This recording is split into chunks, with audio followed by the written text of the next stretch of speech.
number. Imports come in 340 billion versus 358, so downside ever so slightly there. 341 was the forecast Wednesday, so we'll get some energy data coming up at 10:30 this morning.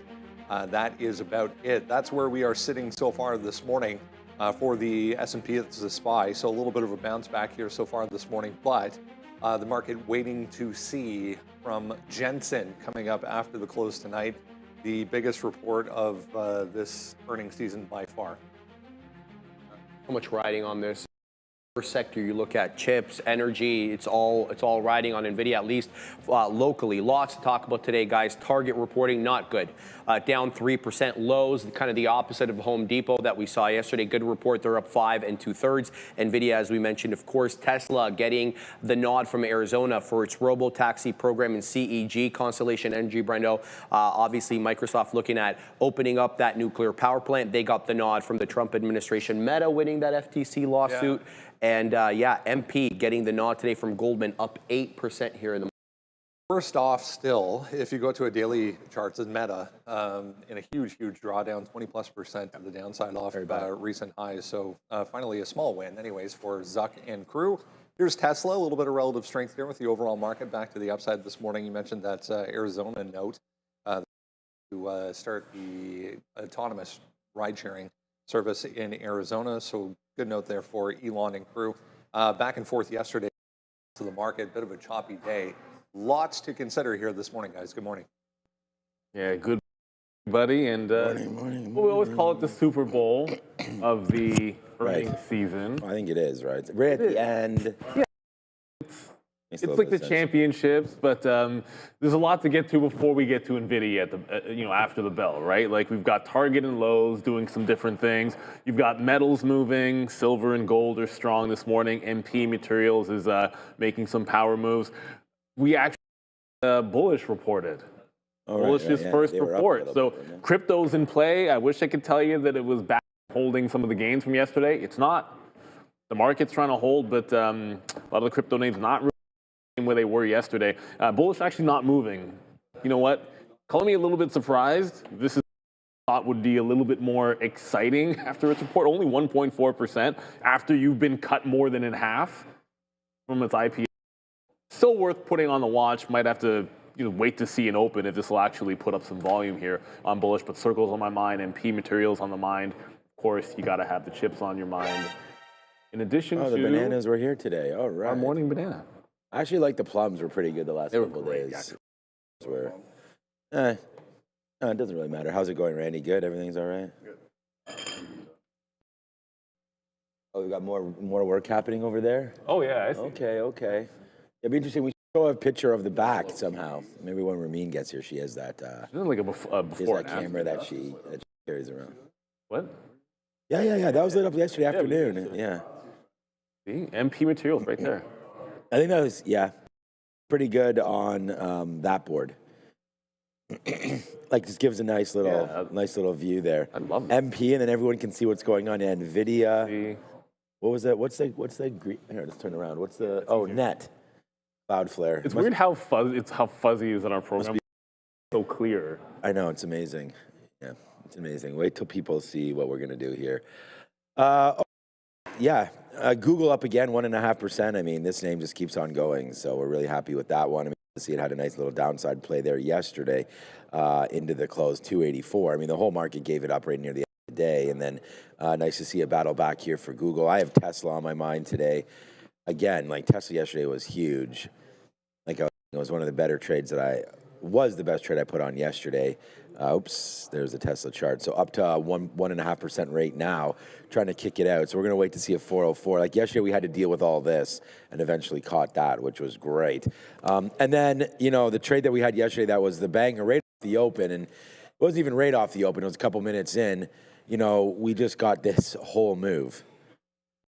Pretty much this whole move downside there yesterday. Looking to maybe do that again if we can get somewhere near the breaking spot of 235. For AMD. So, just a little bit of noise today because we have, as Neil mentioned here, a little bit of an event happening this afternoon. It's going to be Nvidia and I think the 180 is going to be an awesome level today. If it can come back into that, we can see that again, but probably a little sideways action on unless the market does something for Nvidia here heading into what should be a big report tonight. Also, Palo Alto tonight too. I mean, there's lots happening. It's not only we had Target and Lowe's this morning. Micron was moving a bit in the pre-market as well.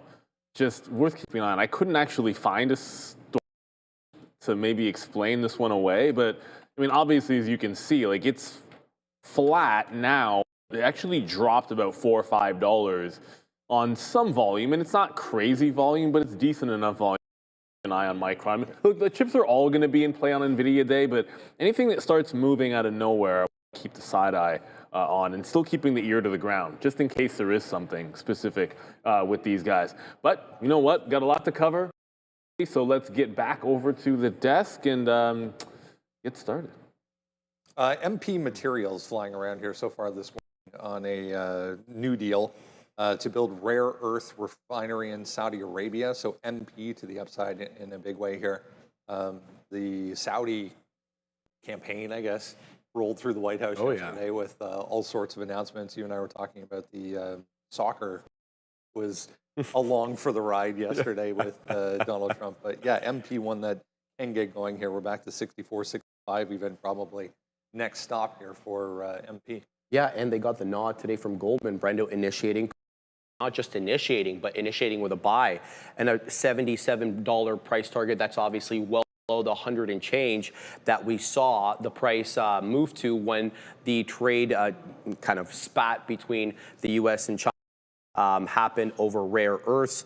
Really, the price target here implies a 32% upside. They say, look, MP is the largest rare earth producer in the Western Hemisphere. It specializes in all the rare earths, key magnets as well.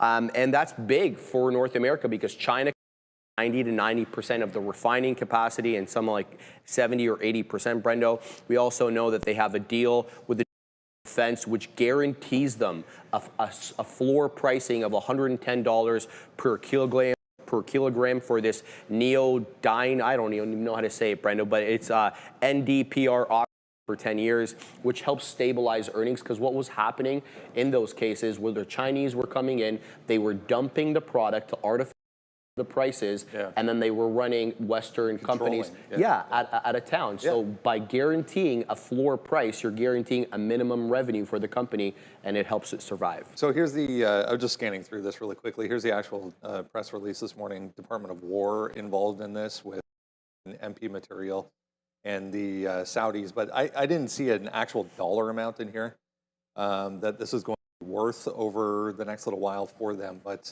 yet another government contract here, guys, for MP. Yeah, this one, it's kind of already gone a little bit here. So yeah, what are you gonna do?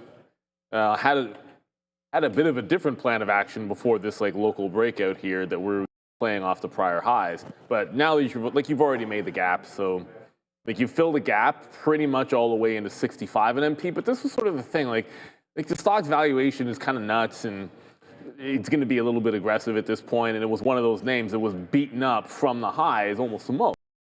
But it was a tricky one because if you waited till the 200 period to buy it, you didn't get anything, but you know you were starting early. So I got a very small piece what I wanted in the long term on this. But for the day trade, I don't know that I want to buy this at the open at 66. So I'm going to stick to looking for a dip buy. Go back over to the 15 for a dip buy. Maybe we go for the 63 area. If you come all the way back in the prior highs, maybe you get that kind of a gift. Remember, there's a bit of a short float that factor here as well for MP. But you know, this move is already pretty ridiculous. 9%, 10% to the upside. Let's see if it can pull back off of 65. And try to play off of some prior consolidation areas there. Yeah, they're in play. I already said that some of the metals here today. You got to look for where the kernels of strength are. Sometimes in this market, we're kind of flat, maybe slightly up, but it hasn't mattered too much. Like that opening drive on the futures, like one direction or the other, tends to be ridiculous. So you don't want to get trapped, you know, buying a high if we end up with one of those dumps. Try to hit the key up here at 65. Rather get some of the levels I liked when I sat down this morning. I know Neil's been looking at silver a little bit. at it today, back in a little bit, up 2.5% rate, well, 2.2% right now. Just thinking about silver dip back into this 200 period moving average. Gold also up today. So, you know, I kind of like the way that this is piecing out here on the daily. Like this is 40 here. And if, you know, if metals are going to be talked about again, you know, silver, I mean, there's also gold. There's, you know, it's a different business than obviously MP materials, but this is a decent level here. So 46.50 or so for silver. We'll see if it can fall back into this lap, and then we'll deal with it if it breaks 46. I don't think we're going to get that action. And then gold today as well, right? Gold is really starting to go right now. Gold up 1% again here. 80 coming back. So there it is. Like gold dip buyers potentially win again as well. Like dip buyers and MP are winning. Dip buyers and all these names. Nice pullback. You had a nice move, then you pulled back again, and now you're going to try to look for that 390 one more time. So, yeah, it's been pretty good, man. Like, I haven't bought any silver, but I bought some gold, so we're waiting to see if that can pop up. I'm just long right here where we are right now, and then, of course, IBIT, maybe we'll talk about Bitcoin. Maybe I shouldn't go here right now, but 91 down. And I said when I came into Neil, I said, today we're actually up on the NASDAQ, but down on crypto, which is kind of seen. And some of you that want to decouple this thing, it would be happy with this, right? It's already decoupled, but this has been a nice move down here for crypto and probably giving us another opportunity to think about these levels if we can come in again. Like breaking the intraday 5150 level would be something in crypto as well. The momentum to the downside, and that 5150 could be a good breaking spot there for IBIT and TC today. So I don't know. I'm surprised. I thought Bitcoin would have been a little bit higher there today, considering some of the good stories that we have. Yeah, it was strong yesterday-ish. Yeah, so I thought a little bit of a carry forward. Let me just do a little health check here on Palantir. 70. Okay, I got low as 164 yesterday, I think. Yeah, 165 and change here. So Palantir also potential bottom-ish area. Like I wanted, like yesterday, there was a lot of panic in the open. You know, they even sold off Google $10 or $8, whatever it was there for Google. They sold off Tesla 100. We looked at that yesterday, obviously. AMD tanked $10 yesterday right off the open. So I want to look for these for some support areas, maybe 166 and change for Palantir. So, but going down, my guy. What's up, Christopher Ocean and everybody in the chat? I mean, hey, if you're in the chat, thank you so much. Let me just double check here. Say 21.4. There it is. Like maybe it tells me this is right, but how could it be when we have less, like the viewers we have right now, you know, 5,000 and it will ramp up to 10,000. You just think by doubling the viewers that would change the percentage can't a little bit. No, it's there. It's highly improbable statistically that could actually always be 21.4%. But we thank you. Yeah, we thank everybody. Everybody that is subscribing, and if you're not, well, guess what? If you want to be in said chat, yeah, that was just being chat, then make sure you hit that subscribe, and then you can get yourself on the visualizer by typing in with a $, everybody, whatever name might be there. It's annoying, but I actually have to like either MP. look up or behind. I see Bull in there, MP's #1, TMC, SG, and Net.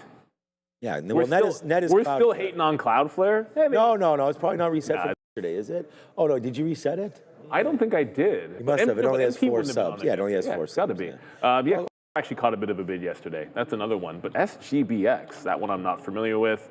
Safe is the name of the company. Guess we got ourselves a small cap runner. This will be up your radar, apparently, Sharif. It's above. And guess what price it's at? You can't make it up.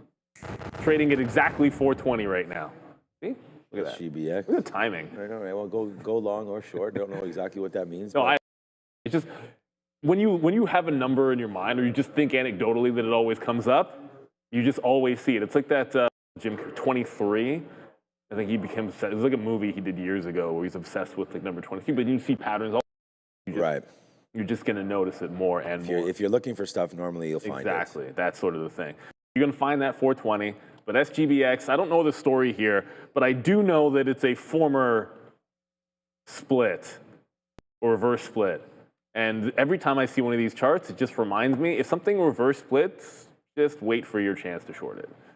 and another one that did the same thing. That was a reverse split. Okay, so short at some point. Yeah, exactly. All right, yeah, let's go back over to the debts. There's also SEMR ripping up here, SEMrush. That's a deal, 12 cash. Oh, that's a deal. Oh, okay. I didn't even read. Oh, yeah, there it is. Acquire the company 12. Okay, yeah. So that one's on our list. And then, again, Brendan and Sharif may talk about. Are you guys talking about Plug Power?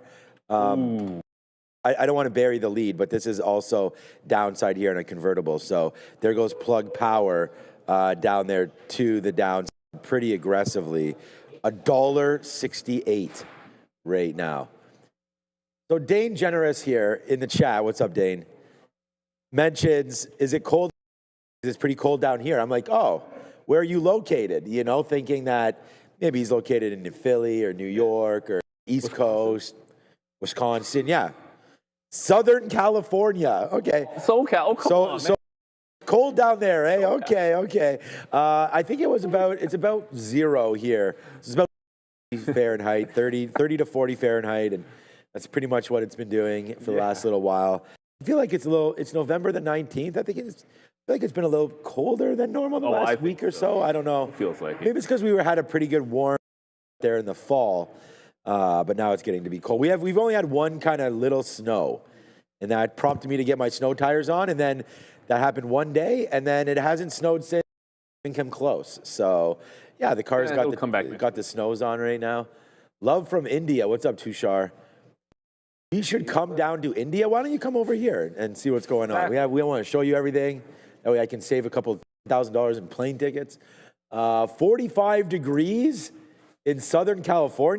That is freezing. I'd rather be where John Tantrum is, 85 in St. Pete. I can live with that. That's more like Cali's that cold. Issues over there.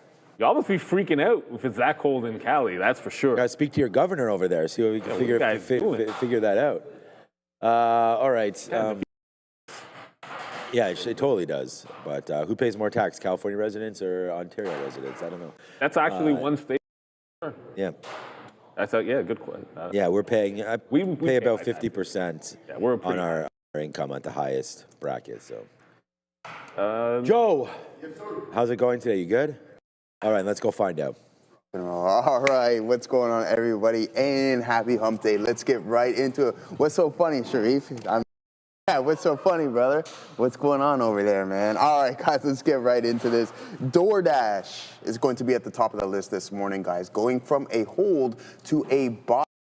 2%, a little bit over that, guys, in the pre-market sessions, getting that upgrade by Jefferies. And then we have Lazy Boy the nod as well, too, guys, up 11.5% this morning. Price target raised to $39. And then we have McDonald's by Guggenheim giving that price target a solid nod. 310 is going to be that. And Medtronic as well, too, guys, by Robert W. Baird. 109 is going to be that level. So look at what we got going on with Home Depot reporting yesterday. KGI Securities going from an outperform to a neutral, so a little bit of a downgrade. Still positive on session, up 1%. QuantumScape QS there, guys, by HSBC down 2 and roughly 3/4. Price target's $5 on that one. And then Klarna, as Katina Man was just mentioning not too long ago, Wolf Research saying lowering that price target to $45. And then we have PDD as well, bottom of the list, Bank of America lowering that price target to $140, up almost 1%, 9% to be exact, guys. Now let's take a look at some of the options activity.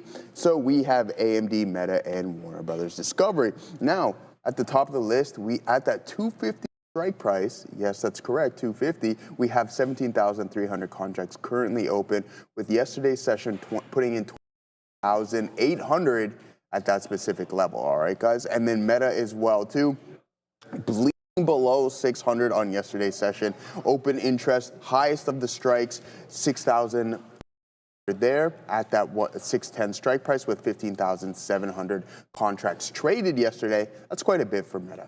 Now, as for D, we had 23,800 contracts at that $24 strike price, with 16,400 contracts traded on the session.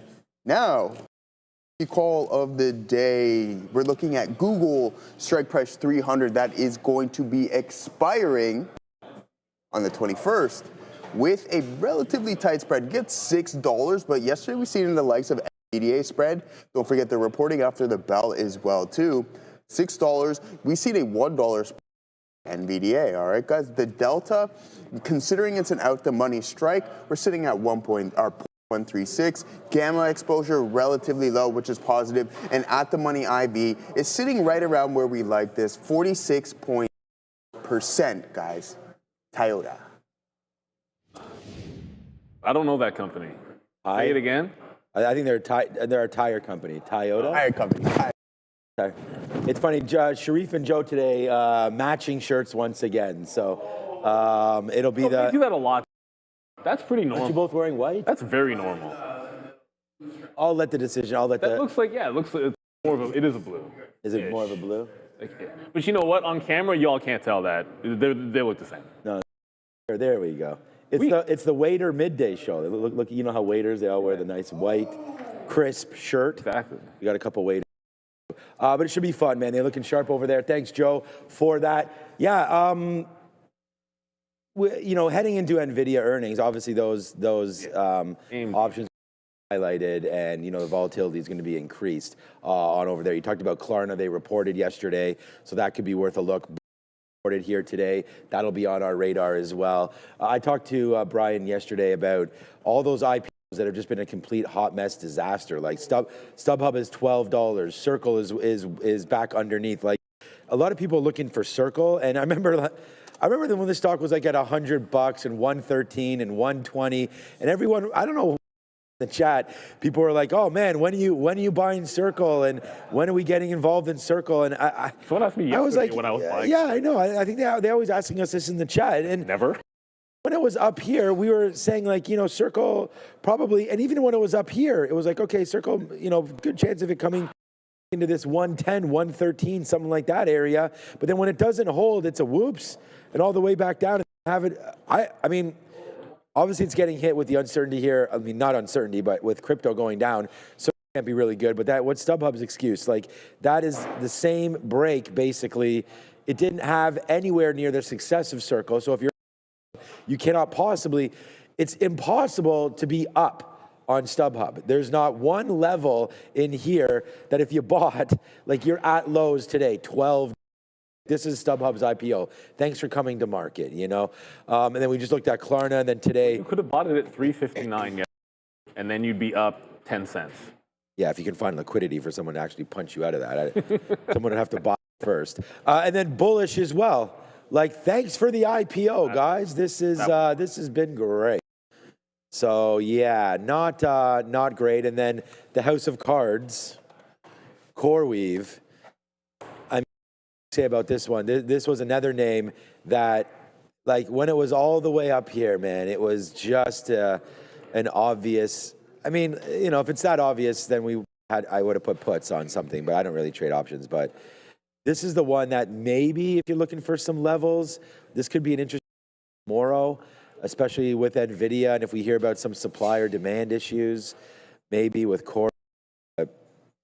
Yeah, it's been a little bit of a rough ride here for a little bit, but no good IPOs. No, not too much. The Miami Exchange, I'm telling you. Oh yeah, that's right. You picked that one. It's the only one on the charts there. MIX. How much else? I'm still, and for a couple of people put this in the chat. I also don't know why Micron's down over 1%. Still really looking for a story here because the market is up and it's just kind of holding. But, nothing as of yet. We'll keep her ear to the ground. I actually just messaged Adair to see if she actually found anything because I was just hunting for it. Like a lot to cover. I just want to throw, because one of the names that's we talked about, we a list of IPOs. And kind of, you miss bullish because it's not, like it wasn't bullish. Webull, but it's also trying to form a bit of a bottom at some fresh lows. You zoom in here, it just held $8. Like Circle's got a bottom that's being made in here, and look, maybe not. You probably need to break through the 850. But if this breaks out 850, don't have a disaster warning. Obviously, a lot of this is prefaced in the market just not heading down right away. Like this is a name which is trying to put in a rounded bottom. So a lot of setups. I actually have eyes on Circle specifically for that today because, pardon the pun, but full circle has gone pretty much full circle. You are now, like, you're trading underneath were in the afternoon on the first day, which is crazy. And it's double bottomed at 75-ish, and it put out here. The problem with this is when I was looking at this chart, I kind of expected if the market was up that the Bitcoin would be up, and Bitcoin's not. So without some strength in coming back, maybe getting through 92, I don't know if this has the breakout in it. And if we lose 90, I'd actually rather be short this name. So I'm going to let decide. If it breaks out above 78, then I'm willing to join, but I don't want to be sitting in the insurance circle. But all the way back to its day one afternoon prices, if no one's willing to buy here, then forget about it. Back to the desk. All right, let's talk a little Boeing here. We'll get to the market in a second, but Boeing downside a little bit yesterday, but we are starting to bounce back a bit. They did come up with another order here. They're at an event in Dubai, Fly called 75 new MAX jets at Fly Dubai. I saw the airline actually earlier, but I don't see it in front of me right now. But an order for 75 more planes, not bad. Yeah, the Emirates. Yeah, a fantastic airline, obviously. Look, this is a good deal, and we heard from the Emirates as they wanted to buy that new variant of the 777X. I think it was a 777-10. That was also being discussed. Obviously, the 737 MAX is more for local flight, as it is a smaller airplane. Separately, though, Fly Dubai also getting into Airbus's good graces. You're up 150 A321A Neos, obviously a direct competitor for Boeing. Perhaps maybe while we're not a huge amount of volume here, but noteworthy. Anytime Boeing gets a win, it's worth talking. As you mentioned, tons of things as far as retail is concerned to get to this morning. We'll touch on a few of those coming up. Yet another, where's Randy? Randy's back in the back. Hey, yet another recall for Ford. I saw that, it's Randy, so it's recall Wednesday for Ford. 200, what was it? 229,000 this time? basically, yeah, exactly. it's just so every time. No, I hate to laugh. So here's what the deal is, guys. The issue is over the instrument panel display failure, Randy. It's for 2025 and Bronco and Bronco sport vehicles. The displays don't show critical information such as warning lights or vehicle speed. And there's about 230,000 of these issues, Brendo, because there's a lot of these on the road. You don't need warning lights. Come on, who needs warning lights? All right, I mean, we'll get into a few other things here as we get into the rundown this morning, but lead the way here with a look at the overall market. Absolutely. Let's start with where we closed out yesterday on the ES December contract. We continue the blood. Closed out yesterday, guys, 66.40. That's where we closed out yesterday, with the overnight high being 6.68. So look, we're still below 6,700, and we're still not putting any higher lows or higher highs. We're still putting, in fact, we're going to use 6,600, that area that we defended yesterday, as our first level of support. If we start catching a bid, Brendo, 6,700, that looks too far. We're going to say 6,675 as that first area of resistance. If you haven't done so yet, make sure you grab the absolutely free watch list. Comes right to your inbox every single for free. Link is below in the description if you haven't done so. The top link, in fact, in the description will get you to that site. And then, as I mentioned, just need your email address to sign up for the free watch list.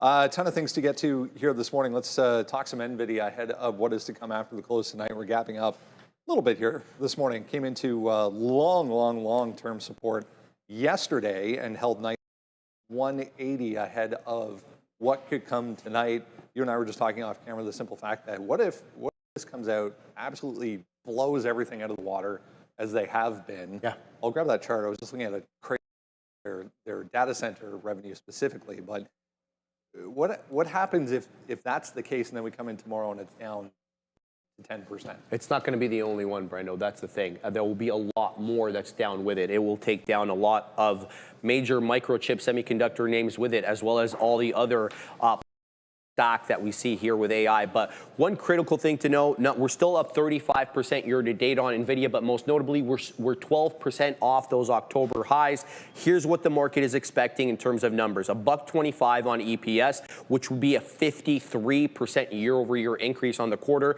with about $54.92 billion in revenue being expected here, another 56% increase what they made last year. The issue, though, I think personally, just if you're asking my opinion, is going to be the call to be pressed on what Michael Burry's been talking about, the usability or the longevity of these chips, and whether or not they're sort of using creative accounting practices to kind of generate revenue. Also, you've got to assume, Brando, CapEx will be in focus.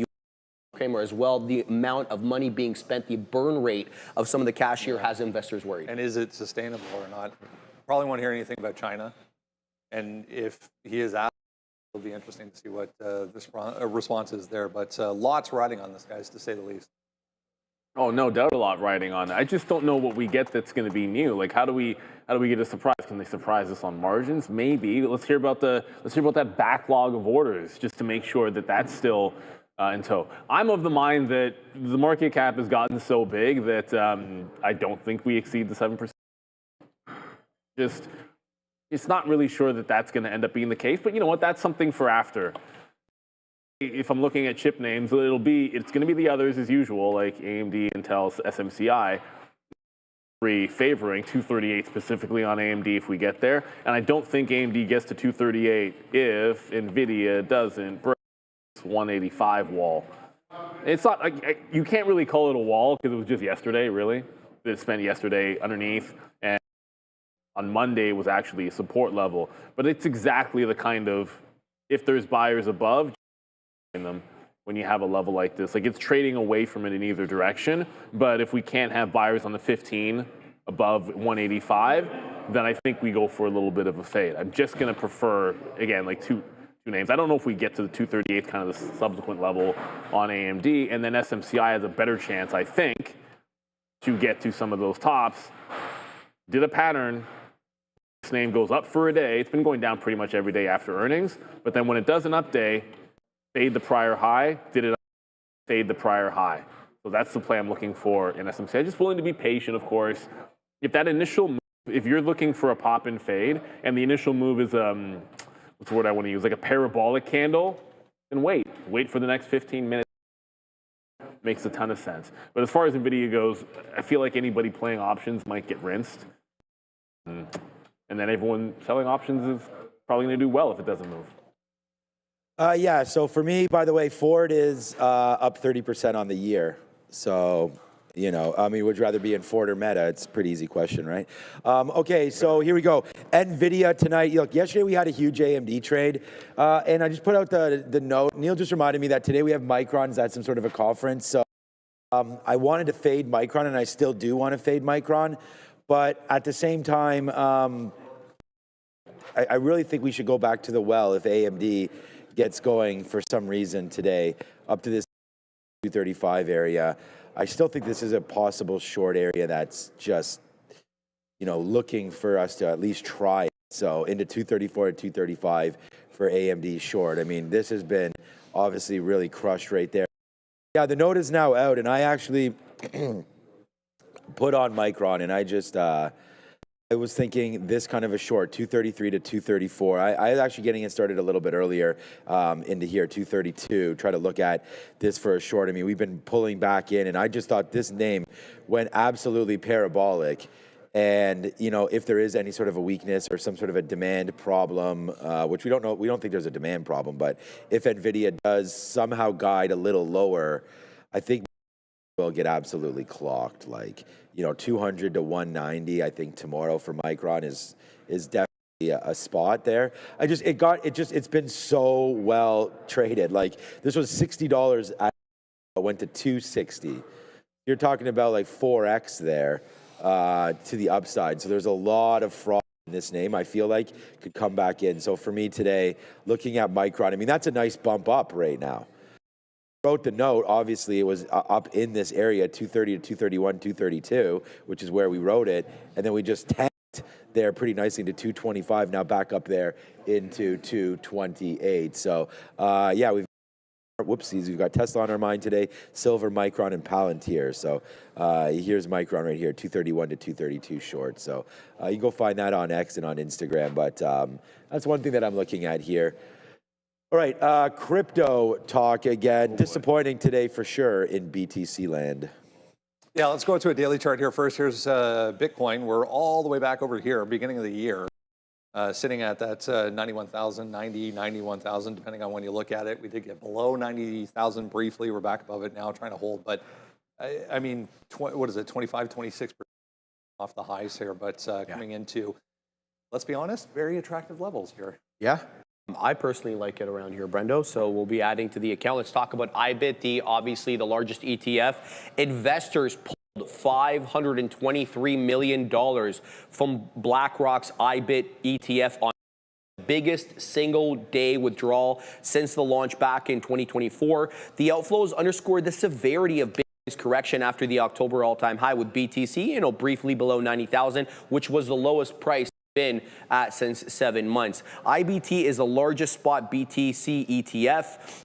Is important, obviously. So why are we selling off? Well, a lot of people are saying, look, Brendo, a lot of people are rotating their BTC exposure into gold, and gold's held up quite well during the sell-off. Longer as well have been taking profits, while treasury firms bought heavily earlier this year. They've paused or slowed down purchase. Let's talk a little bit about those treasury hoarding firms.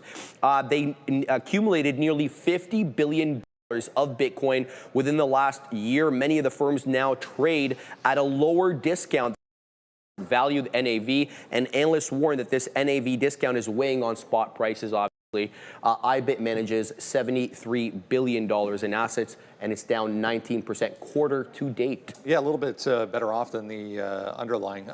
Just getting some retail sales data. I'll grab that. Anything significant? Market didn't move on it, but just be aware there's some data now, guys. Yeah, very different feel to this morning for crypto than yesterday. Like yesterday, you made the test. We made the test under 90,000, right under that support level, and then you regained it, and then it was like a breakout.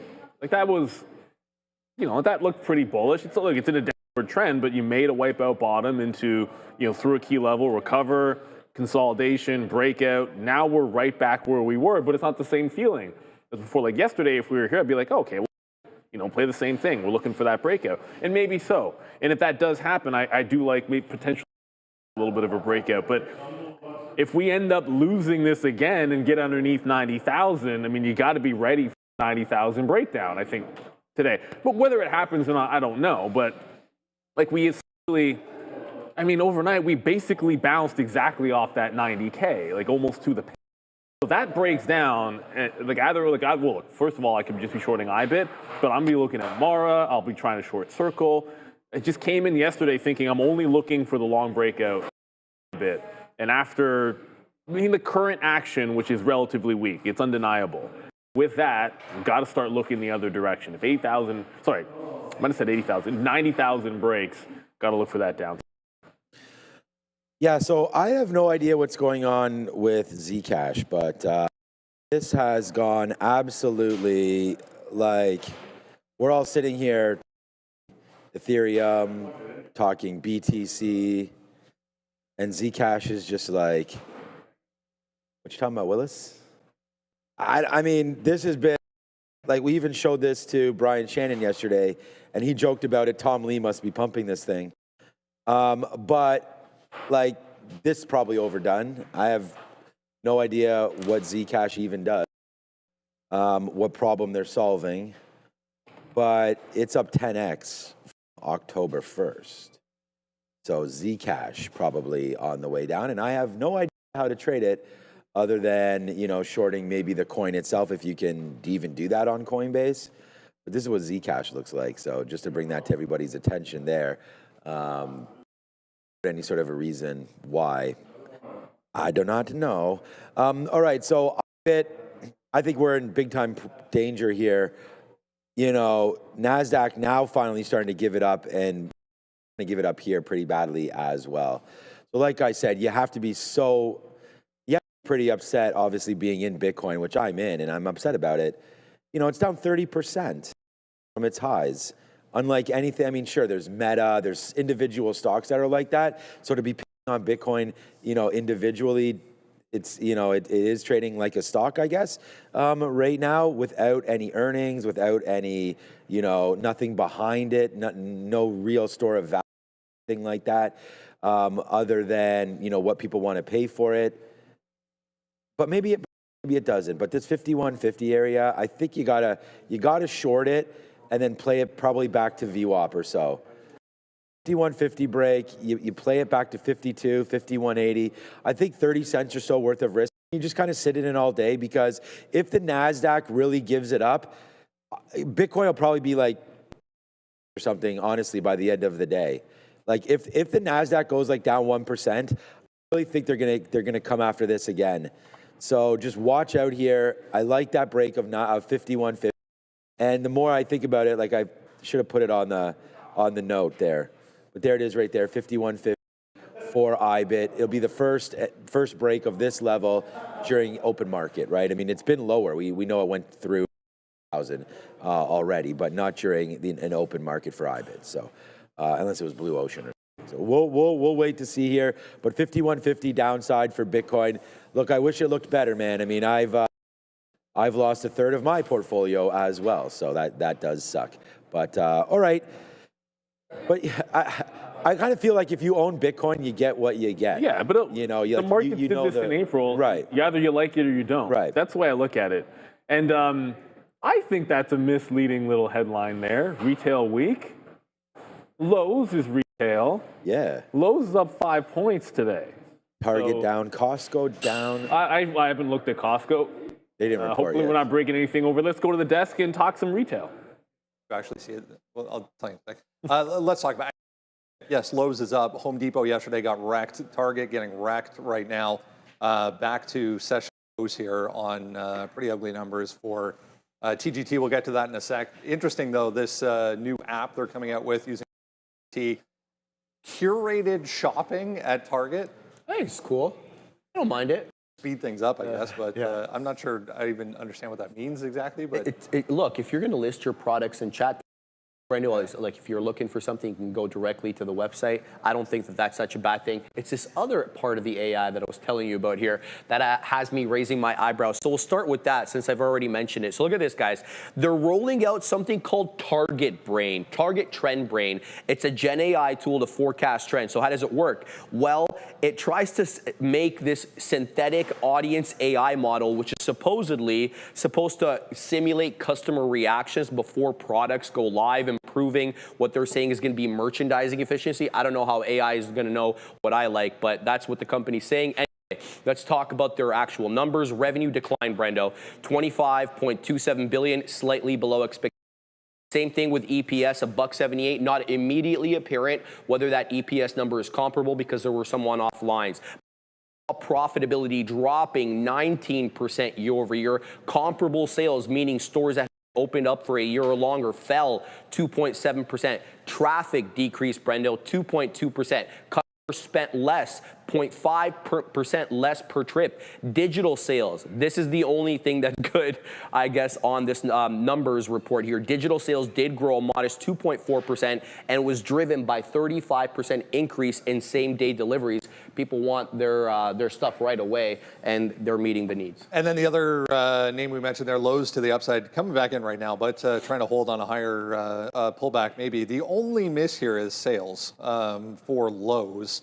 And it's interesting, after we sat here and talked about Home Depot yesterday, and specifically they pointed to the weak consumer, they pointed of environmental issues that didn't happen this year that I guess they typically rely on. Lowe's comes out on the complete other end. And Lowe's said the exact same thing, but they actually made money. So kind of gets you why they didn't do that. So they complained also about, not having as many do-it-yourselfers because people not moving, and HELOC mortgages, still the rates are still a little high, so people have less incentive to kind of upgrade the home that they have. Everything that Home Depot complained about, Lowe's complained about, they came out profitable. Home Depot didn't. If you drive into one of those big retail complexes where there's a Home Depot on one side, there's a Lowe's across the street on the other side. Power centers. Which way do you turn? That's a good question, Brando. I think because I just see more Home Depots, I just go to Home Depot. Exactly. I'm not going to lie. Yeah. It's habit, guys. Yeah, Home Depot probably for me. It depends. Like, I think Lowe's has better like home furnishings and better things like that. What you're trying to get. Yeah. Home Depot probably just for lumber and all the everything. Yeah. But yeah, neither of those is Target. No, neither of those is Target. So I'm in Target, but I'm in just a little bit higher than where we are right now. Look, I mean, I'm in it because I think it should be bought out at some point here. You know, we got in it here. It ripped up to $100. Now it's falling right back in, right into support again. I think it's a buy down here, heading into the holiday season. But yeah, this is one of those ones where, as Brian says, you don't really want to trade it past a 5-day moving average, and right now that moving average, it would be under that. So we got to get above, like almost like this 50 period of $91 or so here for TG. That's something to look at. Look, you're right at a big spot here. Let's just see if it bounces. Not any more down here. I'm not going to average in. It's not a huge spot. Literally just bought it one time, and I just sort of do that drip method all the time and everything, like, and then I get mad. It's kind of the way I trade on the show. It's like, you know, Alibaba, I bought a little bit at 160, you know, supposed to 190, I'll be like, I only have a little bit, right? But I do that so that if it does fall in, at least, you know, we have powder or whatever, and try to dollar cost average into names that we like. But if Target's going to put out that quarter, I mean, we know retail is bad. Like, I can't sit here and be like, I'm so mad at Target when a huge, you know, great high quality company like Home Depot is also, you know, near these lows as well. So, but yeah, I think Target gets some activists, Brian Cornell out of there. I think there's some sort of activist play here. I just don't know when, and you never really want to buy based on that kind of speculation, but I feel like it should be bought out at less than $40 billion market cap. I don't know, it just seems low to me. It is a bit of a flat bottom break today. I think there's something going on, but guess what? Again, day trader LA, I guess to warm himself up with the good feel, because it's cold out there. Right. Although relative to here, it's not so bad. Thank you for the 10 memberships. Oh my goodness, there was just another one. I literally saw another one. Was it on funding? There it is, Patty, member for 1 month. Thank you, Patty. Thank you all for this. It's truly a one-of-a-kind trading experience for the masses. Do you use IV percentage and volume as a scanner? I'm learning. Volume, yes, as a scanner. Trade rate, we both use as a scanner as well. Just want to see the velocity of things that are moving, and relative volume, I think, is very important there. I mean, nothing really to add on Target. Look, if it ends up closing underneath 85, I think we're looking at shorting this one potentially tomorrow. Only 3% move. It's not terribly volatile here today. But if you lose this support level, there's really not much left there for it on the daily. Tesla has lots of support, much lower. Chopping around here so far this morning. We are higher on the morning, but coming back in a little bit right now. That for yesterday ended up being a bit of a problem spot. That's a big number, but there's also the Arizona angle this morning that we touched on if you joined us in the first 30 minutes of the show. But solar energy market driving revenues here projected to reach $18 billion by 2030, which will obviously benefit the solar side of things for Elon and crew, but autonomous with the green light here for Elon over in Arizona. It's a good look here, Brendo, finally getting a third jurisdiction. This is Phoenix. Let's talk about it. They secured the Transportation Network Company permit from Arizona DOT, which is eventually going to allow it to operate a commercial ride-hailing service in the state. They still need, though, more regulatory clearance before they can launch the full robotaxi. They applied back in July for Phoenix autonomous vehicle testing and approval with both and a non-human safety driver. They will start, of course, with the human safety driver. Let's talk about what they're doing. And other places, they launched a robotaxi pilot in Austin using safety valets. They're also quietly running, Brendo, additional human-driven rides services in the Bay Area. They're sitting in the passenger seat. They're running it quietly because they technically don't have the permit from the state of California. They also aim to remove the safety drivers in Austin by the end of the year, according to Elon Musk. All right, back to the upside we go here so far this morning for Tesla. I was just checking. We're still kind of in that gap area. If you go out to here, I'll just bring it over. If you just go out to a daily chart here for Tesla holding so far, guys, thoughts here for Tesla? We're in that gap till we break 420. It did break 420 2 days ago, I think barely, but then immediately gave it up. Today, over under 410. 410 close, 410 resistance, 410 resistance. If this stock closes 15, 10 long to 420. If we get nowhere near it, it might be a short, but like I said, if we're breaking down today, kind of has some crypto adjacent plays under the assumption that I can't see us heading down without a test of 90,000. If that doesn't happen, then I might be looking elsewhere. But I keep wanting to say bullish, but between server point itself, I feel like if we get a breakdown today, I have a couple of things to look at there. But over 410, I think you close a 15-minute above there, and Tesla's got some serious rally. Overall, like the stock had been holding up well, but hasn't, like we broke trend, and we're just sort of sitting here. So it's got some support in this chop range, and maybe it's just going to go choppy again, and we're just settling into a long kind of whippy Tesla range, which it did 420 to 460. If that's setting up, then your 420 is resistance, and we have yet, I think, to make any kind of a defined bottom yet. Yet being the key point there. And don't sleep on Rivian when that gets going. Just a shout out to Randy. Shout out to Randy. Well, the stock's actually been very active. Yeah, it's a very active stock. It's all right. Trades I've ever put on here happened yesterday with Tesla. So it fell back in. We got 394s, 396s. We did take a lot out underneath VWAP, but then it really started to rip up. And this is not even my best out right there, but it was $12, 394 up to 406, and just rip city there yesterday for Tesla. So, I don't think we get that low, but this is what I want to do today. I want to wait to see if there is a drop that happens relatively early in this name and then pick it up. So it is on here on the note today as a number one trade, 400 to 402, right? We had a huge area from yesterday. It kind of bounced around there. Eventually, once it broke it, it started to go up. So we'll see if there's better market momentum this AM is what we were looking for. But then see what the momentum is this morning. It's pretty nicely downside, but look at Tesla, right? It's still holding up.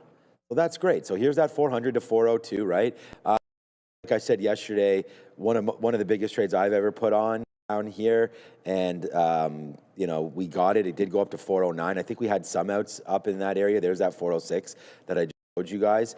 Nice reload at VWAP before eventually the market gave it up at the end of the day, and we came back in, and we did wind up breaking 400 there in the afternoon.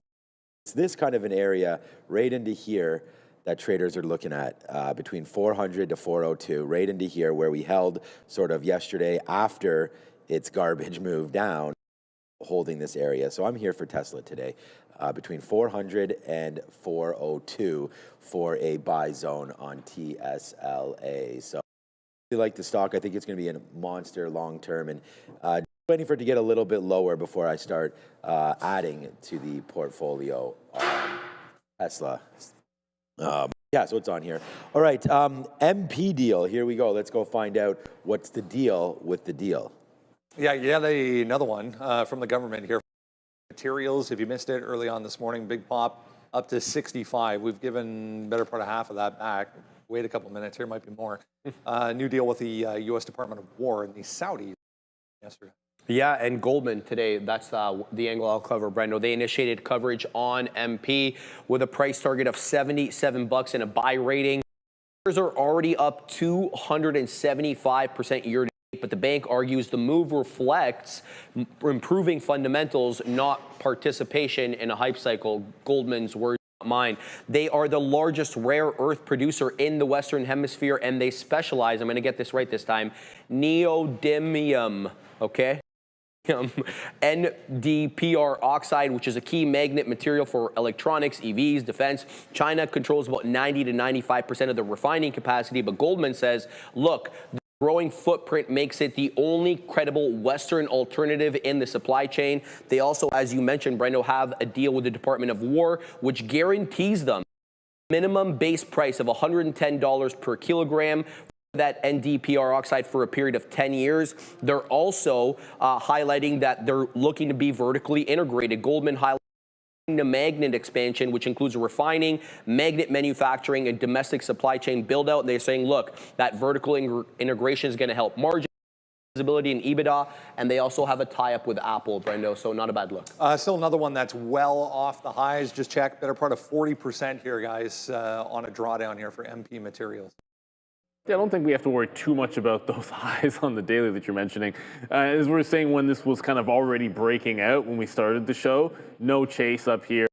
Look, if it was going to hold and then break 66, that was one thing. But the dip right back into prior highs is now a little bit more realistic. So it's just simple. Like if we can hold on to the 60 level off the open, you kind of get into underneath 61 and into that 60. And look for just a mean reversion at this point because you've already broken it out. Way to play it. This is already 20% from the lows.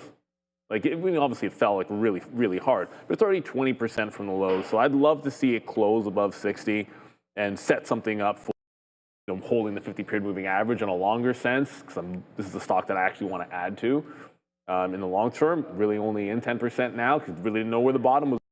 To the 200-period again, I'd probably buy again, but we're not seeing that today. So I'm to get tested this morning. If it'll hold that in the 15, then we're going for the long on MP. Really the only one in the group that I'm looking at, but you have some sympathy plays for sure in the space. Just quickly, nothing early on the locator here, just Snapchat for a small sell. So plug buy of 370,000, of course plug down in the morning, obviously. Yeah, it's really nothing too crazy. Nokia is actually down as well this morning, about 7%. Small sell imbalance there. BBI, small sell imbalance. Very light on the locator. Yeah, BBI breaks down below $6 again. So I have silver. So I actually have for IBIT breaking 51.50. We only have 3 minutes to go. I have silver today as well. So I wanted to see, I mean, this is coming in as well. I put this at 46 to 46.50. Just saw this up a little bit here and was thinking the market was potentially going to hold today, but I don't know. So we're going to have to wait. 46 to 46.50 or for SLV is a play that I like. And then, of course, we've already talked about crypto, but just to let you know, some of the orders that I have in right now would be a break right now of 51.50. It looks like that'll be incoming potentially early. And like I said, if it does break lower, we can always use VWAP or even 52 or something as an out. We're not price specific on this because I following whatever Bitcoin does. And here it comes back in. Looks like it wants to break 91 right now again. Tesla bidding at 400 there. And then Micron. I don't know about Micron anymore if they have news today, but we'll look to see if we can short this if it gets back above 230 into this area is a note that I have on there. Instead of shorting, like I said, if price is not going to be that much of a difference here on IBIT, we don't have any key levels. Mars has been absolutely crushed in this move on the way down as well. But maybe this could be finding some support like 10, 11, but you're still at 12. I don't think Mara plays today. You have Riot Blockchain. And then what about Hut 8, right? We had Eric Jackson, of course, of Open Door fame, come talk about how Hut 8 was like transforming this space. So we called it like also an energy play or something like that for crypto. But like, I don't know, that was up here at 50 when he recommended that stock. I heard about it anyways, that this was a name that he was interested in. And since then, it's come way back. So maybe Hut 8 has some bid under it at some point if EWJ or whatever it is also bidding there. Is that his company? So, Eric something Jackson, yeah, it's EMJ or EWJ Capital or something like that. And then that brings me over to, yeah, exactly. That brings us up to, well, that's why, I mean, yeah, we're here to hopefully get things right. So that is what it is. But Open Door as well, down to $7 could be hits. We've seen $7, roughly $7 kind of hold for that. So that could also be a play that we are looking at. Yeah, so far so good, man. We're excited for this open. I mean, it's nice to see the NASDAQ up today, but it's not going to be up as we open. This will come in. Like, it's pretty aggressive right now. So yeah, not a good day to be sitting on bids, I don't think. What we have is to go short on IBIT. And until then, we'll just wait to see if these levels fill. Yeah, with only about less than a minute to go, I didn't see any specific for Alphabet on the imbalance locator, but it did just drop $2, 88 to 86 here. It found afternoon support at 283, so that's 283 and a half. Watch for Alphabet. Bitcoin is already testing that 91. Nvidia, that must have just Nvidia speaking on earnings day. Nvidia trying to take out 185. Right before the open, that's that buyout, so it's a nothing burger, and still nothing on the locator. Those moves. So Google moving down going into the open, Nvidia moving to the upside, eyes on MP, circle. Bitcoin breaks down. I like that circle. As we are ringing the bell on the Super Bowl of earnings day, but a lot to get to before we get to things. Let's ring it right about now. There we go. And Palo Alto. Yeah, welcome everybody to the opening bell. Opening bell brought to you by Orogenics. I think I kind of missed it right there, so thank you, Orogenics. Go check them out, OGen on ASC. Okay, so IBIT not doing anything right off the open. If anything, maybe going upside, but not doing much here. We saw yesterday, you know, some of these names epically off the open. So right now we do have Palantir from a 169 down to 167. We're trying to look at 166 to see if that maybe holds. But again, we're not trying to get in immediately on all these plays. Tesla also today. Good one that down there near that 400 marker right now, just dropping to VWAP and now getting back to the upside here. So patience pays. All the see if we can have a patient play here again today and just wait for some of these levels. Tesla down to 400 gets me. Oh, that's weird. Okay, I can keep. Oh, I know. I just had I had some stuck orders for a quick little sec. I think I'm fine now. Good. Oh, that's dirty. All right, it is what it is. I just had a couple of stuck orders there. Happened in Circle. I threw my stop in, and it triggered. And then I tried to jump back into the trade the second I saw it wick. But my order didn't go out. So maybe just a little bit of slowness. Circle is breaking down in a big way here. I'll try to rejoin this one. Oh, that's kind of because it's absolutely tanking now. Nvidia is tanking. Market is heading right back in. Circle is absolutely. Remember, all-time lows for Circle are going to be in the 60s. You're talking 64, I believe, was the open price on that IPO day. So it's actually had a lot of room in this bit of a range. And just came down heavily. Where's SMCI at? Can't dwell on that and just move on to the next. market just went red. Yeah, I mean, SMCI, that's also tanked. So waiting for VWAP. When it breaks down, I'm shorting back into the volume weighted average price on this one, looking for the short. For short is annoying. So here's, good companies continue to make good moves. There goes Google, man. Huge move side right now. Google up 2.5% and completely going opposite of everything right now as it's taken off. So good on you there looking at Google, man. And there it goes for Day Trader LA. 292, you said that 500 ready to go. 295, okay, well, you're coming into it right now anyways. So there it goes. Palantir also trying to battle off that level that we wrote down was 1. So maybe there is something there right now, but I'm not sure this market does actually want to bounce, but a spot here. Hey, Rob, how's it going? I'm going to take a little bit of a bid here in Palantir just to see, but here it comes. See, like we don't want to get involved too early on this, but of course we are. So watch out for this 166 coming in right now on PLTR. All right, so early take here. We do have that bottom wick down to 1. It breaks it, then we can think about getting out. Yesterday's levels maybe potentially not going to hold. We got to go all the way down here. Actually only 165.6. Okay, so we can hold it to 165.50. I think that's probably why I wrote down 166. But here we go. It's a nice move higher now for Palantir, 50 cents in the money. Yes, sir. And Alphabet looks like it's already gone, breaking out. Whether it gets to 95 or not, we're not going to see that 83 for the dip buy. So we're going to pull it in to the prior high available dip. Again, yesterday it went absolutely ham to the downside before breaking out, and today it only decides to go up. I'm going to sit in front of VWAP, make sure we pick that one up. MP is getting absolutely not smoked, but it is heading back down into that 60 level, so that's the test. If it can't close holding 60 bucks, then I don't want to be in this thing. Don't want to catch too much of a falling knife. I'll buy a dip on a strong stock, but not something else that's fading the way that this is. I just saw someone mention CoreWeave. Probably a good sympathy here for Nvidia, which is trying to get back to set upside. But as Nvidia climbs a little bit, like it's trying to get back to upside, I'm watching closely for SMCI. Relative weakness on it right now, but with the market screaming in, great. Like it's low, which is good, but I do not want to catch this one on one of those crazy V-shape recoveries. Yeah, Circle just going to have to be patient with it. It looks like it's going to try to get back to that 75 level. Might be able to get back into that one to the south side. All right, we're just sitting in the trade that we had from last time I spoke to you guys. Okay, let's go have a quick look at MP, see what that's doing. You can see Bitcoin's going up to 91.5 right now, so no trade there for me. Nice battle back in the NASDAQ a little bit, but then it stops right at VWAP and then gets faded, so maybe we should looking at the TQs or something like that, but there's MP Metals downside, right? So not good there. The trade I was looking at was going to be silver. That popped, so we got the right direction, but we're not in it. And then we wanted to fade out Micron as well today. That's up. I was trying, I wrote down 232, so it looks like we could be getting back up there. Here we go. Maybe we have a nice little, your first dollar club, it looks like right now on Palantir, as it's starting to go up to the high side right now. Go Palantir. We are at 167.90s right now, 96 actually, to see if we can get a 168 here on Palantir, but he's heating up right now. There it is. Yeah, you're welcome, Christopher Ocean. There it is, man. There.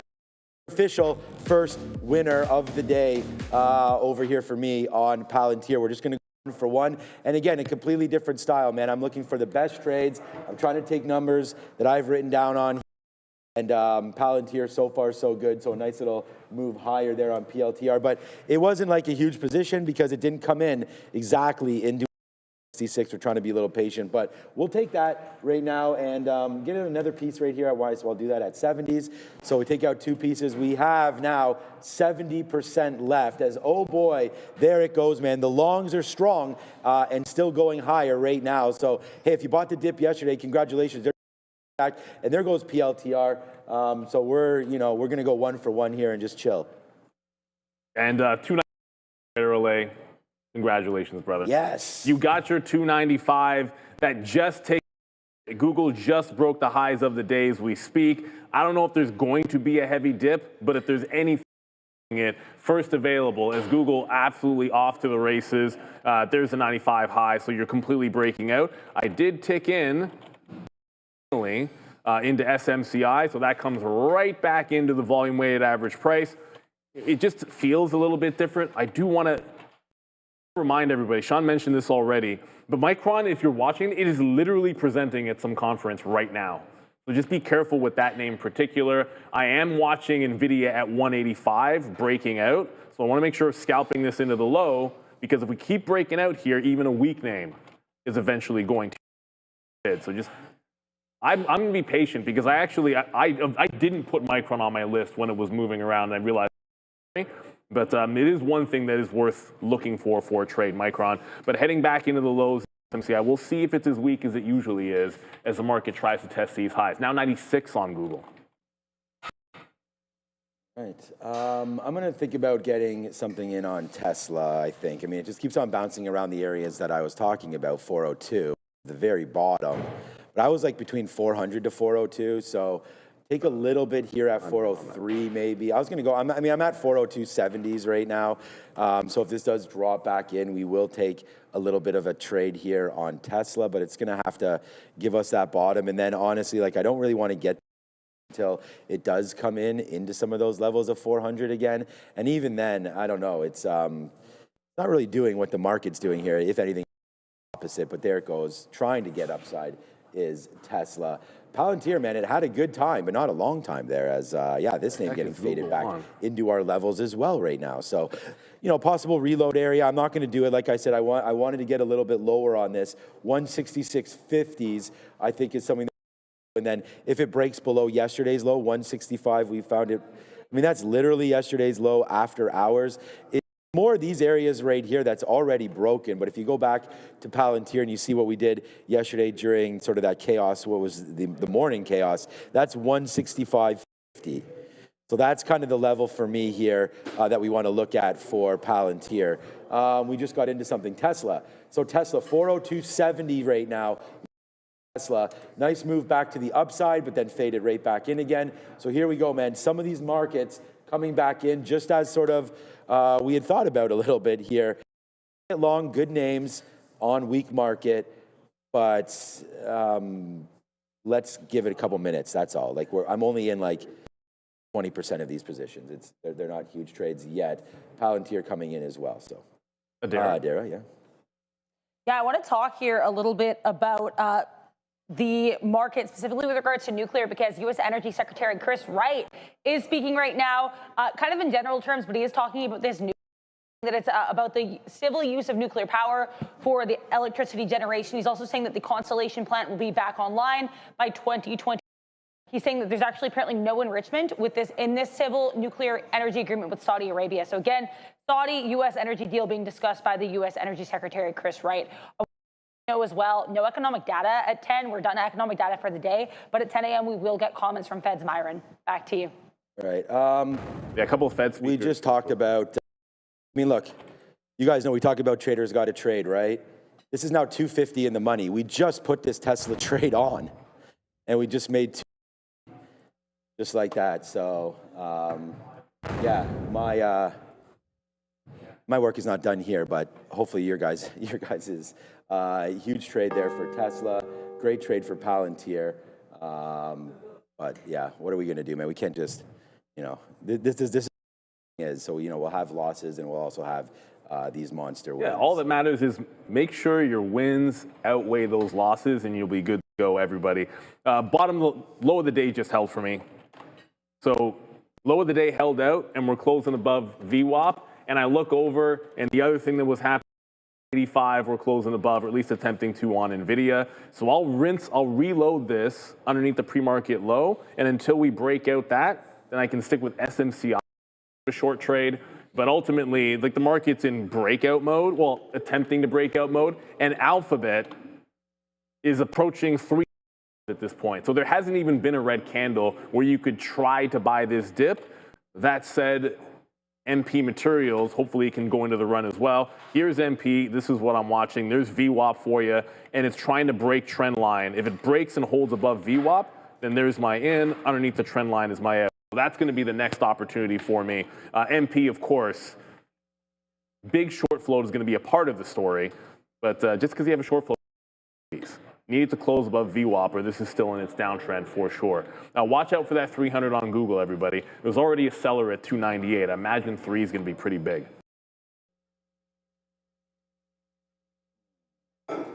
Okay. More outs on Palantir. Palantir is the one that's maybe not going as much as I had hoped for, but whatever.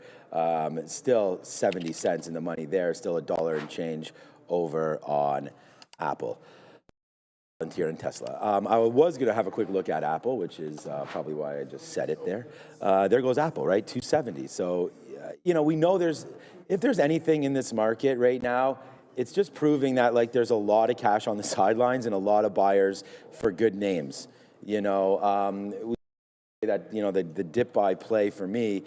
I said the Mag 7 of all the names I want to grab, it's going to be Google, and you can see right here, it's actually up 5%. It's not even on our watch list or anything here today, I do not believe, for this. But, Google, huge move. I think we did have it's an old story. We had the Gemini 3, yeah. It's an old story. Gemini 3 is coming through. But we'll have to watch out here. N91.6, so it's the same as yesterday. And Google, yesterday, go long on Google and wound up losing. And now you can see what's happening right now. Okay, so as the market goes down or up, look what Tesla's doing right now. That just came in. So let's see if we can get a little bit longer at 402 now, and just wait to see if this one wants to make its way back upside here on TSLA. So I don't know. Nice drop in as the market rips. So obviously this is a Google's world right now, not Tesla's. And there it comes right back in. We're going to have to watch 400 flat. This is why you take profit when it goes back up to the upside, right? So let's wait to see now what happens with Tesla. We're long again over here, everybody. Bitcoin's starting to go here. It looks like Bitcoin's catching a bit of a bid and going to break out the high. So no breakdown on BTC. We're holding 90,000, obviously, if this is the case. 91 and tracking to that 92 breakout. This is pretty much what it did yesterday for the join. So I guess we're not shorting Bitcoin because it's in. I'm going to buy the dip at VWAP. This feels a lot like yesterday. I thought this was going to be bearish, but no break of the low means you can't take it. And $300 on Alphabet, but MP's now holding but not breaking, so still looking for MP to close above 62. Then I'm long, but VWAP, IBIT, not going to take the break of 52.5 because you didn't have to yesterday. You could just buy the dip after it went. So a couple of names I'm hunting for the long side here.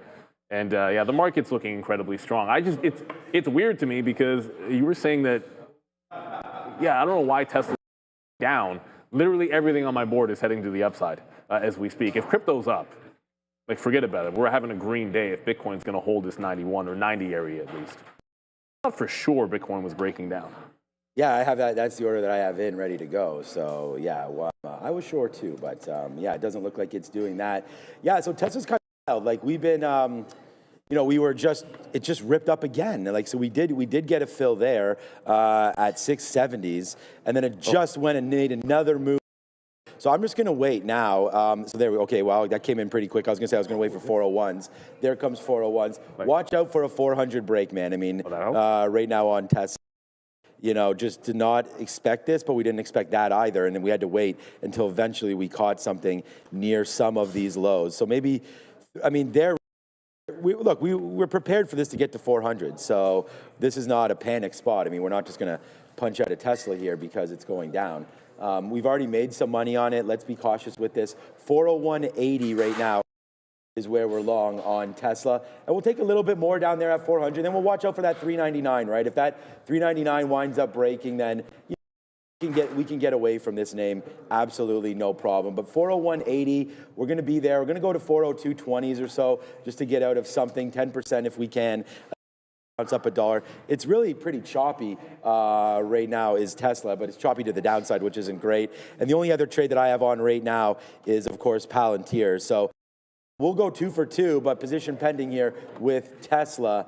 That's basically all that I'm doing right here. I see you're into IBIT now, and I'm just going to see what winds up happening here with Tesla. But it's a good thing Palantir is going one way, and just need Tesla to join the party.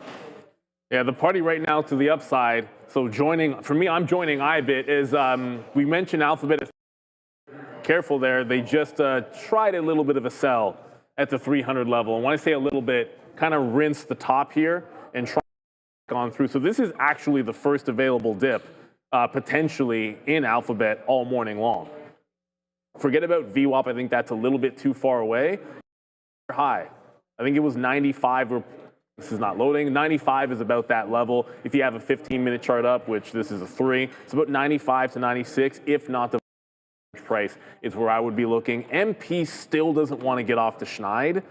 It's putting in higher lows. It just doesn't want to close above 62. So, you know, not to it just yet. Unlike IBIT, which showed me those buyers above VWAP in that uptrend, so I can buy into the trend and just give it to the prior bar underneath VWAP. Like that's in an upward trend. I want MP to join, but it doesn't. Not much you can do about it if it doesn't want to go. You can't really fight it too far. SMCI, this is where I make a decision on the reload. Coming into VWAP first time, just a little bit higher. The market is tracking towards yesterday's tops a little bit, but we're still about a couple hundred points away. 24.8 on the NASDAQ, that's the spot where I'd look to get back into a short. Let the futures travel back into that high. So far, it's the only short that I see that's any good. All right. We always hit the dollar club, so I won't hit it again, but it's $1 right now for Tesla. We just averaged into the trade and to our levels. So we'll put out a little small piece here at 402.76. There it is, we get it, and now we just kind of hold on to this trade and wait to see where it goes from here. There goes 403 right now. One daily goal met there on Tesla, but we'll hold and see if it can have itself quite the day with going to the upside. But if you are a Canadian investor and a sophisticated one at that, make sure you do check Global X out and their Beta Pro. It's 3 times daily. ETF. Scan that QR code. Right now, they are having a fee holiday until December 31st, just 65 basis points. You could trade 3X S&P TSX 60 utilities, many names, their treasuries over at Global X with their Beta Pro product. So make sure you double check that, and we want to thank them for their of this segment. But oh man, Tesla just continues to make the move higher right there. Hopefully we could do this again. We just took another piece out right there. $2 now in the money on this play. Palantir is $1. This is $2, and we're just doing what we do here, trading. And it's been a good morning, and we just take the 2 trades that we had written down on our sticky note. We wrote down between 400 to 402 for Tesla. The bottom is 400, and there's 402. So those are the levels that we have, and boom goes the dynamite on Tesla. Palantir, same thing, man. 166, that's what we wrote down. Have that's going to the upside right here as well. Almost 2 times our goal. Let's get a little bit out right now. Well, we are at 2 times, but let's get a little bit more out here at 404. $2.50 in the money on Tesla right now. So yeah, that's what we're doing. We're going to wait to see if it gets even higher than where we are right now. There it is, 404.20. Here we go. Now $3 now. Is Tesla.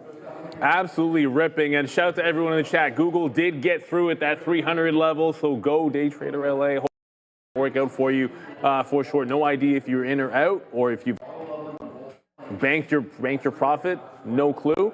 Finally got into MP, but that was a candle in Google, and it barely went anywhere. So the buyers are very much in control here on Alphabet. No questions asked. I absolutely canceled CI after that move into the upside, but check it out. It's still looking incredibly weak. So it's the only stock out there. If it's downward trending, then I want to play it to the south. But as I said, we finally got ourselves into MP materials, which is going to put a close at least above the volume weighted average price for the first time. So give it to the prior bar. You've broken the trend. Now I want to play for the upside. To me, if you're giving it 50, then I got to make sure it's traveling 50 pennies or so before we take any profit. So want this to get through $63 in particular. Strong, pretty much everything is going at this point. Join some IBIT as well. Let me just get another bid in here on MP in front of the volume weighted average price so we can get that 63. So stick to your plan of action. That's what it's all about. You heard Sean say it. I pretty much do the same thing. Consistency is how you get it every single day, day in, day out. And Ron just noticed that as well.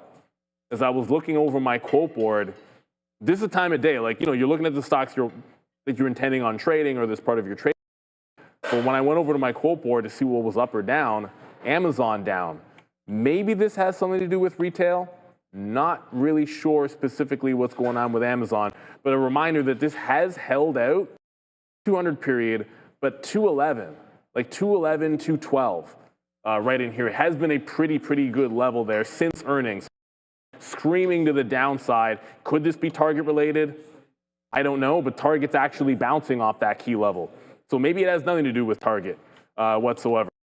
MP, I didn't get the reload. That doesn't change anything. I go to the 1-to-1 very quickly right there. Like if you're able to capture a quick point, I'm going to take it. We'll when we're able to, just quick as that. And IBIT, more of a trend trade. I'm not offering this until it breaks the high of the day. That's just the way it is. Long in here, it breaks the higher of the day, and then I'm getting out. Like this is binary. This is not meant to be trade. This is long in here at about 52 even, stopping under VWAP. So if it breaks the high, I'm looking to get out in the quarters, right? Like that'll be at that 1-to-1, looking for the outstretched move. So this is a pretty binary. The way I felt about it yesterday at about this level in here, like get that long, but you're not covering until it gets up into those tops, and then you there. Like that's the plan of action for me. Let it travel to the next level for sure. So not really sure what's happening in Amazon. We'll keep our ear to the ground on that one as it happens to be blue into a strong market. That makes me want to check Meta, to be honest with you.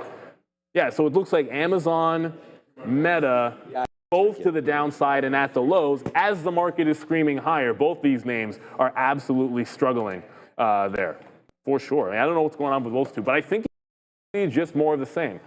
Like you've got your strong Mag 7, you got your weak Mag 7, and Meta and Amazon happen to be in the weak side for now. This is why trading is like, you have to be focused on what you're doing, right? It's coming down. We stayed very patient with it. It's now $4 in the money here. So it's just being specific with what you're doing. And I mean, I guess, we have Nvidia earnings tonight, but if you look over here, this is what we wrote down today, man. Tesla, I mean, just check it out. I'll put this sticky note in the chat, and you guys can go have a quick little look. As Tesla right now, Neil, $5 in the money. Just unbelievable move. There's Tesla, there's Palantir, right? So right now we're sitting at about 6 in the money on these two trades. And there it goes. We got to get a little bit more out here because we've just been sitting on our hands right now. We are now at 3 times our daily goal right now. Like we finally have, the patience underneath us here, and we've really adapted the trading style to the market, right? And so, again, just thank you everybody for watching, checking out the sticky really supporting what we do here. You could see Neil and I, as we always say, completely different styles. And, you know, Pikachu, I choose. And Adara, I choose you for news. So what do you got over there? I'm seeing some people on X attribute this specific piece of news I'm about to give you for this Amazon drop. This is actually in our watch list. EU court upholding the EU Commission's decision to label Amazon a, quote, very large online platform under the Digital Service Act. Now, what this means is that Amazon has stricter rules under said act with regards to illegal and harmful content. So people on social media are attributing that news to this drop off the open, though it did come out, as I mentioned earlier in the day. Back to you. Okay. I usually shrug those ones off, to be honest with you guys. I don't think, look, it could be the explanation, maybe just an excuse trend on Amazon, but I'm never really concerned about the EU in a long-term sense, right? Like they do their fines, they do their cash grabs, and they move on from there. So second time in at VWAP, it's effectively the same plan. 10 days, this has worked out in this range, where you just short VWAP off the open if it's relatively weak, which it is right now. It gets to the low of the day, and you get a little bit of a bounce. So the second time, pretty much the same trade. Just capture the point and let it try to come back in here for sure. Google's still doing exactly what it was before. MP still trending higher.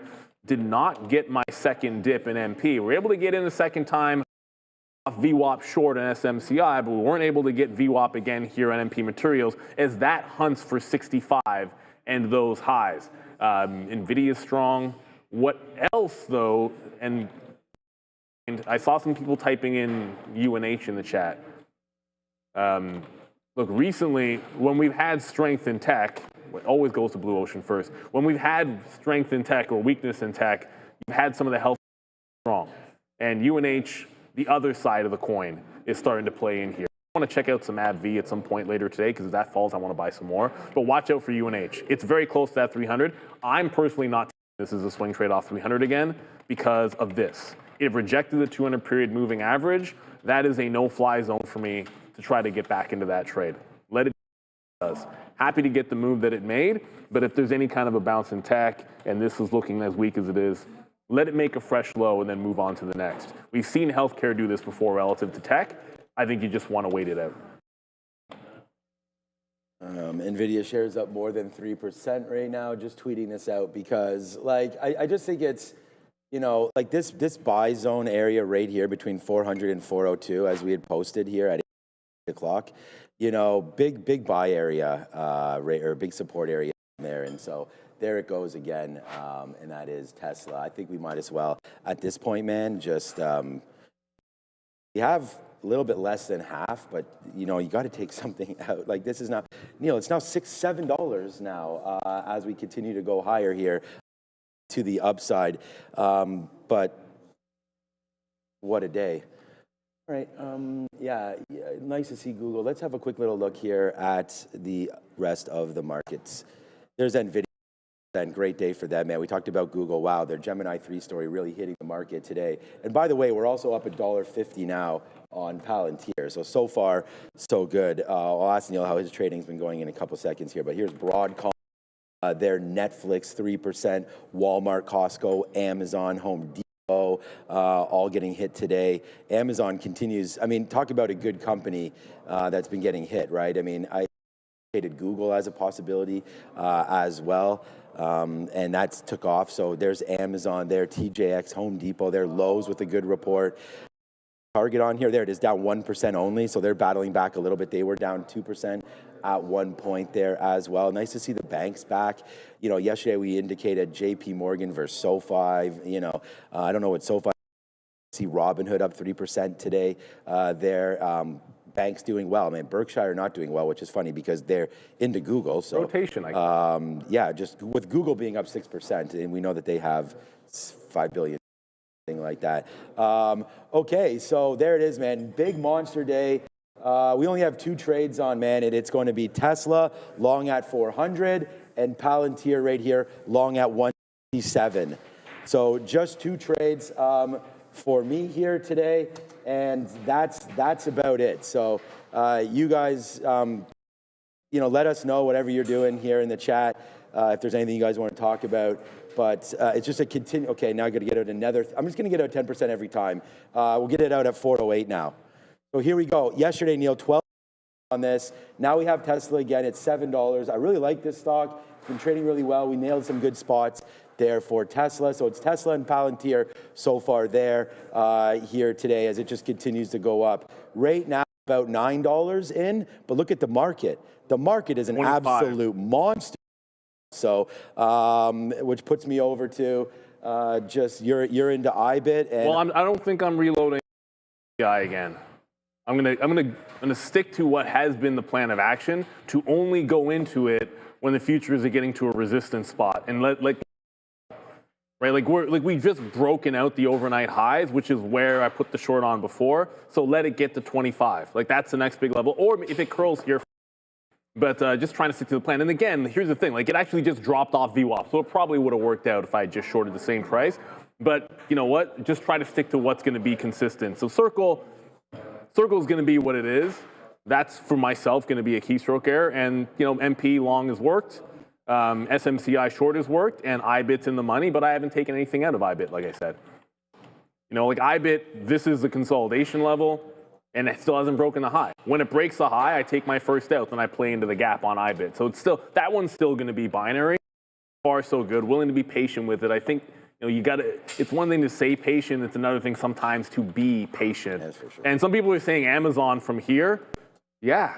Again, like that EU story, I'm never thinking it's huge deal when the EU regulators are on you, because they always are. So let's go to Adara.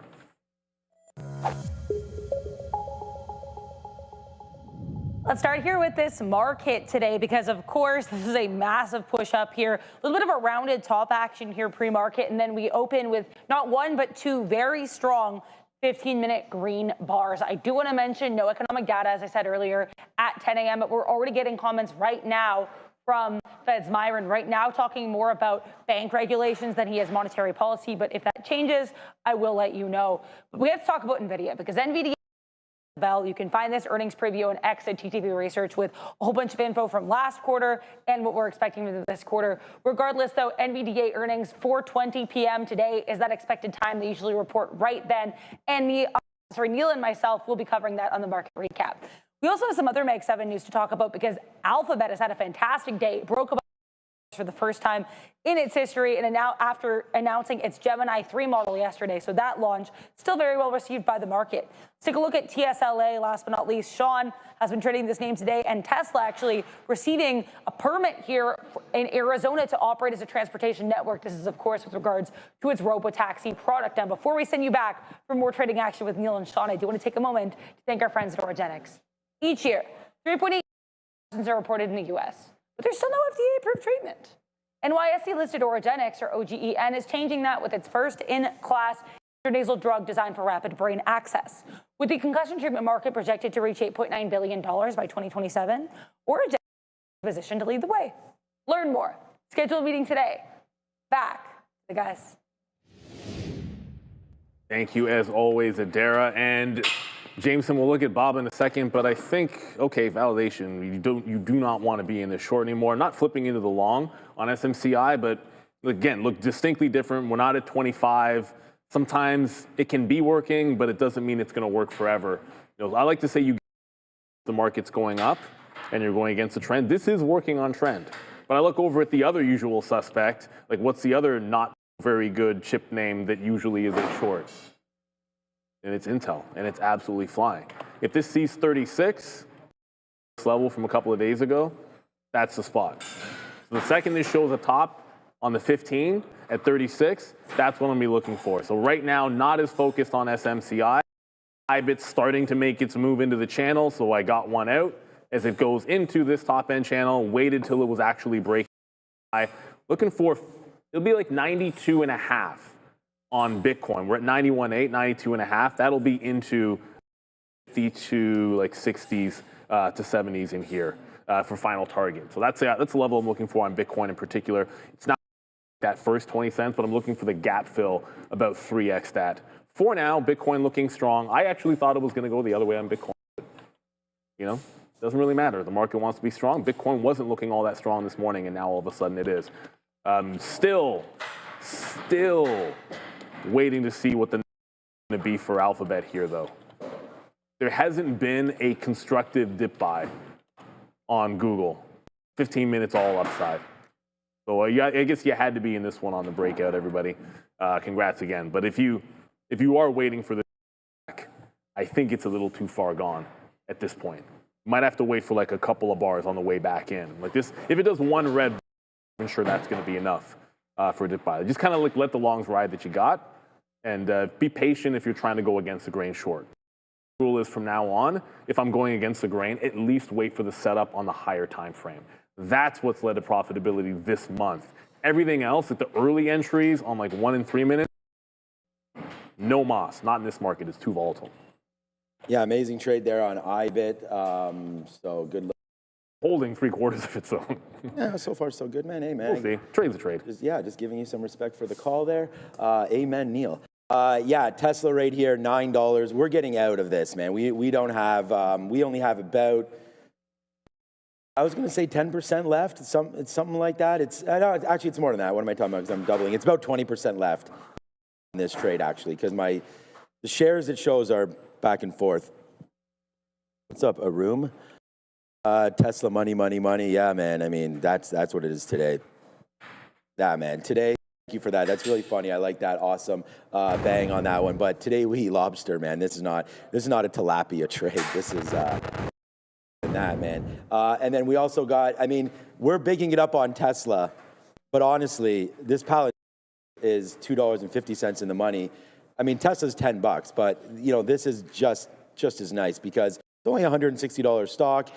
Came right into our level, and we waited a little bit on this. It was only $9.32, so I did want more shares, and unfortunately, we wrote down 166 on Palantir on here, and for those joining right now, thank you so much. And how many of you are subbed in right now? Let me just have a quick look. I'm going to say 21.4%.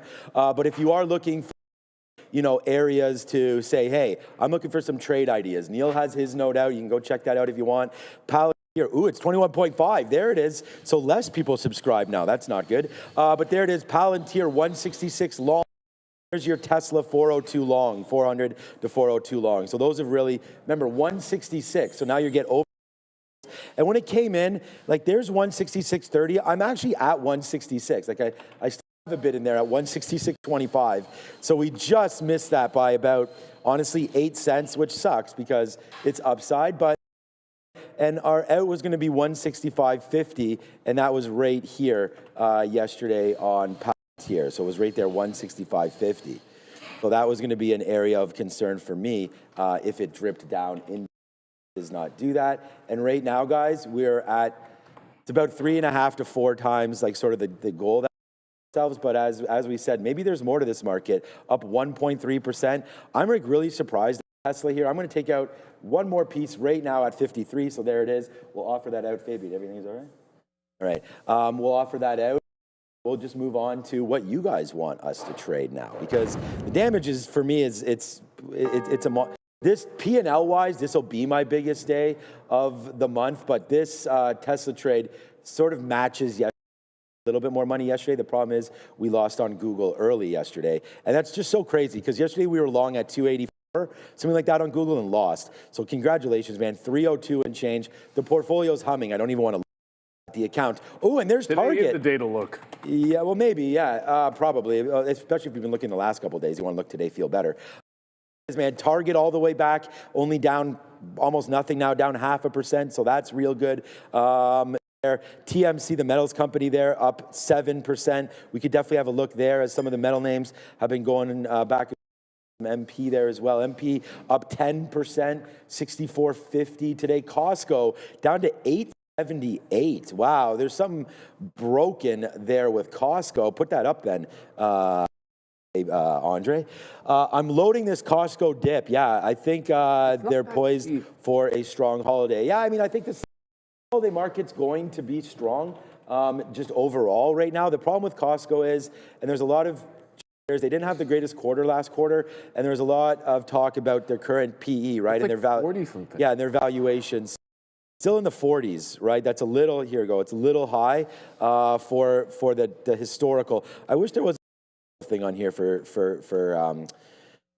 on Benzinga for their PE, but here we go. Like, look at Walmart, 33, Target. Like, you guys want to know why I'm in Target? how does a 10 PE sound?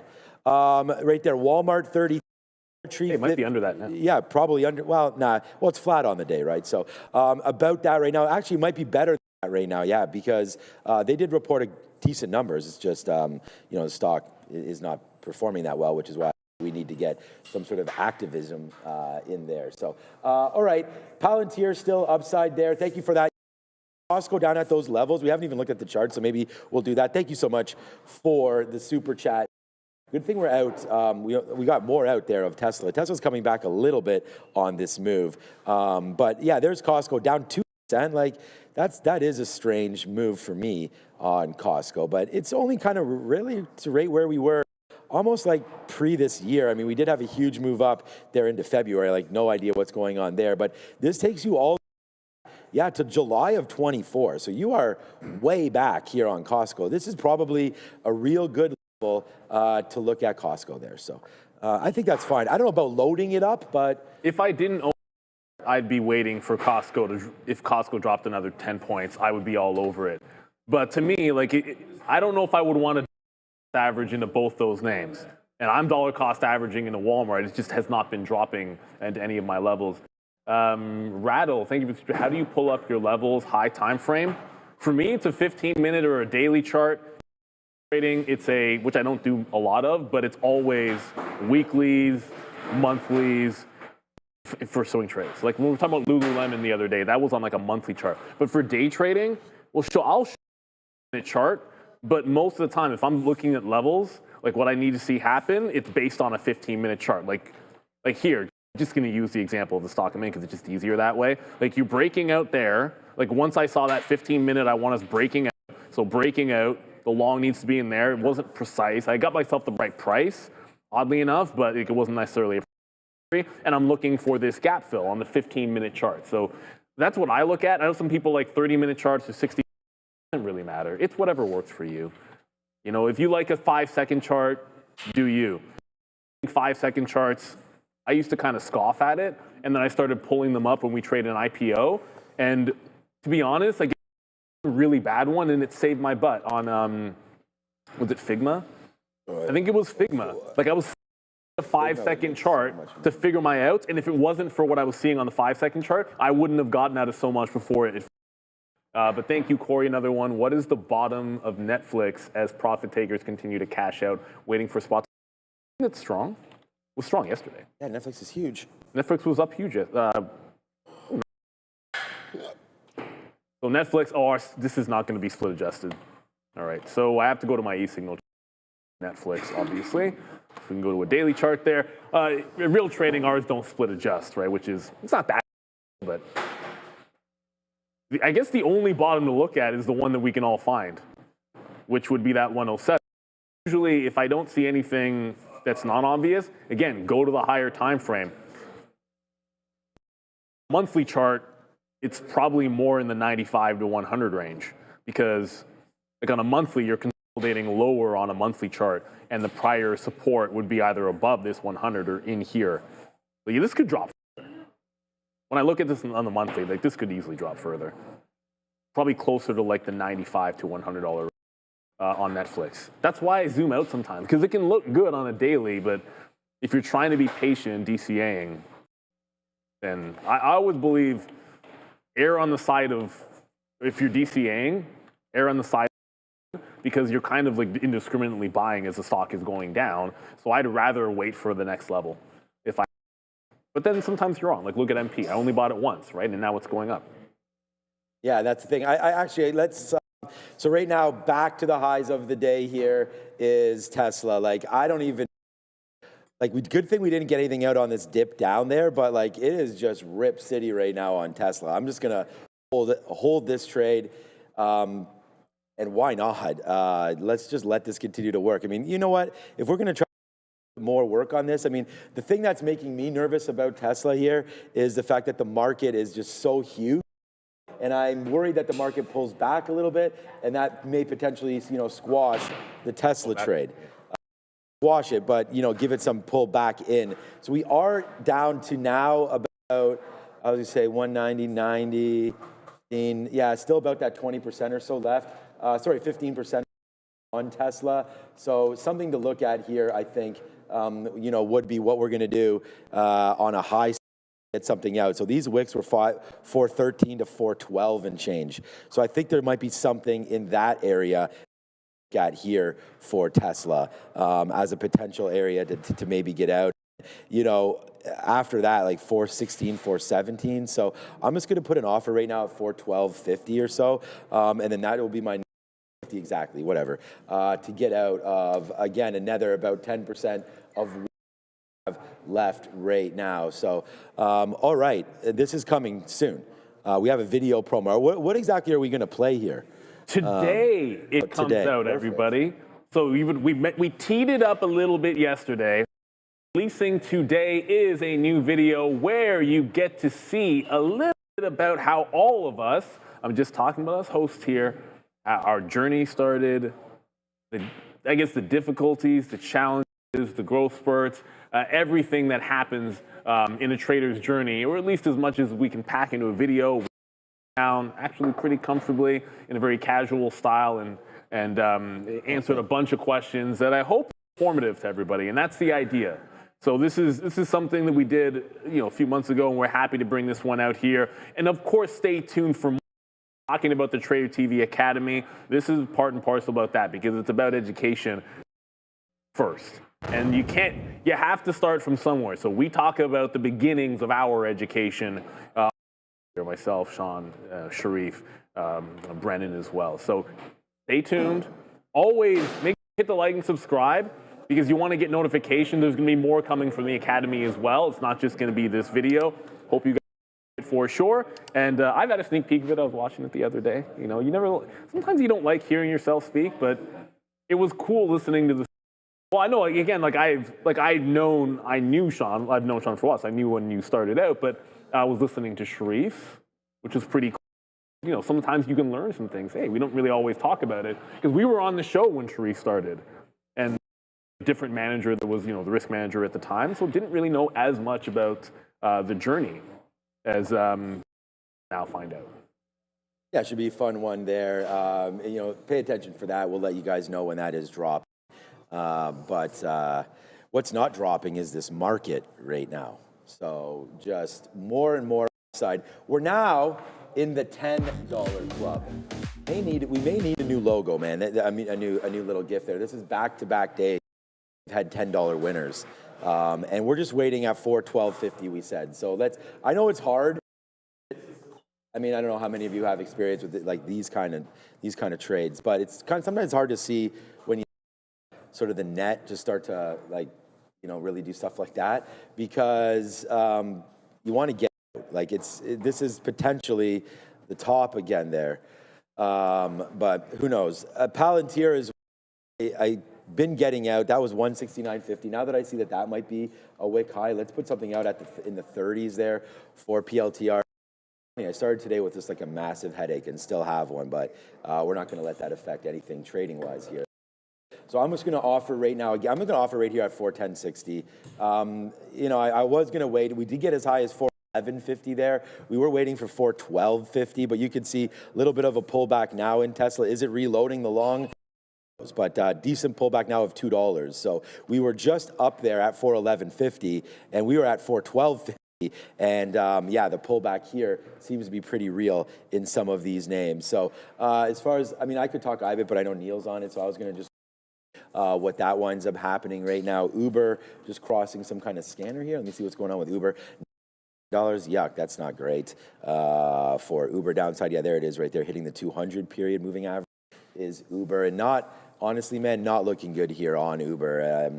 I don't really know why. We've talked about the robo-taxi and it's getting pretty competitive out there, but those are kind of just, I don't want to say they're pipe dreams because they're not. They're coming through, but we don't really know how that's going to affect Uber or anything yet. So I do want to kind of hold out, win in all of this.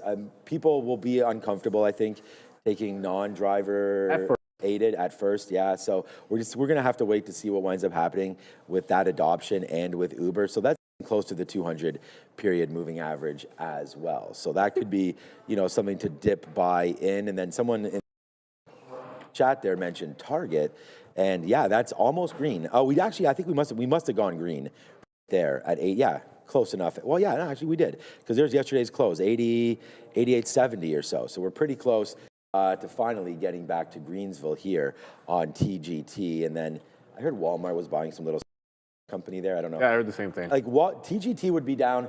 This is the funny thing. Like OpenAI, Walmart makes this deal apparently with OpenAI, and there it is, man. Whoa, Tesla almost came all the way. I'm at 410. We almost got filled there, 410.60. It's battling back Tesla, so you guys know I'm sitting there if it does. But yeah, Walmart's getting crushed lately, man, and a 33 PE, not bad, probably high historically for them. This is that OpenAI news. Thanks for the news, but didn't mean that much because it fell right back in. It on that day, and then it was whapped down again. So Walmart actually, they are at a teetering point as well here, breaking back below that $100 marker. But this is, and again, that's going to be of the split, but it's, you know, this goes all the way back to April, the last time we were at that 200 period moving average.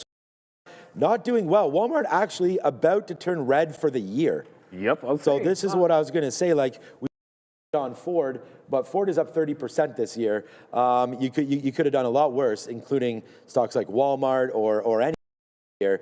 Ford's had a rough ride. It's not like it's hasn't appreciated the same way over the last years, like all these names. But I think that there might be something in that name. And if Ford is still up 30% and all these other names are getting hit the way they are, maybe it is time to sell my Ford here and get into something that's a little higher. But yeah, Ford nicely cooking, up 0.65% today.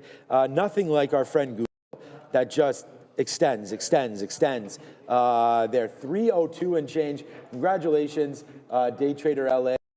You got that level that you're looking for, 295. I hope that wasn't like an out level for you, because obviously I think you'd want to still be in, especially if you had a $25,000 loss. That must have turned into a $25,000.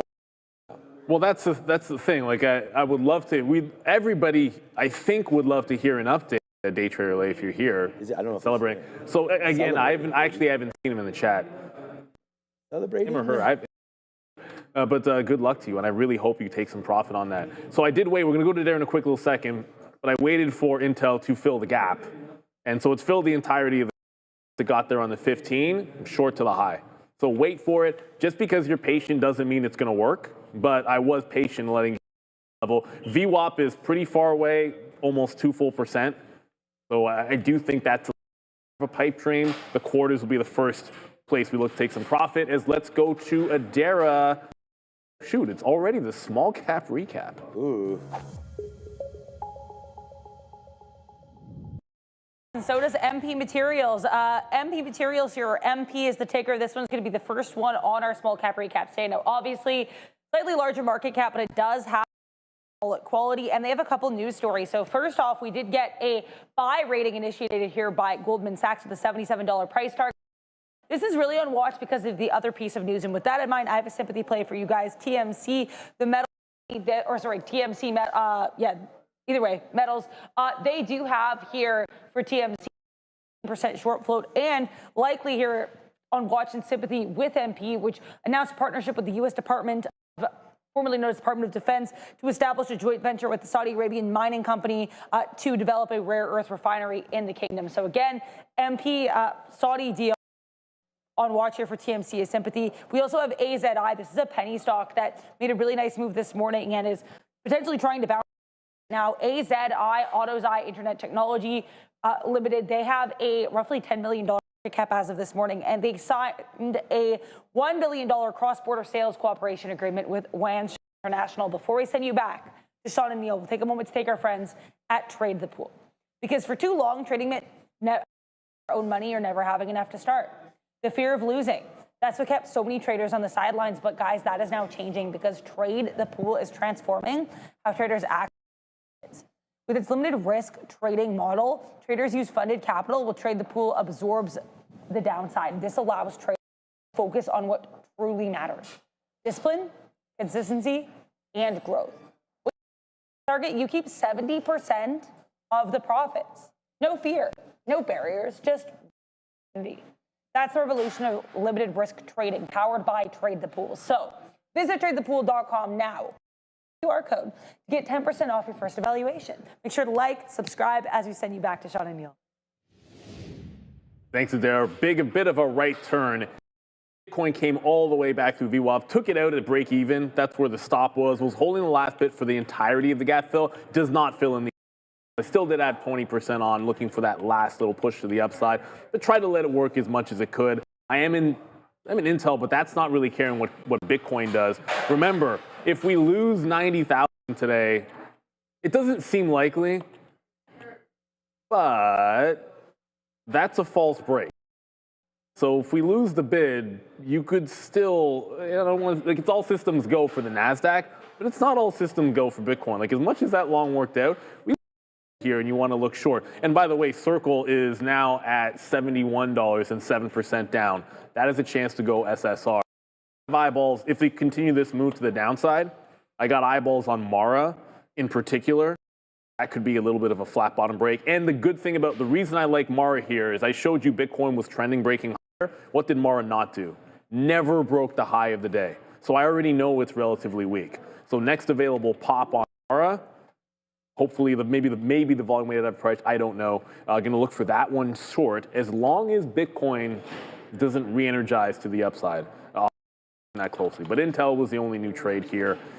So we'll see if this ends up being the top. It's broken a little bit of a crazy trend to the upside.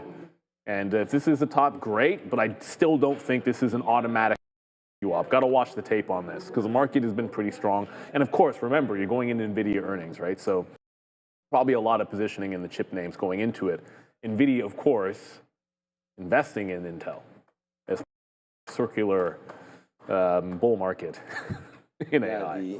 It's definitely a bull market in chips right now. We'll see if it can hold throughout the day. Circle's right dead. Now on Circle's IBIT. Dead. So that was a good one there for IBIT. But I just want to make sure that everybody hits the like. Only 1K of you, 8,500 watching. We got to get some more likes up in here. So hit the like button, hit the subscribe, and join us every single day here live for you. And hopefully, not hopefully, I know we're putting on good trades. Hope that you guys are, enjoying the content and, having a good time trading with us here every single day live. I've only got the 2 positions on here today, but there's another out for Palantir. Comes right back up into the 200 period moving average. For that, I'm going to sit there and take that as it comes back up into that area. So we're going to get some more out on Palantir, and we are still sitting now. I got impatient with waiting for that 410.60. It actually did wind up coming through again, but I took it right there 410 flat on that break right there through. So that was okay. I gave up 60 cents on, I only have, now I have 12.5% left. I'm taking out like 2.5%, 3% every time. We're still waiting for that 412.50, see if we can blow that top and then get that back in. So that's what we're going to wait for here on that and look for some more. Marvell having a nice comeback day today as some of these chip names. I didn't buy more yesterday, but nice day there for Marvell. Back to the side, they had that little dip down there as SoftBank, did show some interest in Marvell apparently, and the story leaked that they were potentially buying or looking to buy into Marvell or take the whole company as they try to link that up with ARM. But you could see right there, huge move over the last or so all the way back in. So we're still long here at 72 or so, or 75, I think it was, just before. And then we waited the 3 days and bought a good company at these lows. So that's where we ended up buying it. And then we only got a little bit out here around 90. And then we did not get anything out on that spike. That was like either in the pre-market quick and didn't get anything out there. So if we do come back up into 90 again, I should probably put an offer here at lunch, see if that hits in the next couple of days, especially if Nvidia hits tonight. That's what we're doing right now with Marvell. So we're going to look to see if we can pick some up. And then before we go over to Adara, which will be right now, I just want to see what Alibaba's doing. This is long here on Alibaba, so potentially something here as well for anybody looking to dip by Alibaba. It got as low as 152 on that warning there from the White House. What's up, Adara? Yeah, we're going to take a look here at Donald Trump on Truth Social, that is, of course, the president of the U.S. I bring this up because it actually involves Nvidia. He just posted this 2 minutes ago, 3 minutes ago, quoting Jensen Huang. And I guess the quote is, as promised, production of Blackwell has AI, invented in America, made in America, built for America and the world. So we know Jensen Huang has been at the White House there, and I guess is involved also, from what I've seen in this investment summit. Donald Trump liking his quote and putting it out there with regards to American AI. So that is of note. I also want to mention here, too, that we still have comments coming from White House economic advisor Kevin Hassett, who is seen as one of the front runners for the Fed chair position, and he seems to continue to be comparing himself to Powell, which he's done over the last couple interviews, saying, quote, I wouldn't say inflation was transitory if it wasn't. So Kevin, I guess, trying out for Fed chair, as it were. And it looks like Donald Trump is continuing to post Jensen Huang quotes on Truth Social. So keep an eye on those. They seem to keep coming. Back to you. They're trying out for, I like that term, trying out for Fed chair. Well, you got to go. We get we get the Fed meeting minutes. Don't know how much of a big deal that's going to be when you weigh that against Nvidia. And don't forget Palo Alto as well. I feel like security has been absolutely fantastic, but they haven't necessarily been doing the best. Oh, that's right. Not okay. Yeah. So gotta zoom in a little bit for you guys there. I hate when those charts go haywire like that. They've been underneath that 50. The crowd may be a little bit better. Easily see the 200 period. We've seen this stock the last couple of times dump on earnings, continue in. Like this pulled back and gave you 20 to 25% of a dip buy. So I think if that happens, you got to be ready for a bit of a bigger move on Palo Alto. I haven't checked to see. I'll double check. We'll double check later what the expected move is on Pan. But I will not be surprised if and when this is a bigger move than Tesla, not Tesla, but Nvidia. I just feel that's going to be the case here for Palo Alto, based on what it's been doing the last couple of times in here. So far, so good. And 90,000, I think, is going to break on IBIT. So oh, Bitcoin, shit. That's the... Yeah, like we're breaking, where are we at right now? 90, we just broke 91, so 98, so 90,800 as we continue to flush. Obviously, that means Mara did not pop, so not going to get any kind of pop into Mara. I want to be into 90, so the first available, I guess, push higher, because that's pretty bearish to me. It's not so much that it's down, it's like, look at the false break. Very different. Yesterday held the trend until late in the afternoon. This is a serious breakdown. Feels to me like if you're going to do this, you're going to get to the test. I just feel like Mara's going to be weaker, so that's the one I want to go to. I'm pretty sure we have free locates on this. Yes, we do. Just got to double check. But this is the one. First available couple of pushes up. Try to take the rollover on the way to 9 on BTC. We'll see if it holds up. Be careful if you're in BM&R. Can't imagine that's doing very well here today. Oh man, yeah, the scams continue. Look, I was always waiting for this short at 51.50. So when it breaks, we're going to take it short 51.50 on IBIT. We just waited. Again, patience is going to pay, man. One more time here, so we'll wait for it. It is a big day. I want to thank everybody for hitting the like. Now we're up to 1.3K. So I got to say to everybody, awesome. Thank you so much for doing that. For continuous, I think it's a little bit cold here, yeah, for sure. I don't feel that bad. Hands get cold. Here's $10, Randy, for you on Tesla. Just 10, yeah, just small little 10. You must be buying lunch. $10 level. If that would be the case, then yeah. Nice move up there for Tesla. Now 411's coming through, and of course, because Randy's here, some Rivian right now, 1480, not doing much. Actually down today, Rivian down 1.5%. What a move they had, Randy, obviously there. And, as the squeeze was sort of on, there's still a short float associated with Rivian. That's pulling back into your 50-period moving average. So I know you're still waiting for some more shares down here, but hopefully, yeah, if it gets back into these levels, this looks great, man, between $10 and $11. We'll see if that can hold. But normally, Randy, the 200 period is something you want to look for. $13 looks to be some, get up to that name. So we could see if 13 wants to for that. But here we go, man. It's now, IBIT has now been activated. So let's wait to see what happens with IBIT. We are now short right here at 49. So it's actually, we have 49.5. So we must have run into a dark pool. But here we go, man. Short IBIT.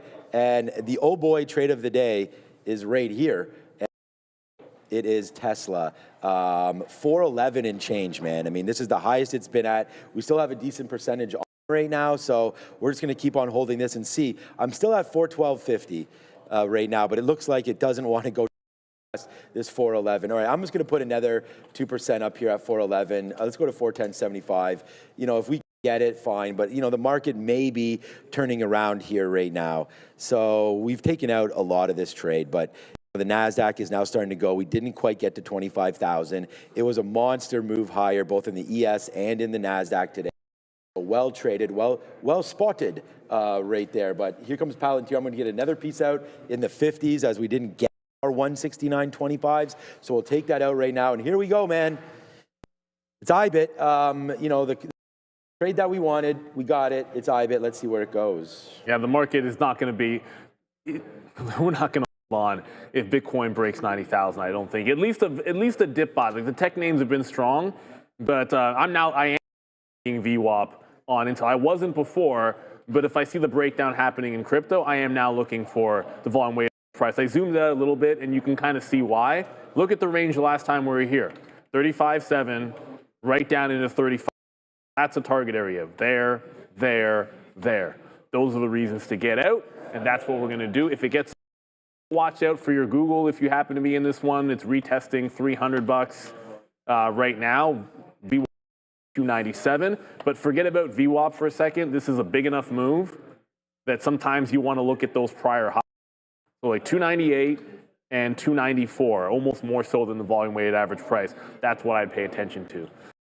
We're starting to get that movement. Sitting in Intel on that trend break for it to now start to come back in. But I know the range that I want, and that'll be down to 35.10. So basically looking for about a 1.5 at even increments here on INTC. Continue. So just got the first fill, and again, could scalp, but let it play the move, right? Like this is the area you're getting out up here.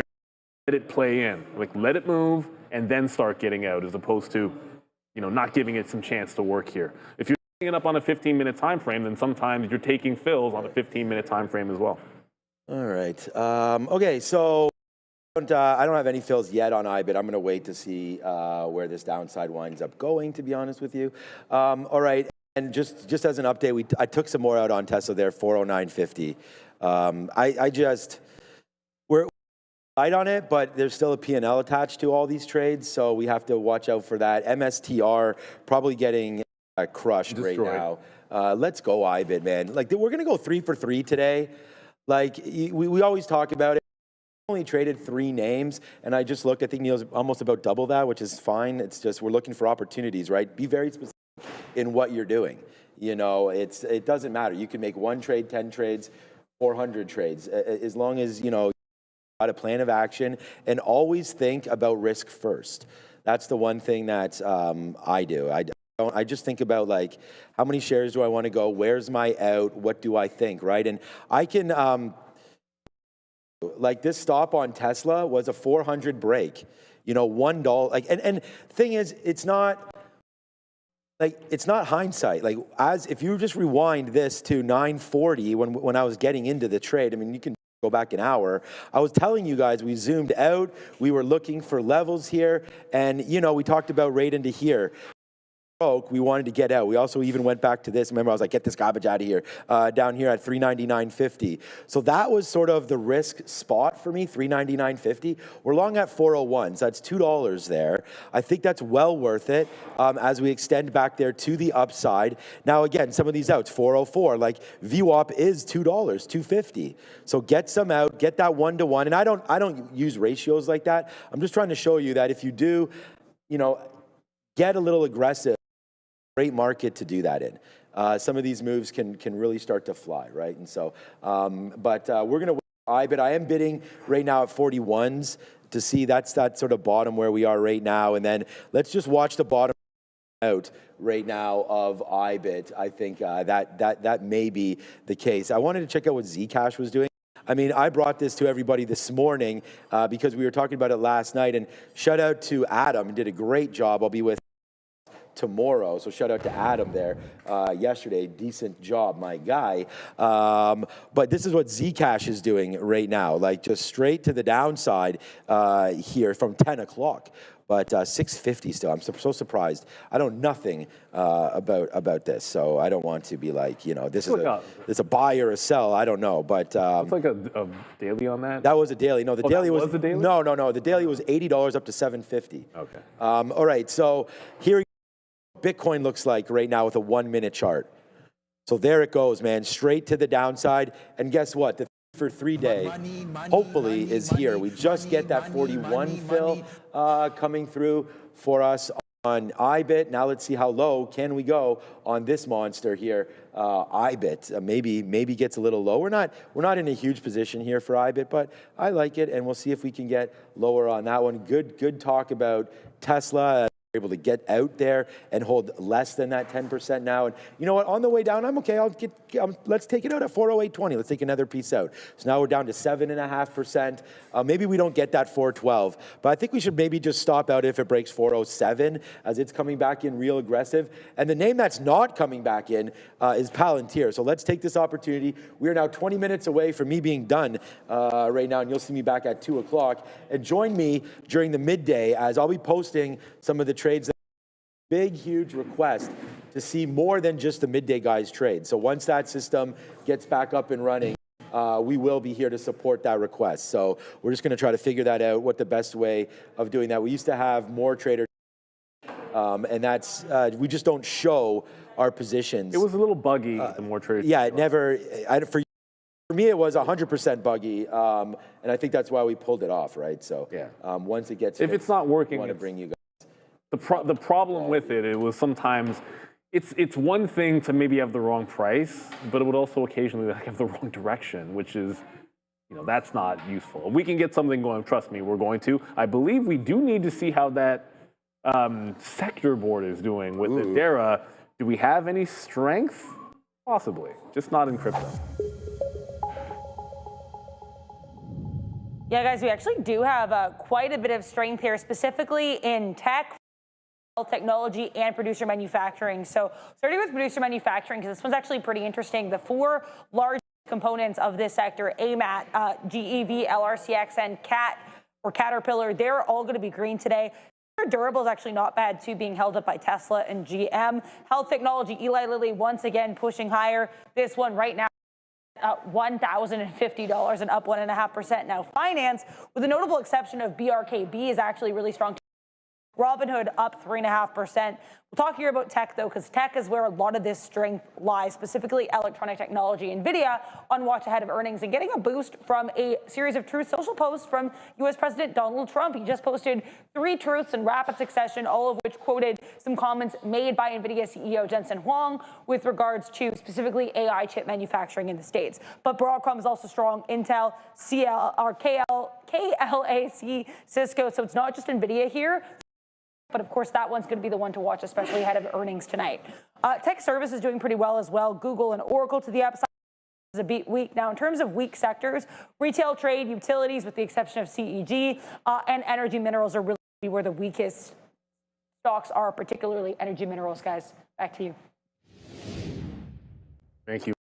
We're going to make a slight adjustment because buyers come in wherever they happen to.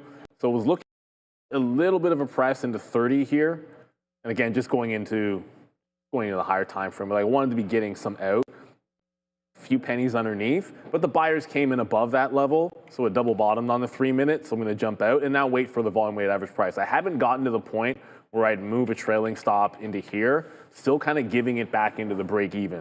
So again, just a small change here, and then you could possibly short at anything. Like I looked over at SMCI, but it kind of like at a random area.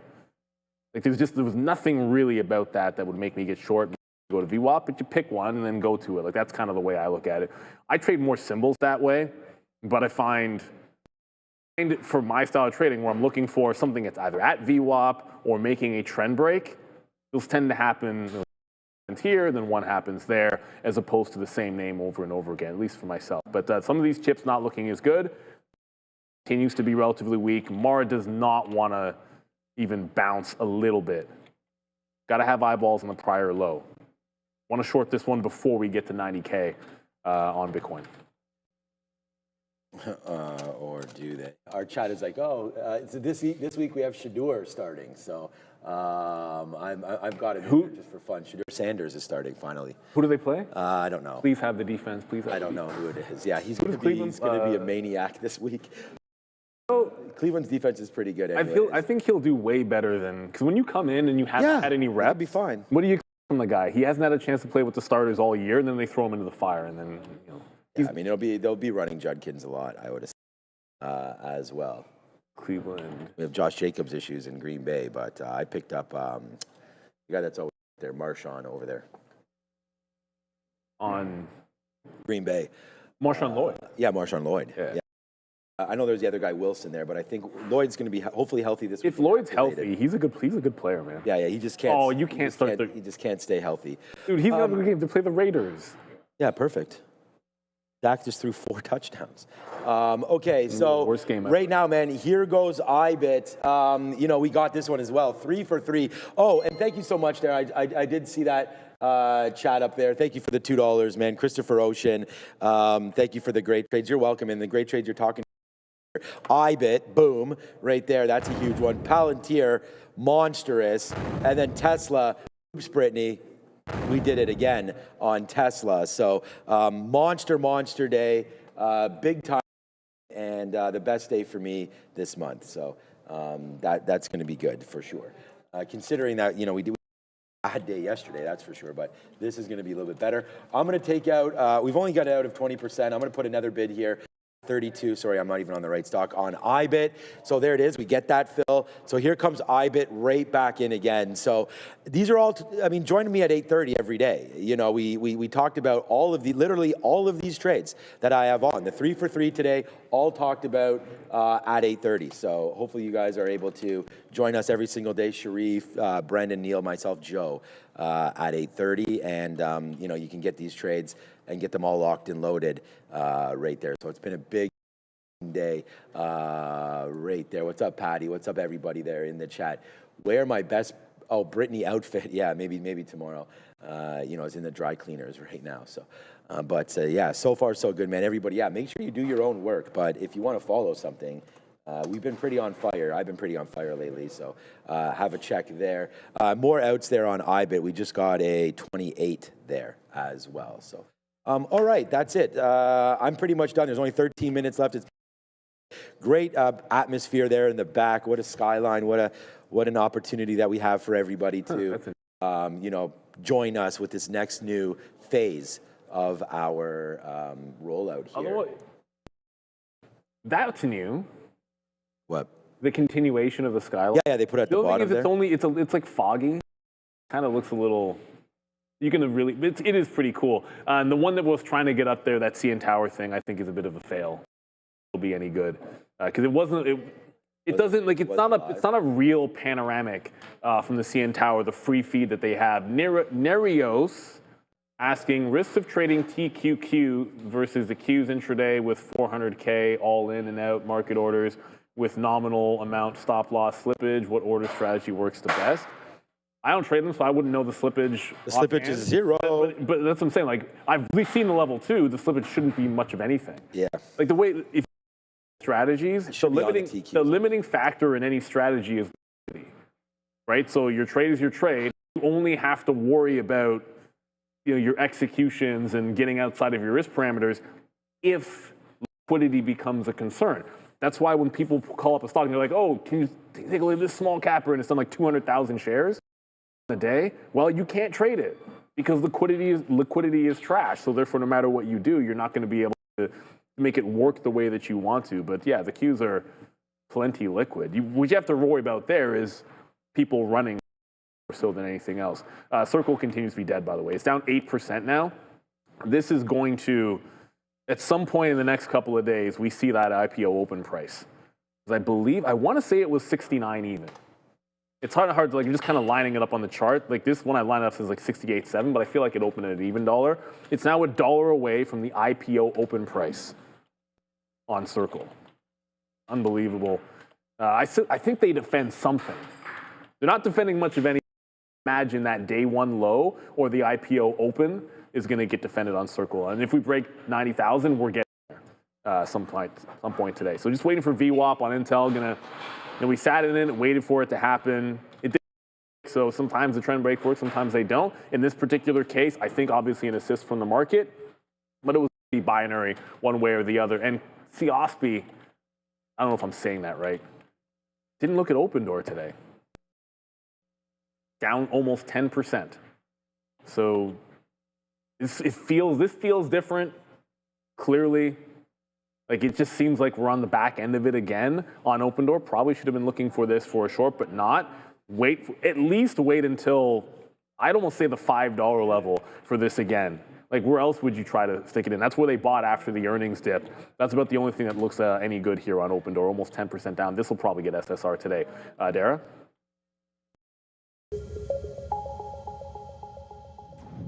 Let's talk about this US dollar, because this US dollar is actually wrong today, guys. Look at this push to the upside. This candle, kind of significant here, and this uptrend continuing again from that September 17th low. Now, of course, September 17th actually a Fed day, so interesting look. It mirrors a lot of the action that we saw at the end of last year as well with the US dollar.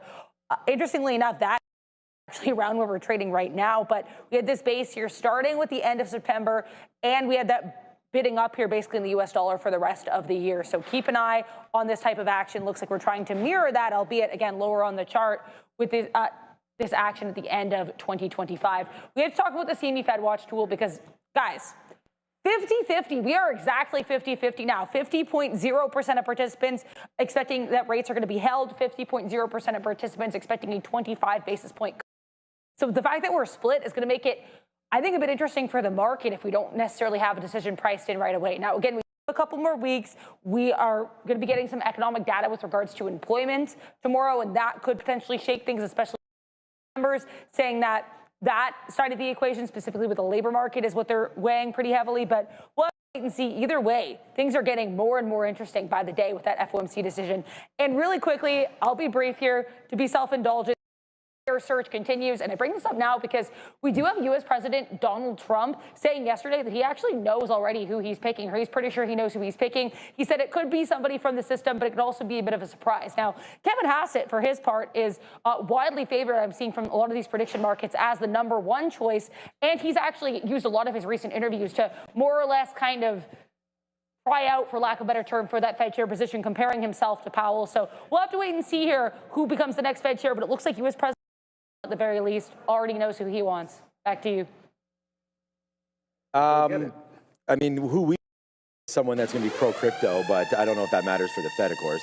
But here comes IBIT, monster move down, now 30 in the money as we continue to bleed lower. Good trading there. We did get stopped out. We punched ourselves out. Here, right there at 167.50. We had very, very small. We put a 169 there and just got that minutes ago, so so far so good there. Then we took out some Tesla right there at VWAP again at 407. So now we have 5%. Breaks 405. We'll get out and we'll deal with Tesla a little bit later. But you know, it's almost about that time. Today's flavors of India for lunch. And the most famous Indian dish of all time, at least for you know, most people that aren't Indian. I know what that is. Right here. Wow, IBIT. We just got 14s there. What a call on that IBIT, by the way. There it goes, breaking 90,000. Today's butter chicken with potato and cauliflower vegetables, basmati rice, cucumber. We like that. Tomato salad. That's what's for lunch. Butter chicken, baby. That should be pretty good. See what's on our plate here with the salad. It'd be weird to have butter chicken on a salad. But it would be. And I know you were that's probably what. Yeah, probably. We'll see. Hopefully not. I know you had IBIT long, but right now it's the short that is absolutely crushed City right here. We were very, very patient, man. We waited. We indicated to everybody real early in the day that 51.50 breaking right into here. Actually, must have been. It was right here. Yeah, right there. So there's the level there, 51.50. That's the level that we wanted. And hey, man, if you're you want a level, take it. It came in, we took it. There it goes, crushing right now. IBIT down to that downside. So IBIT, I like it a lot. right now on that downside for IB, IT, and it's just, the bleed is on right now for crypto. So I'm gonna put another bid right here at 07. Maybe we get it, maybe we don't. Because there it is, comes right in immediately there. So it's another 42-cent winner. So 3 for 3 on the day, and yeah, we're cooking, man. This is about to break. So we are here of Tesla, monster trade. We don't wind up making as much as yesterday, but it was very similar trade right there, and conservative today on that because I don't know why, but nice move to the downside there for Tesla right now. Congratulations. We sort of sniffed this out, man. This is where I was like, oh, we should be short, and that's why we started to piece out this Tesla trade up here and Palantir and everything, and we flipped over into the short. So yeah, man, we got it. We got it both ways. We got the longs and the shorts here today. So far, so good. Yeah, and congrats, but my short's out. I don't feel like it's a strong stock. Like Bitcoin's weak. This is strong. Intel, you still have earnings to come through, and at the same time as we got to VWAP, the Nasdaq too. So it's just like a standard. Reverted back into the volume weighted average price, and if we continue lower, maybe for VWAP as a short underneath a little bit later on. Something else happened, by the way. I don't have an order for this in yet, but meat broke $1 again. So the dollar hasn't mattered outside of when it broke up, but I paid for locates every single day this week, and it hasn't happened. Wow. But if it happens today, we lose 99. I'm just going short on this flat bottom break. It's essentially if we break 99. For it to get down to 90 from before. So that's the move. Unlikely to have an order out because I'm not in position, so I can just do it myself if I was in a bunch of stuff or thinking I might get up, order in, but this is one. Beyond Meat, whatever, it breaks 99 cents, you're gonna get filled if you try to do it manually unless it's gonna be SS. And yeah, the market just continuing to bleed a little bit here. Mara almost at the lows. I feel like we just lost 90,000. So if there is any bounce at 90, it's Mara that I want to jump into the short.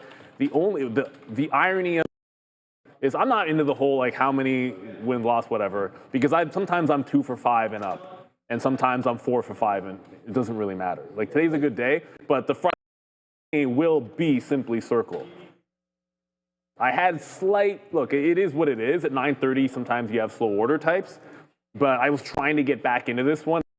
Accepting on anything for like about 3 or 4 seconds. And that was exactly when I wanted to get into circle. But this stock is in major trouble. And I think a defense is possibly coming at that IPO issue price, which is now, I think it was issued at like 40 something. Open, which was about $69. That's now less $1 away here. It'll be close to short sell restricted if it tests that low, that 10% to the downside. So I might look for a mean revert on this trade as well. And Dara, what do you have? Yeah, just be aware here, guys. CNBC right now streaming live. It looks like Elon Musk and Jensen Huang at this U.S. Saudi Investment Forum. They're doing a panel, a CNBC live stream. And we already kind of heard things suggesting they'd both be appearing together. So again, they're at this panel. I'm watching this stream. If there's anything interesting, I'll let you know. Back to you. All right. There it is. You are welcome, Ronnie.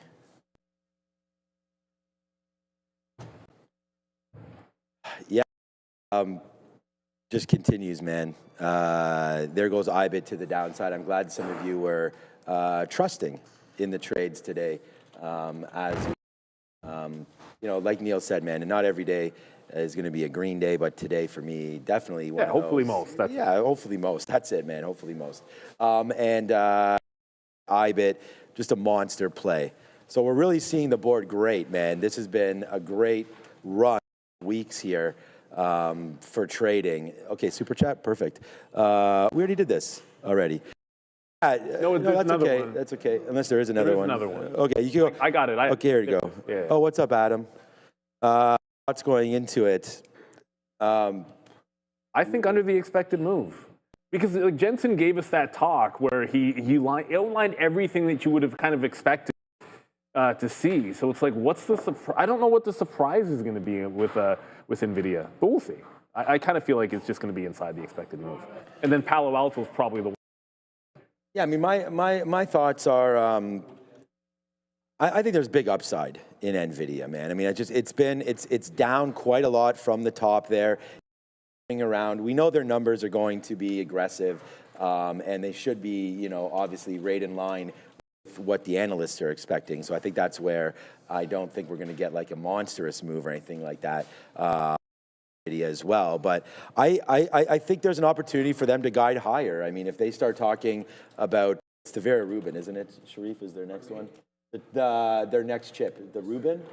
Right. So I think that if they could talk positively about that and the expectation there, and maybe orders or whatever that they have, that would be something that, you know, I think could really blast this market, right, back there to the upside. So it's just, it's a it's more aggressive than the market, but do you really want to sell your Nvidia? I don't, and I'm not sure that anybody else does on whatever the report comes through. If it gets sold, I just think Adam.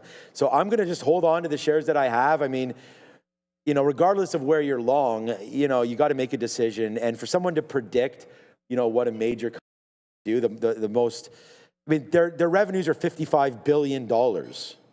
Like, I don't really know, you know, like their yearly revenues of $250 billion. We'll see what their guide's going to be for next year, but that's greater than pretty much every stock out there. Like, obviously there's trillion club stocks, but if you think about Nvidia, that's just their revenues. So, you know, there is some room for error. It's amazing how on these analysts are most of the time with some of their predictions. But if they do the expected move, that's bigger than like all but what, 20? I don't know. It's I forget the there's number. so much cash on the side, right? Like Google, they added how many billions of dollars? It's insane. I mean, Google's up 5%. It's already a $3.5 trillion name or something. So 5% on $3 trillion. You know, 150 billion. Like there's a lot of opportunity here for traders to get in, and I don't think it's too late. So Microsoft had good earnings. Google had good earnings. All these names had good earnings, and some of them gave back.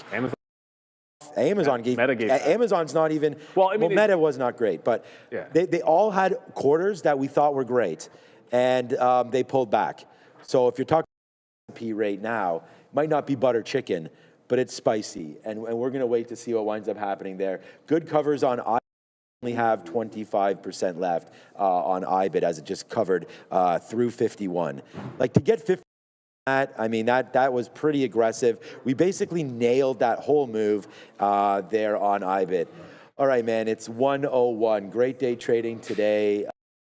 Jerk chicken would be so good, Sam. We haven't had jerk chicken in forever. It used to be a staple. I think I'm going to make that request. It used to be something we got like a couple times a month. I feel like maybe they just, I don't know. There's no, it's such a solid thing. The only beef I would have, not very spicy. No. Very. You got to appease the masses. I mean, it's too spicy for Adara as is. Yeah, it's got. We got to make sure that when you're living with catering. Yeah. They can't go overboard, which I want to feel some heat. Yeah, well, we're going overboard now. Thanks, everybody. It's all good. We'll see you guys at 2 o'clock. Let's go over to the boys. It's the Day Madness show. You guys tell me if it both looks white or not. I'm going to get ready to look at these shirts. Throw it over. You can tell the difference. Boom, boom, boom, boom, boom. Greetings and salutations, beautiful people. Welcome to the Midday Show. Who is it? This guy right here. It's your boy, Joey Options, and I'm Sharif. And where are all the people at, man? Let's say hi to everybody working their way into the stream. Shout out to Steve Duran, all class Adam. We got Gary F. and Dinkelberg, same shirt guy. Shout out to Meg7 News, Jody Mills. We got Roadrunner, we got Sam, we got old boy. Neil has beef on jerk chicken. He's talking words there. Liquidity not. Sport. We got Ben Joseph. We got the Gormless Twit. What? Love it. Lost Balanos. We got Christopher Ocean, Sharif, Joseph. What's up? We got Safe. We got Bryn. We got Ja El Ronaldo. See Ronaldo yesterday with Donald? Yeah. They're doing their thing. 25. Jordy VWAP, Badco, John Tantrum. Shout out to Lee, the conductor. He beat in these markets, baby. Red Panda, we got Nathan Penna joining us from H-Town. Shout out to Houston, Wyatt. We got, who else? Midday Rester. They will rest with Joseph and I. Shout out to Nikki. Shout out to Trader Forever. Hypothesis. Something there. Derek Thompson. One more, Joey. Dean Alain. Shout out to Dean. I don't know why I Frenched your name there, but I did. That's part of the Canadian. Good morning, everyone. I hope everyone's having a fantastic start to this session. A lot to go on, a lot to go on. And obviously with the most anticipated Nvidia earnings report this evening after the bell, along with PNW as well, too, Sharif. So there's a couple names that we can be looking without any questioning, guys. So what are we? We are long some Tesla. Let's see if we can get this move back into the volume-weighted average. As you can see, we're at 1660 in TSLA. Great. Nice indecision prints below the volume-weighted average price. Strong rally in the earlier session out of the gate. Tesla pretty strong. The Q is pretty strong. The Mag 7 rocking and rolling. Microsoft, I think, be leading the race to the downside here, guys. Down It's about to get taken out by Google, man. It is. Like, we're talking like less than 100 million now. We're talking, so it's it's a fraction of a percent. I think at the end of the day for Google. We can take a look at it from a daily, and I think that's really important to note as well, too, guys. So we'll see here that we're at the lower end of some support, and the momentum does seem to be to the downside. So just be cautious what we got going on here. Not even quite a double top, but pretty close. Lots of wicks right in around this 558 area, and then now we're starting to trade $100 lower than that. Do we think that Microsoft is going to be at a discount, considering it's down 13% off of this previous all-time high? This is when it just decided to go buck wild. Yeah, there you go. On its previous earnings report, and then after that, Sharif, it was just straight to the top and no looking back. Until now, things are starting to cool down. Do we think that's going to be the narrative in a lot of these names? Maybe, possibly. Time will most definitely tell, but let's go test. Shout out. All right, 3 trades on. Let's get right down to it. SGBX, this is a multi-day runner. We're involved, taking some prints to the high. At high day break. Oh, sorry. We just made high day. 475. Seller at $0.75. Be on alert here. We did topping tail into that candle earlier at 940 for resistance as short C. The same thing we're looking at right now. That's number 1. Number 2, we have a trade here on OLMA. Here as we have 2 candles that formed hammer with wicks below the 10 EMA, both of them the 10 EMA, but we're looking for a trend break here.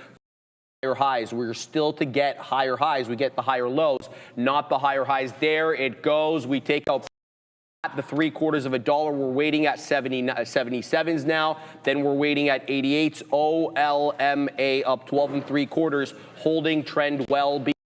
Though for 23 resistance. FRGT holding above the 10 on the 5, and we're looking for this one 5-minute candle to make a new high after printing a doji candle at 11. First profit takers 23, 25, 7, 29, 31. Let's see if we can print all of them.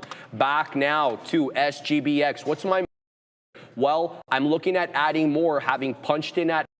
Looking at a key area of previous resistance, looking for that previous resistance to act as support.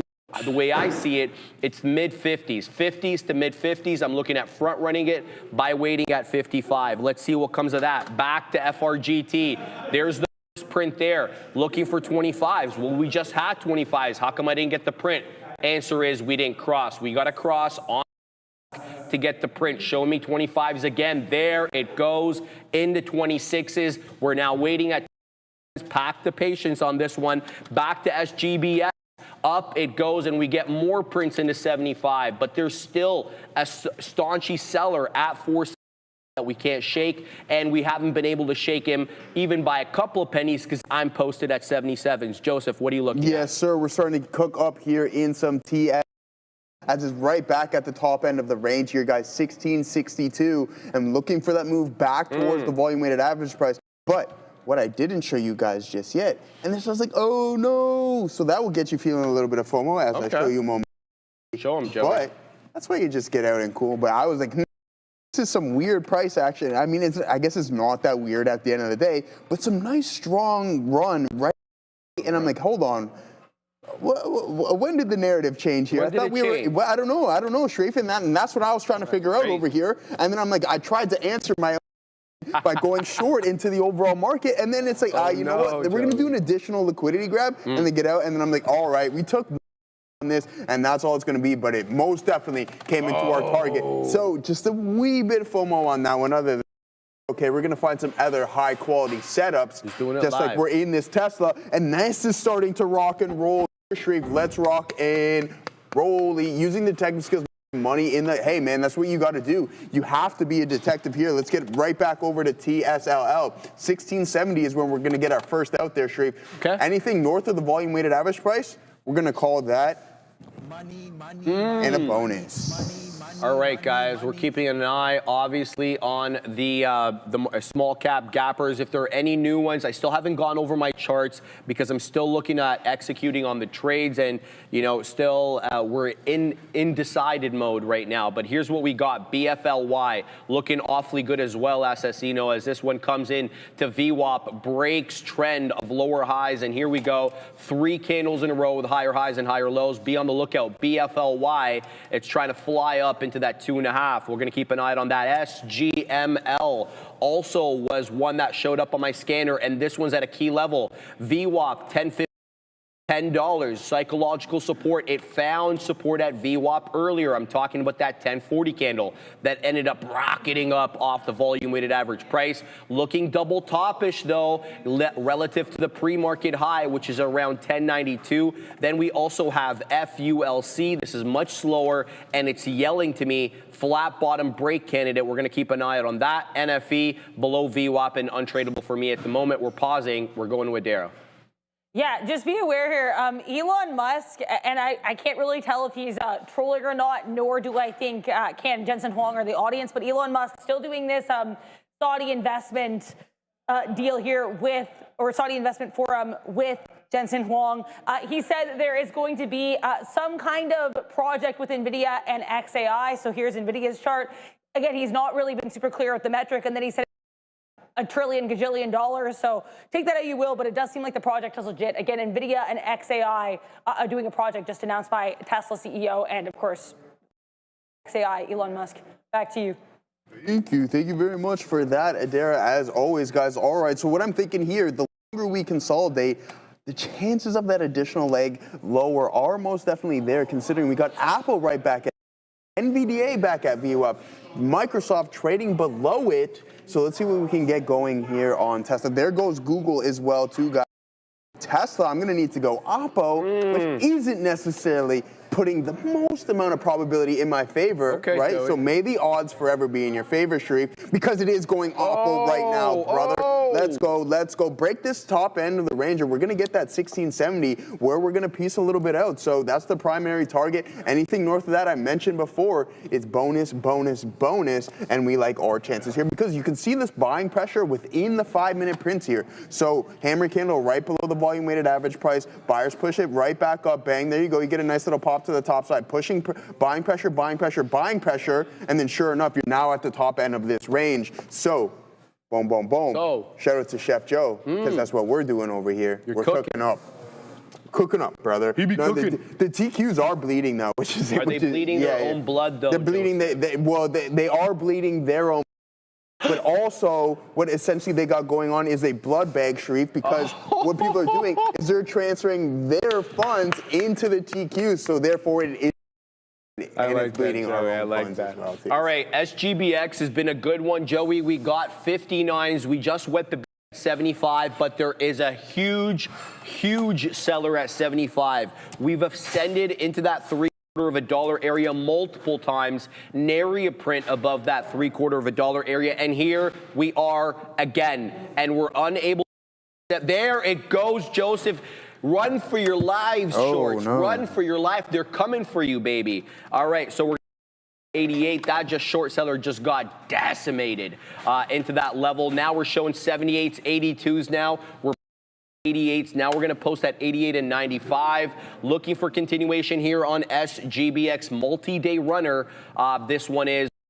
We've been putting it on the side chart multiple times, so let's see if we can run up a little bit more today, or is it going to get a little extended? There's 82 again, 83, Joseph, posting at 88, looking for continuation. 83 is the high of the day, so be on the lookout for that, looking for continuation into the $5 area, and then if we clear 5, it's a different trade, and we'll be looking to get it a bit more. Now, let's just be as straightforward as we can. OLMA had a great trade on it earlier, gave back a little bit there as it did break trend. So this one is on Uncle Sheriff shit list right now. It's going to have to come down into 21.75. What's that? Yeah, well, Randy, you know what? When it stops me out, that's what it's going to get. That's what it's going to get. It's jail right away. Straight to jail. Straight to jail. No trial or anything. There is no forgiveness around these neck of the woods. Sharif, but here we go. We hit 1670. Let's take a little bit off here, ladies and gents, just because that is might reject the volume weighted average price. We're going to get a couple pennies below that, so we'll front run it to see if we can get an additional. And there it goes, a nice little piece out to the top side, just following the playbook, gents. And that's what you have to do from a day-to-day basis. Love the hype from Joseph today. Yeah, I mean, hey, brother, listen. You got to put a smile on regardless of what's going on around you. I mean, why? What's going on? Well, I mean, say it? Yeah, you should. The sky is borderline. No, I'm obviously being sarcastic. The sky is falling down. Oh, this guy's, you're ready, eh? All right, yeah. What I'm talking about. Hold on, yeah, no, good stuff. No, in all seriousness, Bitcoin down to, what happened? That laugh. Oh, yeah. Bitcoin down to 89K. I don't even know. I'm not looking at it really because it's full. Christoph Ocean, hey brother, when you got those sides on, you just got to continuously sell covered call, collect that premium, and just have that income on the side. So for now, that when it does rally, you've banked a whole bunch of cash, and then you get the appreciation of the underlying asset as well too. But let's take a little bit more out as Tesla heads right into the volume weighted average price, running in. We'll take, actually, I should take a little bit more off just because this market might come back in. So what I'm going to do is I'm going to look at my total position remaining, and I'm going to take off the remaining 50% right now. No. Work. Hold on. What happened? Hold on, Sharif. Yeah. Don't panic just yet. I'm not panicking. All right, there we go. All right. He's panicking and he's telling me not to panic. I love it. Good vibes all around, baby. Let's go. SGBX down a little bit, so we're going to take some profits here. It's got a topping tail candle into 486. I was posted at 88. I didn't get the print at 88. Sucks to be me. We're at 59. Back into 70 we go, but I had to de-risk a little bit down here because it did almost break trend. Now, we haven't broke trend in the haven't made any new candles to make a new low on the 5-minute chart quite yet, but we're not obviously getting successive candle highs. And here it comes into my entry. If it breaks below 60, that is the end of the trade, but we'll get back in if it's warranted. So let's go and wait right there, and we'll put in a stop at break even. So keeping an eye here on SGBX. Very interested in working my way back into OLMA, but I want this one to come back into about 22/3. I'm talking about the price where the VWAP is at, showing me 2160, mid-60s, give or take. So that's my look there. I forgot to mention, sorry, one ticker over here on the summary, NUVB. This is a clean one, dude, and it has very few touches. EMA and no closing prints below the 10 EMA on the 5. Now, we have gotten to a bit of a consolidative area here, completely normal for a bull flag. That's basically what a bull flag is. Move up and a sideways consolidation before, yes, moving along and forming another bull. So what I'm going to be looking to do here is establish a range for the consolidation component of the bull flag and then look to into the trade at the lower end of that consolidation range, with the idea being that we get the top end break and a bull flag continuing. VB is a ticker I'm talking about. It is up 40% and likely on a lot of people's scanners if it is up that amount. So that is the look there. I mentioned BFLY did break trend, and it was like making newer highs and newer lows, higher highs and higher lows, pardon me, but that was bamboozlement because that is a lower high, and here we come down again into that 2 2/3 VWAP is. I'll have no dealings with this one until it gets its act together, Joseph. So yes, we're going to keep it SGBX. We're keeping a close eye here on Frigate, FRGT. We always give these names to the trades. Absolutely. Well, sometimes, right? Frigate. When they treat us well, they get spoken well. Okay. When they treat us bad, Joey, we put them on Uncle Sheriff, you know what? We forget. We forget, people. People do not forget. My man. All right, man. Hey, listen. What's up? What's up, Mr. Kyle? Uh-oh. How are you? Listen. What do you say, Joey? Listen. It's very nice today. SPY has my favorite look on the 3-minute. The red brown, get down. All right, my friend. And listen, we're getting a lot of inquiries about my drink here. Yeah. Well, listen. Why is Ram laughing? I don't know, because everybody thinks there's a little bit of that. What is Mike Peter Ryder? The Russian potato juice. Yeah. Right? No. It's 11:20, bruh. It's 11:20. No, what we do here, guys, is because in these little containers, 2 grams of sugar, and what I try to do is dilute it by just putting half water and then a little bit. You see that shot he took at you there? Did he? He said you got a UTI. Who said that? Urinary tract infection. Who said that?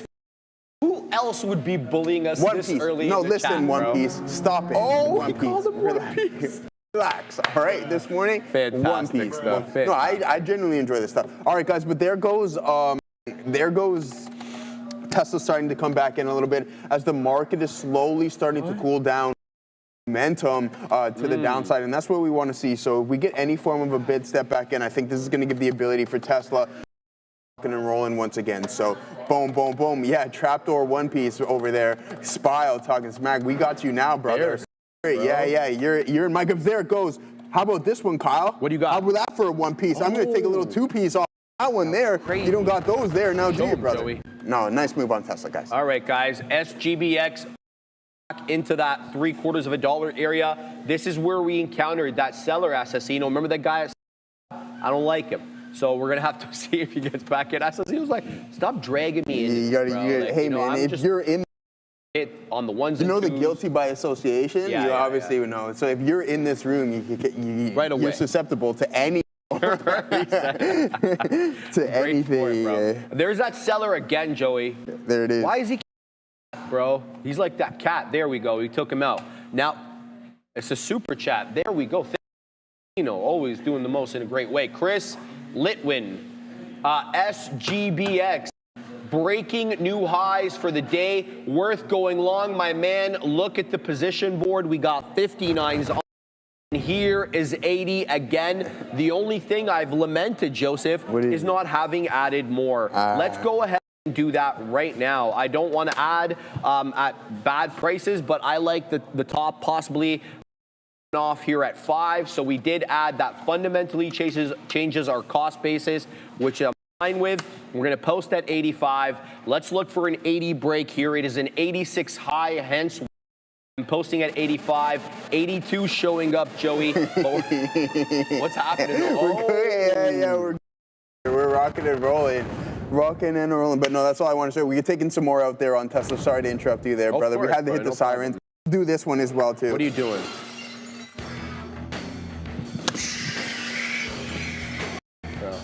I just want to coming down the aisle. I can't. Yeah. Oh man, I can't wait to go to the gym. Chest, nice chest. You smashed chest this morning? No, last night. Last night I did it this morning. Pull up and dumbbell presses. You ready for this? Okay, inclined. 5 sets. 5 sets. Right. Okay. I don't go heavy. Dumbbell press. Flat bench. 5 sets. 150 push-ups. Ooh. Done. And then kill it off with some flies. That's what I want to hear, man. That is a workout. That's what we do. All right, we got to pause for a second. We're going to the.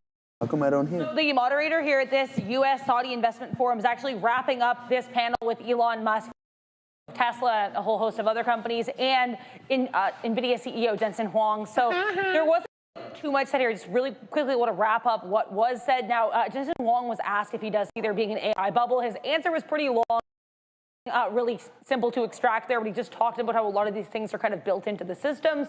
He also did announce here that he's working with Saudi Arabia to build computers. So we have Nvidia working with Saudi Arabia to build computers. There was also a Nvidia and AI tie-up announced, and I actually am seeing different news here as well. So keep an eye here in AMD and Cisco. These two joint venture with Humane, which is of course backed by Saudi Arabia to build data centers totaling 100 megawatts. Apparently, the first first customer of this joint venture is going to be an AI video startup called Luma. So again, AMD and Cisco partnering up with Humane AI, and handled with Elon Musk and Jensen Huang is now over. Back to you. Yeah, we're still holding here. SGBX, Joey, added into He's just took out some profits there at 83, but I'm looking for that move above the high of the day, which is 86.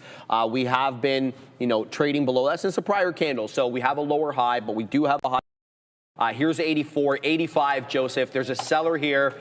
There he goes. He just got it. Sorry, bro. I told you.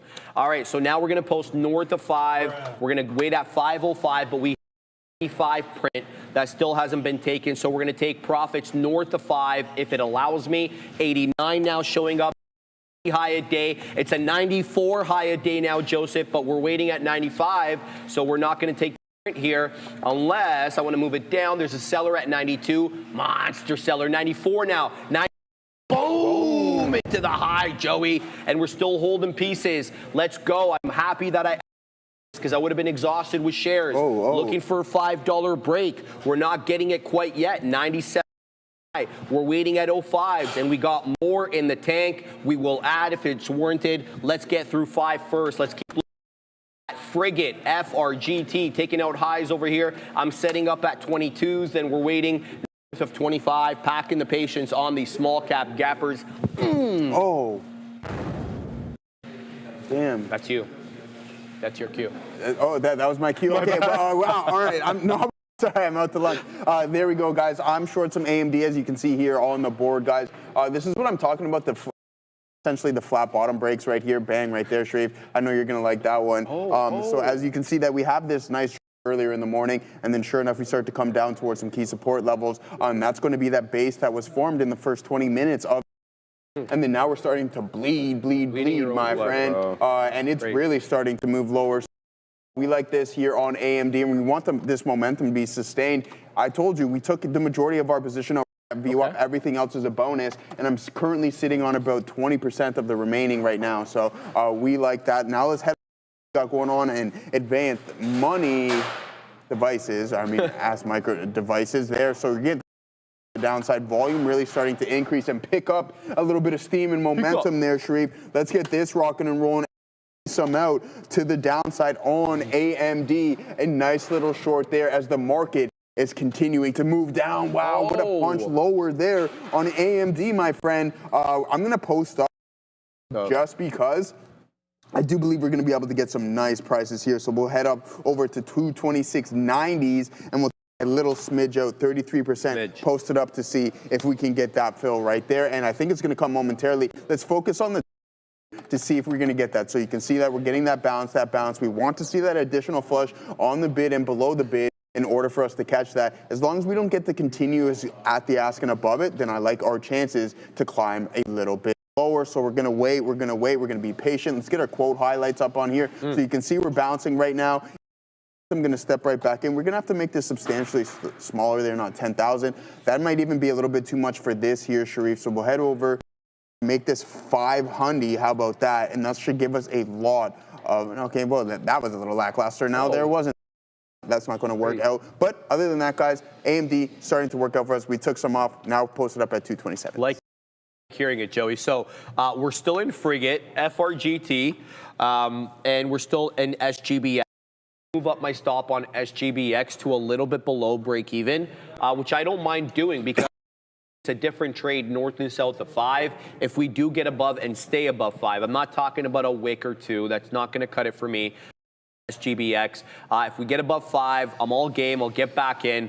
But I've moved up my stop now to break even 8 as we did get that 95 beak wetter. We still have a couple of profit takers. We're waiting at 505, but we haven't printed anything above 5. But here comes Frigate. Frigate is coming back into my entry, and this will be a flattening out here as we make a 1 penny winner on the remaining amount. Look, I don't like the look of Frigate's jib right here. It is breaking down. Not breaking down, but it is in a downtrend, and it's an unbroken downtrend of lower highs, which includes. Now you could make the argument, Wall Street, that's a bull flag. Why are you getting out of the bull flag? You should be looking for continuation. Got an initial bull flag at 9, which ended up manifesting in a second bull flag. Fine, good, great, but I pick it up towards the lower end of the range on the flag. I don't need to be at the highs. So if this one ends up holding trend. Downward channel, I'll get back in, but I don't have to at the moment because I don't want to be catching it falling. So that is my analysis on FRGT. But I want to bring your attention to NUVB. We're talking about this one holding trend quite well as it relates to the 10 exponential moving average on the 5. And here we go. Now we've got a bunch of candles here with higher lows looking to take 680 level. I realize that the high of the day is 687, but take a look at 80s. Nary a closing print of. So that tells me something that the shorts or the profit takers are really hunting that 80 level. So basically get above it, you know, maybe with a closing candle or two. Certainly interested in this one for a move back up. So that's my look on NUVB, which I still am yet to execute on. I mentioned that I was interested in getting back at VWAP, but take a gander at this. So it gets back into this level, and it's holding VWAP on a 3-candle basis. But is there anything that I can discern from its price action at that would lend sort of a hint or two to what the future price action might be? Well, we can take a look at the high any or the lower lows, and we're specifically getting lower highs on these candles that are hanging at that VWAP. Now we can change trend, of course, but that would come with the first 5-minute candle to close a new high, which to me be currently above 22.25. We get above 22.25, I sing a different tune on this one. So we'll have to see what Olame has for us in stock, but at the moment I'm not punching into this one. Again, guys, if there are small cappers that I am not mentioning, please tag myself or Joseph in the chat so that we do have. We can cover them for you guys, and yeah, maybe we can take a trade or two on them. All right, so I kind of answered my. I want to bring to your attention a new one that I'm just seeing here manifest on the chart. Ooh. And it goes by M-A-G-H.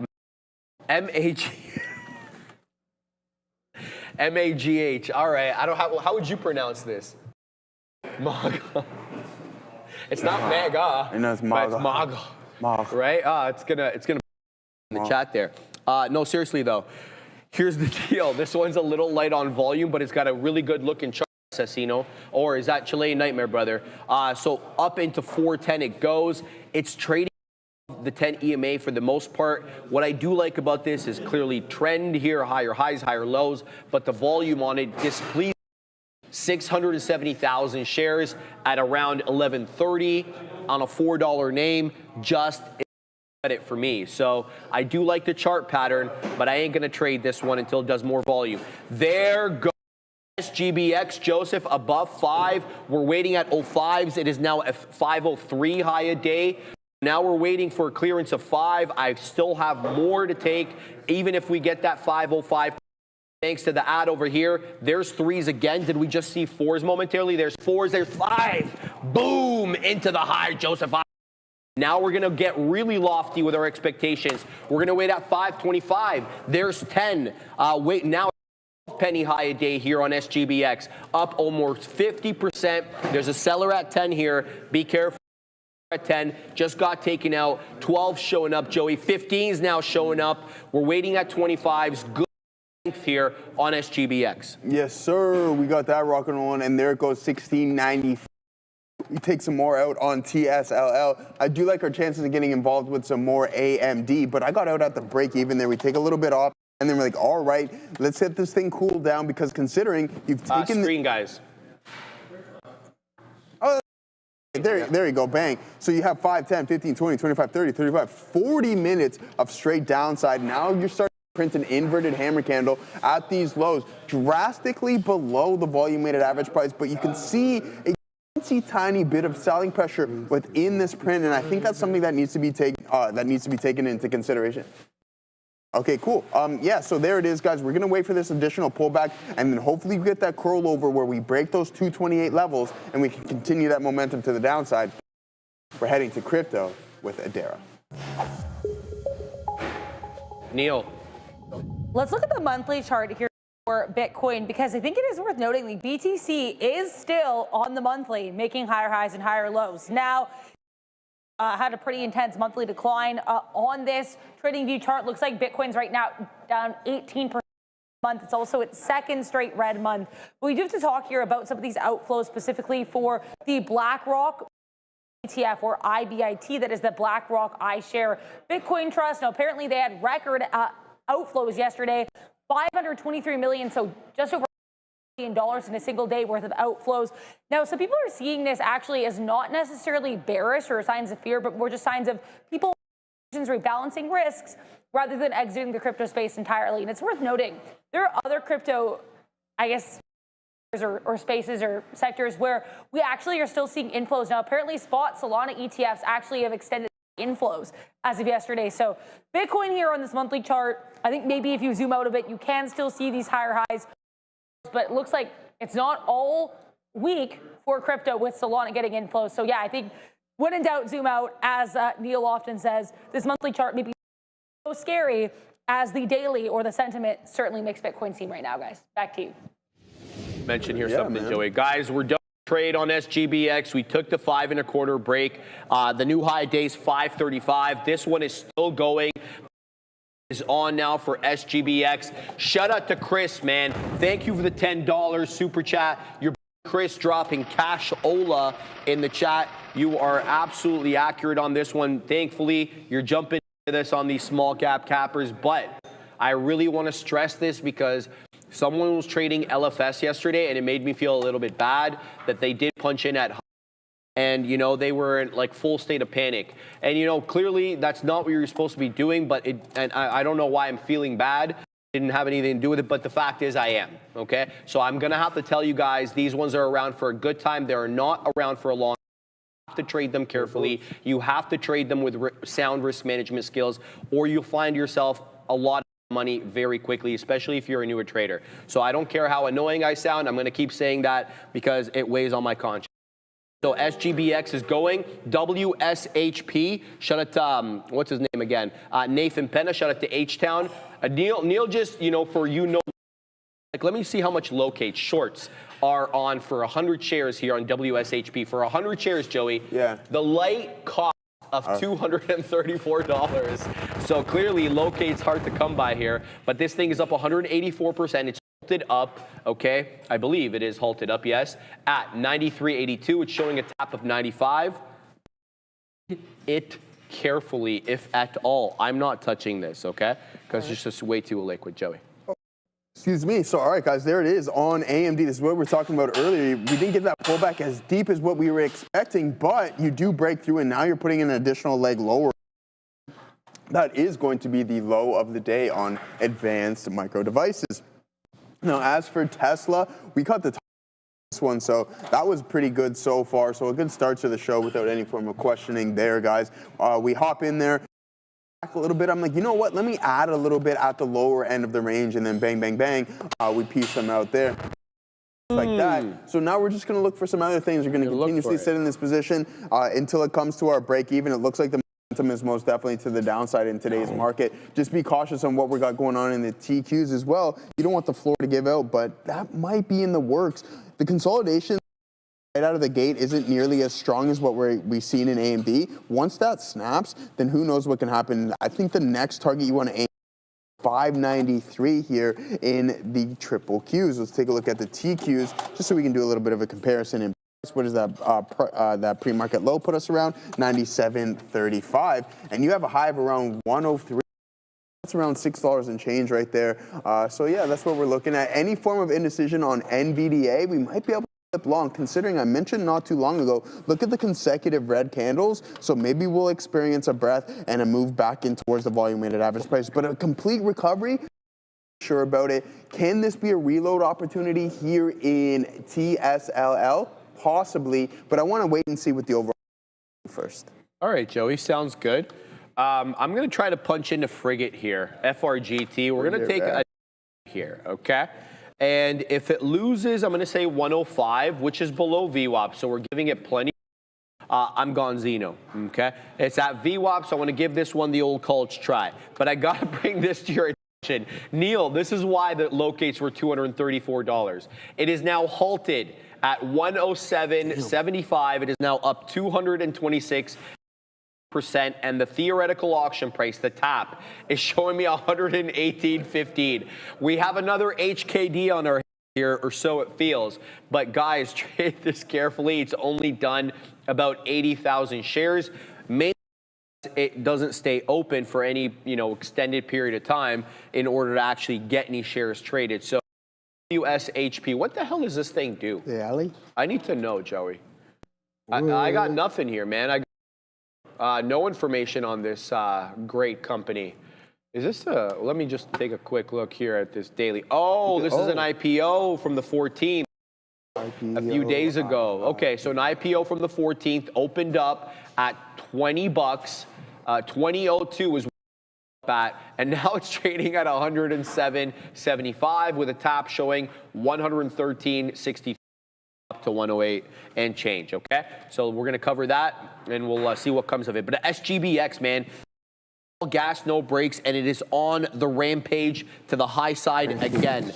SGBX really with a 535 high, looking for continuation here on SGBX. We got a higher low on this current 5-minute candle, but not a higher high. To get that higher high, we 535. Now, when something breaks out aggressive like this, it always puts me in a bit of an awkward position because I like stops at prior bar low to ride trend. But when prior bar low is at like 4 mid-80s and we're trading at 5.25, it's just risk for me. So then I could put it in a random place like current bar low or $5.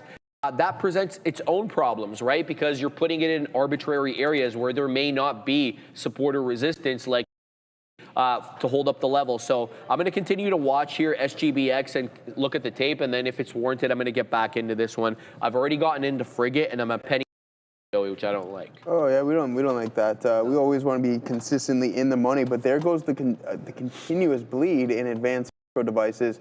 And I don't know if today is going to be the day to catch a falling knife. As we come back into my break even here on Tesla, I'm going to hop out of this one there, guys. Like that 1633, so not too bad of a trade here. I just feel that the momentum is too aggressive right now. We have a lot of the bigger names continuously moving lower and lower. So yeah, just be patient, be patient. I was thinking about potential long on Nvidia, but I think you're just gonna have to sit on your hands for a bit. I might have to transfer over into some of the small cap lanes and see some of these momentum plays. That guys, not too bad. And you can see here it is AMD continuing to move. So again, I was thinking this poll a little bit more deep than what it was. That just can tell you a sign of weakness, and then sure enough, you're down. What were we in at 227? $1.50 roughly from our entry price, so that would have been horrible whatsoever. I want us to take a look at the daily as well. The board on multiple names. So boom, there it is, AMD. Listen, I'm not gonna. Actually, I'm going to say this. I bet my bottom dollar right now, Sharif, that we do break this 226.79. We were talking about these floors being snapped. Shoulder one, head, shoulder two, an ugly deformed one right there. But hey, we'll take it. And sure enough, we might head a little bit lower. And the same thing with the likes of Nvidia. I know we got the earnings report. I was going to ask you, Sharif, how much weight do you hold on the price action leading into the board? I gotta tell you, Joseph, I don't put too much in the way of that. I will do because I think, you know, there could be insider buying into the report, and right? That's what I was getting towards. Yeah, I see what you're going with. I see where you're going. I respect that. Yeah. I've seen too much bamboozlement to kind of think that that is a too much play, going on, because anything can happen on that 5-minute volatility print. You know, like it's like, okay, yeah, cool, you're right around this 170 or this 185 level, and it's surprise, surprise, surprise, left, right. The street wants to pump this thing all the way up to $200 or something along those lines. Exactly. So just be cautious on that. But I do believe that we are going to see a little more bleeding here in some of these big time names. Oops, I just typed in NVDA, in which I wanted to type in AMD. Yeah, I mean, you're going to get this a significantly better price, in my opinion. You're down 16%. Wait until it's down 20%. That's going to be putting us roughly around 215-ish. I think we might even get to, again, being forward-looking, maybe even 200. It's just going to take some time to bleed. Yeah, man. All right, SGBX here. We're taking scalps as we go. Here comes the high of the day, 44. That's a new high of day. Here comes 50. Oh, no, I didn't realize that. Oh, no. Crap. All right, we're not even in it. That sucks. Okay, so 545 day. This one looks like it's on the way to $5. Or sorry, 550, excuse me, it's above $5. And here we go. Let's see what we do with the $0.50. We've been involved with SGBX since basically 460. Now it's almost up into 550. It's good strength, good volume too, by the way, guys. About 35 and a fifth million shares. Finding a little bit of resistance as it typically does near the. But let's see if we can get through that $0.50. I don't have anything at the moment, but Nathan Penna telling me, look, hey, brother, take a look at it. Been talking a lot about it, so we're going to do quite that. NUVB still trading near the high of the day. It is not on the NASDAQ. It is a New York stock. Not a bad look. 1 penny spread. Having traded 26 1/3 million shares of volume on the day. It is an uninterrupted uptrend of highs and higher lows with no closing prints below the 10 EMA. You got to think this works its way up into 7, man. Magnetic effect into 7. So here's the deal, Joey. We're not at the high of the day. That's about 5 pennies away from where we're at right now. That's that we printed earlier. We printed that at 10.50. We're going to get in here. We're going to get in on NUVB, and we're going to post a little bit below the high of the day. Then we're going to put another one above high of day. We're going to go 90 on this bad boy. There we go. Wow, what a nice price spike up there. We already got a print. Jeez Louise. On NUVB. So there's a new high a day into 88s. It was 87s. Now it's 88s. So let's go ahead and put it to Nathan. Thank you for calling that one out. So we're going to keep an eye on that. Back into 88s we go. Let's see if we can catch a bid into 7. The squeeze could be on. We have 83, 88s. Seller, though, at 88 that we can't shake. But look at SGBX frickin' go. 548 high a day. Another 5-minute candle will make a new high, and it's just a matter of time, I think, till we break that $0.50 area. Good look here on SG. Angry Wife, WHSP 120 halt auction at 150. Let's take a look. Oh my God, it is now halted 123.06 with the tap showing a light $150. Guys, where was this thing when we were... where was it? We're going to find out right now, Joey. We're going to tell them where it was in the pre. We're going to let everybody know. Well, guess what, Joey? This thing was trading at 37. The low of the day is $38. And now it's halted at 123.06, showing a... The good times could be over for this one at any times, but they are not over for SGBX as this one gets into another high of the day. 560. The gas is all the way down here, man, or the accelerator if you drive an EV. Shout out to you guys. 5 high, looking to go into 6 now. This one is 63.5%. Let's take, and we're also taking prints here. Pardon me, where is my NUVB trade? There we go. We got another print there on NUVB as that one printed another high day into 93 we go. Let's see if we can get into 7. We still have one profit taker that went unprinted, and that is the one sitting at 96 or thereabouts. So I'm going to keep my eye out on that, and I'm going to close my Frigate trade. Frigate is not trending in the right way. It is still trending downward, so we're going to take a 1 penny win on the last remaining amount. We're going to get out of there and focus on the trades that, you know, warrant our attention, which is SGBX, Joe, and NUVB. All right, cool. Good stuff there, brother. So, Bubba Joe, yeah, we're going to take a look at NVT right now. I told you I don't love how it's looking from a daily. I couldn't pull up the monthly. It just froze everything. But, I mean, I see what you're getting at. You're like, hey, man, we're bottoming here on the monthly. You might have that triple bottom that you were talking about earlier, but I can only see it from a daily.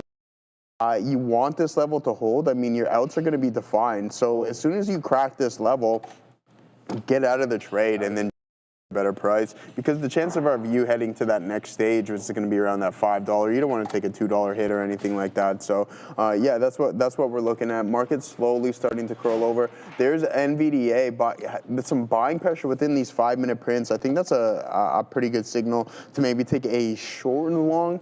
Again, you want to get in, you want to get some of these pops, you want to lock in that profit, and then anything of your actual profit, your target price, just leave 10, 15, 20%, whatever you're comfortable with, and then I think that's going to be a bonus, especially in the longs today. For full recovery, but once again, anything can happen over there. So there is our 2 trades, guys. You've seen us put on that Tesla. AMD, we did get a little bit out, but then we did get stopped out about 45 to 50% of our remaining there. And then TSLA was our rocking and a roller. And then we had a little bit of FOMO on the TQs, but we had the ability to make up the majority of it. with that, with the short here, which would have been absolutely prime, as my guy Obi would like to say. Beautiful 102.23. We get out at 103.02, so we gave it 70 cents. Didn't want to give it quite $1, considering I just punched full sides right off the get. I had a lot of conviction within it, but then as it continuously squeezed, I'm like, oh, you dirty dog, you TQs. I'm like, okay, we get this nice move down. I'm approximately like 30 cents ITM. And then sure enough, it prints this 1 minute hammer candle, and I'm like, yeah, I know what you're doing over here, and it continued to climb a little bit higher. That curl over, you have to be patient, top end of the range, and then you get that turtle shell type price action. Punch through the half shell, turtle power. Yeah, exactly. So there it is, right? You get the momentum to the downside and through the volume weighted average price as you're continuing. Is it going to be death by 1,000 paper cuts today in the TQs? As it's just continuously, we can't stop the bleeding Sharif, but Joey, eventually it will give up. You think they got their veneers done by the same guy? Yeah, probably. I know him. Right? I know the guy. You know the guy? That did it. Is he in Turkey? Yeah. Okay. Yeah. He called me the other day. He called you? He's like, hey, man, when you coming over for the old, this guy got you scheduled.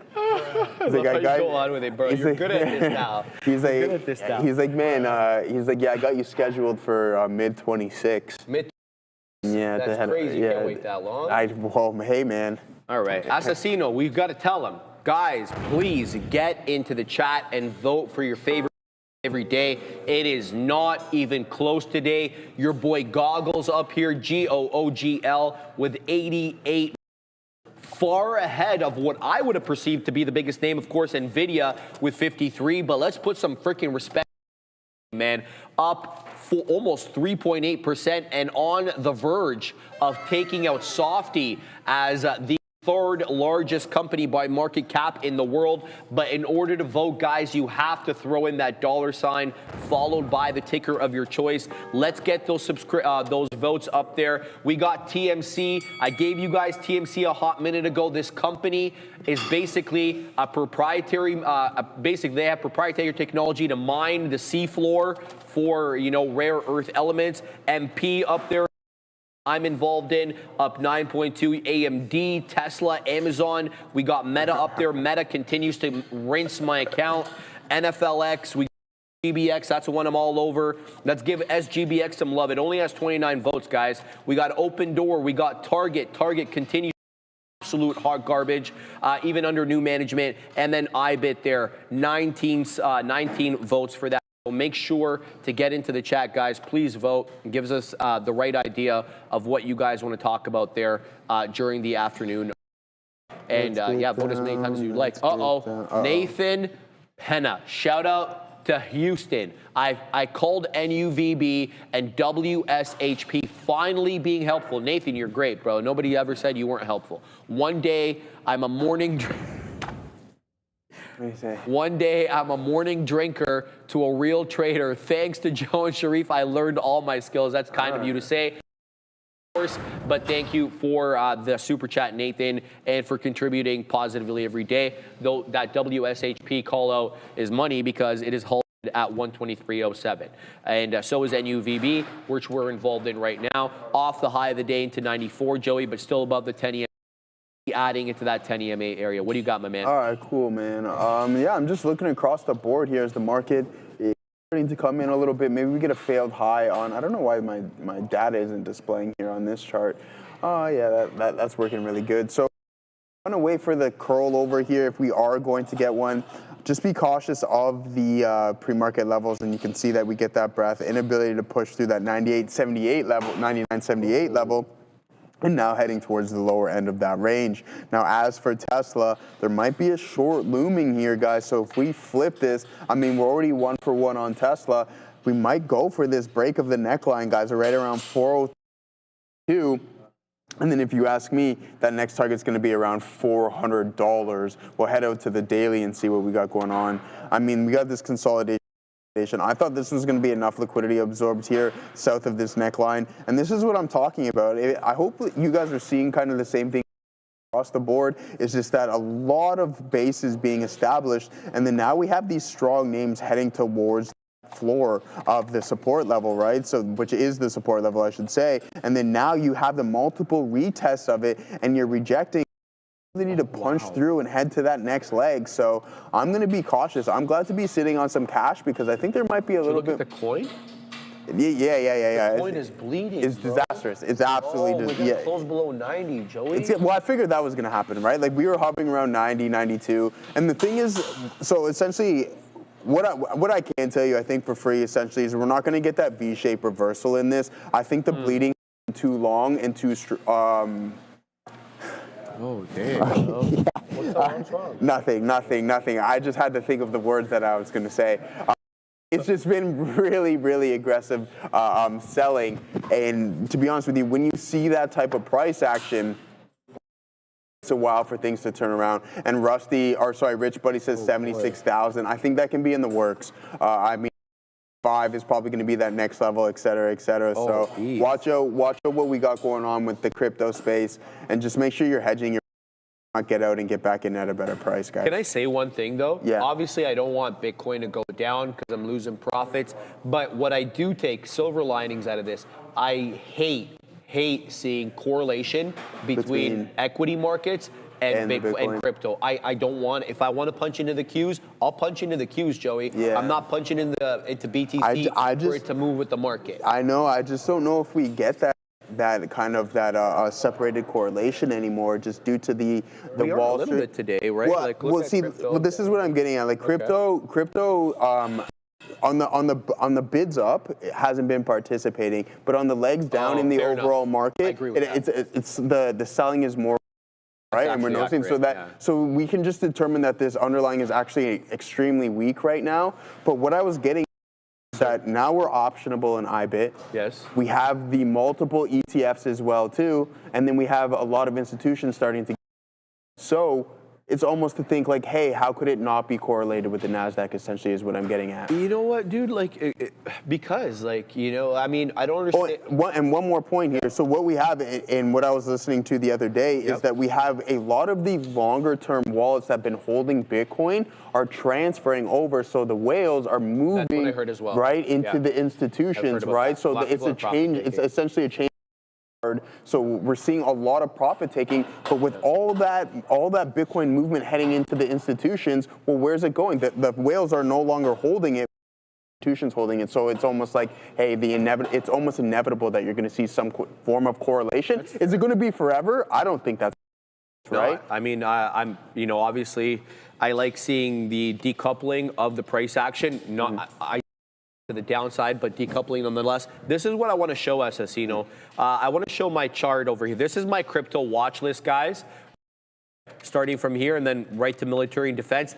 Every single name, and I have quite a few, as you can see there, is absolutely red. Look at Circle. I know Neil was all over this. This thing is very close to going SSR. It is down 9%. 1 more percent, this thing goes short sale restricted. It is getting shellacked. And I believe, if I'm not mistaken, it is now below price. Let me confirm that. I'm wrong.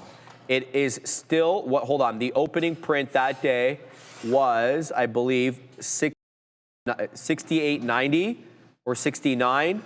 And we are right there right now. So we are at the IPO price now. That's not the IPO price, sorry, that's the IPO day price. IPO price is a different thing for institutional investors, of course. So CRCL participating in the bloodshed, bleeding its own blood. Oh, wow, CIFR just went green momentarily. It's back down. Well, there you go. So a bit of an outlier there. So I hate it. I don't like it. My screen is out on the right over here. There we go. We're good to go. ETH also, Joey, below 3,000. This thing was almost at 5,000. And so, yeah, that's the work. That's not a good haircut, man. And like, we get it. Personally, I thought a lot of this and I was listening to Anthony Pompliano the other day. He's like, yeah, Wall Street doesn't want this volatile asset, right? Even though they're starting to really take control. He doesn't want to see the Wall Street doesn't want to see those 50-50, those 50-60% retracements, 30, 40, 50, 60, whatever it may be. We're exactly what we're experiencing right now. Like, what is Bitcoin off of the highs? Down 35% now? Something like that. Close to it. Getting really close to those levels, and I understand it. You had that mass liquidation event on October 10th, I believe it was.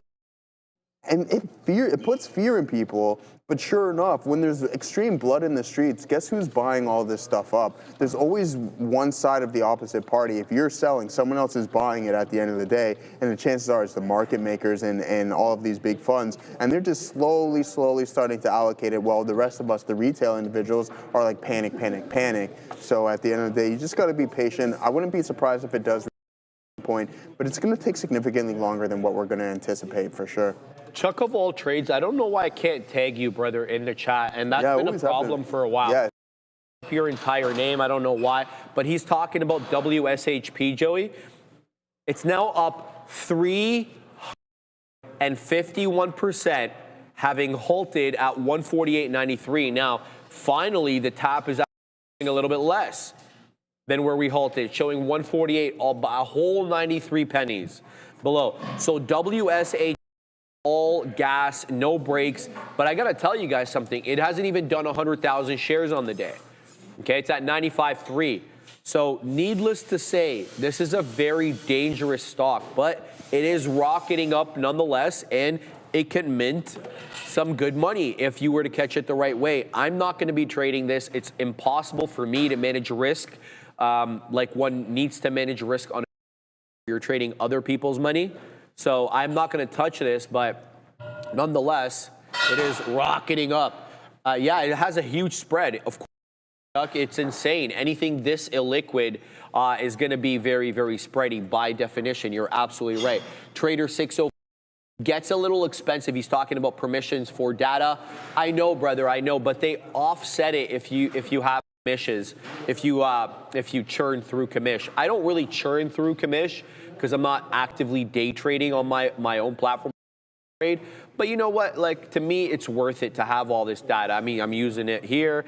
Guys, WSP is open. Assassino, this thing is up now 380%. Forget about what the tap's showing you. It's showing 195 on the ask. There it comes again. 138 on the bid, 195 on the ask. Trade this carefully, if at all, guys. It's insane. Is 167.30. Shout out to the back end boys at Real Trading, man. Ooh. They put this stuff for us right there, right in red. You'll always be able to see the halt level 2, whether up, down, up halt, or down halt. See that where it says LULD? That means limit up, limit down, and we're gonna halt 167.30. Here's the other halt. We're up 407% now on HP. This is an IPO, guys, from back on the 14th. False halt. We drop back down. We're still 100 here on the level 2, so be careful with this one. All right, we're going to take a quick look over here. Assassino, 1 second. At NUVB, still trending up. I made a mistake here not adding. I should have been adding for the 7 break. It's still holding trend, but for the moment, we're going to take a little bit of time off. Joseph and I, we're going to send you to Adara at the big desk for happening now. Then Neil is going to drop his lesson of the day. Yeah, let's talk here about this market, because we had a nice run up and almost equally as much of a rundown. Now, it is clear we did make a higher low. We're trying to consolidate a little bit. So let's see if this ends up being a bit of a bounce for the next. If we careen a little bit lower, because we do have later today at 2 p.m. Eastern these FOMC Fed meeting minutes. So no meeting, but the minutes from the October meeting are going to be released. We also have, at this point imminently, we're going to be getting comments from U.S. President Donald Trump at the Investment Forum. So that'll be at 12 p.m. I have the stream ready. The second he does make an appearance, I'll keep you guys posted. Now, one individual that did make an appearance already at the U.S. Saudi Investment Forum is the man on the screen. His name is Jensen Huang, and he is, of course, the CEO of Nvidia. Nvidia is reporting earnings tonight. Here is a snapshot of what to expect from the report. You can find this infographic on X at GTV Research. There's a whole thread here, too, with some other Nvidia-related images. It is interesting here. We'll have to see if they give us that double beat that we really want. Polymarket right now pricing in 93% chance that they're going to give a beat. Let's talk here about TSLA. CEO of Tesla and several other companies was actually with Jensen Huang at that U.S. Saudi Investment Forum panel. And he announced that XAI and Saudi are going to be doing a 500 megawatt project with Nvidia. Pretty vague, not a lot of details, but TSLA also in watch with this Arizona permit related to robo-taxis. Before we send you over to Neil and his lesson, we will take a moment to thank our friends at Origenics. Yes. each year. 3.8 million concussions are reported in the US, but there's still no FDA-approved treatment. NYSE-listed Orgenex, or OGEN, is changing that with its first in-class intranasal drug designed for rapid brain access. With the concussion treatment market projected to reach $8.9 billion by 2027, Orgenex is uniquely positioned to lead the way. Learn more, schedule a meeting, and schedule some time for Neil and his lesson. Neil, give the people the lesson of the day. Thank you very much, Dara, as always. I'm going to try to keep it, this one's simple. You know, like, I saw one of the cool things in the chat is like we have different perspectives, everybody on the show, but we also have like different perspectives and all different types of traders that maybe hear certain things or gravitate towards certain style, whatever it might be. And so I've been described as like risk averse, as patient, whatever it might be. It doesn't really matter. But I'm going to give you an example of how sometimes that's really, really important. So if you're watching the morning, you know that, look, I like Circle Short, and the very first thing that happened right at 9:30, and it manifested itself in ways you could see, but then something that you guys did not see live, because I was trading in Toronto. I had to trade at the open in Toronto as well when I was having some order issues. So I got in on a breakdown in Circle, went to throw my stop. It tried to wick me out, and it did. And then I went to jump right back in the trade. Now, what didn't happen, my order took a split second to accept. Now, at 9:30, trying to get back into the flat with my order not accepting right away, and it was, again, probably isolated to my platform and my PC sending the order out, and it is what it is. I didn't get into the trade. So I've now opened the day not having this. It was the first short idea I had. It's the first thing I don't get. It's the biggest possible, I think, potential trade that I had out there. And then on top of that, which is something that you guys don't see, is at the same time, I had order issues and was putting some stuff out in TSX and essentially triple filled something at a bottom and was getting squeezed. While all the open is happening, I'm doing the show. So not only a short trade, I'm essentially now just kind of worked over in something else that I have to work my way out of in the morning, which is fine. It is what it is. I just do what I do. But it's what has to happen after that. Do you get FOMO? Do you force the next trade? No, because you rush into anything. Like what I did next was wait until Bitcoin on the 15-minute was breaking out. I didn't even execute on Bitcoin until 9:42 was my first Bitcoin. So 12 minutes later, I take the first trade in Bitcoin. SMCI, which we scalped, didn't take SMCI until about 7 minutes into the open. I just waited for the next available trade. I missed my first trade and had some other stuff that was sitting on the side that I had, you know, it is what it is. You're not going to be in a good mood when that happens to you, but who cares? You'll never see me, you're not going to see me cry or get worked up over a loss or whatnot, but I'm going to try to focus on what the next thing is available. Because like SMCI did that thing where it's like 9 days in a row or 8 days in a row. Like look at the pattern on SMCI. And you can't see the chart, but every single time at the open here, the higher low is giving you VWAP entries, and early on VWAP entries outside of 2 days. So you know you want to grab it when it happens.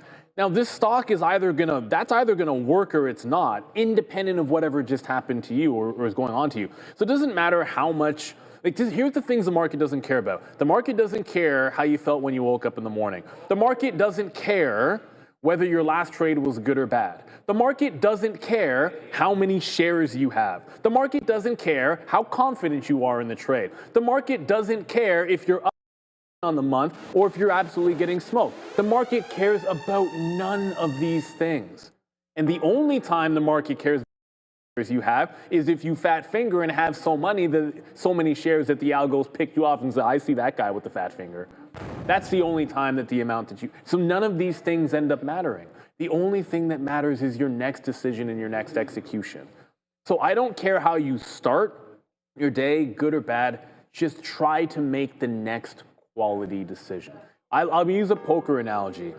You sit at the poker table and you find yourself, you sit there with pocket aces and some Yahoo makes some ridiculous call when maybe you make some ridiculous call and he hits some silly, like, I don't know, like maybe he gets a gut shot on the river, some nonsense that cracks your aces. You play it perfectly and you get cracked. You lose half your stack and you're in a tournament, and then you come in and you're on the big blind and you're staring down at, like, maybe like an ace queen or something pretty solid that you got to put the raise in. And then someone comes back at you and in that spot you got to 3-bet again. Even though you just had your aces cracked. Even though maybe you're smarting from the loss, but the pot odds are telling you got to make that play. So the question becomes, can you do it? And I've been trading a very long time. And one of the things that I have found is a lot of times traders can't do it. But you know what? It's not the end of the world if you can't, because you can always step back and recognize that, hey, you know what? Maybe I can't make that next bet. And I have to sit back, evaluate my strategy, evaluate my approach until I can do that. However, be willing to at least not do something harsh or rash after you've taken a hit or something bad has happened to you. Like, clearly be able to get to the point where you just make the next trade and the next decision without any emotion, just follow your plan. But if you happen to be in between on that, it's to take a step back than to make a revenge trade. Because I can tell you, revenge trading leads to the one of the two things that dooms traders. One of them is not knowing when you're wrong. Revenge trading is kind of like that, but not always. You can revenge trade, and it's not necessarily, I don't know where I'm wrong. You're just making a nonsensical trade. You might even have an out, but it's still a nonsensical trade. Revenge trading and, of course, not having an out, those are the two things that lead to your worst and biggest down days.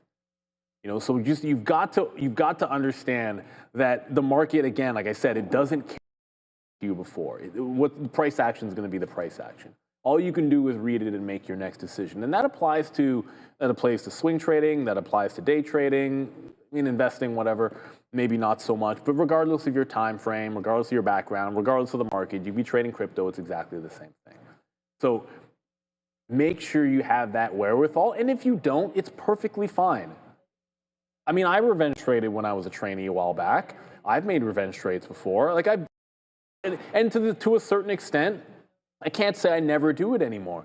At least a few times a year, I'll revenge. It's just you try to reduce it to zero as much as you can. That's all. Just don't be doing it on a daily basis. And then understand what triggers it, right? And usually it's missing out on a massive opportunity that might have been your A+ trade. Maybe you missed the entry, maybe a keystroke. There's all kinds of, maybe you were distracted, whatever it might be. That can lead to revenge trading. Getting a top wick or a bottom wick, like you got wicked out of a trade that would have been a perfect entry and now it's going ham, the move. That can be something that can trigger revenge trading. Getting out of something too early, sometimes for some people that can be the case. I find that that's a little bit more rare. And then one of the other things that can happen that can cause revenge trading is everything is cruising and then something random you to turn a winner into a loser or turn the market, like a random piece of news that you couldn't have done anything about. Those are the types of things that, and everyone has probably a lot more on that list, but I'm just throwing things out there. If you know that those types of things trigger you, then be willing to take that step back. And then remember, the more systematic you are in your trading, as in I can tell my trade as a story. I can explain to you, this is where and why I'm getting in, this is where and why I'm getting out. If I make these outs, compared to the amount that I lose if and when it goes against me, if and when it is wrong, this is how to make that a profitable trade. And I can explain that story, where I'm getting out and why, where I'm getting in and why, and all of those types of, if you can explain all that, you have a trade. If you can't do any of those things, then maybe you don't have a trade. And a lot of revenge trades, you're not telling yourself that story. You're usually just reacting to something. And it could be reacting to a loss or reacting to the fact that you just believe that you're right. Be careful with that. Be very, very careful with that last part. When I was a trainee, one of the first things that they said on the floor was, if you start saying, I hope this happens, or I believe this is going to happen, you're essentially doomed as a trader. Like, those are the worst things that you could be saying as a trader, because you shouldn't care. It's not even about that. I am in for this reason, and and this is the reason that makes me wrong, and this is where I want to try to get out for some profit, and then this is also where I want to try to get out for some profit. Try to keep trades to that, and I think you'll be absolutely fine. Market's still heading to the downside, everybody. Doesn't look like it's going to turn around too much, and I also wouldn't trade that HKD Part 2. Just, for me, stay away from those. It's as great as they are. If you're not in it early, all you're asking for is disaster. It's the hedge funds that really make any money short and back end of those trades. So just be careful with those small cappers, especially that one today, man. I tend to stay away from them. Good luck on your trading, everybody. There's your lesson. Oh, man. All right, that was next level stuff there, but he kept saying revenge so much. It reminded me of this handsome gentleman over here. Who remembers this guy from Scarface? Revenga. Oh, is that Buddy? Summarily murdered after that. He deserved they it. got their green cards, and then they started cleaning dishes. Come to me, please. Cocaine. Oh. Well, they offered them to sell pot first, but he's like, yo, No, we want to deal with the hard stuff, like, man. we're gonna do the good. Shout out to Mr. Rebanga. No, seriously, that was fantastic lesson by Neil, and he's absolutely accurate. Says do not touch WHP, and it is halted down for the first time. That's after being up over 500%. 212.16 high, halted down 177.17. We're gonna pause for a second. Adara has news at the desk. Let's take a look here at VALE, Vale. I did put it on the screen during Neil's lesson of the day that this is halted news pending. Well, now we actually have the news. Apparently, Vale is pricing $750 million subordinated dated fixed to reset notes due 2056. So again, a note offering here valued at $750 million for VALE. Also, Trump began speaking here with in U.S. Saudi Investment Forum. A lot of what he's saying is just a repeat of what he said over the last couple days, specifically yesterday. Nothing really new yet to report, but just be aware he's talking. Back to you. You see him yesterday, Joey, with MBS. He's like, yeah, he said he was going to invest $600 billion. I told him.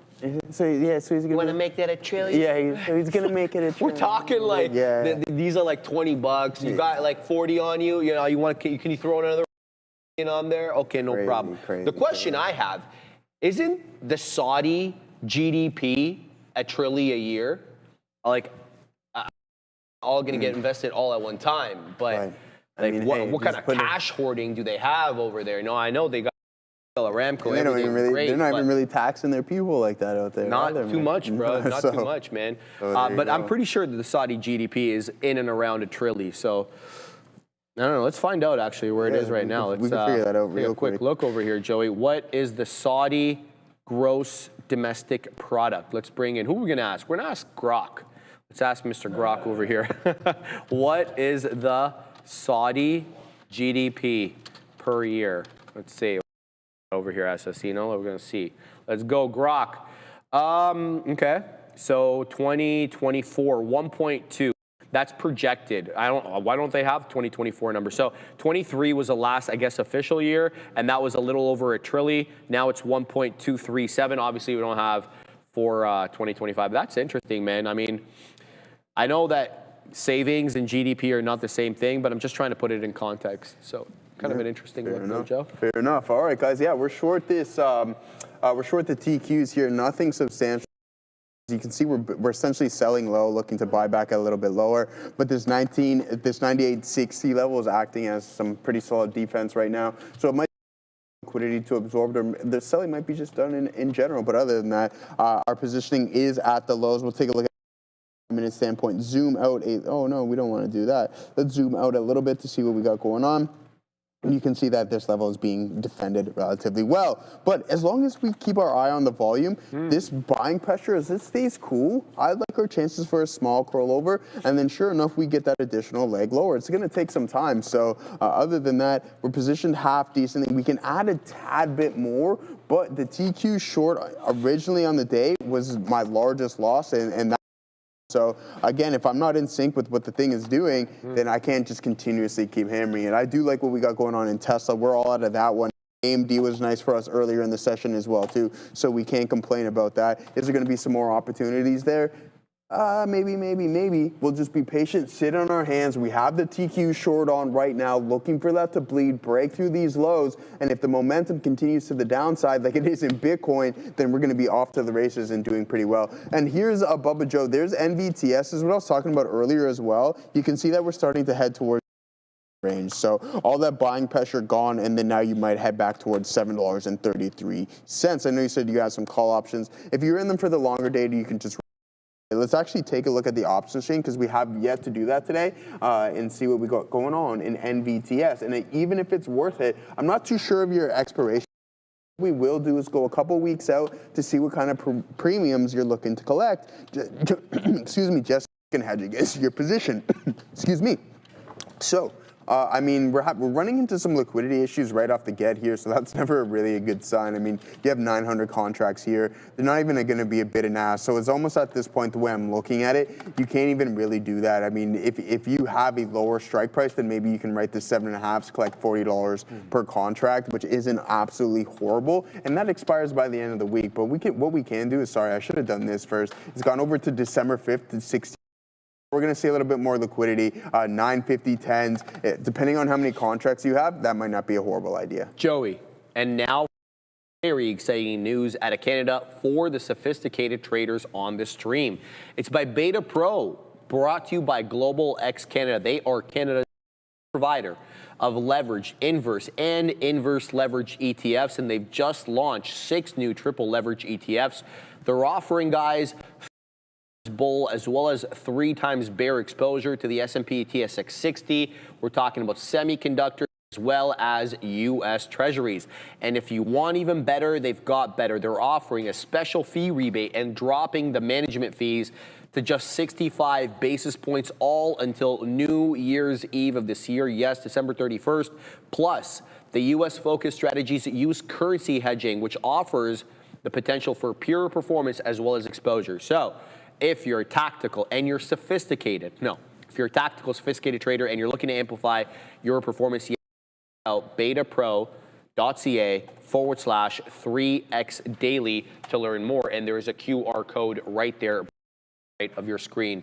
There goes NUVB Joseph options through $7. It is now a 705 high. We got 704 showing up on the ask. We got 88s here for me. And there it goes into 710. We wet the beak there. Good move here for NUVB. And I'm pleased as dang punch for having added into that 87 area. Let's see how high this one wants to get. I didn't even really do any besides the intraday on this one, so I don't really know where to expect areas of support and resistance. Well, we're going to have to take a closer look at that. But I did get into here FLY, okay? So this one broke trend. Now, the deal is I got in because this area high right here, I'm talking at 243, got taken out and got taken out decisively, alas. We did close into an inverse hammer candle. I'm talking about the 12.50. Now at the 1220 candle going, and what I'm looking for here is a move into 50. We know that the high of the day is 252, but what I'm going to keep my eye closely on here is that now that we're rounding and we're moving into that $0.50, do we hold trend? And by trend, I mean, are we holding prior bar low? So my stop on BFLY goes into prior bar low. We're going to go to Adair at the big desk. She's got news. Jensen Huang is very busy today, just hours ahead of the Nvidia earnings report. Him from the audience during his speech. Jensen Huang is in the audience, of course, CEO of Nvidia, and Trump speaking, he said that if certain conditions were different, then Intel would have blown all the companies away. And then he basically says, Jensen, where are you? Jensen Huang responds, and then he says, oh, well, you guys, now you have a chunk of Intel, you're doing everything everywhere, and then amazing job you've done, referring to Jensen Huang, and then said that the Blackwell sales, no one's really competing with Blackwell. So Trump giving Blackwell some props here ahead of NVIDIA's quarterly earnings report for fiscal Q3 2026. NVIDIA's a year ahead. Back to you. There goes NUVB into another high day, 17s now, Joey. So we're kind of flying high here. We're going to look to take profits. Always hard to know where to take profits. There's a $0.25, there's a What I'm going to do, there's 18 as another high of the day. So let's see if we can get another. There's another high day into 19s. A nice move here. We're up 50% on this name. That's my out. NUVB, great move up. Let's see if we can set up a little bit better on it. Now the shares. I'm going to be looking for a move back in, generally into that $7 area, come what may. It's printing new highs as we speak, 21s, 22s. Let's see if we can get a little bit higher. How's that BFLY trade doing? No prints quite yet, but this current candle, I'm talking about the 1220 candle, higher highs and higher lows. I'm still waiting a little bit south of 50 pennies, and then we're setting up north of 50. So my desire for this one, or my move, is going to be looking for a move past 50. If we can get and stay above 50 aggressively on BFLY, I'm going to add into this position for a move above that 2.5 and a hold of that key area of resistance, Joe. So BFLY, my main focus at the moment. Boom, love to hear it. All right, guys, let's go over to Adara. Not really is on watch. We do have a BA. Frigate. Again, moving downward right now, but Trump just said Boeing doing a fantastic job of coming back, and that specifically CEO Kelly Ortberg, who we referred to as Kelly, is doing a great job. So Boeing CEO Kelly Ortberg, the second CEO in less than 5 minutes that Trump has complimented here, guys, during this. I do want to mention as well, we have some data coming out here from the Bureau of Labor Statistics, or rather an update with regards to the lack of data. They're not going to be publishing the October 2025 employment situation, is what they're calling it. Looks like we're not going to get that 2025 employment for October, but they have rescheduled the October JOLTS report to December 9th. So again, we're going to have regards to BLS. I'll keep putting them right there on the screen as I get them, guys. Back to you. All right. Cool.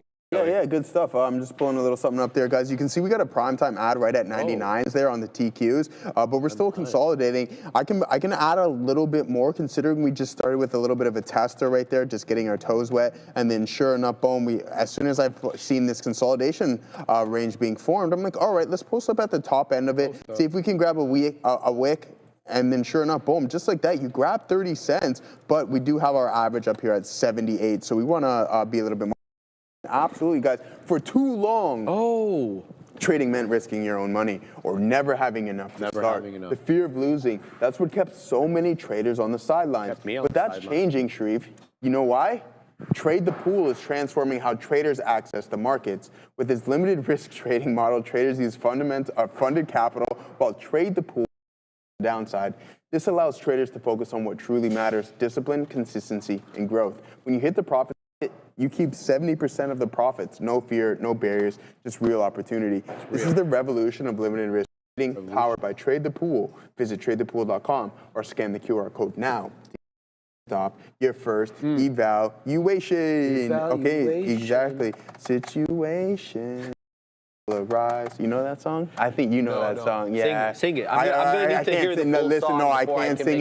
Neil knows it. Neil knows it, and we'll leave it at that, man. Okay, all right. I can't sing it. Trust me. Well, situations will arise. I can't. That's all I really know, to be honest with you. We need the full song. But I don't know the full song, to be honest with you. Oh, but you gotta do and about it. And I say, Neil's trying to impute knowledge to me. Oh, okay. Yeah, it's a good song, man. I don't know who sings. I'm just saying. Usher. Yeah, there we go. Usher. There it is. Thank you for telling us that. There goes the TQs. As soon as I we're going to send it over to Adara, but we're starting to break through some key support levels. Let's see if we can head into that 98.20 level. I think that's going to be a primary target there for your boy. That's the primary. Adara. It's the primary. Adara, what do you got for us? Oh, we're not. Oh, Sharif, look at that. Happened, Joey? Perfect timing. Hey, look at the breakdown. Look at the breakdown. Oh, breakdown. Yeah, there we go, guys. This is exactly what we're looking. Meg 7 News, you got it, my friend. And there it goes. We're starting to crack through some bottoms. Now we just have to wait for this 5-minute opening print low to break, and that's going to put us right around 98.33. As I said, 98.20 is going to be a target. So we'll hold up. Volume most definitely starting to pick up, and that's something that we need. Entry right there. So we're liking what we got going on in the team. I like it, Joey. It looks good. It looks real good. All right, let's bring in the side charts, talk a little bit about some of the trades that we've been looking at today. Watching Frigate, man, it seems to be holding off VWAP. I don't know why I didn't get in on VWAP. Just absolutely held it to a T several times. There it goes into the $0.25. It might be breaking trend here. I think I might get in and put my out below 15s. So if it prints a new candle for a 5-minute low, that gets me out of the trade. We're going to give Frigate the old college try over here. Let's go ahead. And we're going to take it, as I mentioned, into prior bar low. Prior bar low is 15. So we go ahead just like that. And that's what we're doing. Let's go ahead and post. profit takers, if this bad boy wants to start running up, well, then we want to participate with it. So let's see what this one gets. Let's bring it back in the side charts and look at some more stuff over here. NUB, we took out top wick, but look at the strength on this one. The breakout is on, man. Here we go, 22. You don't get too many in the way of retracements that hold, or even you got it over here, you got it over here, and you better take advantage of it, because look, we're getting really extended again away from the 10 EMA, which is south of 7. We're at the high of the day, 722. We're up 50% on this name. Good look right now. BFLY, continue to hold this so long as it is above the 10 EMA. But look at these topping tail candles, man. So what does that tell me?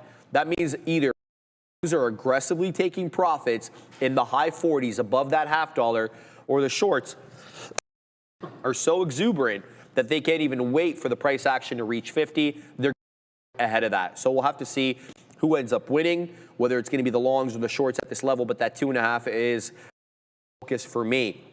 And as we mentioned, man, and look, Neil is absolutely accurate when he says stay away from this, but this is moving and it's up big. It's up over 500%, so I feel inclined to cover it. WSHP is halted again to the high side. It is up to $200. It has a $38 low of day, and I think the closing print, bless you, Ram, is at $33 from yesterday. It's got a 200 now. That is not the high of the day. As you can see, that green, a little rectangle top right there, 212.16.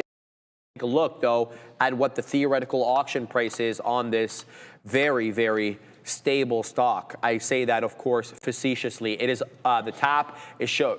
Bless you, Ray. 203. So we're actually slated to open here on WSHP lower than where we hold 409. So keep an eye out on this one, but trade it very carefully if at all. Again, so that's what I'm looking at. There goes NUVB, Joseph, into another high day. This one is now showing 731 high, over 50% in Greensville today, as it continues to trend above the 10 EMA by quite some distance. Whether or not we can get back into this one will really depend on the depth of retracement and whether or not it holds $7 on that retracement, if it comes at all. The other one that I wanted to mention, which to New York Sense was asking me, he's like, hey man, you were trading, stop talking about it. Well, that's because it kind of broke down. Topping tail candle into 577, but I'll submit to you, the real sellers are all at or a little bit above the no closing print above the $0.50. We only spent very, very limited amount of time at that $0.75, and since that time, it has been a series of lower lows and lower highs. That's not why. Because we're still trading above the volume weighted average price, which is at 4 3/4. In addition to that, look at that implied balance high at 940. That takes up 475. Where VWAP is hanging out. Well, look at these candles over here. Where do they have buyers? Yeah, right there at 475, all the way up into basically 488. So the buyers are stepping in at the key area of previous resistance, now technical support. We'll see, though, whether we can change trend of lower highs and start making some higher highs. A print possibly above 510, maybe 515 to change that trend. It's up 45% and likely going to be on a lot of people's radars as well. So SGB, an absolute monster on the day. Whether or not we can get back into it will also depend on the price action here, but we're going to keep a close eye, Joey, on Frigate, NUVB, and BFLY. We were involved in NUVB. Definitely interested in getting back in, but not quite yet. Nice Look there, brother. All right, guys. So look at this strong print right here. I'm like, okay, we punch support levels, and then sure enough, boom, you have this massive engulfing candle right here that just essentially covers this whole range, right? So that's something to be slightly alarmed about right now. And I'm starting to see some of the bid, and when you're trading the TQs, you have to keep an eye on the Mag 7. So there's the range that we got formed, and you can see this single 1 minute print just engulfs everything right now. Come back in a little bit here, so that's something positive. Are we going to head back toward those low of the days? We'll be patient and wait and see. Actually, never mind. It's not. Gorev, sorry, I said Microsoft. This was NVTS. I don't know why I thought I put Microsoft up here. That doesn't seem to be the case. If Microsoft continues to bleed, then we're Gucci. So yeah, not too big. Yeah, exactly. Shout out to what's that guy's name? Lil Pump. Oh, little pump. Yeah, little pump. I was asking my nephew what he does these days. I'm hesitant to even talk. Do you know what he's doing? How would I know what your cousin's doing, Anthony? No, not my cousin. Little pump. I asked. What little pump? Oh, you know what?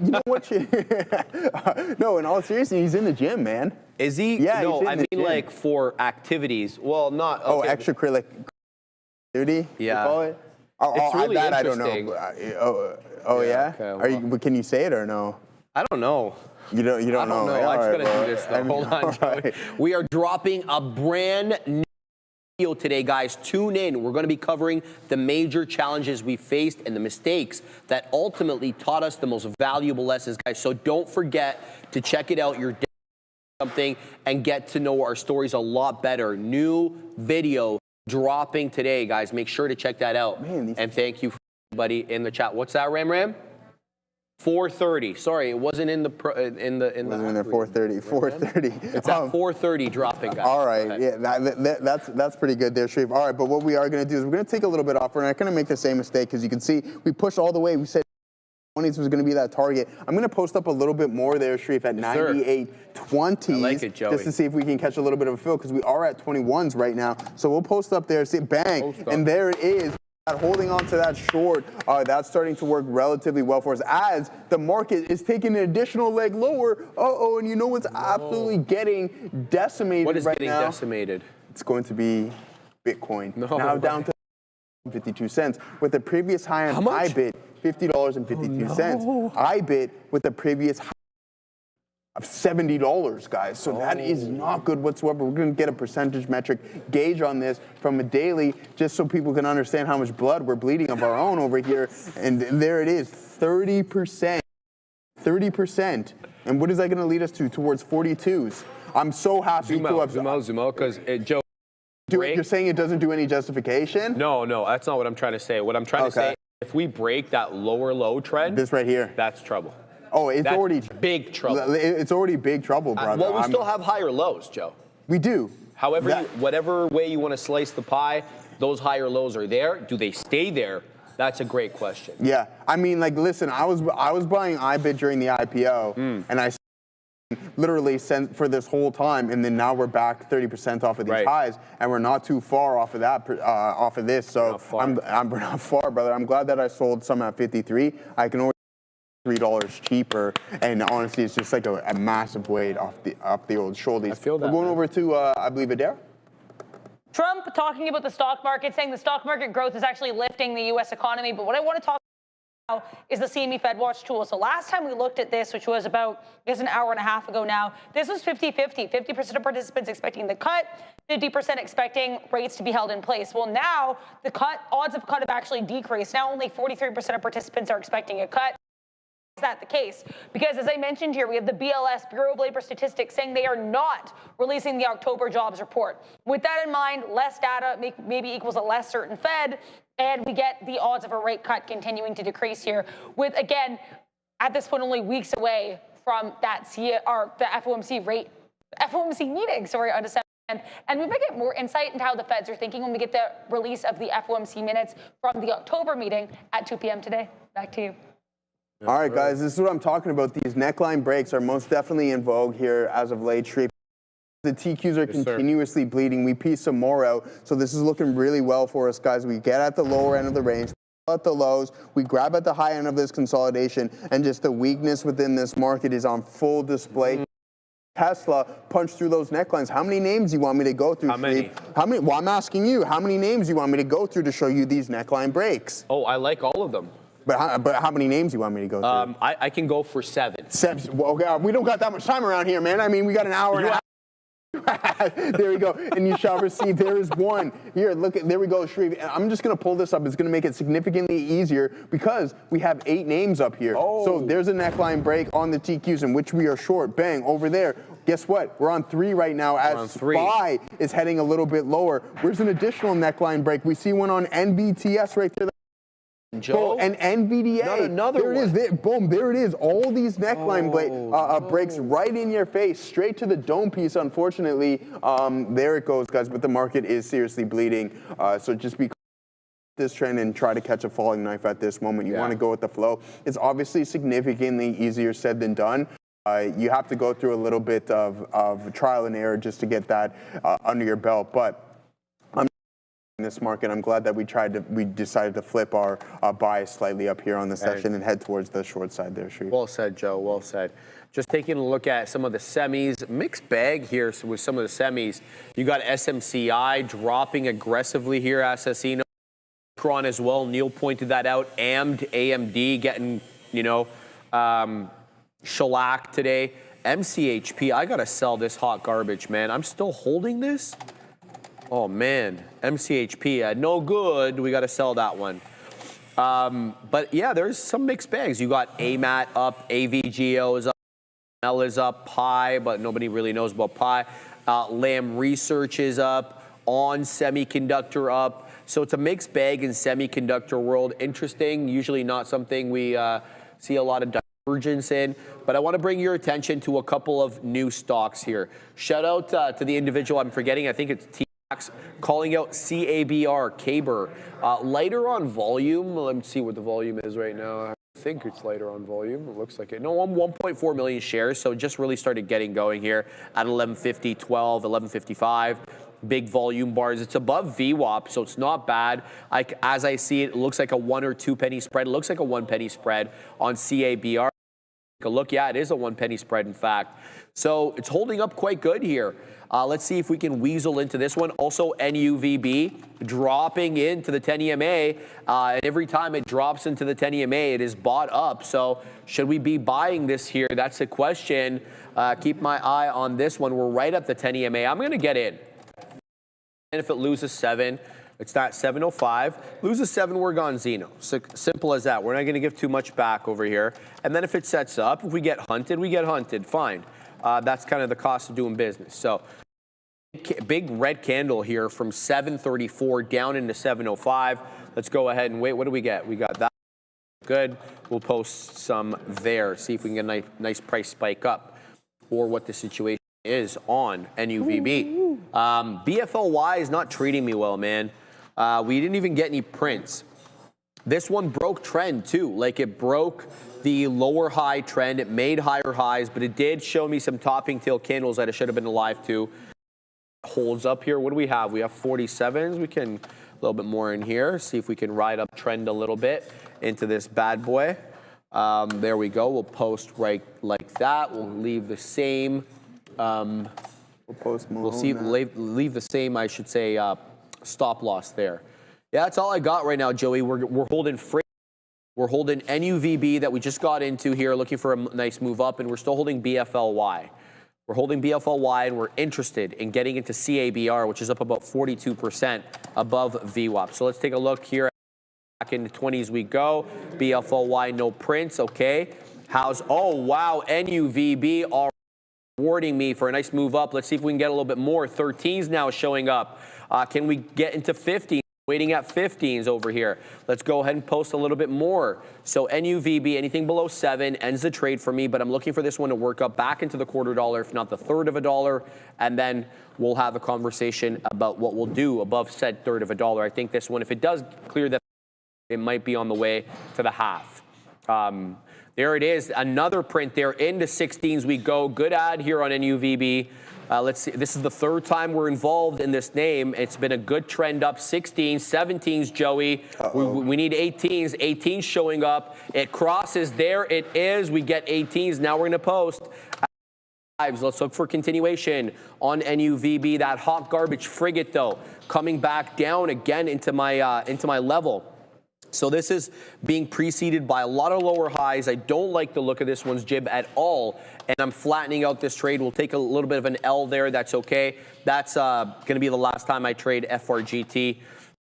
Copy for my liking. BFLY looking to hold trend here at 245. There it goes. Now we're waiting at 48s. We added into this one into the 20 EMA, which has been holding. Looking for continuation there. CABR into local area highs. Guys, there is 3 candles in a row on CABR, all of which reject $1.15.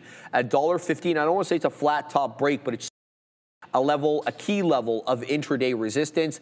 Be on the lookout for that. The high of the day is 19, but it's a quick wick and a big drop back down, losing the dollar after it printed that 19. But as you can see, we're well above the dollar now. So CABR certainly in focus for me here.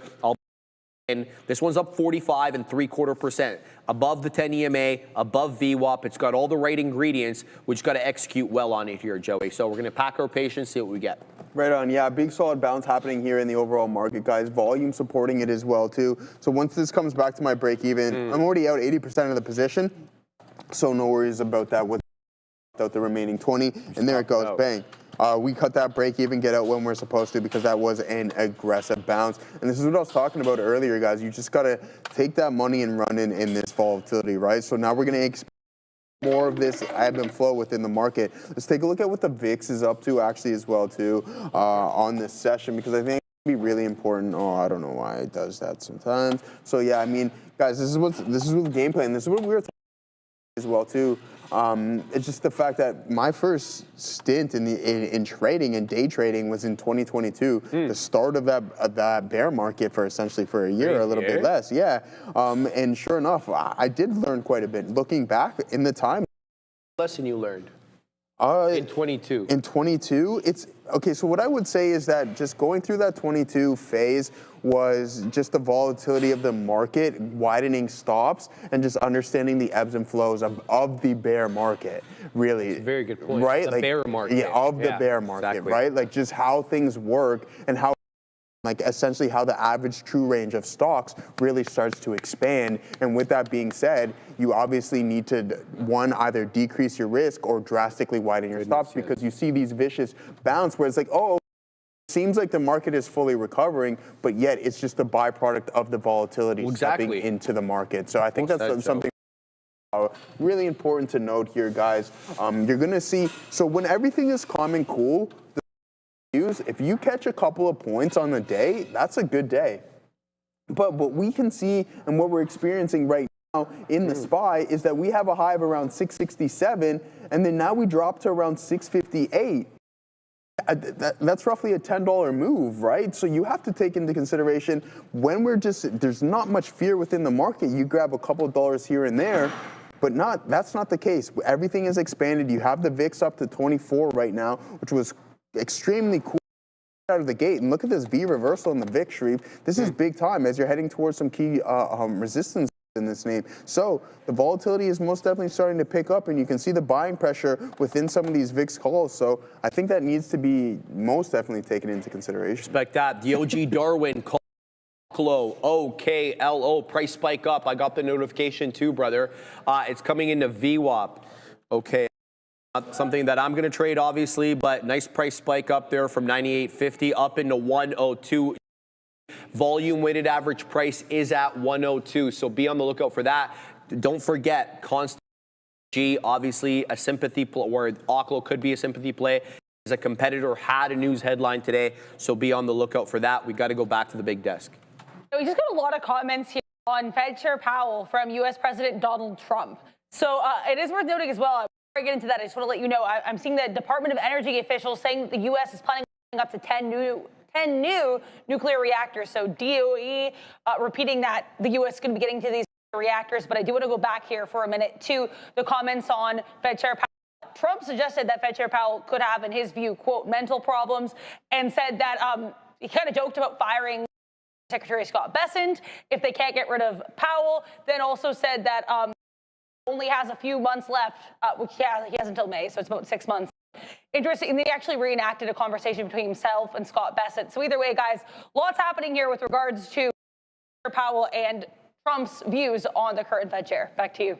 There goes CABR. What a breakout. Here we go. We're waiting at 24s. There's 24. There's 25, Joey. CABR up 60% now. We took the break through 15. There's 28. Look for continuation, guys. Looking for moves in 28 again showing up. Is there a seller that we won't be able to shake at 28? We need a few more price ascents to take a better look at how much shares are at 29. Joe, well, let's see if we can get a little bit higher there. We're going to take up a piece there. Cancel the. Now we're going to wait a little bit higher at 35. We are breaking out here. Great flat top break. Look for continuation. There's 35, Joe. Can we get the print? No, we can't because it didn't cross. It did print 35. That is the high of the day. We have 16s on right now. CAB are awfully strong. I see NUVB as well as at the high of the day. 6s, it's at 34s. Be careful with that one. Anything, though, below my entry at 16 ends a monster topping tail candle. Ugly as hell here on CABR. Watch out for the reversal here, guys. This is an ugly topping tail candle, and this could really end things. There is a buyer at 18. We're going to flatten out there. Don't want to go give back anything on this name. If it sets up a little bit better, I'm talking about VWAP and talking about 112. We're going to be looking at that, certainly. But for the moment, I'm not going to be holding that topping tail candle. I need to show you guys this on the black chart. Like, this is ugly here. Like, I mean, I don't feel comfortable holding a long into this. This is a no good. But we caught it. We caught it well. We caught it. We caught it well. Sorry, bro. All right, back. Move, Trenda. That wasn't even Trenda. Oh, that wasn't Trenda? This thing, yeah, no. Oh, what is that thing? I don't know. It's definitely I know it's got a broken ear. Ram, what is this thing exactly? What are we supposed to think or call it? Well, you put it here. Yeah. She put eyelashes on it too. She put eyelashes on it, but its ear is now broken. Listen, we only got one horn. Listen. Oh. Listen. Mark is looking over. He's like, "What the hell are these guys?" Listen, okay. Mark, and look, it's one of its horns is, it's no longer. Ready for this one, Sharif? Okay. What is it, Joe? Will there be a Christmas rally? Oh. You're really going to elicit the trading gods to answer that, huh? Yeah. They don't like to answer those kind of questions, Joey. And that's why you can't see. Oh, wow. What did it say? Oh. What happened, man? Don't leave us in suspense over here. Said ask Daniel Shea. Ask Danielle Shea. Mm-hmm. Well, it's been a hot minute since. Man, Miss Shea. What do you think she'd say, Joey? This guy's killing me here. Let's see. We can't even see anything over there, man. Anyway, hold on. Let me cover this here real quick. We're gonna go over it too. We're gonna go over the top performing here on the morning. There you can see we got a lot of red in the streets, guys. The tech sector holding on by a thread. We're up about 0.15% with the industrial sitting in second place, 1.4%, right? But after that, it's materials down, financial down, healthcare down, consumer discretionary, you guessed it, down, communication services down, utilities down. Consumer staples down 6 cents, real estate down 8 cents, and then we have the energy sector, the best performing sector of the energy. No, I'm obviously being extremely sarcastic, down 1.36%. Yeah, I mean it's been performing horribly. Like, I don't know, disastrous, man. Let's pull up the XLE and see. Like, if you have a little bit of a laugh here, because that's all you can do, really. You know when you're so much pain, Sharif, all you can do is laugh. You ever been in those situations? Been there. Yeah. Go, right? So this is essentially what's going on. The sky is falling, everything else around you is burning, and you just happen to chuckle. That's when you know you have probably some psychotic issues or something. But at the end of the day, hey, let's go. Maybe I do, actually. So, I mean, so I used to be like that. My uncles would just pound on me and beat on me, and I would just sometimes the Charlie horses would. But in all seriousness, guys, from April, I mean, it hasn't been too bad, considering it's holding up relatively well, the market being down. You're only down off of this previous pivot high, down 2.3%, but we haven't established any form of a new one or came close to it since 2024, and this is the XLE. So look at this continuous selling to the downside, just like aggressive with vigor there. We don't like that whatsoever. Yeah, really strong. Take my strong hand on this one. But other than that, you won't catch me in any XLE. It's starting to form a little bit of a wedge, guys. You can see that we have these lower highs and the higher lows. So maybe you get a breakout. If we're looking to head towards some defense, what are we going to roll into? XLE, maybe some healthcare. How has this been performing? Not bad. Like, this is going off of the market. So if you're looking for sectors of strength, look at us from our August lows. Up almost 20% at these highs. And look we'll head over to XLK, right? We'll head over to the tech sector ETF. We're now down, how many percentage points off of those highs? 10% almost. So there it is, XLV, whatsoever. I know. What is that? Oh, XLP. I was going to go for the staples. Okay. Right? Staples performing very well. Didn't either. you get Celine? Didn't she punch Walmart. into some? Oh, Walmart. that's right. Okay, Walmart, XLF. Walmart, XLF, and JPM. No, Walmart, XLF, and Amazon. Amazon. Okay. Yeah, Amazon. Why no pinks? JPM's nice. What? But XLF. isn't that a lot of exposure to like retail? Amazon, Walmart. That's a lot of. Yeah, I mean, but. I'm not going to call it the Google ETF, but you get a little bit of tech. You get a lot of right. My bad. You know, with Amazon, hey, it's like cool. You guys got an e-commerce business. Yeah, all right. Yeah, but how about AWS? Yeah. You know what I mean? That's where they make the majority of the money. Exactly. Fair enough. So, good call on that. All right, guys. I'm in holding NUVB here into the high of the day. It goes 735 area high. I don't have any profit takers right now. Oh, in fact, I did it at 39. So we're going to take that off. Now, what I will do is look to add into the 10 EMA on the 5, which is showing me 717. So let's see how this one ends up doing. 17's generally where it's at right now. Obviously, the 10 EMA level dynamic indicator, so it's moving. By the time the price gets down, it'll be at a different price. I'll report to you guys on it at the time. This is the only trade that I'm a little unsure about right now.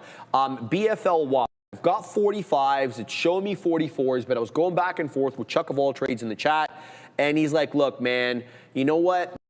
Really, it's coming back in, and I couldn't agree more. The thing, though, Chuck, is it seems to be finding support 20 EMA on the 5, and it's not really breaking through that. So you're not necessarily getting those great higher highs that the long need and want, but you are getting higher lows, and you're getting them very clearly here on the higher lows. So let's see who wins out here. Do the longs win out? Do the shorts win out?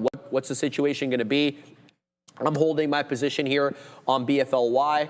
I've added 3 times into this. This is the last add. If it loses $2.38, that's the end of the trade, and that'll be my first loser on the day. So hopefully that doesn't happen, and we don't have a loser in BFLY. Hopefully we'll into that $0.50, but nobody knows. Going to keep an eye out on this one.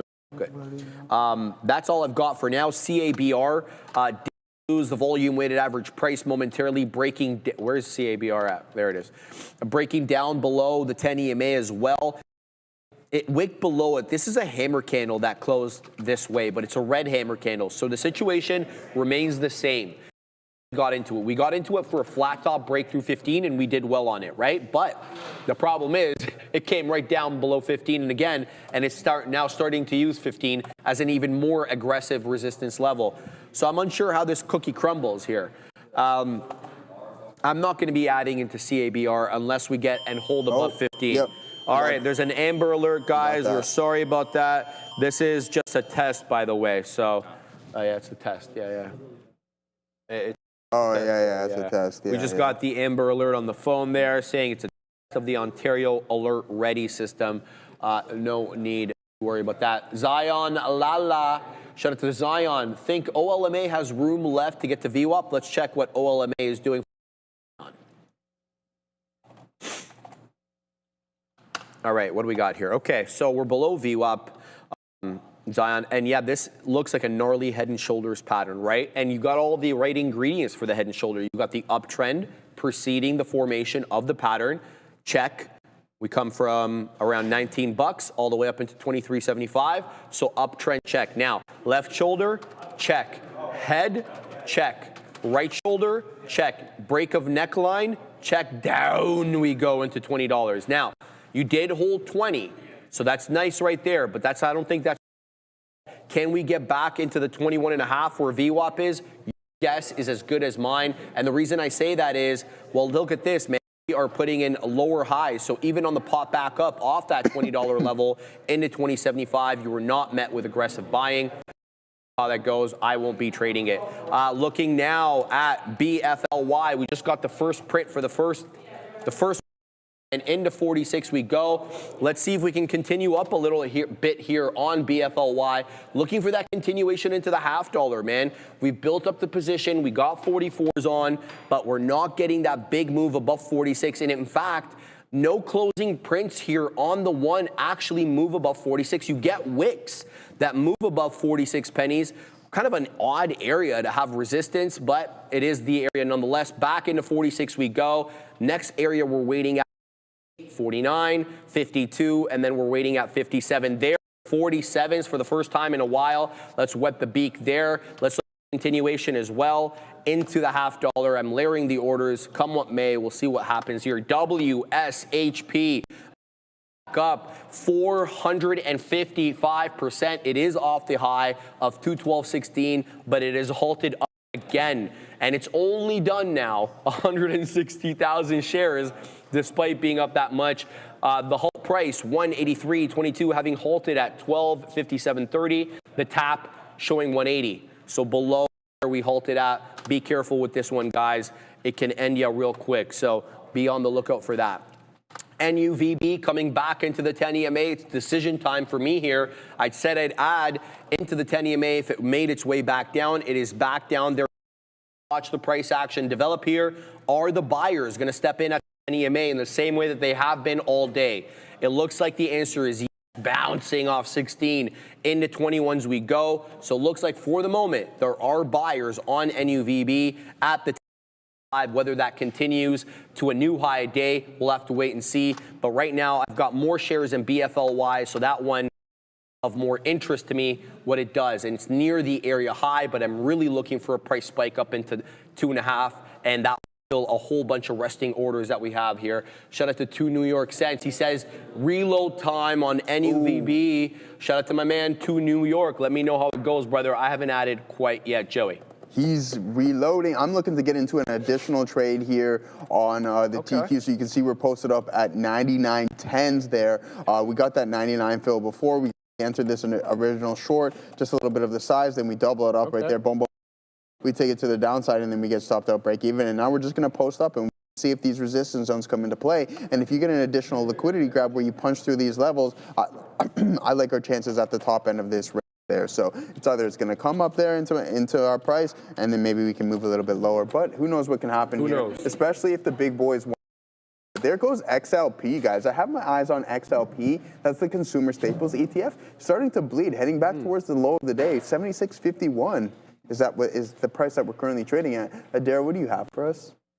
Yeah, keep an eye here on V spiking a little bit here. Apparently, Afterpay and Cash App are bringing pay over time to anywhere where you accept Visa. So again, anywhere where Visa is accepted is now going to have this Afterpay and Cash App option. So keep an eye here on V with that story in mind. Back to you. Cool, thank you. Yeah, let's take a look at Visa as well too. Adair just bringing in that one, but here's XLP, guys. We'll take a look at XLF. Speaking of, and see what that one's up to. What is it up?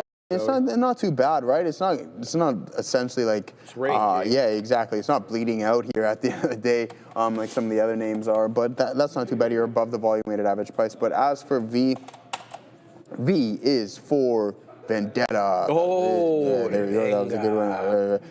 Did you ever watch that, V for Vendetta? Of course, man. I don't remember it. You know, we used to have to watch it back in school. That was I don't know, because like I think my social studies teacher said that there was like something like a bigger picture because it's a political based thing, right? Like, yeah, dude, whatever. Too much about it. Yeah, it's a pretty good. I don't. Is it Keira Knightley in it? I know. Maybe Adair's young for that movie, but yeah, it's a good movie. Anyways, aside from you've seen V for Vendetta. V for Vendetta. You know what's funny? A couple weeks ago, I actually put it on. You did? Yeah. Oh, okay. Is that why you were saying?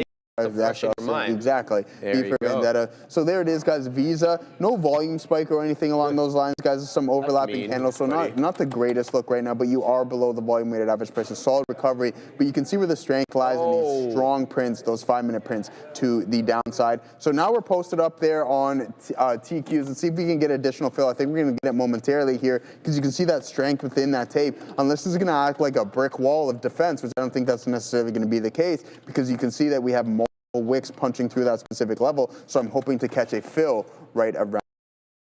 Katina, man, you're short IBIT. Nice, brother. You see the short on? Stay still. You know what we used to say? What'd you say? Stay still. Wow. We're still doing the same thing. So stay still. There it is. Boom. 99.10s were posted up. Let's see if we can catch that fill right there. Oh, Katina, man, we got the short there earlier in the day on the TQ. Boom, boom. take it to the downside out, and then now we're looking to get right back in, brother. Boy, Joey. Yes, sir. There goes BFLY into the $0.50. It is now 2 pennies below area high, but this is now the real level of resistance. Say that. Butterfly, where? Ah. CSSC knows why you're better. BFLY is Butterfly. I've been calling Frigate, FRGT I've been calling, but I couldn't figure out Butterfly and BFLY. I'm sorry. But yeah, there it goes. We take the 49 print there. Topping, inverse hammer. This is where the real resistance comes in now, right? Because we're at that $0.50. It's that psychological level of resistance. You know, even though we got into 52, it is the $0.50 and the whole dollar. What's wrong with this thing? That keeps that keeps us probably from ascending. So NUVB is coming down into my entry, and I'm happy I didn't add out here. And then if we get into 7 and hold, we'll have a different discussion. But it's losing the 10 EMA, and now the 20 EMA and $7 are essentially overlapping. Let's see what it does at the whole dollar. It's up 47.8%. Good look for NUVB. We bottom. We just have to wait for it to set up properly. So we're going to keep an eye out on that. And there. So we're still holding Butterfly, looking for the continuation above the $0.50, and we still have 7 more outs. We're posted at 52, and now we need to post at 54 as well, because there was a bit of a gap between the different resting orders that we had posted. So good luck. What time is it, Joe? It's 1:04. We're late. Okay, let's get down to work. We don't like being late. No, we don't like being late. Casey, are you trading WSHP? Tag me, Casey. Let me know if you're involved in that, because I see you calling out levels on WSHP. I'll look at the tap for you. Well, it's not halted right now. It's trading at 185.60. Let me know, Case, if you took any trades on that.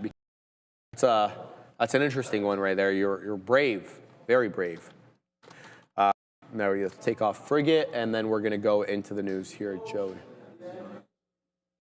All right, what do we got? What do we got? What do we got? Here it is. Let's start with the first topic of this Target, and it's tougher look for the company, man. You gotta, well, we'll see how they do coming up. So Target, guys, interesting look here. They cut as value-seeking shoppers are pressuring sales. So when that is the case, you know right away margins are no good. Q3 sales declined, with revenue coming in at $25.72 billion, slightly below. EPS $1.78, not right, though, whether that is comparable as a result of multiple one-off line items that won't reoccur. However, overall profit dropped 19% year over year on the quarter, with comparable sales also dropping 2.7%. Traffic decreased 2%. Customers spent less by about 0.5%. That's all the bad news. Is there any good news? There is. Digital sales grew a modest 0.4%, and as a result of digital sales growing, so did same-day delivery. Not like that really helps anything. In fact, that's a lower margin product, I would say, for Target. Same-day deliveries increased by 35%. Let's talk about the guide. They cut their full down now to a range of $7 to $8. A previous range was $7 to $9. Almost all scenarios now for Target now fall below last year's print of $8.86. So if you're looking for a year-over-year comp, it is not looking good. And they did reaffirm their holiday sales guidance, but they still low to single-digit declines in Q4. Incoming CEO Michael Fidelki over on February 1st. He's emphasizing here restoring Target's identity in design, experience, and tech-forward retail. We'll get to the tech part in a second, because they're doing a lot of stuff with AI. They're going to even get as much money, Joey, for whatever reason. They're ramping up CapEx to the tune of 25% on the year, which brings them to now $5 billion. The company recently also, sadly, of course, we always have to say, cut 1,800 jobs, the largest layoffs they've had in over a decade. Now, what are they talking about with respect to AI? I happen to like one. I don't really like the other. They're rolling out something called Target Trend Brain, Joey, and it's basically a new synthetic audience AI model. The goal of simulate customer reactions before products go live. The company says it's going to improve merchandising efficiency. I happen to have my suspicions about that. I don't think AI is going to be able to gauge consumer demand in the future, especially if it hasn't even. But they did announce something that I do like, and we've seen this with Walmart before, where they announced ChatGPT-powered shopping experience, of course, with an OpenAI. It allows you, Joe, to enable multi-item purchases. You can buy groceries, you can schedule curbside pickups, and you can obviously see their products in ChatGPT. Another way, you know, with ChatGPT or LLMs in general are starting to become kind of similar to search. You know, you go into Google, you want to look for a product, Chat's there too. Yeah, absolutely. And to add to points there, Sharif, slight decline there. Apparel and accessories, 3.8 billion, slight decline from the prior year. Beauty, flat year over year. Food and slightly up to 6.01 billion. Hardlines, Fund 101, 3.9 billion. Home furnishing decor, 3.9 billion, down modestly, and household essentials, 4.5 billion. Slight decline there as well, too, guys. So yeah, I mean, it's a little bit of a look in Target. We can take a look at the daily. It's no Walmart by any means, especially from a technical standpoint. This isn't one of those American staples, I think, there. We had a short stint over here in Canada. I remember when I was in school in Guelph. It was in the same year, Sharif, they opened, and then it closed down, which I find now that I look back at it, was pretty funny. So as for Target, it is what it is, man. Business. Spent all of like no time here. Yeah, no, but that's what I was saying. In the same year, the stock went up and then it went down.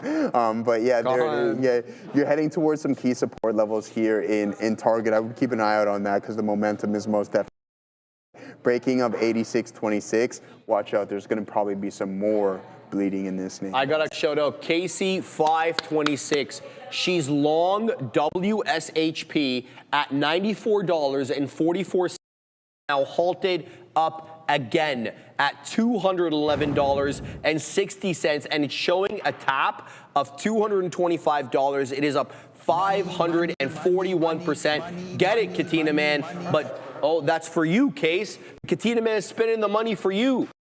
What a fantastic move for WSHP. Shout out to Casey, but I'm going to say this, and I don't care how annoying I sound, you need to be careful trading this. You can find yourself immediately out of the money. It is very spready, very dangerous. Casey is obviously an experienced small cap gapper trader. She's in the chat every day. She knows what she's doing. Trade this. Dara, what's your take on Target? Like you, Sharif, I was very interested in that 25% year-over-year increase that they're planning for their fiscal 2026 CapEx. That was my biggest takeaway here from this report by cutting guidance makes sense. For that EPS, not super shocking here, but interesting that they reaffirmed their holiday sales guidance. So if they can at least deliver on holiday sales, I think Q4 for a lot of these retailers, with that in mind, should be pretty interesting. Now, one thing I do want to mention that's kind of more of an interesting anecdote than anything else. So you did say there, Joe, that what's interesting here is that Target and Walmart are getting new CEOs on the exact same day. So you'll get Michael Fidelki stepping in here at Target on February 1st, 2026, the same date that John Furner will step in as CEO at Walmart. So, I mean, obviously two very different companies with two very different stories. Target's been languishing. But I do think it'll be interesting now that we get new eras of these companies starting at exactly the same time. Maybe Target up to Walmart. Maybe Walmart will struggle a little bit on its feet. But either way, I think the story of these two, while they're radically different retailers, I think this will certainly be something to watch going forward. Sorry. Yeah, no worries. So yeah, I mean, I'm ready. I was just talking to Mikey there in the chat. He's like, it's November. I've had this, this little duster here for like a year and a half now, Joey. It's November. It's November, 12 months of the year. For me, anyway. Yeah. All right, let's get down to work, Joey. Let's talk about Lowe's. So this is kind of a tale of two different stories. We got yesterday saying much of the same that we heard from Lowe's, but reporting a fundamentally different report than Lowe's is. Home Depot down, Lowe's up. They're both talking about the same thing. Let's see how they did it differently. EPS for Lowe's, 3.0. Looking for 297. Check on the bottom line. Disciplined cost control is what's being credited for that good bottom line number, with revenue coming in at 20.81 billion. That's essentially in line with what the street was looking for. 20.17. They printed 20.81. Check top line. Check bottom line.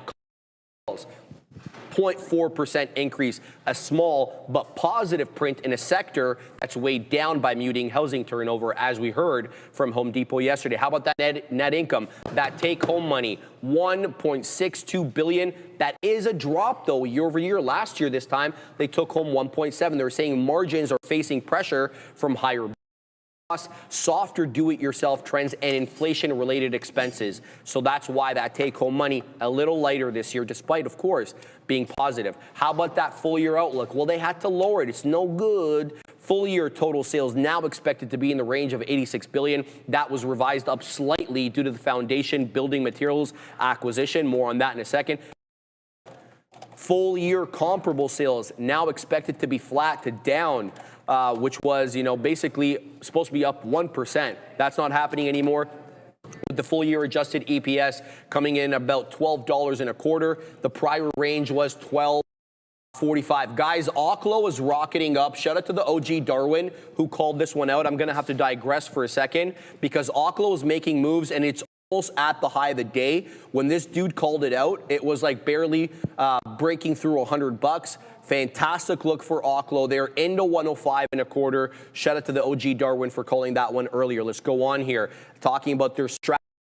Those, of course, they're leaning heavily, as is Home Depot, into the pro contractor growth. What does that mean? They're trying to get away from the do-it-yourselfers because they're not buying anything, and they're trying to focus on the pros, the contractors. Shout out to, where's Russ at? Shout out to Russ.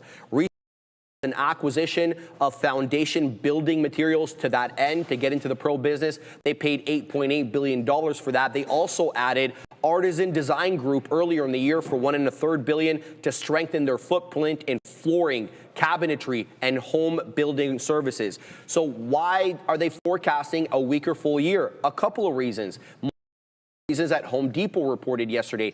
Housing turnover remains weak due to high mortgage rates. Borrowing costs as well are high, so it's discouraging HELOC-driven upgrades. So you take a home equity loan and you upgrade your property. Well, you're not going to do that if rates are still no good. And the storm-related activity, this was new to me until I heard it yesterday from Home Depot. There's not as many hurricanes, and so roofing, tarps, all that other stuff as much. I'll take that, bro. I'd rather not have people's houses destroyed than, Home Depot and Lowe's benefit off it. What's your look? Yeah, absolutely. So margins and costs, gross margins up 33.7%, slightly higher year over year.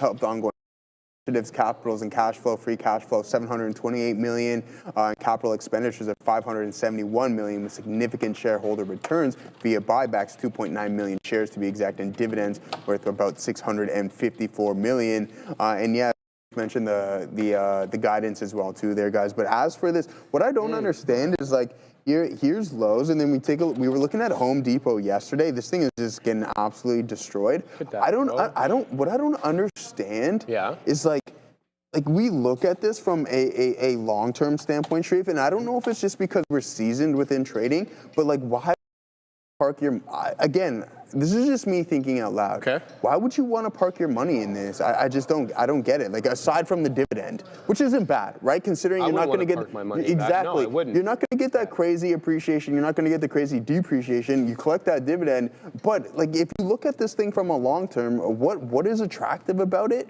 For me, absolutely. Just from a technical standpoint, in my opinion. It was a great pandemic play, Joey, because nobody could do anything. Exactly. What wasn't? No, Sharif, fair, I could have went like this. I could have went like this, threw a dart at the board with a bunch of tickers around it, and threw all my money in it. The chances of me being profitable in the were extremely high. You know what I mean? Yeah, a lot of people had a lot of good trades during that time. Joey. Yeah. Is there somebody important the bell tonight? No. There's nobody, right? Nobody. We don't even know this guy. All right, let's get to it. This assassino, most important reporter of the quarter. Let's get right down to business. We're talking NVD frickin' A. And they report fiscal Q3, which is the end to the end of October after the close today. Make sure to catch that with and Adara on the market recap. They're going to be covering it in every way, shape, and form, so make sure you're catching that with us. Shares of Nvidia are up 37.7% year to date, Joey, but guess what? They've cooled off to the tune of 12 to 13% from those October record highs as AI valuations, the worries about them start to spread across the We'll get some sort of insight into that today. Despite the pullback, of course, still trading at about 27 times full year 2027 EPS. The market wants clarity on whether hyperscalers can afford the massive AI spending they've promised, whether those promises are actually sustainable. We're seeing eye-watering numbers, 100 billion here, 50 billion there, 88 I don't know, who was it? Amazon or Google, Microsoft, I think, as well. All multi tens of billion-dollar investments being promised on the year. So now what are we expecting in terms of the actual report? We're looking for a $1.25 EPS, which would be 53% year over year on that bottom line. Revenue of 54.92 billion, a 56% increase year over year on that set. And the street expects Q4, which would be the guide, and Nvidia doesn't guide more than one quarter. They're expecting that for Q4 to come in at 62.17 billion, and gross margins very much going to be in focus. 74% they're looking for gross margins, and I'll submit to you that gross margins is very important because it's an indicator of whether competition is starting to eat into their, of course, profitability, like from the AMDs and the custom silicon that Geo is making now. But we know, Joey, that there is a tight GPU supply and multi-gen demand. So Neocloud operators like CoreWeave, they continue signing 8-year contracts for even older Ampere chips. We talked about the A100. We talked about the H100. These are 4- and 6-year-old chips that are booked 100%. So when the challenge is made about the accounting practices, we look to the real. What's actually happening now is these older chips, as old as 6 years old, are booked at 95% of the value that they were charging for them back when they were first new.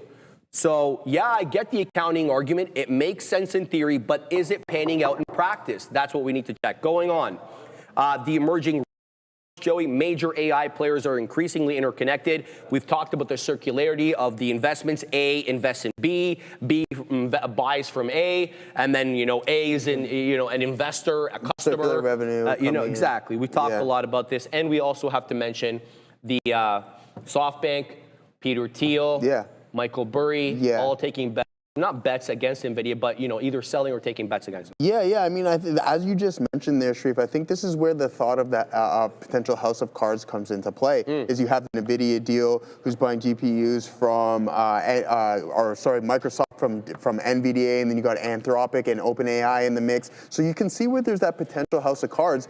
And I'm not going to say that this is going to determine if it's going to fall over or not, but you have to be cautious in this. One thing, kind of just to go on a side note, Sharif. Yes, sir. So as for OpenAI and Anthropic, I hear that Anthropic is on a clearer path of profitability than what OpenAI and ChatGPT is. Because they're not spending nearly as much. They're not spending nearly as much. They're not spending nearly as much, aside from I think the recent deal that they just made. Yes. But also the valuations of Anthropic just went from 100 billion to 350 billion in a span of a couple of deals, right? So you have these private names that are just going absolutely insane with like numbers that you couldn't even believe. It's over a now between SpaceX, OpenAI, Anthropic, and some of the other names. But again, you can see where the house of cards is coming to play just due to that circular revenue. I think it's really important to know coming into this earnings report, what are those, how we know that there's going to be zero coming in from China. Now, where are they going to make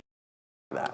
Exactly. Well, that's a great question. Right. Just before we get Adara's take on this, shout out to KC526, man, dropping 20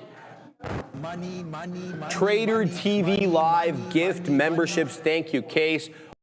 Classy, always generous. Thank you so much. And now, for the newer members, I'm talking about Kristen Norman. I'm talking about I'm talking about who else? Brady.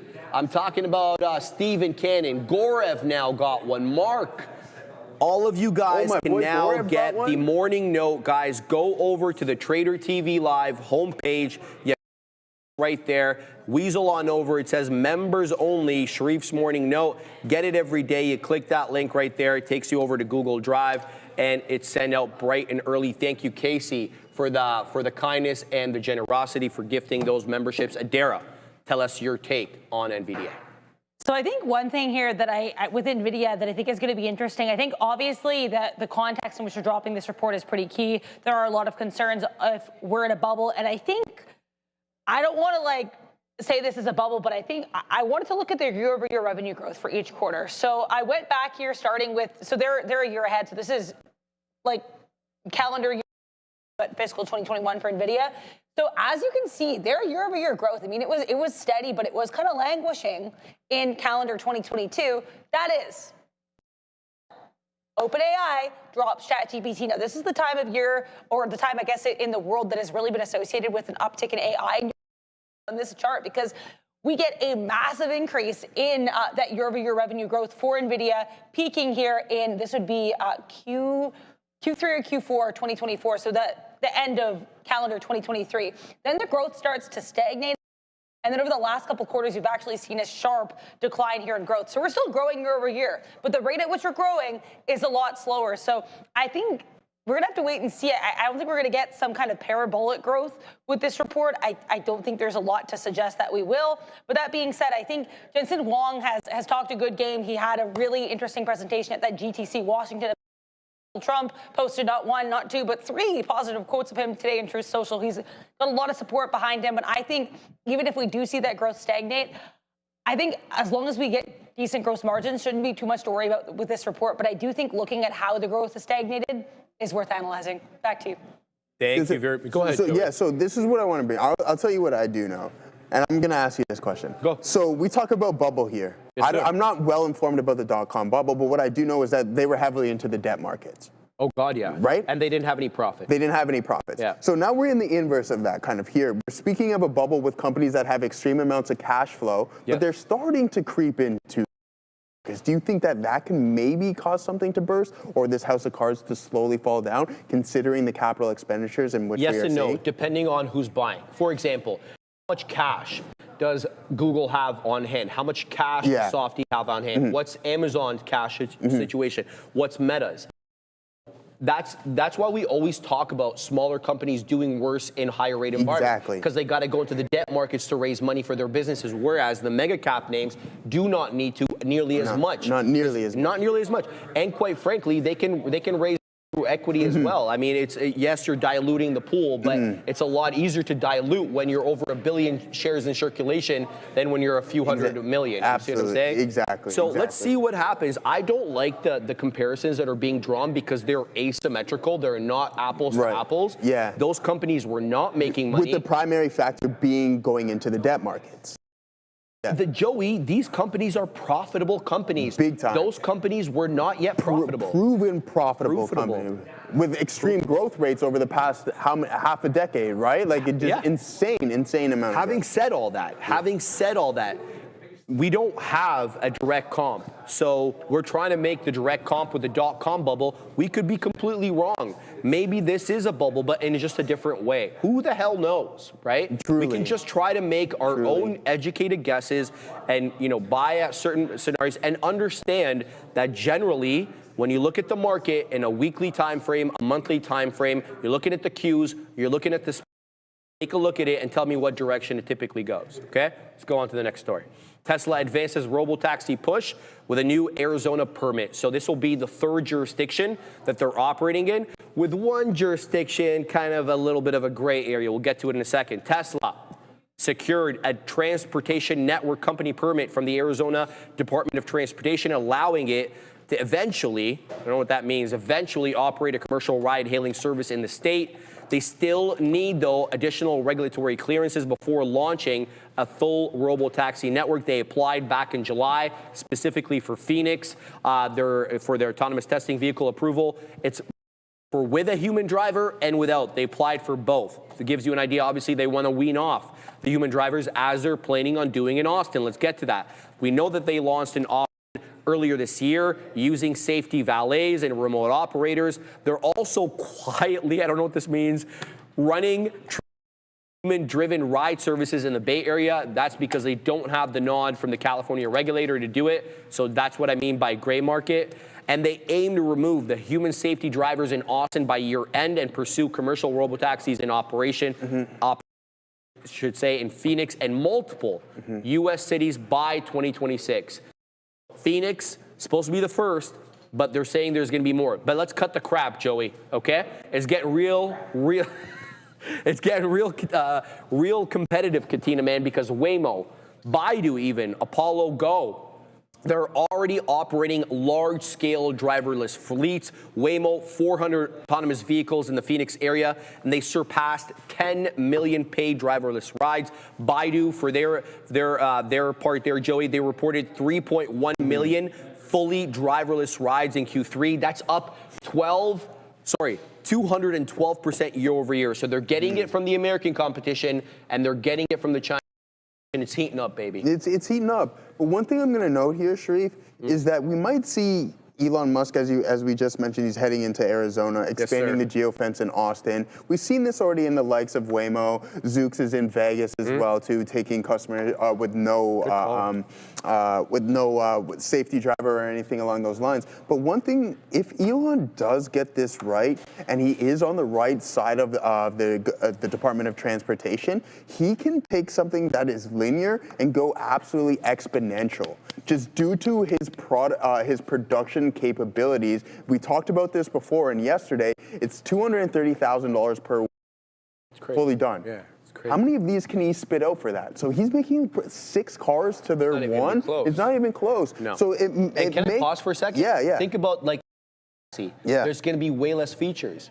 Right? Think about it, like components. Way less components. Way less components. Cheaper, right? Exactly.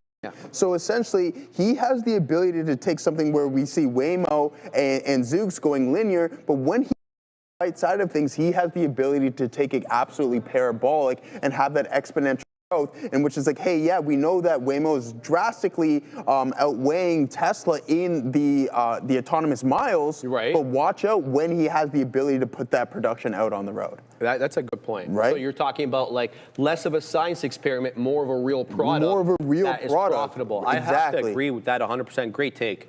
Let's go on to the next story. Joey, Constellation Energy secures a $1 billion loan for the nuclear restart. I also need to mention to you that Oklo up 5.15% off the highs, though, into 105 and change, now down into 101. But yeah, it's been an interesting day for some of these nuclear names. The Trump administration will provide Constellation Energy with a $1 billion loan to restart the Crane Clean Energy Center. It's formerly known, of course, as 3 Mile Island. That's out in Penn State. The nuclear plant back in 2019 expected to resume power generation in 27. So it's going to take them a year and change to get that bad boy back.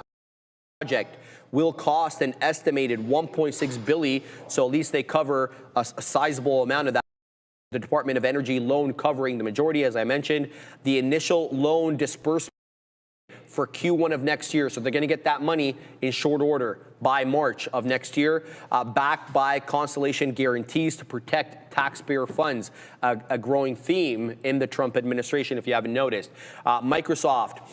They agree, Microsoft power agreement and data center demand. So Constellation announced in 24 it would restart the reactor through a power purchase agreement with Softy. Microsoft, of course, aimed at supporting data center energy needs in the region. And this probably will come to everybody's pleasure, because all I'm hearing about from south of the border is energy costs are going up. And a lot of that is being blamed, of course, on sucking up all that energy. AI-driven electricity demand, Joey, in the PJM interconnection grid, which has about 65 million customers, is rising, making nuclear power more strategically important.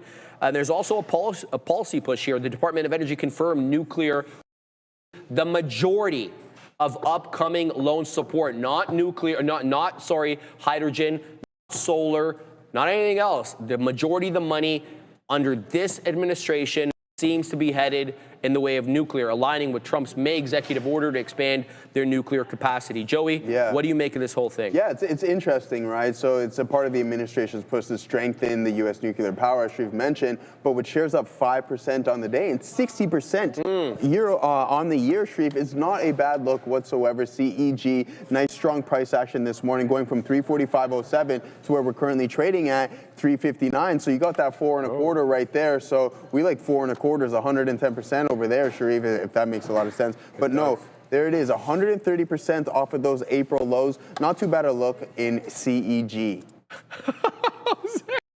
What was I saying? Can you kindly do the energy sucking sound again? I am dead. Sorry, bro. What It's like was an that? Egyptian thing, bro. What does it do it They again? that a lot. It just means all the money or all the energy. Is that what they do? Yeah, I don't know, but it's going to make a big deal. These guys are throwing Habibi. Joey. Yeah. Another day. Another Rinsing for Meta, and for my swing account, we are out of on Meta. Oh, baby, down another 2 1/3, despite this headline today. Meta wins FTC antitrust trial that focused on WhatsApp and Instagram.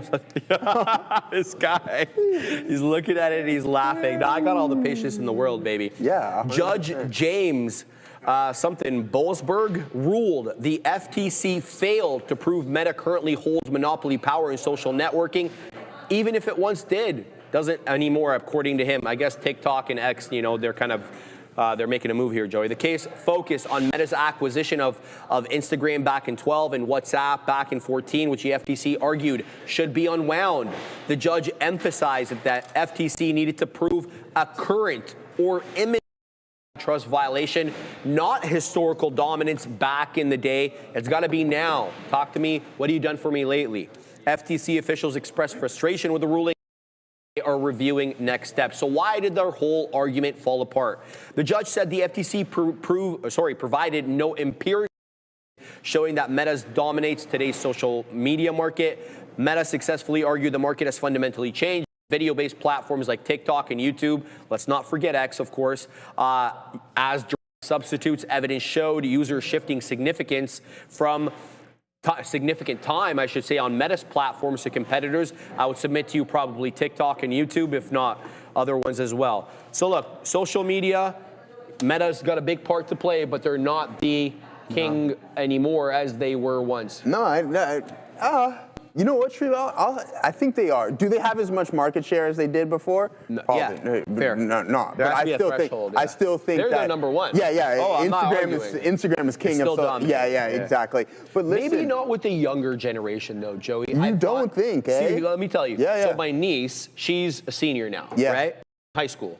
And she's using Instagram sparingly, only to kind of post maybe once every 2 weeks. Yeah. TikTok, she's got stuff there 3 weeks. Yeah, that's fair. So I'm just saying from what I see. Hey, man, I think it's a neck-and-neck battle, to be honest with you, because I'm seeing, it's like you can't get away from some of the people posting off of Instagram at sometimes, you know what I mean? So right. I think it's still obviously the most popular one. TikTok obviously moving full steam ahead as well, too. People love it as well, too. But I just think, for some reason, it's just the money that is being made off of it for these influencers that you would like to call them. I think it's hard to sway that, right? Katina, man, the kids, are they on TikTok? They're on TikTok. I'm not asking. Which one do they use more, Katina, man? Snapchat. Yeah, well, you got to understand, Snapchat was more popular when I was in my early 20s, right? Snapchat's been around quite a while. Yeah, it seems to be like a younger thing. It came shortly after Vine, but I want to get into some. Vine is coming back, by the way. Your friend Jack Dorsey. I heard. It's not going to call Vine. It's something else, right? Dude, I used to. So me and my friends used to make them, and they were actually pretty fun. Have the clips and everything. They're fun. Or whatever. But listen, Sharif, go ahead. I mean, you go back to September of 21. I mean, it's hard to compare considering it was a $384 stock, but that's to $87. Right. That's a 77% haircut right there, right? And then we head over to the pre-April crash before everything got absolutely disastrous. To those lows, you're down 30%. So this is, I don't think this is anything new necessarily for you. You're down currently 26%. Do I think a bottom is in just yet? Not quite. But when this thing turns around, I think it's going to put in absolute new highs. Everybody's going to forget the one-time tax fee that they had to pay, and they're going to remember the dominance that Instagram has in the social media. And not only that, the digital ad revenue is probably going to continue to grow, in which it has quarter over quarter. So once that comes back into play and the street remembers that Meta is one of the best social media platforms there is, aside from what Zuck's doing in his CapEx, because we know what happened before with the metaverse, everybody was all upset with him because he's just spending money hand over fist, it grows on a tree essentially for this guy. Once that starts to cool down, I don't think there's going to be anything wrong with Meta. Fair enough, Joe. But Ram wants proof Of Snapchat, all the fun snaps you were making. Yeah. She wants to see some.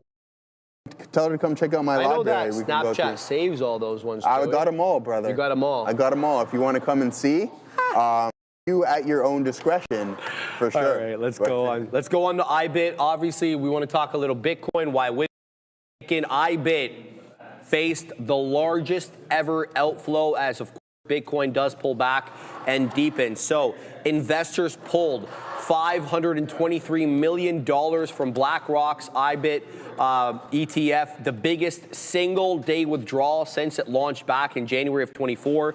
The outflows underscore the severity of Bitcoin's correction after its October all-time high, with it now trading. Where's it at right now, Joey? It's at right now 89. Oh, it's going to lose 89. It's going to lose 89. It's at $89,070. Katina Man throwing out the glowing head thing there. The lowest it's been in 7 months. IBIT is the largest Bitcoin ETF by size, and gold has held up so much better while BTF has been selling off, renewing the debate about Bitcoin's role as a hedge, if at all.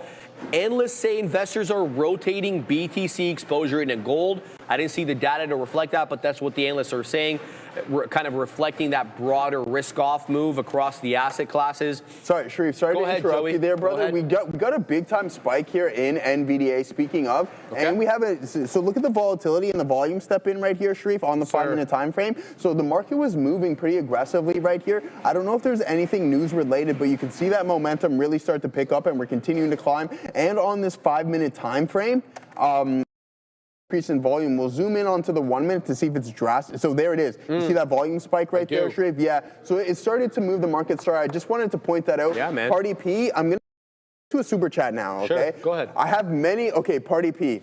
I have many January 2028. I don't care about your cost basis after you say 2028 or, because all I need to know is that expiration.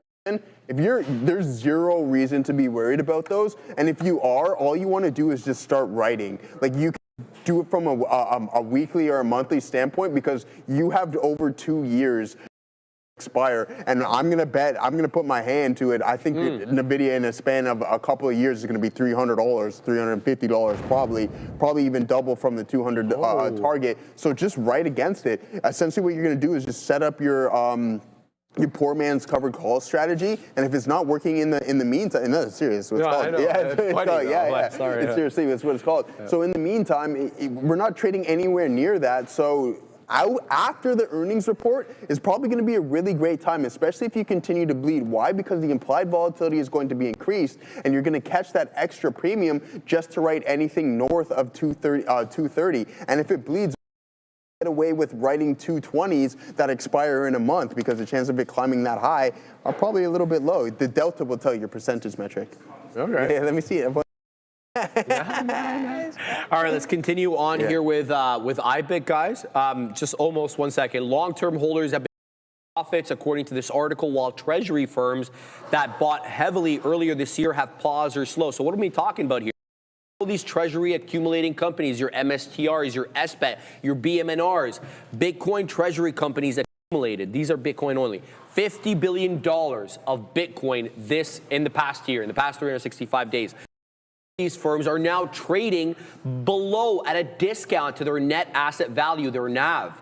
Analysts warn that this NAV discount is weighing on the actual spot coin itself, as well as sentiment. If you're watching the treasury company trade below its accumulated worth, then you're going to feel maybe the asset class that they're holding is IBIT, which manages $73 billion plus in assets, is down now 19% quarter to date.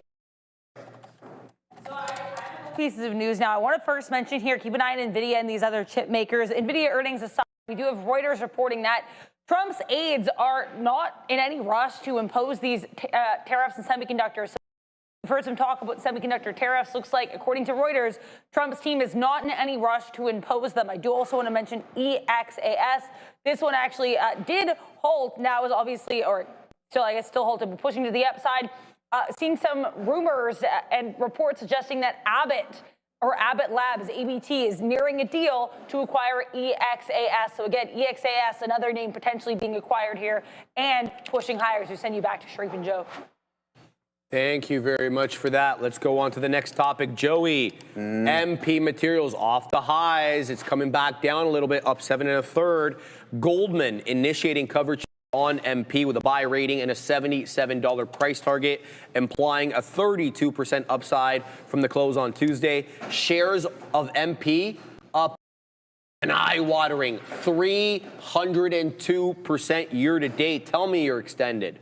But the argues the move reflects improving fundamentals for the company, and they're not engaging in a hype cycle. Not my words, theirs. MP is the largest rare earth producer in the Western Hemisphere, and they specialize in NdPr oxide, which is a key magnet material for electronics, for electric vehicles, and of course, defense. China controls 90 to 95% of all, get it, SSC, of all global refining capacity. And Goldman says MP's growing footprint makes it the only credible Western alternative to any Chinese supply chain. And they also got a deal, as we know, the Department of Defense, or formerly the Department of Defense, now the Department of War, which is guaranteeing them a floor price, a minimum of $110 a kilogram for that NdPr oxide for 10 years. Important because Chinese competitors were coming in, flooding the market, an economic term known as dumping, basically forcing all their competitors the prices because they were subsidized themselves by the Chinese government. So having a floor to the price there at ensures that you're able to maintain certain margins, certain profitability, and kind of prevents the dumping by the Chinese from hurting American producers. That's the theory. Let's see if it works out in reality. Going on here, Joe highlights MP's mine to magnet expansion. So they're talking about vertical integration. We're talking about refining, magnet manufacturing, domestic supply chain build out. That vertical integration, Joey, is supposed to boost margins and revenue visibility as well as EBITDA growth. What is your look on MP? Yeah, we'll take a look at what's up, Jordy. I know you're just saying let's go, let's rock and roll. But yeah, I mean, as for MP, we know this name started to really come into play in the early stages of the summer. You go from $31 all the way up to $104. That's going to give you 233%, just like that. I mean, you have started to pull back. We talked about this on multiple occasions, just that within the fact of, hey, when you have such a strong into some of these names, and you go on these monster moves, at some point you're going to experience a hefty pullback. You go from 105 back down to 47, and we've seen it in the likes of a lot of these overexcited and overextended names, whether it be Quantum and some of this tech trade as well too. But as for let's see if we can start to rebound. Sharif, not too bad. Still off of May. Hold on, man.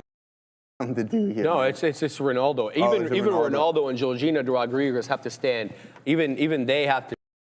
And Don will get Georgina's in there? Georgina's in it. Let me see. She's right there. Nice. Even the GOAT has got to stand when he's around. You got to stand. He's at the White House, up 179% from those April levels. All right. Adair. I have a little bit more context here on this report from Reuters with regards to semiconductor tariffs. So as mentioned earlier, like a couple minutes ago, we're seeing this report from Reuters suggesting that aides with the Trump administration are going to be slow walking those semiconductor tariffs because they don't want to start a new trade war with China, specifically because they're concerned here about shocks to supply or potential shocks to supply with regards to rare earths. However, all that aside, even though they are right now being pretty hesitant to put in these semiconductor tariffs, apparently, we could still get triple-digit duties overnight without warning. So they don't want to put in these tariffs yet, but there is of triple-digit tariffs for the semiconductor industry at some point. Back to you. Thank you very much for that. All right, let's go on to the next story. Archer partners with Saudi operators for eVTOL deployment. We know Joby. They're doing business with the Emiratis. Archer taking a bit of a different tune. Doing business with the Saudis. Let's get to it. So they formed a new three-way partnership with the helicopter company, which is top commercial helicopter operator, and Red Sea Global, which is going to be the developer behind the major tourism sites in the Kingdom of Saudi Arabia. The collab here centers on integrating Archer's Midnight electric vertical takeoff and landing vehicle, known, of course, as eVTOL, into the region transportation ecosystem. This represents one of the first real deployments of eVTOL aircraft in Saudi Arabia, reinforcing the kingdom's push towards advanced mobility. We know they're spinning up a storm, so eVTOLs are also being spent on in that storm. The initiative will build a full operational and regulatory framework for eVTOLs in Saudi, including real-world test flights, certification groundwork, infrastructure planning, support systems as well. And it aligns with their broader strategy, broader strategy of adopting next-gen aviation systems. Their tourism, though, where they're looking at doing a lot of this eVTOL in the Red Sea via Red Sea Global. They're going to provide Archer with a high visibility proving ground, much like the shortcut that we talked about in Dubai, where you land at the Dubai airport, then you get an eVTOL way to downtown Dubai. It takes 10 minutes. If you were to do that same route in traffic, it's about an hour and a half. Just ask anybody who's been. Traffic is horrid. So we'll have to see how that all works out. Joe, you want to comment on Archer, or should I go to the next story? Yeah, I didn't really read what Randy wants one. I like that. Yeah, I think everybody wants one. I heard you say something about the traffic. They're seeing more. So they struck a deal as well too. Did we say here? Yeah. I mean, we don't have any numbers or anything like that on the deal, but they're partnering with two different Saudi companies. Yeah, I mean, that could be good, right? Like, it could be a potential emerging market. Obviously, a lot of things to get around before you have the average person start flying these things around. I don't think that's going to be anytime soon whatsoever. You know what they say? What? That How many years? It's insanely easier than a helicopter. In fact, they're saying it's probably better if you don't have helicopter experience, because there's a lot of things you have to unlearn. It's super intuitive. So you want to be ignorant to the fact of just I hate to put it like that, but yes, essentially, exactly. Yeah. No, I mean, hey, I think these things are going to be cool. It'd be nice. The traffic thing, I think, is really, really key, Sharif. Like, if you can have one of these eVTOLs go from Pearson, never mind the Via train there that they have, the Express Go, the up, never mind that. eVTOL there from Pearson all the way to Union, in a span of a couple of minutes. Exactly. I'm all game for that. You got questions? I want to hear them. Yeah. Hey, look, man, it's not. What about air traffic? They're going to fly below a certain level. That's what I was. So what they're talking about is 1,500. So Randy's asking about, air traffic and how that's all going to be organized. My understanding, just from listening to their videos, their demo videos by Archer and Joby, they're flying, Randy, between 1,500 to 3,000. So I get the helicopter. But there aren't too many helicopters to begin with. And I think that air traffic could probably work with that a little bit. There's going to have to be a revamping of the system. We know that. Well, you got to think about it. The airs are going to have to be policed. Like, if you're flying into, say, if you're going over the 401 and you see someone just flying a little bit too high, there's got to be a police eVTOL there at the end of the day. Police eVTOL. Get them. Just like light them up. You know what I mean? Yeah, exactly. So. All right, let's go on to the next story. Google launching Gemini 3 with deeper product integration. We got 2.5 over here because we have, Google Corporate or whatever it's called. So Google unveiled Gemini 3. Its most intelligent model ever, with a focus, the company saying, on real revenue-producing use cases rather than, leaderboard break. What the hell that means. The model debuts 11 months after they released Gemini 2 and maintains top rankings on AI platform benchmarks. Management at Google stressed that the AI race has shifted from raw model scores to I like hearing that a lot, right? Because that kind of shifts it from a science experiment into real world. How can we make money off this? Key themes as investors obviously watch for the AI bubble. So how's it going to work here, Joey? So for the first time that Google anyway is doing it, its newest AI model directly into search on day one. I didn't know that. Instead of the usual multi-week rollout. So it's going to be right at that search for everybody to use. Paying customers of Google's premium AI subscription get the full Gemini 3 access immediately via AI mode, which replaces, traditional search results with directly generated answers for, of course, complex questions. Google highlighted, Joey, an accelerated pipeline. They're talking about build model, ship, instantly deploy. They're not going to go through many of the testing phases, which could be good or bad, depending on what you're looking at. So what are we getting extra here, Joey? Yeah. And number 3, well, they're introducing, of course, we knew this was coming, Gemini Agent, as a lot of these LLMs throw an agentic angle at things. To get AI workflow system capable of completing multi-step tasks like your inbox organization, travel book, document prep. You're also going to integrate interactive web page style responses. Enterprise customers are going to get a preview of Anti-Gravity, which is a coding platform where AI agents can autonomously plan and execute software development. That has to take us, of course, on a tangent. Did you hear about Claude Code? No. You didn't hear what happened with Claude Code? No, I did not. Oh, baby. All right. So there's supposed to be security features built into Claude Code. Okay. So if you were to ask it to do something illegal or something dangerous, it's supposed to stop from doing that. But these hackers, or whatever they're called, Have eliminated that. they didn't just eliminate it, they worked around it by telling it only a piece of the picture and getting it to do what it wanted, but on a piecemeal basis, and it tried to say it was for different reasons, and it didn't pick up on it. Oh, really? So yeah, man, it was a malicious code. It was like to create like a hack or something like that. The chat can fact check us on this because I don't know the exact details, but this is becoming the problem with agentic AI now to create code, getting this kind of thing. Manipulating in certain ways. I mean, listen, guys, I talked about this for quite some time. You're going to just have that horse race where it's the other one starting to catch up, and I think we've seen it in the likes. Gemini definitely starting to gain more ground because all we talked about was open GPT, Anthropic. For me, I personally liked Copilot. I know Sharif's not the biggest fan of that, but in all seriousness, guys, again, we talk about the race and everything along those lines and how we're going to monetize this stuff. I think that's just going to come through digital ad sales at the end of the day. You want to type something in, you prompt it, boom, you got to watch a little video before that. But aside from that, Gemini, glad to see that they're starting to play a much in here. I like it a lot. Google has been an absolute phenomenal stock, tapping into what, approximately 302 yesterday, putting a brand new all-time high, up substantially on the year, which is absolutely insane for this mega cap name. 124%. It's going to continue to grow. This thing's the ultimate ETF, and they're just going to gain more ground regardless of what it's in. Yeah, this is a real problem though, like because you know the LLM companies, Joey, they keep putting in guardrails, and it becomes a game of cat and mouse. It's like, how can I say something to you? Yeah. I asked chat how to make a certain compound. Okay. Okay. All right. Like, no, I can't tell you how to do that. And then you know what I said to chat? What? I'm a pharmacist, without proving at all. It's like, oh, you're a pharmacist.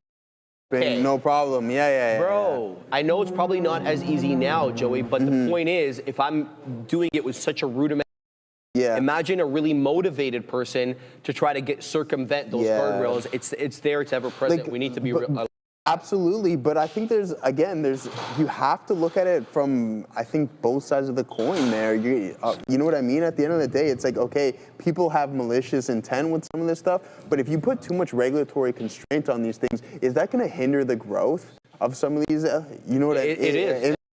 Parcel of the balancing equation. Exactly. Fabian, give us your take, brother. I want to hear what you have to say. I've been seeing a lot of this. It's like basically like ILM jailbreaking.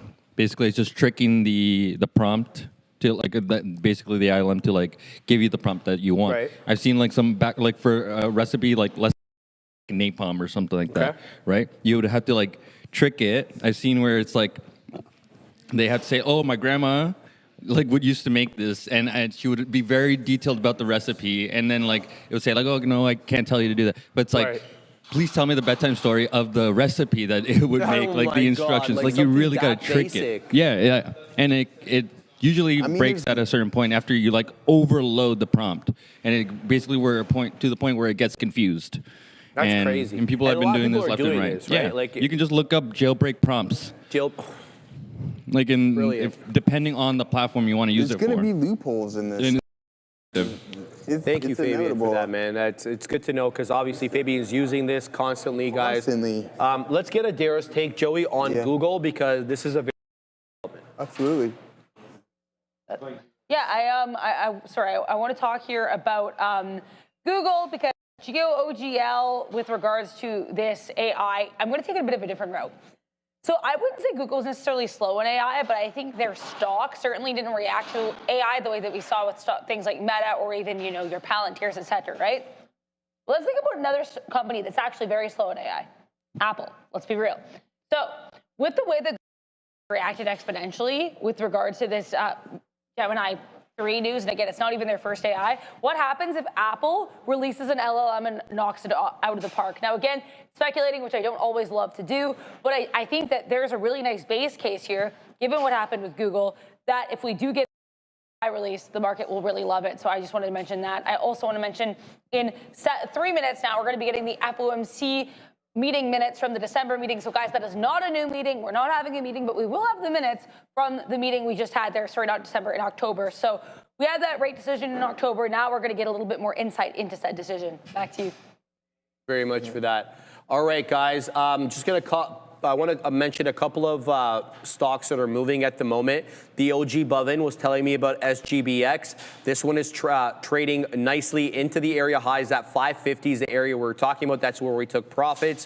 When we got out of this one, it is back into 550. It has resistance, as we know, at 550 because it got up to 577. Spent all of a quarter second there and then right back down. And then, as I saw, talking about KC 526 Assassino. You know what she was talking about? She was talking about AMTM. And look at the buy program on this. Look here on AMTM, very clean hold of the 10 EMA on the 5. It is not a big, it is a 14%, 14.5% mover, but into that $25 area. Watch for possible resistance here. Just want to point those out. And then Drop Systems is also saying CYPH. This is a multi-day runner that's moving here above VY. Brother, but too consolidated for my liking, especially what it's been doing as of late. I need to see more trend here rather than, you know, just being kind of ensconced in a line of best fit. We'll keep an eye out on that, but thank you. Dropped Systems. Joey, we got a couple of more stories here. You want to do a Unity or do you want to do L3? Actually, we don't have time because there's like 2 minutes left. All right, guys, I start my vacation tomorrow. I am headed to LA, and then I'm going to Cabo, baby. We're going to be relaxing. We're going to be on the beach, but everybody's favorite, Obi, he is the one, Kenobi, will be filling in for me. Pardon me? Going to Cabo, baby. Yeah. We're going to the Rio. He's going to be stepping in. He's going to be Thursday, Friday, Monday, Tuesday, Wednesday. Then, of course, we have Thanksgiving, American Thanksgiving. I'll be back on the Friday as Neil is off that Friday. So can't wait to see everybody, guys. Pumped. What are you laughing at? You. Why? What did I do? Anything. I'm just thinking in the back of my head. Yeah, of course you're having a good time. There's not. You can have a good time. I'm just slightly jealous of the fact that you're going to be soaking up the sun while I'm over here. Exactly. Joey, I haven't been on vacation since July of 2023. That's all right. July 2023, the last time I took a vacation. November. It's November 25, baby. Almost 26, and you're going on vacation to Cabo, Baja California. Yeah. Good luck there. All right, guys. Good luck. And what do we got? Do you have anything there? To lead them off with? Stay golden, pony boy. Stay cold. No, golden. Stay golden. Yeah, Stay golden, pony boy. All right, guys. Big boys, that way. What up, everybody? Just going to throw it out there. You know, we did give you an extra 2 minutes in the morning, but, you know, promptly at 2 o'clock, already in that vacay mode and cold and frigid. So, California, well, I don't know. It's probably not that cold. No, it's cold in California. We heard that this morning. Well, I mean, I guess it's all relative, right? I consider that to be very cold. Yes, like, well, to me, of course. You go there for the sun, but it's true, get some good. But it's always beach weather. Where you? Oh, sorry. He's going to Mexico. Oh, my bad. I misheard him. I thought he said. I thought he said Cali. Yeah. Okay, never mind. He's going to Mexico, which is still going to be. Look, you got to have vacation, got to have fun. I actually just realized I forgot that Unity even had a story this morning, and I'm glad we did because all it did is sell right back there off. I feel like I heard we're going to go to Adara for. Of course, Fed meeting minutes have just dropped. Not always a market mover, but they matter. These minutes are more or less what you might have expected if you've been listening to speak since that meeting. So long story short, I'm going to look more into this after, but just to give you guys a quick recap here before I step away. Rundown. We do have participants apparently suggesting that under their outlooks, it'd be appropriate to keep rates unchanged for the rest of the year. So again, looks like a good handful of these Fed participants would be comfortable keeping rates unchanged for the rest of the year. Apparently also, many of the participants did favor the rate cut in October, but some among them said they could have supported no change, and matches with what we've already heard from Fed speakers so far. So again, even the Fed speakers that did vote to cut rates would have been comfortable keeping rates held in place. Back to you. All right. Well, Fed rate minutes, they're not doing too much here for the market, but as you can see, you know, I only have one trade on right now. It's $1. It's the same trade that we left you guys with at 10:30. We took it. It's just bleeding down. I mean, I wanted to try to hold this all day, and we're doing it. So right now, IBIT downside. I have 10% left. It's not a huge trade there. But there goes IBIT, and there goes, I was going to say DraftKings. I was looking at DraftKings underneath 30 again, but there it goes, 89,000 right now. We'll see if we can find a bid at some point here for IBIT. But that's the only position I'm in right now. So we'll, you know, we're excited for Nvidia. Should be interesting. Probably a flat trade on Nvidia heading into the report. You never know. No, you never know. Like Nvidia, remember Nvidia's at like 420-ish, and they tend to be time. As I try to get myself into the chat here. Sometimes it can be a bit earlier, but we got Palo Alto as well. I don't want to forget about them. Why is it not letting me log in? Yeah, well, you know, Palo Alto as well going to be, I think, a big deal. I mean, come on, like cybersecurity matters. So yes, it's the Nvidia, the excitement around whether they can beat expectations, which at this point, for them, beating expectations is baked in. It's the call probably going to matter a heck of a lot, maybe even more so than some of the numbers. I don't know if like maybe margins will matter. We'll definitely be paying attention to that, and then see how some of the other names are able to react. Whatever Nvidia does, that 7% expected move, I don't know, I'm inclined to think it's such a big market cap, it'll be tricky for them. It'll be difficult to move that much. It's just so, it's such a giant as it starts to roll over at the volume-weighted average prices you see. It is up a couple of points today, but you know, look at AMD, however. So Nvidia, while under VWAP, and up only 2%, not only, up 2%, AMD down 4 at the low of the day. So if they're selling something going into this report, it's not Nvidia. Right. It's advanced micro devices. So this is something we'll, of course, always keep a watch on this. Part of the whole AI is a bubble, like everybody says. Come on. Everything is a bubble eventually because you just keep printing money, and then you're inflating something, right? You could be inflating whatever asset bubble. It's just wherever the money goes to. Right now it happens to be AI. That said, long time till we get to it. I am in that Beyond Meat dollar break, but that's pretty much it for me right now. And there was a nuclear story. There was a story for the nuclear names. I think you guys got that. The U.S. looking for, I think, 10 more reactors. So Oklo was a big runner, and making, right. Yeah, Oklo was, well, I mean, last I had looked, it was approaching the high of the day now. Average price. All right, so thought maybe that was stronger than it was. Don't know if that's going to continue to be a trade, but it is a bit of a recovery day for some of the nuclear names. Like GE Vernova was up like 5 or 6%. Once again, defying my chances of getting my stink bids. Every time I think it's going to break down, it doesn't. Oh, yeah. And then, but I always say to myself, if that ends up happening and it just does this for too long, if I get to the next quarter and we're still here, then I just buy where we lie. You know, just I wanted to give it some more time to break down after earnings. But if we're still here in January in the same price range, then I buy in January. Don't worry about the dip buy.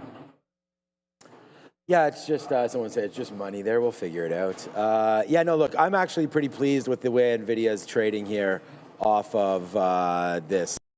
I'm glad that we're not absolutely getting crushed here. This actually gives us room into 200 now, you know, for this report. It's one thing if you're reporting up here, you know, then down here it's like, oh my God, what happened? But we've already made that move down and sort of self-corrected there over the last 2 weeks. So I think Nvidia has a chance to take out the all-time high tonight. So let's give that a shot. I just want to think positively and think that that is the chance that we have. I'm not sure what story other than demand and forward guide will bring this thing down, but you know, we're going to wait to see for Nvidia.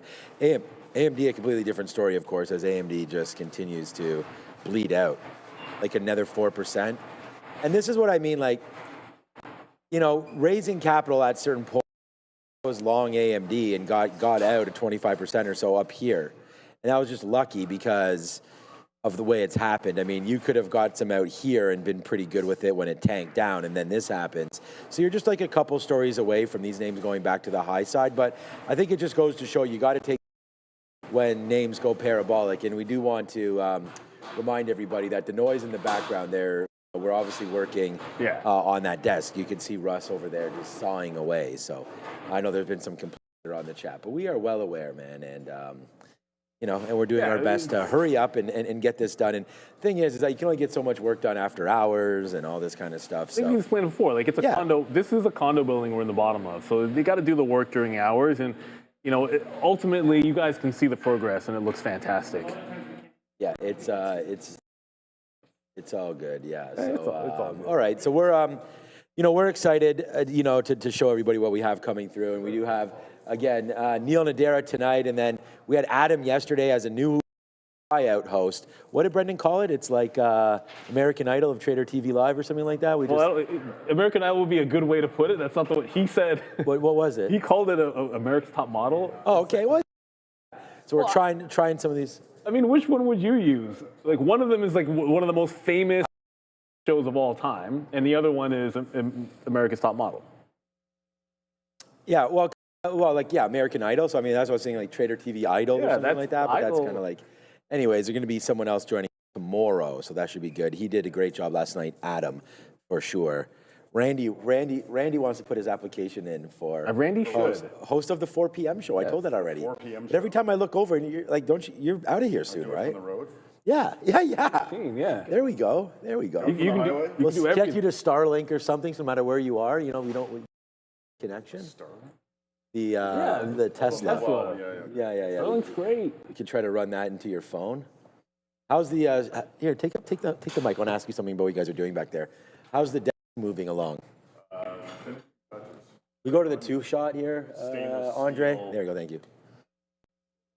Stainless steel trim on the inside, perforated. What is that? And then The mic is turned Oh. on. There you go. Say again. hello.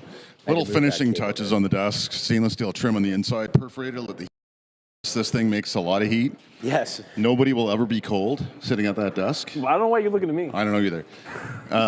Yeah, we're coming to the finish line here. So Sweet. action maybe by the end of the week. Ooh la la. Maybe. No promises. That's Toronto's me. next top trader. Yeah, that's a good one, Mimi. I like that one there. Who? Actually, that's a good one. That's a Mimi. good one. No. You were saying that we're running these in front all the time. Anyways, okay. It's 2:09 right now, and if you want to be part of Toronto's next top trader, you know, send in marketing@tradertv.live, and you can send in your application. We probably have some people watching GTA. There was a good years ago. They had like a trading competition show. I think it was in England. Years and years. Maybe it was England.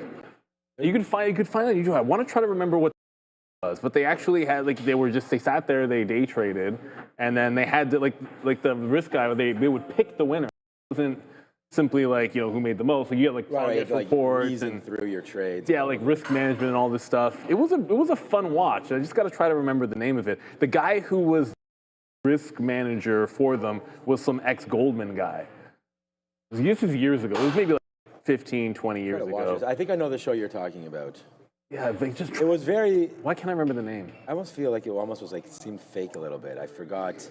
No. I forgot what it was. No, it's not like a produced show like Billy. No, it was.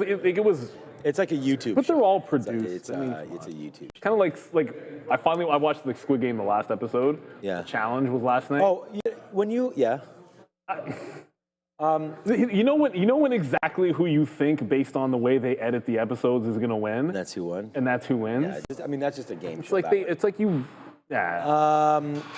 Alice in Borderland. Did you watch? So that's the one where there's a whole bunch of seasons, because that's the one I'm watching. Alice in I thought there was a movie Alice in Borderland, but no, it's bunch of yeah. So we're in season episode 8 or 9 or something like that. I don't know how many seasons. It's getting okay. I feel like it was better almost at the beginning. I don't know. I liked all those events. Now it's just getting Queen of Hearts, you know, King of Spades. That's the problem with a cool concept. I don't know. You get a really cool concept. They dragged it on too long. And then you're like, oh, people like this. We have to drag it on. Yeah. But it's a simplistic concept. Went a little. One of the single best seasons of television ever. But why did you need to do anything after that? They broke out. Call prison break. Just end it. Right. Nothing wrong with that. And with that, let's go to the rundown. Oh, that's Happy Days. You're right. Anton Creel. That was the guy. Yes. Anton Creel. That's the Goldman guy. What show is that? I'm just going to look it up. You did nail that. That is right. Great call. Anton Creel. Yeah, you look it up, and then we'll be able to figure out the name of the show. It was... Anyways. Why does that make it not easy? All right. $1 Million Traders. 2009? Oh, my God. You're right. You said about 15 years. That's about right. Close enough. 2009. Yeah, okay. What's it called again? $1 Million Traders. Okay, I'm gonna have to check that out probably on YouTube. All right, Sharif's been waiting, man. Sharif's almost in vacation mode. So let's get over to Sharif, and then that way when he's done, he can enter vacation mode. Or we could linger for a second, because you know what we should do? If anybody announces they're going on vacation, which we always usually do around here. I did notice it wasn't in the calendar, Sharif. You should almost just like wear, like, we should get like a hat or something, or like a just to let everybody know that you're already in vacation mode. Something ridiculous. Maybe sip a pina colada. I don't even know what you're going to be doing, what your drink of choice is. Coladas, I hope. Not pina coladas? I don't mind pina coladas, but I don't mind a little the song. sweet. No, they are way too sweet. Maybe you can have one of those things. It was like a daiquiri, like, you can only have. That's why you just say, cuatro cerveza, por favor. Rum punch, baby. I just try to keep it simple. Rum punch. We just talked about sweet drinks, man. Rum punch is like the sweetest. Rum punch? Yeah, well, no, own rum punch. Well, you won't be doing that at a bar, Well, that's why wherever you go, it's like I always want. You just go. But you go. Resort. You go to a resort and say, hey, look, I know what you do make, but I know somebody here makes their own rum punch. I go, just make me that. I trust you. That's how I roll. Especially if you're down in the if you're in the Caribbean, West Indies, trust me, they can do it. Let's go over to Sharif. We've kind of stalled long enough. Just wanted to make him sit there a little bit longer.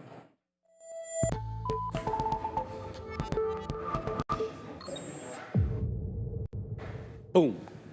Welcome to the Afternoon Rundown, everyone, the show where you decide what we talk about every afternoon. The big boys are locked and loaded, and they're ready to look at the tickers as decided by you. But the only way to get those tickers right there is to get into the chat and vote every day. But you got to throw in that $ before the ticker of your choice.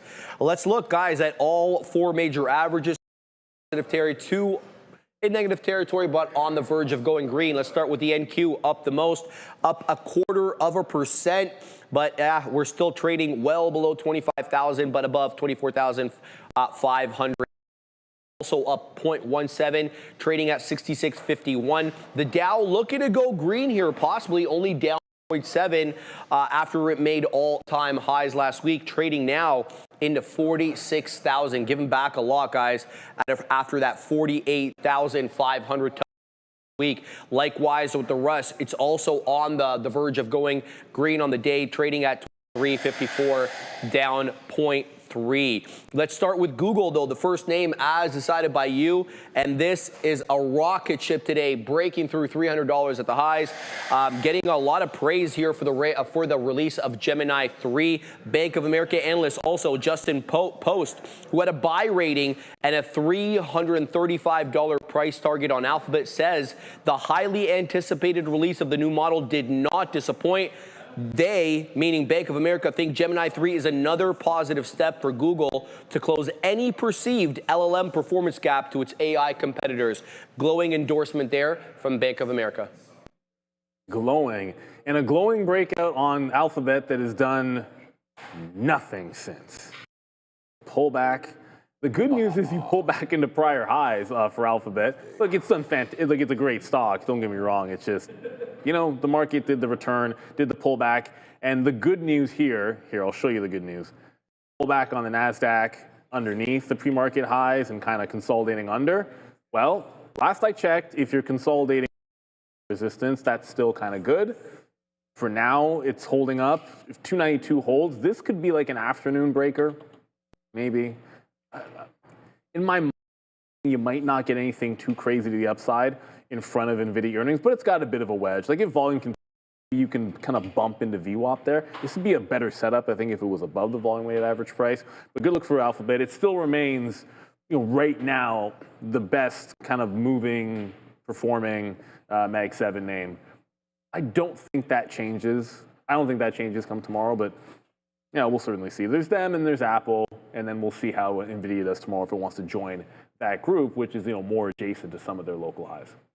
Yeah, look, you got to be happy with Google performance. I mean, it takes out the all-time highs today, and it's been really on a mission here for the last 8 months. It's just straight up. I mean, you have to like what we've seen here from Google. Obviously, this candle didn't exist, but now it's basing. So it's like you based here and went the other way.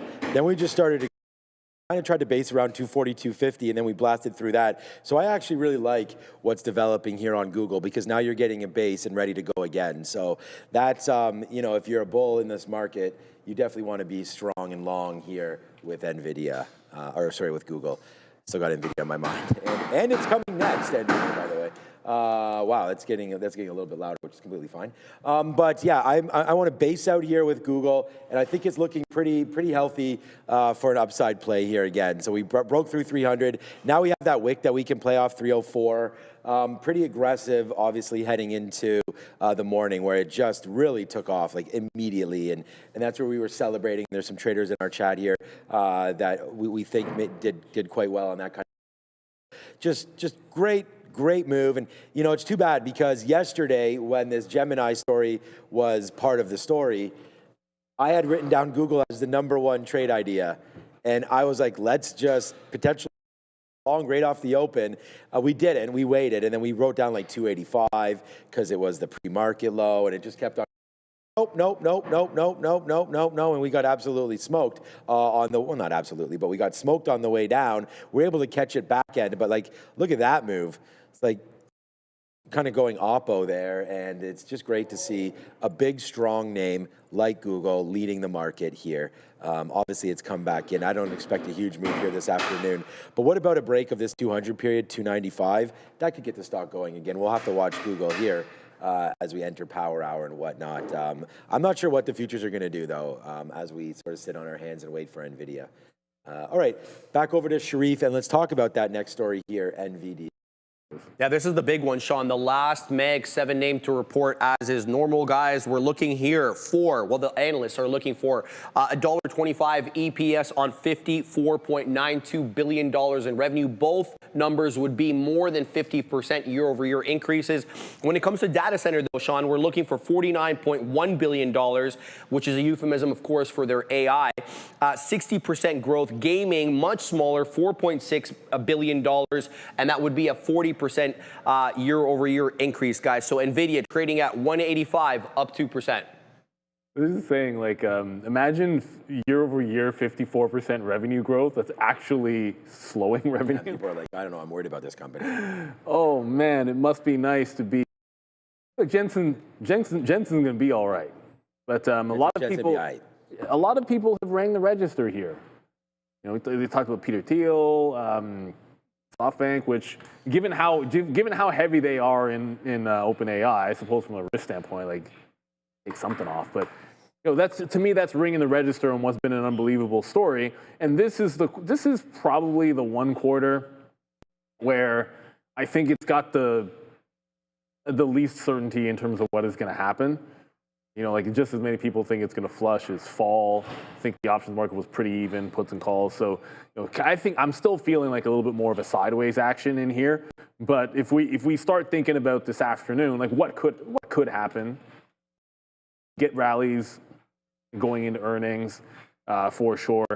If that's going to be the case, you do have a bit of a level. It's more like we're barcoding at VWAP. But if you take 186, there's probably a little bit of a scalp idea in here. But I'll tell you this much. If there's a run higher in Nvidia this afternoon, I'm just squarely looking in two places, maybe three. AMD, if that pops into the highs, AMD, which I still think might end up being a risk off, so I'd want to short that one back into 228, or SMCI. Just look at the dogs, right? These are the dogs, or SMCI back into 34. So even if Nvidia gets an afternoon pop, I think I'd be looking to fade that on one of the other weaker chip names, where people are taking risk off in lots of places going into this report. Yeah, so let's just do that right now, and let's put.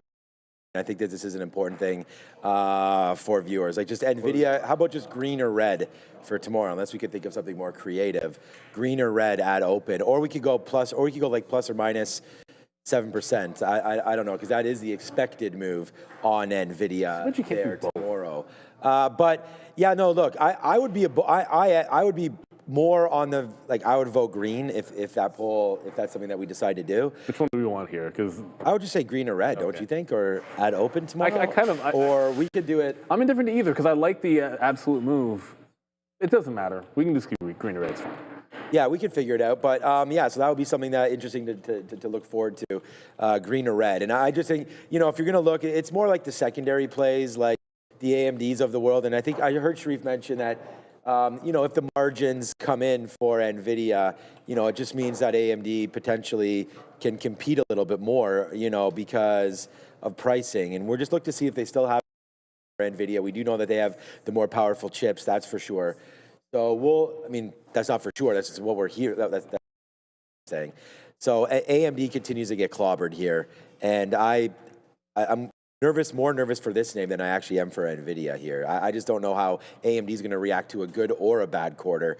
I think there's a floor underneath Nvidia. You know, it's tried to come into 180 a bunch of times, and every time it's basically been bought up, including even the last couple of days. So, you know, I'm going to say prove us wrong, Nvidia, and that this is, you know, the bubble that maybe everybody thinks about, and you start to guide lower. And if they guide lower, then that 150 potentially come into play like tomorrow. Like, honestly, if it's a guide that's unbelievable, like to the low side, then you're down here. So I'm very, very nervous for that to happen. But I think Jensen is way too smart of a CEO to let his shareholders down like that without sort of any kind of warning that things were sort of starting to turn. So I haven't heard anything, so I'm going to keep my faith in Jensen and just say that, you know what, if there was anything wrong, we probably would have heard about it by now. Yep. So I'm gonna sit on my shares and hope that they grow in value as of 4:20 today. And that's about it. But AMD was nervous hands, and you know, Broadcom, all those. There's lots of great names, right? Oracle, nervous hands. And I hope they can lift. You know, I'm worried about the CoreWeaves, you know, the Metas of the world, things like that have clearly overspent on data center and not getting. Don't even worry about CoreWeave. Yeah, that's a different. I'm not in it. I'm not in that name, and I'm not worried about these names. But it's just that aspect, right? Like, imagine if Nvidia does what Meta did. I mean, this whole market would be cracked. Like, you know, we can't lose 20. What is Meta down? 25%? Maybe not even. Meta's the next. Yeah. All right, here you go. What do you got here? Dave's super duper. Before we get to Meta, super duper pooper scooper trade. David, you have no idea, but there's a former trader on the floor that, based on that, you probably get along with. Trade of the day. I'm sorry, chat. Short Nvidia puts 180 strike. Okay, but the thing is how much are those? That's the thing. Like, I don't think 180 could be fine. But the thing is, if you don't move that 7% and you go inside, that is inside. That might be. That's what I'm saying. That might be too. How much do those cost, David? Basically, you don't have to super chat us. We can look them up, but I just wonder if you knew what that was. Okay, let's go back over. We'll discuss Meta, and then we'll figure out how much those 180 puts, probably expiring Friday, I guess you mean. We'll see how much those are worth. But all right, Sharif, what else you got for us? Guys, 25% off all-time highs as it continues to bleed down today. Cantor Fitzgerald adding to that bloodshed, dropping the price target for Meta from 830 down to 720, maintaining their overweight rating. But Deepak Manathanathan maintaining Meta platforms, but he's lowering the price target, worried about CapEx. Separately, there was this positive headline from yesterday, Meta defeating the FTC antitrust case. The judge in that case saying if they held a monopoly on social media, it was in the past. It no longer is the case, dismissing the lawsuit outright. Doesn't matter, though, for Meta, down another 2%. There, then you go grab a drink. Pretty much. We were talking about baseball and former traders and everything. No, the former traders that used to say pooper, like that pooper schnickly. But she would never, no matter how bad, never curse.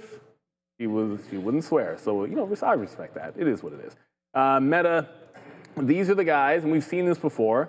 These are the guys that are in the old penalty box. Like, before you had Apple in the penalty box because they weren't doing AI spend, these are the guys that they're getting the crunch that you're not going to get the return on their spend. So right now, there hasn't been any of, like, everyone keeps asking, well, when is it going to bounce? When is it going to bounce? I mean, technically, like, what do you, you're at like the first key levels after 620, and really you got to think about like the 500 lows. Like the appealing thing for Meta right now, because it's under the 200 period moving average, is the fact that you're starting to get into that, oh, it's better valuation than the other names. And when that happens, to me, you buy it. And it's that simple. But you got to wait for the next level down, maybe even the next quarter. In the market, yeah, I was about to say, why is the market coming down? Yeah, I don't here? like that right now.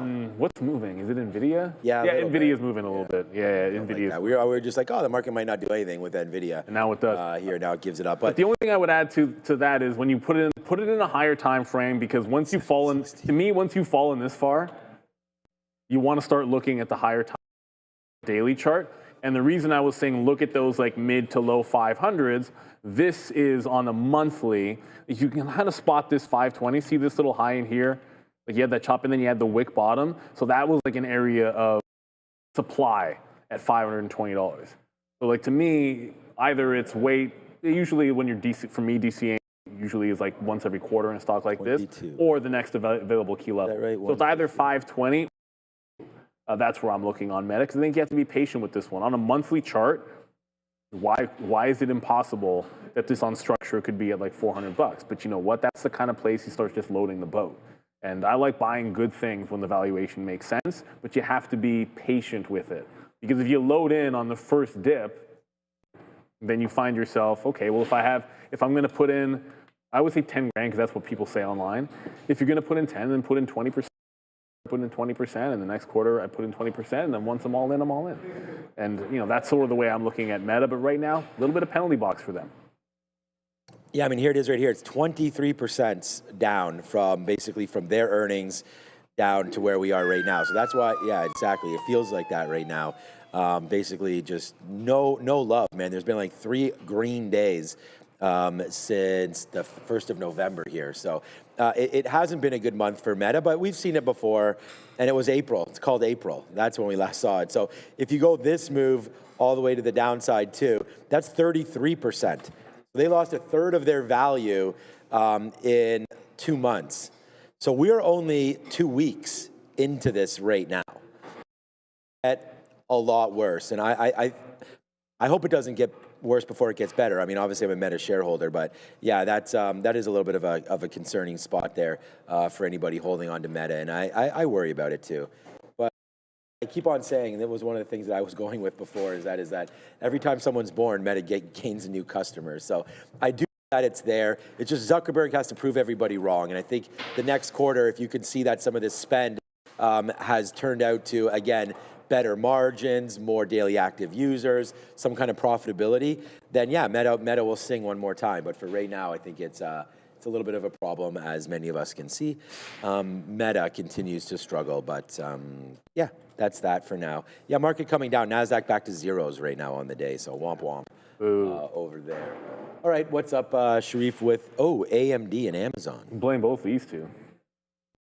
Positive headlines today on AMD, neither of which made a difference, guys, because we're trading at the day low right now. So the initial one here, Saudi Arabia connected. AMD and Cisco are going to partner up with a company called Humane to form a joint venture, basically to build out Saudi Arabia's sovereign AI infrastructure. Big money set to be made there separately. There was this announcement today from the Trump administration that they are likely to delay the implementation of Trump's promised semiconductor tariffs announced in August. It was supposed to be 100% tariffs on chips imports, exempting certain U.S. manufacturers. Of course, those may be postponed to avoid provoking China and risking a trade war, but there has been no final decision made, reflecting, of course, efforts between the current administration and China to strike a trade deal. You know, it's so stupid. I didn't even look at it. We're talking about our football pool is just so stupid. All right, so yeah, I'm ready. Before we get there, everybody, just want to that each year there are 3.8 million concussions reported in the U.S., yet still no approved treatment. NYSE listed Orgenex, OGEN, is changing that class intranasal drug designed for rapid brain access. With the concussion treatment market projected to reach $8.9 billion by 2027, Orgenex is uniquely positioned to lead the way. Learn more and schedule a meeting today. You can scan the QR code you see out in front of you for that OGEN on the NYSE. Yeah. And look, pun intended, AMD's probably giving you headaches today. Positive story or not, and AMD, we've broken. It's broken, and it doesn't look like there's much that's going to stop it. So it was in this like nice, really upward channel, which was great. Like there's your breakout, there's your upper channel. We broke yesterday, continuation today. All roads seem to be leading to this 210 and the 50 period. And normally I'd say, hey, that's a great technical level, but how much is the technical level going to matter tonight for Nvidia earnings? I'd throw it out for at least a little bit, like at least until we get a reaction and see what Nvidia does. I wouldn't even worry about that. I wouldn't even be thinking about that technical bounce at the 50 period moving average, because there's going to be more powerful forces than chart, right? Like when you're regular trading and not based on news and Nvidia stuff, then that would be a different story. So I don't know that there's much of a chance that you could pull back into some prior highs here, or sorry, from prior lows on AMD. But VWAP or 224, like one of those this afternoon, I think there's a limit to how much this could get bought up going into Nvidia earnings. It's been a great run for them, and certainly anything that gets which would affect demand and addressable market, well, they've been riding those coattails on the idea that they're going to grab some market share. But if that addressable market is seen to be shrinking or slowing, AMD's been on a heck of a run, and it could get punished. And don't be surprised if it's punished even a little bit more. Oh my God. Oh, all right. Fast forward or rewind to 8:30, 9 o'clock, when I was like, I really want to go short. Yeah. I mean, that's $15. It's more of an oh my God. It's more of a fail. I was too busy grabbing those Tesla longs. I just was like, let me look at AMD right now, basically for the first time. I mean, I've been watching it this day because it's down 5%. But wow, I mean, all this is doing is like boosting the confidence of, our chart reading. So, and just the support and resistance continues to be all that I use. So, wow, that was a great opportunity there. But again, like we were long Tesla and just really hitting that to the long side. And I don't know if I would have shorted some. I don't know if I would have shorted a whole bunch, but that break of the 50 period moving. I mean, we had this whole play yesterday and it was off of the 50 period moving average right there. So that, oh well, we did talk about it, but what are you going to do on that one? Look, everybody is now forewarned.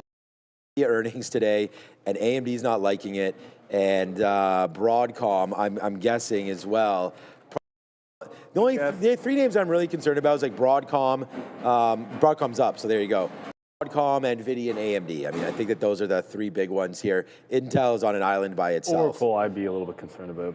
Well, Oracle's already, the thing is, I'm not concerned about Oracle anymore. It's already down $150. Like this is already, it's kind of like Meta. Like, I don't know where it's going to stop. And yeah. I would like they just spent a lot of money. Like, I think you need to look for Oracle for their next report. I would like to hope that's it's at the 200 actually. But that's my whole thing. Surprised if it breaks, but if that breaks, I think it catches a lot of people off guard.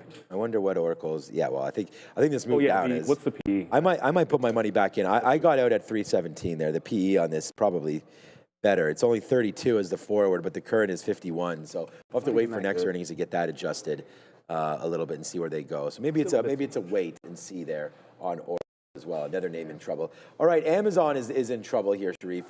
Give us the story, and then Sharif, please leave immediately and get into vacation mode. Gladly obliged there, Sean. But yeah, you're absolutely right. Amazon is down 15% just from the start of the month, guys, despite a good headline today with the Saudi firm Humane to deploy I'm already on vacation mode, to deploy accelerators to the tune of 150,000. Most of those are going to be the in-house built Trainium chips, but some of them are going to be the very advanced GB300 made by Nvidia. Doesn't matter though. Amazon down 0.2%. I'm jealous, Sharif. I'm looking up the resort this guy's going to. The weather. Nice. See, the best thing about it, you go on vacation now, if Nvidia tanks, you don't have to worry about it. You're just in vacation mode. You don't have to sit there staring at it every single day, because that can be the thing. Like when you're looking at, sometimes when you're looking at your long-term plays, if you're in swings and that, like you want to be paying attention to what's happening. But if you're thinking like really long-term, or you're just really structured, you don't want to be worrying about what's happening on a day-to-day basis. You don't want to be worried about the fact that Amazon just round-tripped 20% in, what is that, October 20, exactly 1 month. Actually, exactly 1 month. Half a month going up 20% and half a month coming right back in. Now, do we have some concerns about the consumer? Well, I would suppose that some of the earnings told you yes. So far this week, we'll see how the rest of the week unfolds. But Amazon is catching a few strays off of that. Unfortunately, there's like a few buckets that you look at these Mag 7 in, and right now Apple and Google kind of are in one, and then Microsoft. I don't know what you do with Microsoft anymore. It's probably in a world of its own. And then you got Meta, and then Amazon again is kind of on its own thing. So treat it on its own volition. This actually reminds me of the SMCI chart, where pretty much every single day, with one exception, Amazon's actually been an easy. It's weird. I didn't realize it was that short the open, short the open, short the open, short the open, short the open. So you've only lost one day just blindly shorting the open on Amazon, which is not normal. Usually you will see on these types of names, the companies that do buybacks, the Mag 7, they will have better.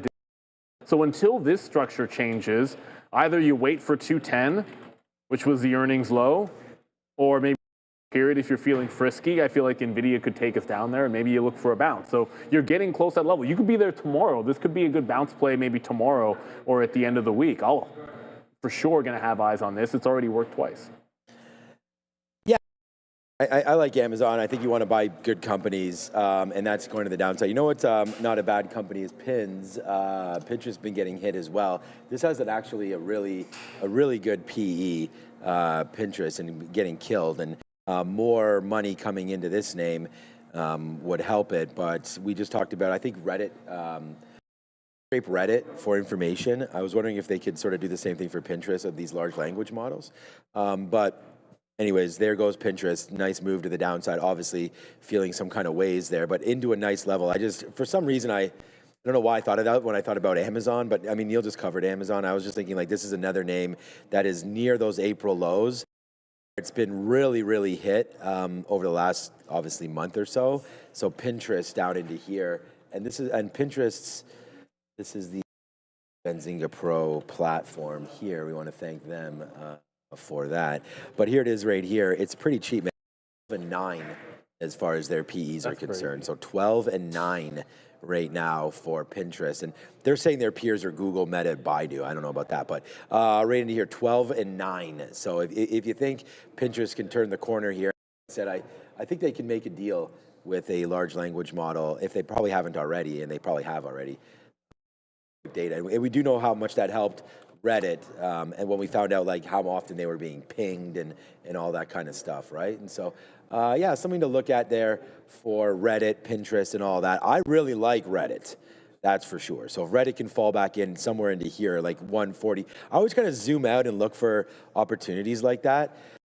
A name that's been really holding up well, and it's not Palantir, but it's Snowflake, which is not similar to Palantir, but again, like a data name here, role. They've been holding out pretty good, and they're just right here at the 50-period moving average. So that's another name, 280 down to 250. That some of you traders may have some interest in Snowflake. So just wanted to bring that to everybody's attention. And then just back over to Palantir, as we're zeros on the day, and Palantir's red on the day. So down 2.5% there. We were long early on Palantir, and good thing we got out when it broke right there, because Palantir sang the rest of the day all the way to the downside there. Okay, market kind of settling in now, on Nvidia earnings day. So we'll look at some more things here. DraftKings is an interesting one. Someone said this morning that DraftKings is getting out of the gambling business. I do not believe. Wait, what? Yeah, no. Because they're trying to get into the prediction market, they had to like sign some sort of a flutter, I guess, some sort of an agreement. I can't remember what it was in order to do the prediction markets. There's not there no, yet. but there is the thing where it's like you do the prediction markets in certain states. Right, that's what it was. And then I'm sure it was a statewide. Yeah, I think it's a state by state. Makes perfect sense. Like if they can't do their business in a certain state, then you go the other model, so that allows you to sort of be operating everywhere. I'm still, whatever. I mean, this is the story, I'm but not a it's lawyer. It's pull out of Casino Industry Trade Group. What the hell? I don't even know is. what that means. Like, I don't know what that means. That to me, that doesn't mean that they are out of anything else. There's talk here about Kalshi and the prediction markets and everything like that. Look, we know that there's always going to be competition. Whenever you're in a hot business, competition is going to come for you. Now, the thing is that what we're always looking for are names that can do it all, right? The Robinhood can't do it all, but apps like that. We talk about SoFi, for example. So Kalshi and all that are prediction markets. So is Polymarket, Railbird. They actually bought Railbird. DraftKings did one of those markets. You can get into the prediction markets, but they already hold the licenses and all that for 39 something for sports gambling. So they have that edge already. So if they can settle down and figure out how to offer sports gambling as well as prediction markets, then they can work. And here's Flutter. So FanDuel again, one is first to market here, but FanDuel looking a little worse right now. 305 high down to 195 right here. So this is Flutter, and we just had their earnings as well as DraftKings, and both headed to the south side on earnings. So I don't think people are too pleased with either one Second time I've done right now. But yeah, that's Flutter and that's DraftKings. So a little look on some of those names. Not trade them, but definitely looking at those. And should be on the radar. This Tesla's bouncing around $4 This is a level that I was looking at earlier.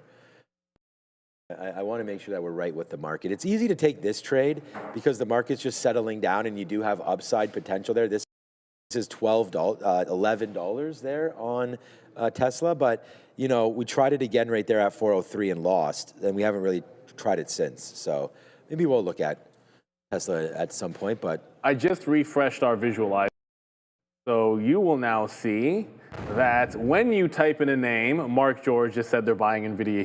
So instead of typing it the way you did, Mark, just go $NVDA. There's Nvidia. Ooh, the VIX. Robinhood, ONDS, AMD, Oscar, MSTR, so all of these names starting to come in here. And that way we know what's moving. I understand NVIDIA's probably going to, on a day like today, it's probably going to lead it. But there's also this small capper, which is SGBX. Can't say that I'm familiar with it. I'm 99% sure Sharif was probably trading it because look at the upward trend, and it was above the volume weighted average price. So this is certainly one worth watching. Haven't really had too many of these trending up and breaking out in the average. I can't remember the last time we did that. And there was also this crazy, WSK, whatever.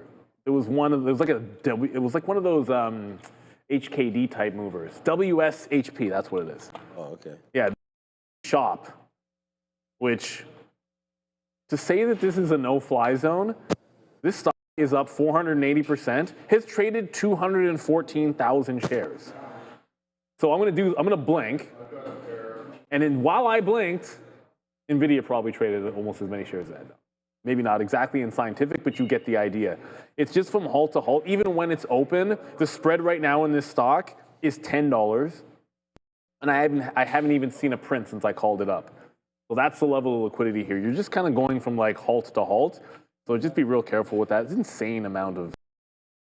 Insane lack of volume is what I was looking for. Oh, there's an IPO tomorrow as well. Oh, wow, okay. It's like $500 million. Not huge, big enough that it's probably worth keeping an eye on. So it's been a while since we've looked at an IPO that was even approaching a few hundred mil, but there is one tomorrow. I double check the name. More pertinent tomorrow, obviously, than today. Yeah. We'll definitely have a look there tomorrow. I mean, we want to ring the register and say, oh my God. Oh my God. For IBIT. So I'm just going to put a bid right here at 30s, see if we can grab it. I mean, we rolled this thing the whole way down. We talked about that break of IBIT right there. The break happened. So yeah, man, there it is. So we're jamming now as we get that 30 fill. The reason why I always bid is because we get the rebates on the bidding and the offering. But there it is, man. Nice 51.50. We have a key for this. You might have heard about it before, but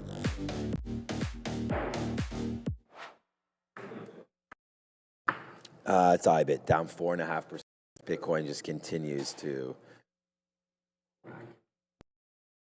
I did want to look at see if Zcash did anything today. Zcash. So here it is right here. Let me have a quick little look here at Zcash. No, it's not really doing anything today. This is a name that you know. Let's go to like a 4-hour chart just to get exactly what's going on here. Like this is just like if you just go back to even November 1st, right into here, it was $360. You know, get up to 350. Like it basically went in 2 weeks. It doubled there, and still trying to hold out right now. Zcash. So I don't know exactly what this stock is all about or what this coin is all about, but this is what Zcash looks like since October. $71, up 10 times in a month. Okay. So Bitcoin going one way, Zcash going the other, and here goes Bitcoin right now. I mean, unfortunately, it's going even lower as we speak. So Bitcoin right now on the daily looking pretty sad, man. And I know there's a lot of traders around here, you know, that we talk about. Ramin even did Joe dirty on the thing over there by he was crying looking at his phone. And the problem was he was crying. That thing was made back here right now. So boom to the downside as crypto. And if you believe in it, you're in it for the long term anyways. So say smart money sold up here and the rest of us are waiting on this. So I guess if you want to start to make some kind of a call between the March and April lows, you know, where we had the tariff tantrum and everything like that, these areas here for Bitcoin, probably something to look at. Yeah, someone said in the chat, like, ask us literally where we'd be buying it again. I just come back to the same thing. Did we find support here yet? And if that's a no, then you're waiting for the next level down. And the other point too is, and thank you to, I think it was a couple of people, you should draw a trend line if you like them on Bitcoin for this move, because you're also simultaneously be creating right at the intersection, doesn't really matter, but you're not only you're losing that support, but you're breaking this upward trend, which goes all the way from October of 2023. So that's the trend line. It's been tested a few times, but if you hold underneath 91 for any period of time, you got to think we're headed to this. It's more like 73 or 70. That's not an exact science where you drop it. It's just that prior high that dipped before. So I kind of feel like that's where we were headed. And look at it this way. Like I always kind of put it in these terms. Like if you look at that trend line, or if you look at the normal pullbacks, like this pullback 74 to 50, right? So it gives up a third. And then now we're in the midst of a 124 to here, like it's given up a quarter. If you don't know that that's how it moves, and maybe at some point it stops doing that. But until it does, that's Bitcoin. You know, and you can want it to behave differently. I would love for it to behave differently, but until it is, you got to wait for the bigger levels to come in. I know we're going to go jump over to Adara. I was just going to quickly also mention BMR. Where'd my crosshairs go? Oh, there it is. That was weird. BMR is breaking down as well. Like today will be the close underneath this support from August on BMR. So that's another name. Like I wasn't really on it today because it was kind of testing that level, but you're closing underneath it. So tomorrow, if it holds underneath, it's like 30-ish, 29 high or something like that, then this is actually, I know it's down a lot, but heck, if it can't regain that level when it's SSR tomorrow, this is another breakdown too. Adara? Brought to you by our friends at Beta Pro by Global X Canada.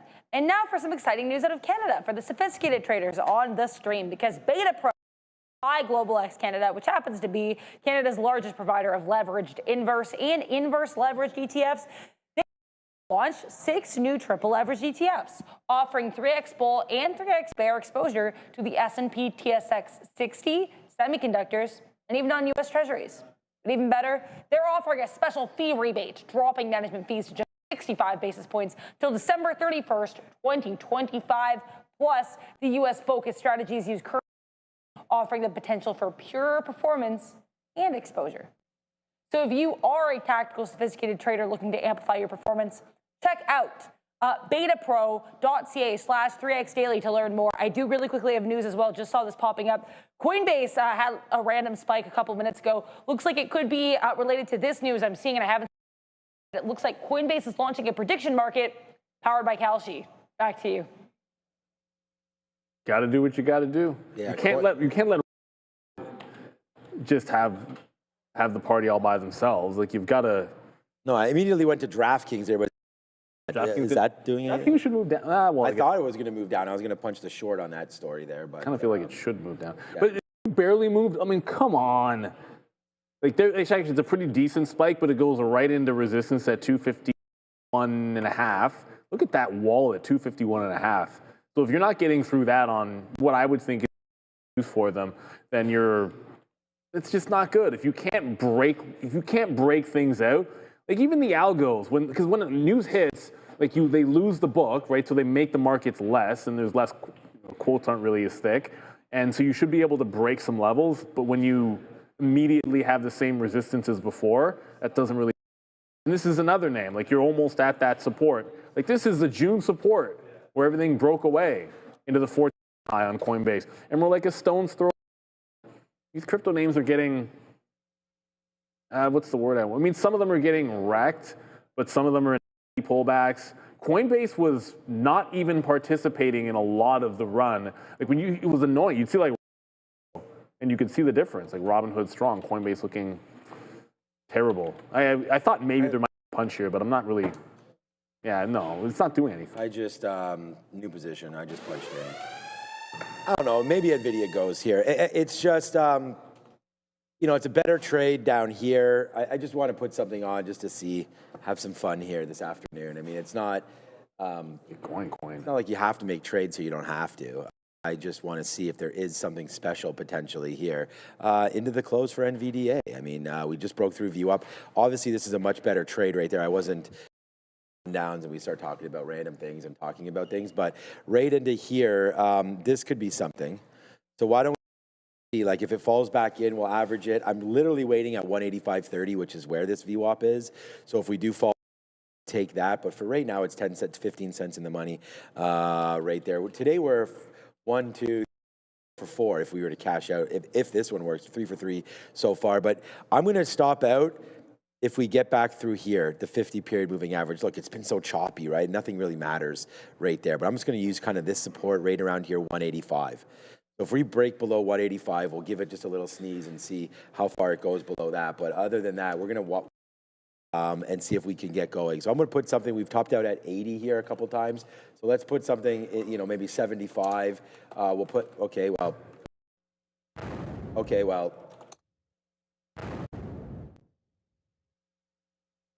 All right, the money, just like that. So, all right, man. There we go, man. Looks like Neil 4 for 4 on the day. Of course, this position pending. But I'm gonna get another piece right now. I didn't think it would happen this. Here we go. Let's just give it a little bit of a second here. I'm also offering 89s right now on this play, and hopefully we can get it, and that will leave us with half of the position left if we get those 89s. And then that will be that right now. So, yeah, just hearing in our ear that Webull was getting a little bit of a bump here. So I don't know if there's some news or anything about. Yeah, there it is. Oh, I'm not even. So I'm not sure what's up with that. It just said something about Webull calls going upside right now. So that must coin be. Did break. There goes Webull there, and then here we go, guys. There we go, man. That's 40 cents straight to the upside there on Nvidia. So. Break that 251.50 after all. So it did get in there. I didn't hear the Webull thing because my squawk actually disappeared on its own, which it does from time to time. But it's back on now, so I don't know what the Webull story is. No, nothing. Unless it just said Webull starting to move higher. That's okay. You do have it? No. So I think it's just a price movement. Yeah, exactly. Like it could just be like technical. Story, yeah. But the one thing to be remotely concerned with, look at the volume bars. So second bar, half the first. If we end up with the next volume bar, this volume bar being even half that, then this might stall at the volume weighted average price. But at 251.50, it eventually did break there on Coinbase. I got to move my stop from prior bar to break even, and we'll see if this can travel through VWAP. I think it's a good story for Coinbase, but it's like there's a limit to how much good news matters on a bad stock. So like, yeah, they're getting in the prediction markets, but maybe they should have done this a long time ago. Yeah, bro. We're thinking about these things, right? The example I will use is, heck, let's just talk. BlackBerry is the best example of this. You can eventually make an Android phone that appeals to everybody, but you should have done it 10 years before you did, when everyone else thought you should. So that's what I think about this for Coinbase, but a little bit of a pop. I mean, good. I wouldn't put it in the gray category if you're not going to get through the volume-weighted average price here. You want more than this on some news. Like, this is such a beaten up. You should be going a little bit more than that. Responding to some people here on Twitter, man, thank you so much. Like, I put some posts out here, and you know, thank you, Professor Sean. Okay, so I was just gonna search school here and do like a little school there and like that, and then be you're welcome on that one right there. But yeah, a lot of nice talks, man. Dollar bills. Yeah, what's up to Market Junkie? What's up here, Texas Boy, right now talking about this, and you guys are all just talking about some of the posts that we put up today, like the sticky note posts, and we had some great calls early. So just go join us all. And you can find all of us talking about trade ideas that we have for the day and whatnot. Look, video, we got more out, right? So we actually now only have about 30%. We got in one other piece at 95 when it ripped up there. Now we're starting to retrace back in a little bit. So we're still long at 60. I'm going to take out some more right here at 78. No, I'm not. I offered 78, and that's the problem. Remember I was saying, like, offer because, you know, we get...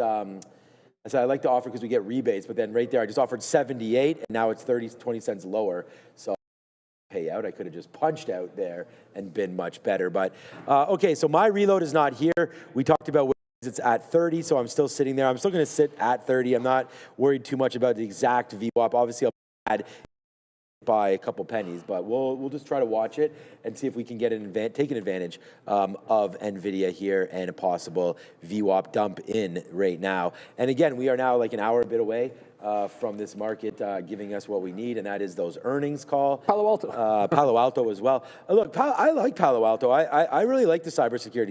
I just keep saying it because no one else is, and it's like Palo Alto's a pretty big name, and there's only 2 big earnings names today, and you know, one of them is important, but Palo Alto's a great company. You know, CrowdStrike's going to move on that. Zscaler's going to move on that. Fortinet's probably going to move on this as well. So, you know, let's be real. You always, and again, I'm saying, like, whatever. I own Palo Alto, so that's a little bit self-serving as well, because I'm remotely concerned about them in particular relative to CrowdStrike.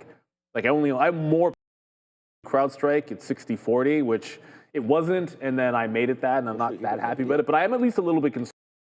And we'll look at the charts a little bit later on when it matters. But this being a news trade, I'm not thinking this was like a trend break. I'd probably consider a reload, but this is based on news. And like I said, that volume candle, you're still decreasing. So if we continue that trend, I don't want it to go past break even. But Palantir looked interesting.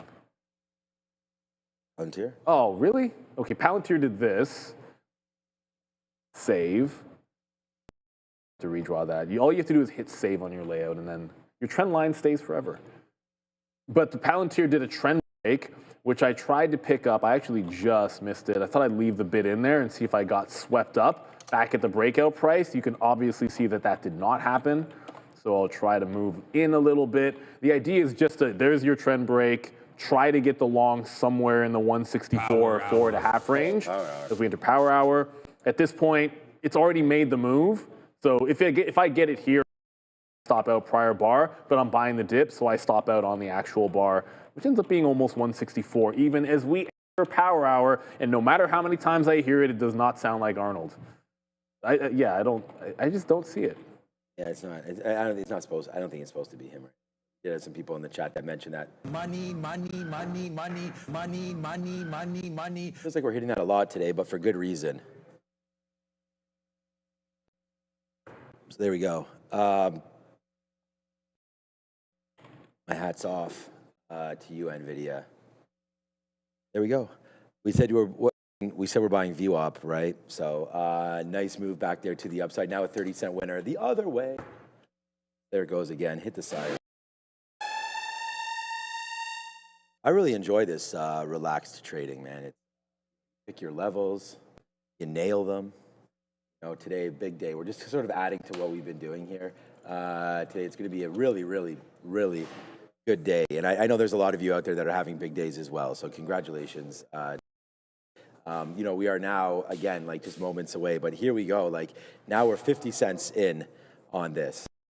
With a great trade there in Tesla, and then we had actually I think Palantir might have been the first trade that I had on today here. Remember, it's a trading show, right? I mean, we love to talk about news, but there it was right away, right into here 167, nice upside move into 169 right there, falling back in. And I used to do this for all the traders at Real Trading, and it was mentoring, helping people open up offices, showing them different styles of trading and whatnot, yada, yada, like that. So glad to be able to sort of show everybody live here as we go, what trades are possible. Just being able to take a couple wins back and forth for everybody. It's good. And then scalping out and, we've gotten positive feedback from traders that watch the show. And, they say like, oh, I've adapted this style or that style, or I've edited mine a little bit because I see the way you guys are doing it. Like, that's the important thing. Find your own style and find what works for you. And then try to use what we're doing. And then again, you could always channel check us, right? Like I always say 4 for 4, but whatever, that doesn't really matter. It is the green or the red on the day that really matters, because the net that you have is sort of a product of share size anyways. So it's kind of like, for me to say, like we always get super chats. Like the other day, someone was Day Trader LA, like, oh, I was down 25K on Google, and Neil and I was like, holy shit, like that's a lot. But then it's how much do you make? Right, no, not that. It was $400,000. Like, yeah. It was only a small percentage of the amount that he was interested in investing. So, thing where it's like, despite trading on the prop floor, we are trading, other people's money here. So it's very easy to level up and everything like that, but it's also very easy to get smoked on trade. So that's why, continue to watch us. And I think the proof is in the pudding, man. We show our worth every single day by these trades, right? So I hope you guys can learn something and take from all of us as individuals. We've all have different careers and I want to show this, but like, I'm very disappointed, obviously, in this editing, and I've already yelled out. Like, I don't even remember having a blemish here, but we have 25 plus years trading. This is dropping after market. So get ready for this. Premieres in 85 minutes at 4:30, right after the Nvidia earnings. You guys can go over, find out what all of our trading journeys have looked like. You hear ours all the time. Whoops, I don't want to show our chat on there. We get it all the time. All those questions, and we printed something out for you. And we also do have the Day Trader Academy. Bang! Through right now, right there. But, I like to be, someone said professor and all that stuff, but really at heart, I'm just a trader who happens to have fallen into this amazing opportunity to host the show and do this, right? Like I was doing this for 400 offices worldwide and thousands of traders. And now we're glad to bring this to you. Glad to be doing it with Neil and Sharif and Joe. And the team has just grown and getting bigger and better. And then with the addition of Adara on the news has been fantastic. So, just going on a little bit there, but really proud of everything that we've been able to do here. So it looks like block is halted. News pending. So I've heard absolutely nothing, but the XYZ is halted. And we'll get to the trade in a quick little second, but because this just happened, if you're ever wondering, the stock is halted, what's the deal? What the heck is T8? Yeah, I just want to clarify. I just saw this as well. I haven't seen any news on this yet. My eyes are peeled. Yeah, actually, what's interesting, but this is not. It's an investor day. I know, but they don't have the halt on the halt page of the actual issue. They have the as halted, so they haven't even put up the code yet on that. Usually, I would tell you just go to NASDAQ Trader usually, and that would show up. Like my halt scanner has it, and you look at the reason code. But that doesn't really matter. Currently halted. There is no. I mean, the tap when it's a news-based halt and not a volatility one is typically going to be flat. You don't back up. And speaking of news, we all heard Coinbase going into the prediction markets. It was a simple break. I don't have a key for it. Like, why is it that we have a key for a flat bottom break but not a flat top break? Like, which one do we like better, when things go up or when things go down? anyways. But we go all the way to VWAP. So in the first candle, we just scalp and then look for VWAP. When the second rejects the volume weighted average price, just jump out, like quick little scalp trade. Goes about $1.50. Capture, goes $1.50 on the first, and ultimately it ends up going like $2 and change. But you're averaging $1.50 on the trade. That's where my head is at, right? Like half of a win because you're getting that. Like your absolute return is, just the best that you get in the last amount of shares. But let's go to a update on this XYZ. Multi-year financial outlook. Is that what it is? Yeah. All right, Adara. So I'm in the investor meeting here for XYZ. It's a Zoom meeting. I'm currently listening. Nothing said here really suggests like massive news halt. Like they're talking about significant growth in Cash App and Square. If I get anything, I'll let you know. It's kind of standard fare for Investors Day as of right now, but I'll still be listening. Back to you. Yeah, it's it's right here. I mean, I have the story right here. Adara's going to give this at some point here. But Block for 2026 expected to deliver 17%. So they just dropped a bunch of numbers. So it's good. Finally, somebody actually follows suit and halts. I mean, you shouldn't be dropping these numbers and then all of a sudden, not giving people a chance to review them. And then it's kind of like a little mini earnings situation here for them. So 70% year-over-year growth is probably better than what was it before. 30%. So there's a whole bunch of stories. Obviously, Adara is doing the best work, so we'll get her information on that as soon as that happens. But I was going to say, like, not that PayPal and Block are, attached at the hip or anything here, but this is what PayPal is doing meanwhile. So people thinking that obviously this is a better guide right now than expected. So PayPal makes its way all the way VWAP right now, so nice move there for PayPal. We'll just wait. It's going to be a 5-minute block here on XYZ. What up, Adara? I have the news here in XYZ. Apparently, it's that they're expecting their adjusted EPS to grow in the low 30% range annually through 2028. So eventually, it's going to be $5.50 per share. Again, some Block Inc. guidance. The other piece of guidance they announced is for fiscal 2026. They're expecting adjusted earnings per share to grow to $3.20. So again, adjusted EPS growth. I'm seeing that here as the news that has led to the pending news. This seems to be the news. I'll keep you guys posted if I hear anything else. I'm still listening. Back to you. Okay. Well, I want to keep that one up just in case it reopens in within that 5 or 10 minutes, or again, if it ends up being a little bit longer than that, just keep it halts indefinitely. Like once it's past like 15 or 20 minutes, at that point, some people will say, well, look at every 5 minutes. Usually at that point, it can tend to be a little bit longer than that if you happen to be stuck. And I can't imagine anyone would have been trading that stock today. It wasn't really in play or anything like that. And you know what? It does. We keep getting questions about PayPal. PayPal on sympathy. I mean, if you're looking at, and again, like I'm not saying like do it. It is what it is. But if you're looking at something which on sympathy might be moving on that news, PayPal did get a bit of a bump. But I mean, the whole market bumped, but attributed to the moment that Block went over there in PayPal. Sometimes that sympathy play can be good. I'm kind of going against the notion of reloading on a coin. It got to VWAP. The volume is continuing to dwindle. That's not what you want to see. Like, look at the volume. It went from good news, breakout volume, to literally doing worse volume than it was before when we're in power hour.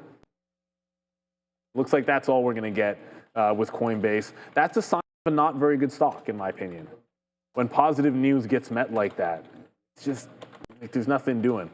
So even Palantir, like, it broke trend. Ideally, you want to get this trade as it's breaking the trend and not the way back in. So I don't know if this is going to get to VWAP. Until it starts making higher lows again, I don't think this is worth it. But if it can, like if it were to do something, making some higher lows, and you just sort of on the trend as it tries to work into VWAP and then start moving the stop up, it could do that. We're in still plenty of time for it to go. And or Alpha wants to know about SoFi. I haven't looked at SoFi today. Isn't that weird? I just called it up myself. We usually, yeah, all the fintech names seem to be going at the same moment. That just makes it even worse for Coinbase following through that move. Like everything else is going, and all it does is pop to VWAP and then flop. That's why sometimes you got to scalp it. Listen to the market, not what you want to happen on a given name. There own some Coinbase yeah, too. we're listening to the market here with Nvidia. I have another offer right here at O's. So I'm at 97 now for. It's a little bit meme style right now, as it just keeps on taking out the offers and sort of there we go again. Starts to sort of gaps higher here. 90. What it's doing, it's falling and basically moving right back up 3 or 4 cents, starting to go. So here we go. See there, boom. Oh, let's see what winds up happening here. With this name. I'm at 20s now on the upside, 186.20 right now for Nvidia, hoping right there. That's 20, that's 30s. So we'll sit at 20 now and see if we can grab that. Just simple trading, man. Right there as that's coming back in. Maybe Meta's having itself a little bit of a move. Remember, the futures are just getting back to VWAP right now, so this is kind of like, you know, part of the reason for Nvidia's sort of move higher here is the futures, and they're all trying to go against their report, right? So here we go. Here it comes again right now. Almost $1 in right now on this one. Man, Bitcoin still, like, we got a little bit of a bump up. We're still in that one too as we wait. Did we just get it? No, not. We almost got that. I think it just went to 186.13 or something and then fell back in again. All right, Andre, what do you got for us over here? Super chat, he says. Thoughts on Webull? Yeah, I mean, Webull's earnings tomorrow. So what is it? Trade at this price. BTC is oversold on a daily. BTC, if it's oversold now, wait till you see it tomorrow. All right, so Webull. Yeah, so this is the problem, right? Like we talked about, I think that if you're looking at a Webull right now, thank you, John Adonis there, good name, John Adon. But this is what it looks like on the daily chart. I'm going to zoom in just a little bit more so we can just see how dramatic that move is exactly. And yeah, is it oversold? Probably. I mean, I can call up RSIs on this too, right? Bleeding, probably sub 20, 25, something like that. But yeah, nice move to the downside here for Webull. And I'm not sure. I think we might as well just wait at this point. I think they've had like 2 or 3 reports since their birthday. Their birthday was April. Nice shoot up there. We've absolutely destroyed this IPO.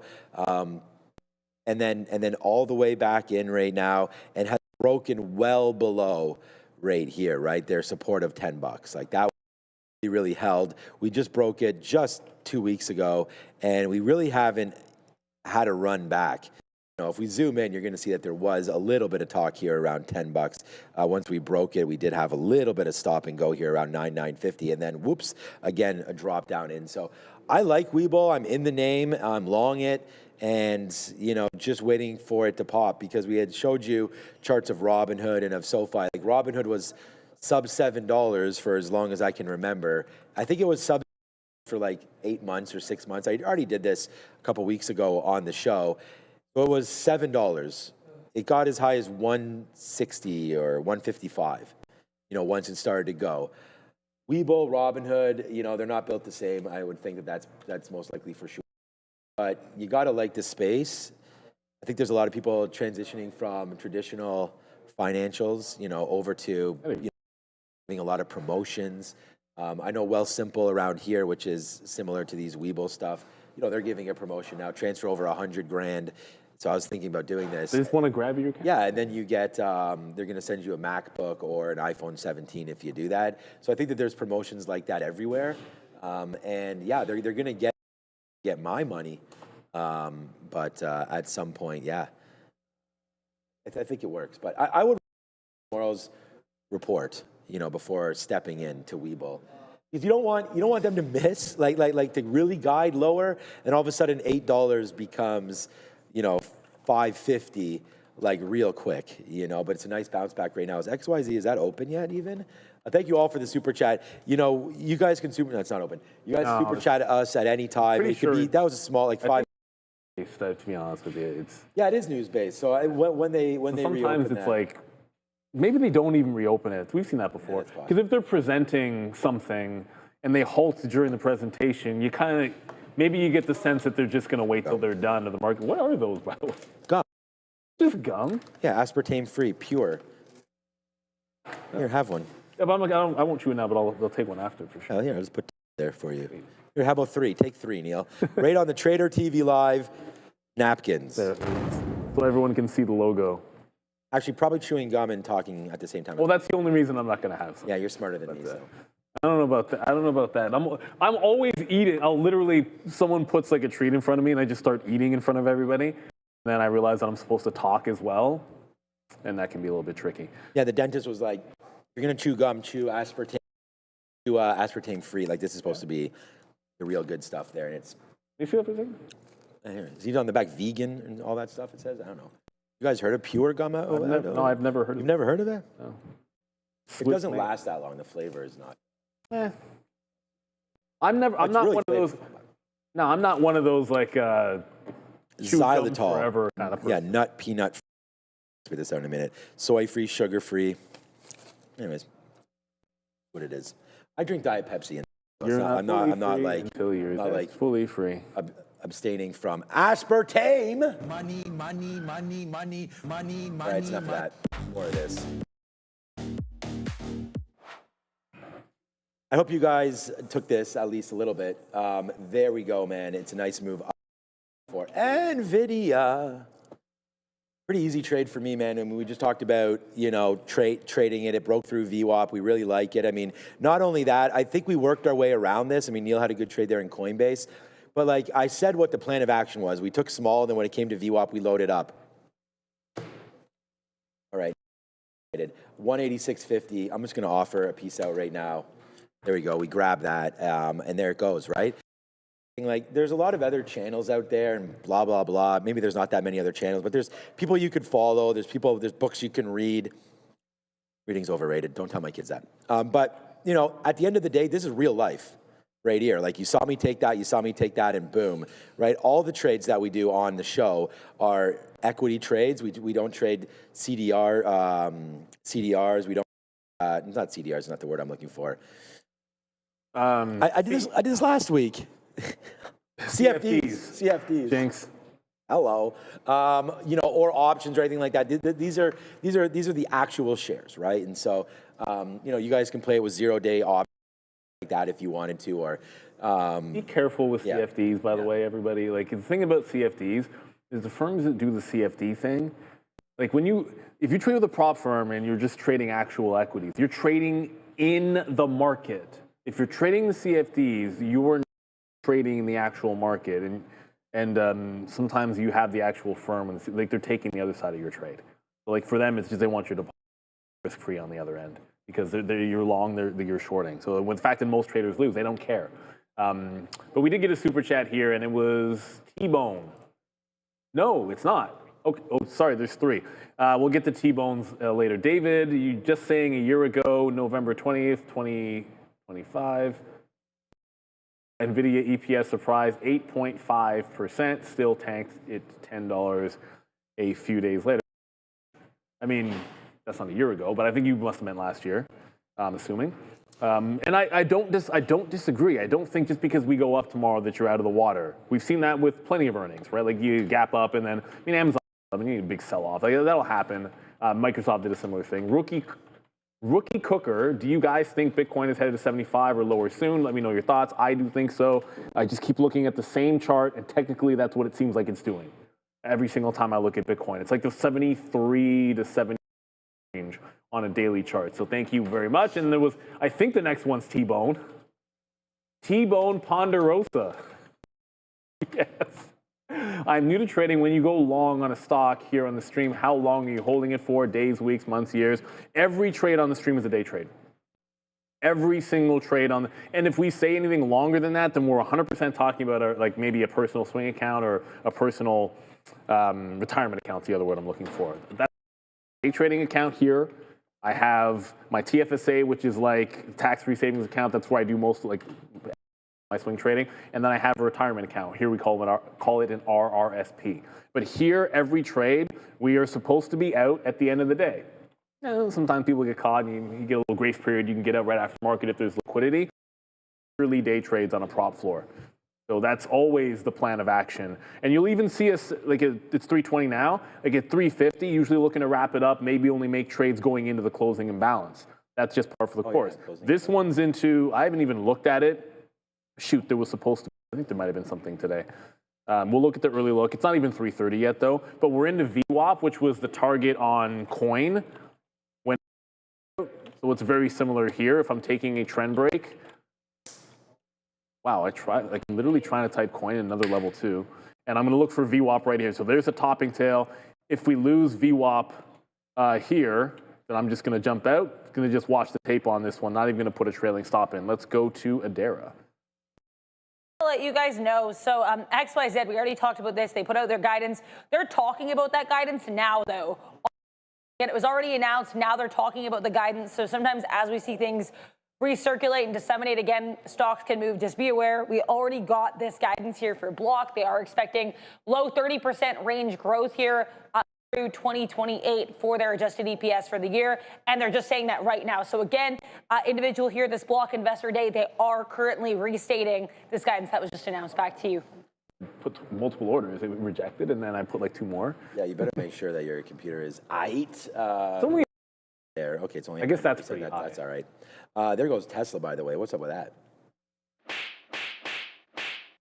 What? Nice move. 4 bills up to 406 right now. I mean, we've got Nvidia, so nothing to complain about on that front. But yeah, there goes Tesla. Beautiful move off that 400. I mean, and again on the note of stickiness, we have 400 written down, and we didn't take it this last time, but there it goes, man. 400 to 402 zone of demand, and we nailed it, man. We nailed that. Now that was been a couple times you could have just trade. So good job there. Thank you again to our good friend Tesla, as it just continues to, I guess, make more money here than thought off of that move. Nvidia's having a little bit of a problem at 197. I don't know. I might as well still stay in this, right? I mean, there's no point in exiting this trade right now. It's a good one. It's starting to head higher. You know, we have imbalances. I have about like just under 10% left. Was not really expecting to get this. Well, I was expecting to get it, but right into there. So we offered that there at 20s, and then there's that 50 fill. That was a big out. So like $1.20 was big. So that was good. Pieces out there as we continue to take questions from everybody on the stream. Let us know there. We do have that video dropping right after 4:30, so make sure you stay tuned to see. And we'll remind you on the. Yeah, we'll remind you guys on it. And it'll just most likely just flow right over. You don't have to do anything. Feel it flow. You guys are lucky. It's going to be Neil and Adara tonight for the Nvidia, and then we'll have tomorrow. Another Toronto's top host happens tomorrow. Yeah, there it goes, right? XYZ is open, Z. XYZ is opened up, and 5% higher. Looks like it actually went straight down. I have it as a 61 open, like right at the actual high of the day, and starting to pull back in here. So like they're presumably potentially still presenting. I don't know. I'm not listening to it right now. But if they are, just keep in mind it could be a little volatile. I'm assuming you're going to have some kind of like adjustment period while they try to work these new numbers in here. But XYZ, that's been looking at a higher time frame chart to see if there's any big levels.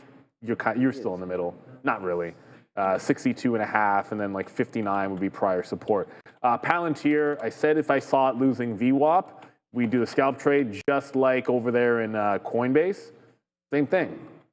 So this is the trend break. I missed the trend break. Wait for it to pull back into what would have been the entry. It did, thankfully. And then when it started making an uptrend, there's a buying tail into that uptrend. Grab it the next test of the bar, scalp to high, scalp to the next level. Probably going to wait until we see some early looks for another trade in here for sure. And Wayne expected at 420. However, you know, some companies are on the dot. They tend to be pretty good. Other times, I think maybe a couple of quarters ago, we were waiting for Meta until like 440 or something.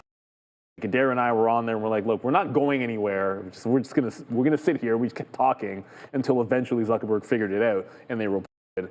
I remember being disappointed in how much it moved because there was a lot of, I guess, anticipation for it. But yeah, we're expecting 420 for Nvidia. Stick around. You know, we'll be there. Palo Alto reports, I believe, at 405, so we'll have their numbers. There'll be a lot to review. Going to want to check to see what happens with Block ultimately here. Like, is it able to hold some of these gains? 4%. This stock is stunk. Right? Like Block hasn't been good for a while. The same thing as PayPal. one of them has been that good. Maybe this is a bit of a turnaround for them. We'll see. I could see that happening there for XYZ block. But yeah, nice to see a better guide, right? You're always looking for that. So that's what's going to, we talked about what's going to turn Nvidia. It's going to be some kind of a guide that I think fails, and this goes. So let's be careful with it. All right, just talking about Nvidia. Like I said, man, we have less than 10% left of this trade. I think it's like 7.5%. We just period and didn't work out there. Didn't fail on it. So we bounced off of it is what I'm trying to get at. So I think maybe like 126. I'm just going to use the 50 period here. Let a little bit of it ride. Let a little bit of this thing ride on NVDA, right? So hopefully that will continue upside right now. IBIT's giving a little bit back. We might as well put a stop rate here. What about that high rate in there, 50.67? I'm going to make sure I don't have another stop for it, which I do not, so that's good. 50, oops, see, I just put 60. That's how you make a mistake. 50, wish it was $60. Let's just go 71. All right, again, less than 5% left on this one, and small amount on Nvidia. Let's look somewhere else. Tesla continues, man. 406, 4 to 404 right now. Is AMD following trend here as well? I mean, 223, nice upside play there for Advanced Micro Devices. It was down 4.5%, now only down 3%. And it's always going to make you seem foolish, right? We talked about that as well, that, you sell at a certain level, and it's only good if you buy it back, of course, because if you're able to buy something back at a lower price, then good on you. I made the mistake of back way too early, and I am debating right now putting some money back into Oracle at some of these levels as well, because I got out on this bump, which honestly, like when it filled, I was like, what in the... I just put something near, because we came down on Oracle, down into 280, and I remember we were just sitting here, and then thank you to Adara actually on this one as well, because Adara was like, look, Oracle's in a lot of trouble. So I just put an offer. Yeah, like I owe Adara basically like $100 here because... Thank you. I'm happy to help, even if my help is just me really disliking Oracle. Yeah, but I mean, you gave a case for it, and an offer here just ahead of 320 and got 319 this day actually, and then it was almost like immediately started to pump lower. So yeah, pretty good there on Oracle, all the way back into the 200 period, which is pretty good because that's back to June. But remember, there's stocks that are down near their April lows. So I don't necessarily want to buy this name right now, but it is at the 200, and that is generally thought of as a spot where if you were thinking about something, you can nibble just a bit.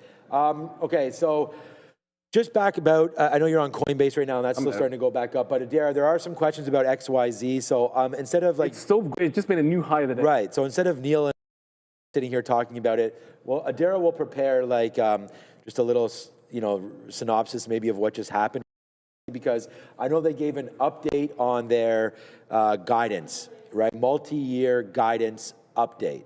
Okay, so just like that, we go to Adara. Yeah, so I chat as well just a couple minutes ago, but basically we do have, or not even a couple minutes ago, like a minute ago, but XYZ, just so you guys know, they did announce that they're expecting their adjusted EPS to grow in the low 30% range annually through 2028. So by 2028, they're expecting adjusted EPS of $5. Now, by this year, fiscal 2026, they're expecting adjusted EPS to reach $3.20. And when their next report is supposed to be, I can just check. Yeah, I have to look. I don't remember them reporting actually, but that's why I'm asking, because I don't remember them reporting. I think they're late. Where is? I think they're always late on their reports. Doesn't it usually pop up here where I'm pointing? Oh, I got to go to calendar. Oh, where the heck? Oh. Here. That's what it's not that big of a deal, but sometimes you get these, and if it's close enough to an earnings report, you start to be a little bit worried. They already reported. Okay, they already. I feel a little bit better on the 6th. Okay, I feel better then. Yeah, so they reported 54 cents. They miss. So they were 4 cents versus 67. That's a miss. Revenue slightly better. Down 20% on the miss and down 40% on the EPS growth. So I mean, it's just so funny how they just reported 13 days ago, and yet now they have updates and they guide. Like, what changed in 13 days? Like, I don't know, man. There's so much shady going on. I think it's a little bit, like, I don't like either, but if you try to drop the good news right before the report, it's like, okay, well, you're dropping the things that you want people to hear. It should be in the report. In front of it, and then usually the report comes out and there's something really bad in there that they were trying to get out in front of by driving the stock price up. So it cuts either way. For now, it's making some new highs, but the 6% that it's up, look at a daily chart. I think we all, yeah. 6% is not much. But it really isn't much in the. Where's November 6th? So it got hit.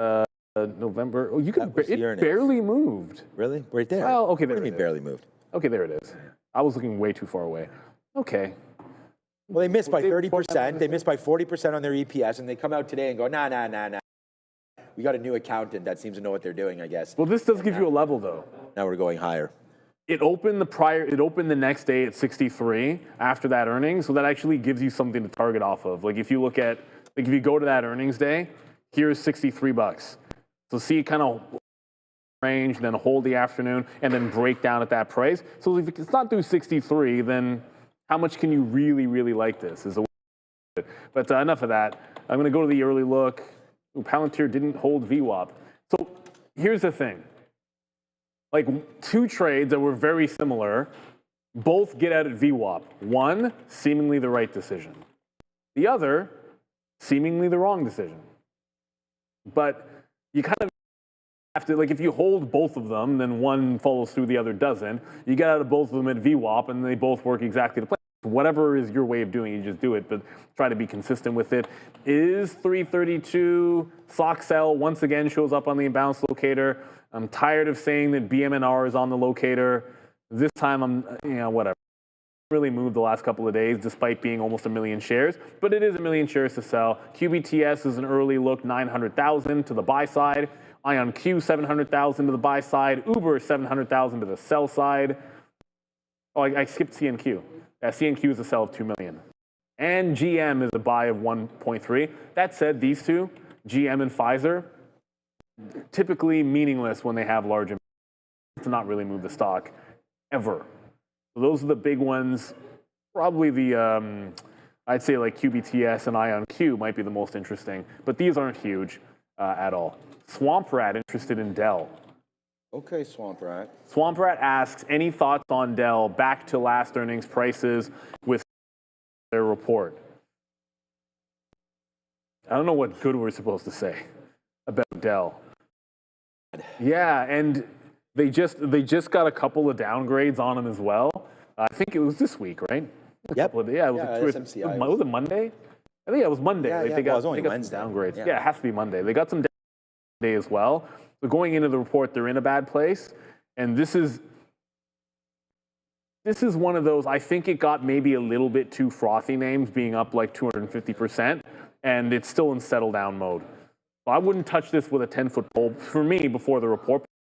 Here's what's easy for me to say. But I wouldn't want to touch this one before the report trying to guess on anything. You're going to get Nvidia, and maybe you get a little bit more color on how strong the stock is on the downside. If Nvidia goes up, it might not tell us much.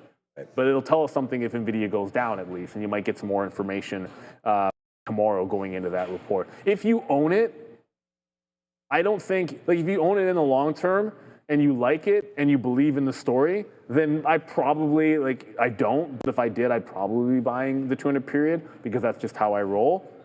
But I don't, so I wouldn't necessarily. It's just not a company I like generally speaking. SMCI doing, because we just mentioned that. Right. SMCI? Well, you gotta zoom in. It's just all these stocks, maybe. I mean, it's such a big. This one's nowhere near support either.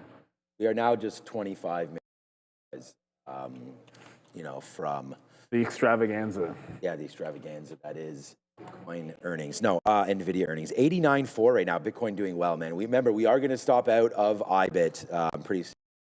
Break. That's a level of concern for IBIT right now. What up, Adara? Yeah, just be aware here, guys. Keep an eye on Netflix. I'm just seeing that apparently the MLB, Major League Baseball, has locked in new 3-year media deals or media rights deals, ESPN and Netflix. So NFLX, one of 3 entities that MLB has locked in a new 3-year deal with. Back to you. And, they had, they did have Friday nights. No, that was Apple. Apple broadcast. Yeah, maybe Netflix doesn't. Was Netflix, right? I never Apple. Yeah, Apple. Netflix never. Yeah, I've never. Yeah, so I was gonna say, good call. I've never seen Netflix with baseball. So. Kind of like, look, Apple's broadcast is kind of good. Apple's doing some really good things in streaming. Yeah, maybe I'm just saying. Now. Yeah, I don't know. I don't know. Pluribus. Did you see Pluribus yet? I love that show. Yeah. So I'm only on episode 3. It's only been 3. Oh, okay. So that's what we're at. So we've done 2. I don't even know what day it comes out, to be honest with you. What did you say? So it comes out tomorrow. So on Thursday. Yeah, that's an Apple one. That's an Apple Ridge. I don't know what time. Apple Ridge. Well, they come out in the morning Thursday. I don't think they launch it at certain times. No, because Netflix is they punk you. Like Squid Game, you had to wait till 9 p.m. They do? For the last. Oh. I was literally like watching it on my phone as I'm like, going through the evening routine and stuff. But you should do it in the morning. Something else I was going to say, Netflix. Let me see what this vote is at right now. So I was actually going to say, like, what, Bobble? Did you write this? You put Bobble here? Oh, I meant to say Bobble. I probably typoed it. I'm just joking. But yeah, no, so I thought this would be more 50-50, right? We got 61-39 right now, green versus red. Oh, we missed it. Interesting. There, what will Nvidia do tomorrow? If you are part of it, man, make sure you do subscribe, because you can't vote unless you subscribe, right? So I'm going to say 21.4 as you get 21.5. You got worse against us, so that's not good. But yeah, green or red. Look out below, or what bobblehead?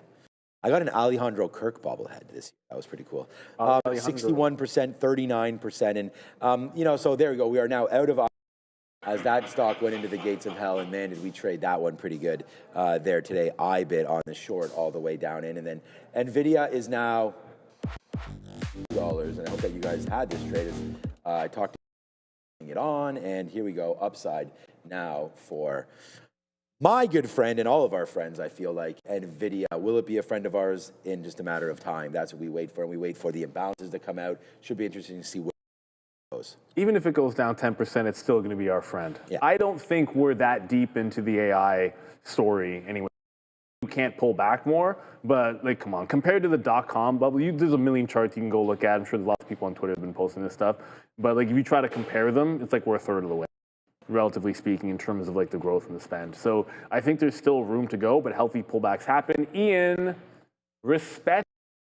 Thanks for all the super chats this afternoon, everybody. What do you think about Microsoft for the long term at these levels? If you like Microsoft, when a stock you like pulls back 15-20%, it's almost at the 200 period moving average. I'm just going to double check, because Microsoft, I do not know off the top of my head what their P is right now.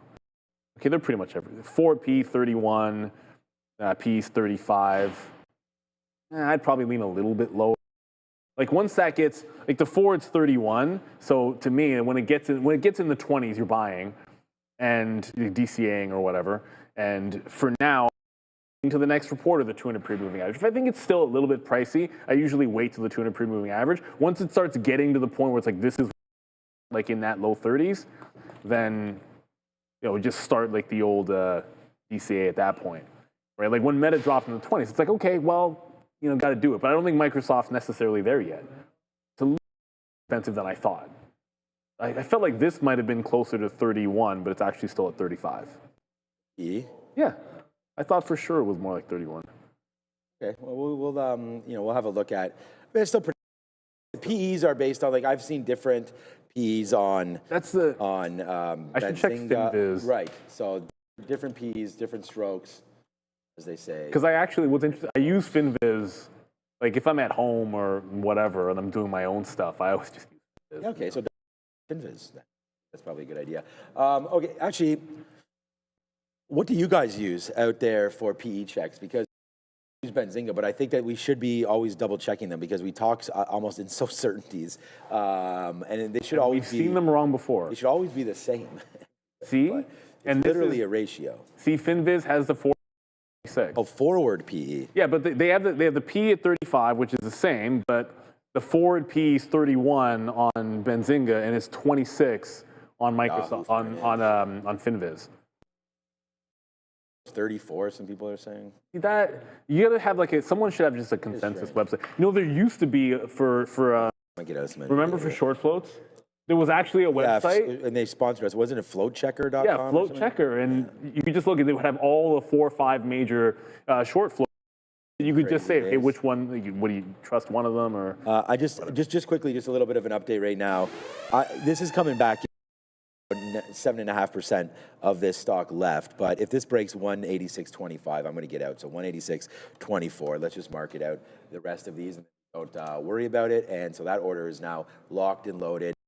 Go out at the high of the day for myself, anyways, right now. But yeah, so I feel like this probably stops out here. So not much to do other than potentially stop out on this, and don't want to. Stop out on anything, but if it does hit, we've done well, carrying the day here on Nvidia, right? So the only thing I was always thinking about was like, at what point we just start to eventually hold everything until it breaks through the 50 period. Like if I held everything this whole time and out, even if I hold 70% and only use the 50 period as an out, that's something that I'm working on to see if that makes any sense. So that would be a little bit of a concern for me to. So if it does wind up working out, that is something that I want to do more of, try to find better outs. But there it goes, Nvidia there. I don't know. So I bought a small amount of Boeing at 200. What's going on? Basically 200 flat. I don't. It can't get going. That's Boeing not getting going is a problem. But yeah, I don't. Puns aside here, Boeing is not making any money. Like, I obviously know that, as an investor here. It's not that we're doing things blind. But yeah, they haven't really been participating here, in the profit side of things. So they don't even have a PE right now. So Boeing, they got the okay to go up on their planes. So I think they went from like 30 something on, was it the MAX 737? I don't know, but so I thought that was going to be a good sign. But see what I said, like into an area where I thought there could have been some kind of support. So I did stab at this a little bit. So we're going to be down almost like 7-8% now on that trade. So back into here, then great. I remember back here I was bidding 120s because of this, and then it came in and I didn't get it. That went to 121 or 122 and then just shot up. So I am really aware of some of the moves that Boeing can do, and I know this can get ugly before it gets any better. So I am going to now have to turn my patient hat on and have some patience down in here to 160 before we do anything else. This guy, Boeing, but thanks for asking about that. Embraer, a good name. Yes, they are undercover, man. We always talk about there's only 2, but Embraer is the chart is gorgeous. The only thing I'm kicking myself for was not buying it, just for posterity. Like I told everyone I was going to take that break in Beyond Meat, looking for like a move from $1 to like 90 cents. Why can't I zoom? Is that as far as I can zoom out? All right, whatever. Bother going to the other time frame. It didn't get to 90 cents. It went to 95. But then it came back to barcoding in here, so I just got out on the midpoint, adding some liquidity. I might revisit this tomorrow if it tries to break down another time. There was someone that asked a weird question in the chat. Don Baca, I tried to find it so I could put it up on the screen, and oh, there it is. First time on the channel. First off, welcome. Yeah. To have new viewers. Stick around. We're going to have the market recap with Nvidia earnings. Every single day is exciting. I hope you enjoyed the morning with us, afternoon, midday, of course. Tomorrow you get a treat if you tune in because Obi's going to join Joey Options as well. Oh, boy. But you look for me to do any time on the Chicago trading floors. Absolutely not. I've only ever traded here at the prop firm in Toronto. Well, I mean, actually, you know what's interesting? Even when I went out to, like, there was a company, there was a floor in Halifax where my brother lived. When I went out there, I never actually sat on the floor and traded. I visited the owner and stuff, but I never actually traded on their floor. So I've only ever traded here. At home, only on this prop floor. There's been different locations in Toronto, like there's a third physical place we've been, but no. And I've never even been to the CME, believe it or not. Now, some people have gone down to the NYSE and checked it out. I've not done either of those things either. So, yeah. Yeah, CME. I have to go to the CME, and it would be. We have a standing offer to go to the NYSE. I just got to take some time off and go there, and has to be here. We shucked that rule one time and we never heard the end of it. And it was, and it was like the most, it was like a Friday afternoon on opening day. And at like 3 o'clock on opening day. And we just both took the afternoon off on a Friday when nothing was happening. And then we got told we now we have much better. No, I think we're good now. All lined up here. So. Yeah, exactly. So we just got stopped out. I hate saying that, but we did get stopped out on Nvidia, and it's a pretty good stop out too, right? 30s. Well, our offer was 20. Was it 24s? Yeah, we got 20. So there it is. So complete the trade on Nvidia as we get ready. As we keep on talking, we are heading into now the hour of power. Well, we're already in the hour of power, but we're looking for these imbalances to come through pretty much immediately. So when those hit, then we'll have some comments on what is going on with those. So far, Nvidia continues to have a nice move higher. We were looking at Tesla earlier, I believe, as well. Move up to VWAP and then faded out there. AMD was in the doghouse pretty much all day, and looks like that may continue here into the close as we made a nice move. We didn't even get to VWAP. I just showed you a couple names that did exactly get to VWAP, and not much going on there. So, only 3 minutes left right day. So we're before imbalances. So we're excited for that. Let's just see what happens now with some of these balances here into the close. You have them up. With only 2 minutes to go, actually, believe it or not, the one time you don't look at it, BMNR did grow a little bit to 1.7 million to the sell side. Ooh, there before. I could be getting old. I don't think Lennar was there before. 1.8 million to sell on Lennar. What's interesting is that's a lot of paired volume and well over 10% of the day's volume on LEN. So that, BMNR, CNQ, I would suggest BMNR. I know I said I wasn't going to look at it, but it's growing, 1.6. It's not going crazy, volume's only, but if it starts going ham, down 9% today. Well, this will be SSR tomorrow. This was down over 10%. So this stock will have the uptick rule in effect. It does right now. It'll have the uptick rule in effect tomorrow. If you don't know what the uptick rule is, interesting. It used to be a kind of like NASDAQ wide when I started trading. This means that you can't, like if you wanted to go short, I don't know why I have this on Comcast. If you wanted to go short here, CSA for whatever reason, and you wanted to hit the bid, you could only do so if the last print was green. So there has to be an uptick, and then you can hit the bid. So anybody that's actually to be long. Otherwise, there needs to be an uptick. It just makes it a little bit more difficult for people to just start hammering short by just hit the bid. Right. I actually think learning during the uptick rule was good. Because what it allowed, it forced you to, like sometimes the market would be tanking and you couldn't just like pile in. You had to be able to short the pops, be able to get fills. And it wasn't that easy. When the market was trending down, it was actually really tricky.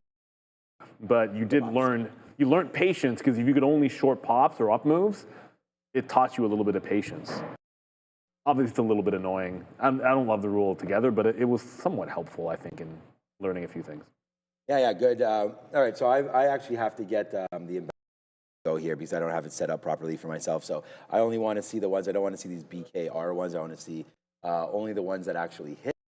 So here we go right now, getting ready to rock and roll now. So join us in just a couple of seconds. We'll look at these as they'll all come through. I think the important one to look at probably on a day like today would be Nvidia. So let's have a quick look to see if anything's going on here right now for NVDA. Now just 20 seconds away to hopefully see something coming through right now on Nvidia. But here we go, 10 seconds left, and then we get to see what winds up happening. So here we go.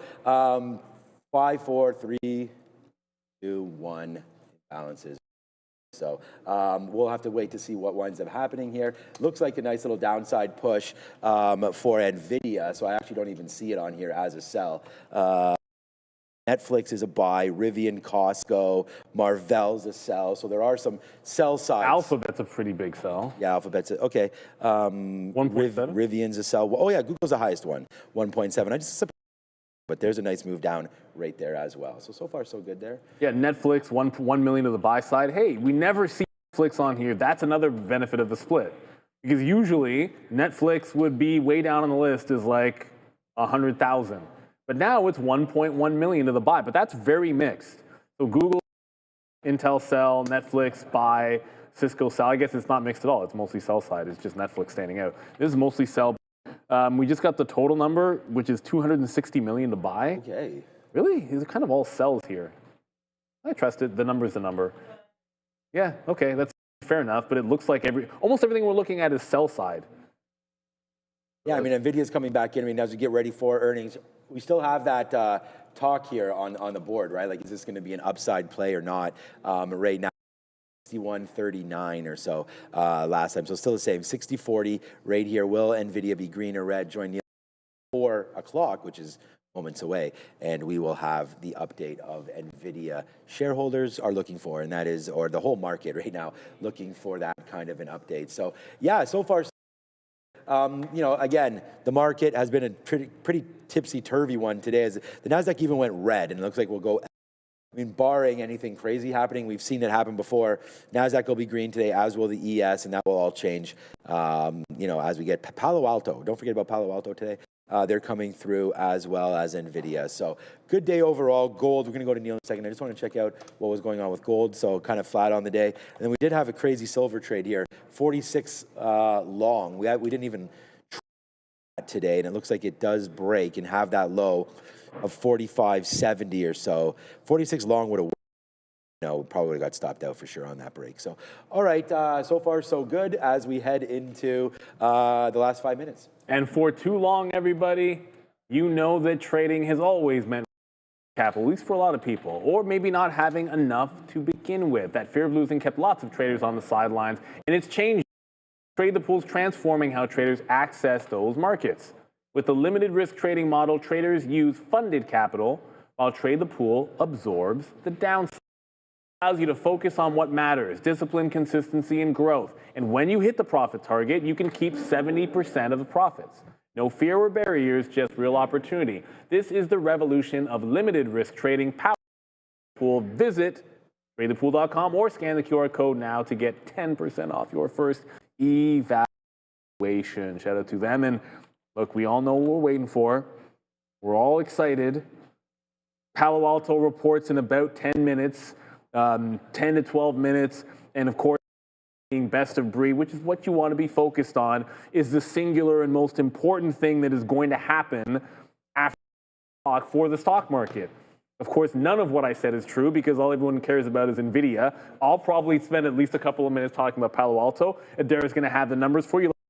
We'll take your questions. Of course, understandably, we'll look at some sympathy plays. Nvidia does move the cues. You will see them move. AMD is probably going to move. We'll certainly look at things like Broadcom, which we would expect as well. A little bit of a bounce coming in. Remember at 355, should have said this before we did all that. At 355, any of these imbalances, like if you're watching Netflix 1.2 million, this is a time when they might pair off. I'm not saying for sure, but still 1 million shares on Netflix buy, Amazon 1 million to the buy side. You have a little bit of a flip event or a pair off, and that can change. I don't even know if Netflix is going up. Talking about it, I should let you guys know. But if you were long Netflix into this, just watch out for that 355. Sometimes you get that pairing event for sure. We'll see what happens. Nvidia's not dumping, Elliot. Well, not really. No, it's not dumping. Like, we've seen stocks dump going into earnings. This is not dumping. There, Nvidia just flipped over to a buy. Well, I think it was always a buy, but we're going to wait. Because at 355, if there's any interest. It grew. It's not, yeah. Right. If there's interest, this thing should pop big. Very soon. So right now it's 354.45. So let's see. If this grows, then you're going to see it, you know, you're going to see something special here for Nvidia. Like this could be 188. If this gets bigger, it could flip to a sell. That's generally what happens. 4, 3, 2, 1. Watch Nvidia's price right here. Yeah, so down. So probably didn't do anything, right? Yeah, just way. Yeah, no bids, no sells, just paired off. So somebody flushed that into 186 or so, got rid of that order, and now there's nothing on here. So if it does show up again, then we can see Target with a buy. They're going to end the day down 2.5. So they actually end the day where they started. Target got green actually at the beginning of the day. We don't see that happen too often. J&J's at all. Meta must have flipped. Where's Meta? I don't know. What did Meta do? Meta just had a nice Amazon. handle. Amazon's a bid. Now there's AMD. AMD with a nice bid, 224 going upside. Amazon with a nice bid as well. So yeah, What were you looking at? No, Meta. Look at Meta's candle. So Meta did something. Wow, okay. I just scanned it. You probably saw me scrolling. I didn't even realize it was on my shot as I was scrolling through. I could have, but it would take me just as long. Clearly, there is some buy action on Meta. Probably a flip or an imbalance. Not that I saw one. It's a $600 stock, so it's not usually going to have the biggest imbalance over 1 million shares. But either way, Meta, to say it's catching a bid, I mean, come on. The chart looks great because I was showing you the pop that it just made. But if we're being real about it, this is another languishing day for Meta. It's got two green days since reporting, and neither. Oh, there's a third one in here. Look how bad it stinks. So bad it was basically flat. I couldn't even tell it was green, and neither one of them are impressive at all.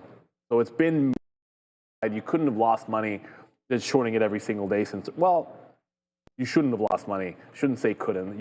You always can. There's always a way that you could lose if you shorted this every single day. It's possible, but. To have lost money shorting this every single day. That's the better way that I should state it. But they're not the ones that we care about right now. We care about Palo Alto. And in about 24 minutes, we should get those earnings, the latter. And then the former, of course, stick around. That'll be very, very close to after the bell. And Walt, well, I hope it's treating everybody well, this WSHP. We sort of warned people about how dangerous this stock is. What I don't know about this is when a stock is up 600 and whatever percent it is, you'd think because it just came to market, it's not like they can do a raise, but what it can do is be down any amount of money that you can, like this could be down $100 tomorrow. This could be down $70 tomorrow. Be up 150 tomorrow. And there is no good way to actually figure these things out technically. All you can do is some profit and don't get yourself burned. It is halted. It will not open until 4 o'clock. That's how the rules go. If a stock halts within the last 10 minutes, the opening print, regardless of 5 or 10 minutes, is at 4 o'clock. And then there's no halts after market. I should actually, what am I doing? I'm going to mosey on up to the desk. It's 3:58. Left or right? Get locked and loaded. All right, good show. Good luck with Nvidia, baby. With the earnings. Not that you need any luck. We just report what happened. So Adara and Neil are going to do that today for you all live. So get ready for that. Nvidia earnings coming live on this stream right now. You don't need to disconnect. You don't need to do anything. Just stay right here, and you'll just get turned right over into the stream. And that Nvidia earnings day here in just a matter of minutes. And we can watch Nvidia here into the close if you want. 186, 187 right now. It's starting to go. We did have a nice little pull down here on Nvidia just a couple minutes ago, down into 180. Go up $1 from that point, and and then just watch out here into the close. People buying puts on this, people buying calls. Remember, the expected move is about 7%. I actually tweeted that out, and it's obviously I've Adara's research stuff here as well, so you guys can go find Adara's notes on Nvidia on TTV research. Or I retweeted it, so not that that matters, but it's there as well. Professor Sean, here it is right here. Pan W, expected move 7%, expected move 7.2% for Nvidia. So they're looking for 54.59 billion in revenues. The implied move 7%. Prior move was nothing. So there we go. Go find it right now. And it looks like it's doing nothing heading here into earnings. And, the day was pretty good with only 30 seconds left. Let's just do a quick little review. Nvidia, Microsoft, JP Morgan up 1.4. Eli Lilly, brand new all-time highs there today, $1,050. Wow, congratulations, Eli Lilly shareholders. Great. Caterpillar, a nice move today. Tesla winding up green. Amazon from the depths of gets green today. They were down 2.5% or so. Nice move for them. We on Oracle a little bit, 2.5% for Oracle today. Broadcom up 4%. Thank you so much for watching. Only 5 seconds left. 4, 3, and of course this bell brought to you by Trader TV Live. Ring it. All right, thank you to Ogen again for sponsoring. Go check them out, Ogen, on your NYSE stock market exchange. Hey, Fabian, you're always going to get. Fabian loves this stuff. Thanks, Fabian, for all the work, man. Fabian's the guy that built that board for us. And do lots of, there it is in the background, the Tesla, everything like that. All right, enough of me, really, honestly. Let's go back over now to the desk. It's going to be Adara, it's going to be Neil's Pan W, it's Nvidia, and it should be a big one. Get your popcorn out, crack one, because you got a couple minutes before Nvidia comes through. But I'm going to throw it over now, just in case it happens. Buddy, good luck for your positions. Thank you, Sean. And maybe we need a little bit of luck, but we don't need luck. We need Jensen to deliver. You welcome to your watch party for Nvidia earnings and a little bit of PanW. Like PanW, what can I say? Go Bills in the chat is already excited. I see you in there. May the force be with Nvidia. May the margins be with Nvidia. May the 50% growth, well, they're expecting 54% revenue growth year over year. May that be Nvidia. May all of the AI spend be with Nvidia, because I think the market's going to need it here. We have been in a little bit of a pullback. Like the fact that there was some buying going into this at the end of the day, but I don't know how much that matters. We're expecting a 7%, so a buck here or a buck there so far heading into the close. That's great, but it's not really explosive. It was a good day for Nvidia. I do want to remind everybody, you got to consider the fact that Nvidia, as always, is a bit of a market leader. Yeah, go figure. The biggest company in the world is a bit of a market leader. We're going to be looking at some sympathy plays as well. You already saw in AMD get smoked today going in. Nvidia up 3, these guys down 3 and looking a little bit weak. So, this is worth watching as well. TPS reports say, yeah, let's get some more circular accounting with Nvidia. This makes it exciting. Everybody usually has strong opinions when it comes to Nvidia and this AI. If you want to call it a bubble, if you don't, fair enough. I think there's a value to be made that when all you do is print money and it piles into the exact same trade that you are bubble, that's an easy enough thing to say. I tend to think we're a little bit early on for something to get popped, but that doesn't mean that I'm exactly right. People do believe this is a bit of a bubble, and we get a little bit of maybe of the move or lack thereof in about 15 minutes. Yeah, so Nvidia is very timely, guys. So it will be 420. Some companies that are not super timely, Apple and Nvidia, I find, are right on the dot. So Apple's always at 4:30, usually on a Thursday, and Nvidia is always at 4:20, usually on a Wednesday. With that in mind, TTV research right at 4:18. I've already timed a post in case you guys aren't already here to remind you to join this market recap, because it's going to be great. Thank you all, almost 11,000 of you for watching this. I have some infographics before the earnings. So I'll start with Palo Alto because they're reporting first. Here's our earnings preview for PANW, and I have these fun little earnings for just a lot of these earnings names. If we can go to my screen whenever, so I can show this. Thank you very much. I want to talk here about PANW.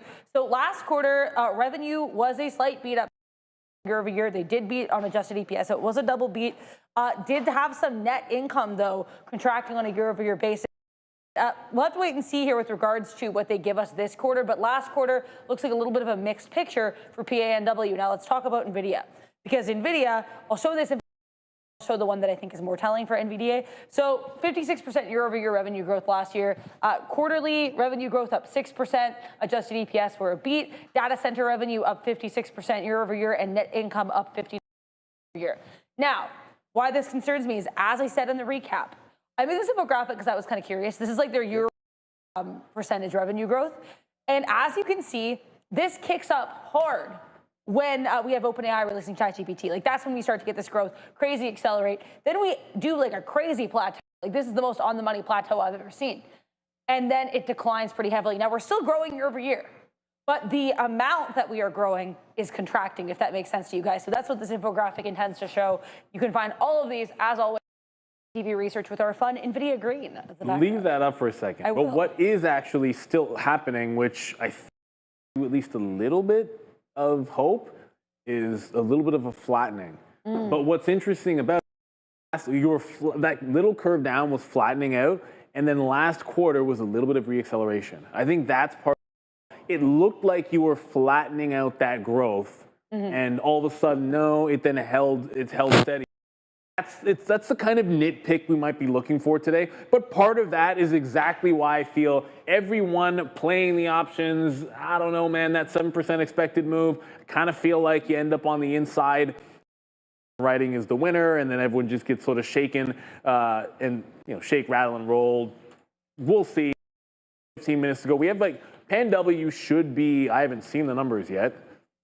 I haven't seen it either. I was just about somebody. No, but it's moving a little bit here. So PanW starting to pick up a little bit of steam. I saw a spike to the upside see the tape right now. It's not looking like it's really out, but there was a little bit of a spike. So the earnings aren't really out for PanW. We were expecting about pretty much now. And remember, PanW, they're best of breed in the cybersecurity space. And of course, that's going to be a big, important. It's not the center of the AI trade, but these are great performers out there. I know CrowdStrike's been a little bit better, but PanW should be out soon. Starting to see the spread open up. Sometimes when is that a bad thing? Okay. Sometimes when the spread opens up, can mean makers are anticipating it's starting to come back in. The numbers are going to come out because they don't want to make a market and get run over there. What was so funny? Did I make it? You said spread, and so I got excited about the spread. Okay. Because gotcha. This is what I do. No, I need to calm down. It's too gimmicky.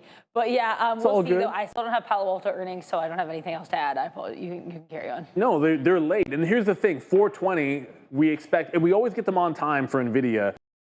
There's other reports, and I'm looking at you, Mark Zuckerberg, are not always this timely. Again, like the book, I said book this time, is now at $2 here bid ask. So it looks like there is a little something happening here, but still nothing yet on Palo Alto. One other thing I want to keep in mind that you should keep in mind, you're going to see the Qs move around a little bit when we get these earnings, and specifically more so with Nvidia. So for some people, they still like to trade in the ETFs and the futures aftermarket. This will be a Qs moving event because Nvidia, and same thing with the SPY, Nvidia is too big of a name not to have it be a big deal. What's crazy to me, maybe it's not that crazy, is will Nvidia be green or red tomorrow? Now, we're talking about at the open. That was our poll, which is still up, actually. So you keep your votes coming on in, everybody. Like, jump in, hit the like, hit the subscribe. We always get some great numbers and record numbers. We have Nvidia earnings for good reason. 64% think Nvidia will be green at the open tomorrow. 36% say look out below, it'll be red. I actually voted red. Ultimately, I really just think it's going to be more flattish than anything. That being said, you had to pick red or green, so I kind of forced my way to the other side. Still waiting on Palo Alto. Regeneron's halted, apparently, post-market news pending. I don't have any. Did praise them for how they handled COVID today. So that seems like maybe 5 years too late, but shout out to Regeneron. Ouch. Ouch. What? Me or Regeneron? That was cold-blooded. Well, I mean, it's just weird that you'd thank them now. I mean, it makes sense him. Wartburg's doing a good job at Boeing. My man Kelly is still there. Regeneron, that's past tense, right? Also, SMCI was so. Neil, you think the market would just let us live Nvidia in peace? It's not. Nvidia earnings day has to be everybody else. CRNC has earnings.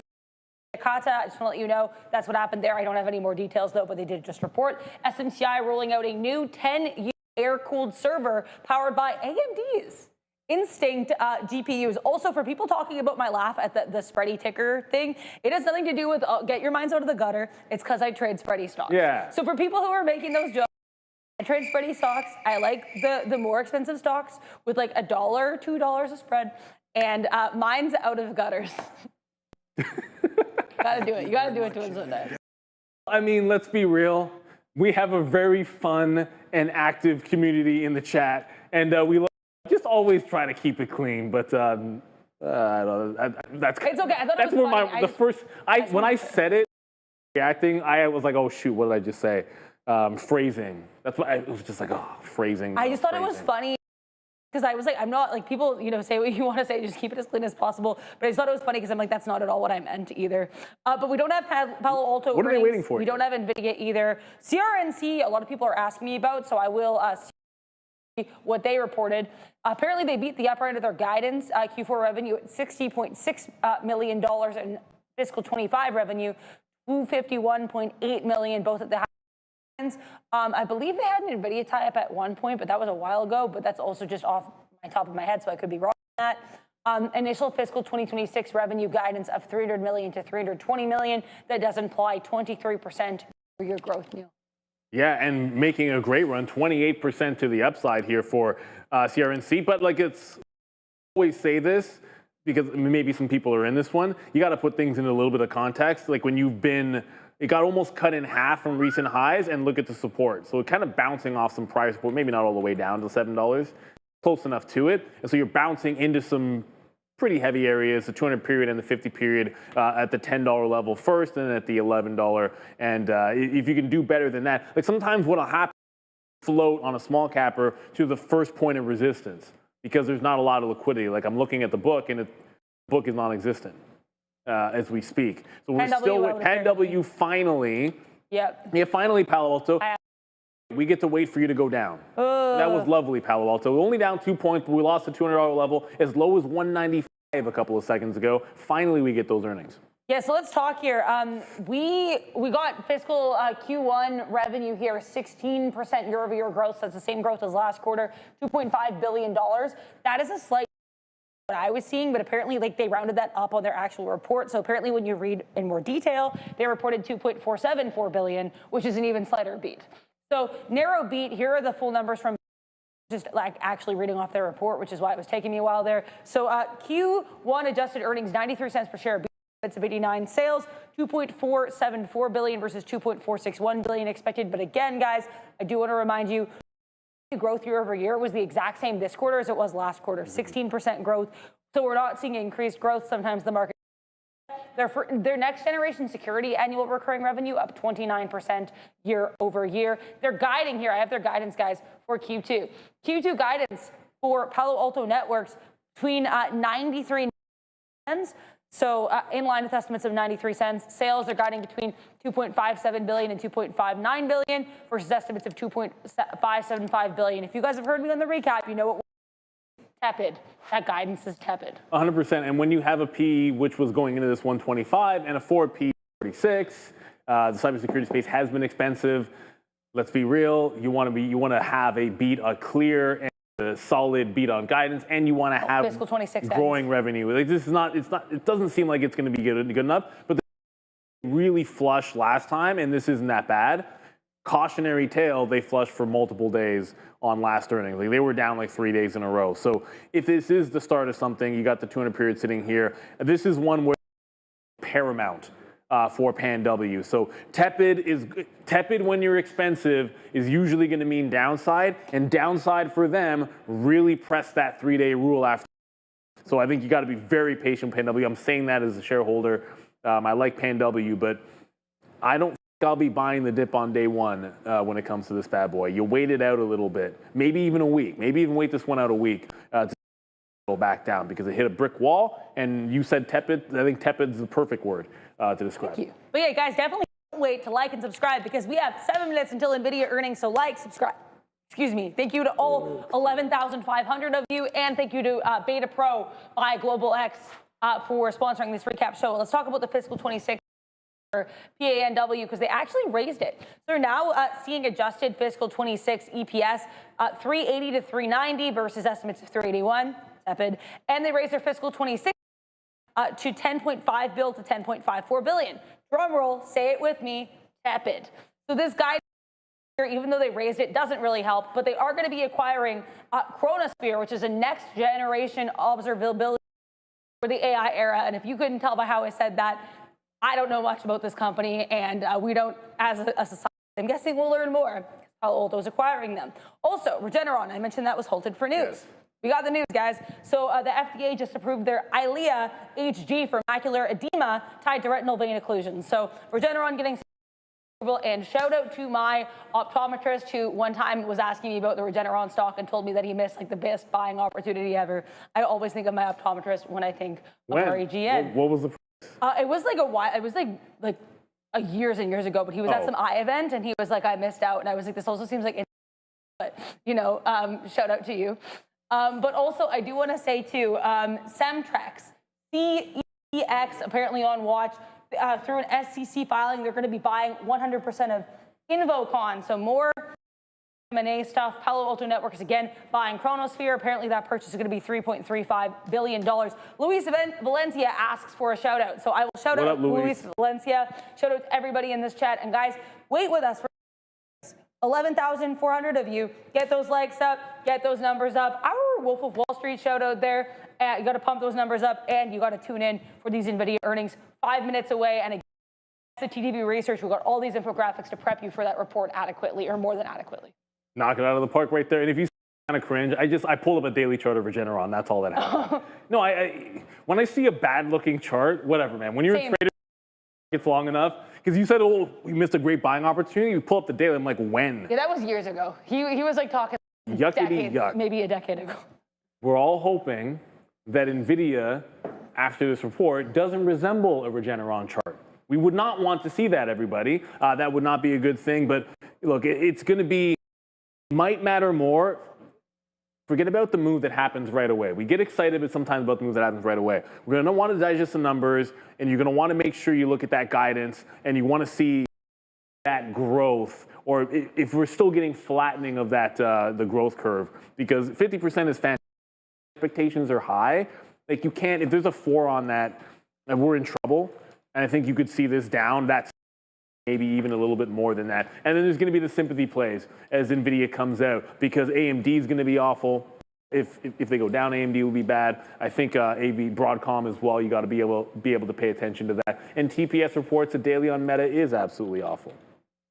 Oh yeah. TPS. First of all, TPS like that, you're going to stand out in the chat. Don't only mean to answer like certain people, but always stands out. And I'm a huge Office Space fan. It's one of my favorite comedy movies of all time. It's my top 10. The easy no-brainers, Office Space is in there. Absolutely ridiculous. I think that is freakishly hilarious. And then there's The Jerk is good. That is fantastic with Steve Martin in there, but yeah, I can't get too far past some of those classics. Airplane's great. Airplane's great. The Airplane's up there for me. It's so good. But Meta, that's a nasty chart. Like this is crashing down right now. And if you think this is just going to be about the chips, well, the hyperscalers could move on this too, right? You got to consider, like, you keep an eye on Meta, which is already languishing, Microsoft as well, Alphabet, and Amazon, all three of them for sure. Willis Addison in the chat with a super chat. Ooh. On that one. Can we throw that one up? I don't have that. There we go. Margins will be a problem for Nvidia. You have puts.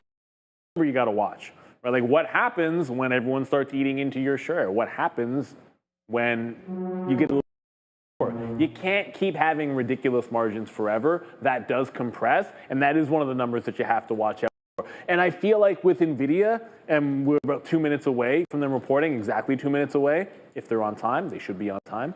With Nvidia, it might just take one simple factor at 7%. It could be margin. Yep. It could just be enough of a slow in growth. It could just be a revenue number. I think it might be the guide.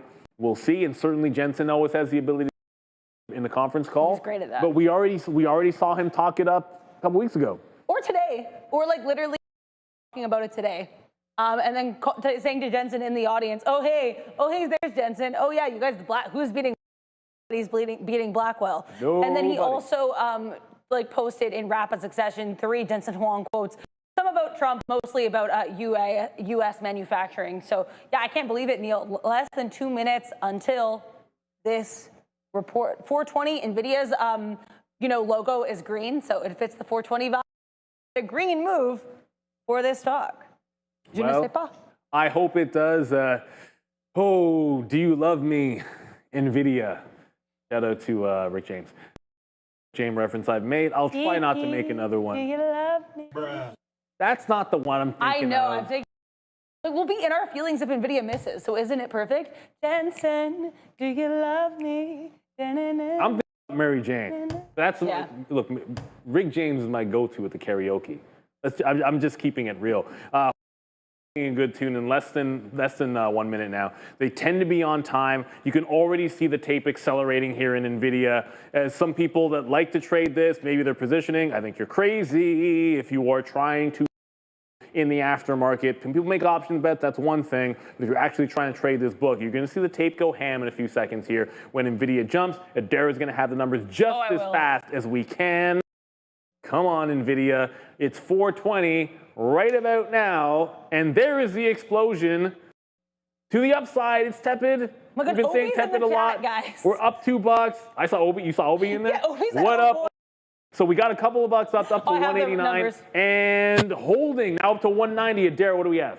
Record quarterly $7 billion. My estimate showed $54.6 billion. That is a hefty beat. It's up 22% quarter over quarter and 62% year over year. Data center revenue, Neil, it's a record $51.2 billion, up 25% quarter over and 66% year over year. So that is actually looks really, really great compared to, as you can see here on this infographic, we had like 56% year over year data center revenue growth last quarter, now 6%. What I said we wanted to see from Nvidia was accelerated growth. And what are we seeing?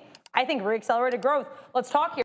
Adjusted earnings, $1.30 per share, beating estimates of $1.25, and sales massively beat estimates here, $57.6 billion versus $54.88 billion expected. That's a beat. Gross margin in line. Look at this tape. But I mean, given this great report, we're not going to care too much about that. 74% gross margin versus 74% expected. Data center sales, hefty beat, as we mentioned, and up 66% year over year. Let's talk about guidance, though, Neil. Q4 guidance here. 63.7 billion to 66.3 billion versus estimates of 61.98 billion. That is a nice guidance beat. That is an EPS beat. That's a revenue beat. I don't know her. Nvidia certainly It ain't tepid. And they've been blowing out every even dollar. I mean, someone's been sticking to every even dollar level. I'm just staring at, they just took out 150K. Someone just threw 100,000 a single order at 195 and just got blown out. The tape is absolutely wild, but those sellers are getting chewed through. Like, I haven't seen a single sell order that was holding it up at any point. Like, there's and they're just getting absolutely chewed up and spit out. Now, remember, it's an expected move of 7%. So if you do see repeated sells at 195, that would be the spot to hold. That's where people are going to be making some bets here. So we have some comments from Jensen Wong. This is the key price at 95, at least considering the expected move and where I'm seeing some sell pressure. Yeah, so Jensen's saying Blackwell sales are off the charts and cloud GPUs are sold out. That's good. I mean, again, Trump already also hyped up his Blackwell, so we knew Blackwell was good. Apparently, literally off the charts. So for Jensen Huang, and what's been a really eventful day for Jensen Huang, you know, casually getting hyped up by the president multiple times, hanging out with Elon Musk and having Elon say gajillion zillion next to him. It's been I think he said a couple words like that. The point I'm trying to make is it's been a great day for Jensen, and he's ending that day with a nice crown with this earnings report. Well, there's a saying I like to say on the show. It's okay to be wrong. It's not okay to stay wrong. Michael Burry, heed those words, my friend. We'll see where we are tomorrow morning. Obviously, I have no idea what he's doing. I haven't a clue, to be honest with you. But selling at 195, when I say they, just understand that I'm looking at the tape and someone just kept refreshing it. It would break 95 and you'd see it go to 96, but that was kind of irrelevant. All of the selling was happening at $195 and someone was just repeatedly selling over and over. And eventually they were able to break the bid, at least temporarily. So where we're pulling back into, well, we haven't actually even found a bid, but if you're just going to show you guys the daily very, very quickly here. Like, if you were going to pull back into a major level, you'd be looking right around this 193. So I want to see if buyers actually step up in this range to hold a bit of a higher. You've rejected the expected move of 7%, so we still have a bit of an inside day. And remember that 195, that becomes place tomorrow. So it is, look at the beat. Gross margin was maybe the one thing that wasn't perfect with it. But the question is, can you hold on to some of these gains? Right now, I'm seeing the where you'd almost like it to, 92 to 93. So technically, it's being defended where you want to see it defended. We have some more numbers? Yeah, I mean, for once, I have to shout out Obi saying reversion in the chat because clearly the reversion man has spoken. It looks like it could be shorting, Obi. At least short term. But let's talk.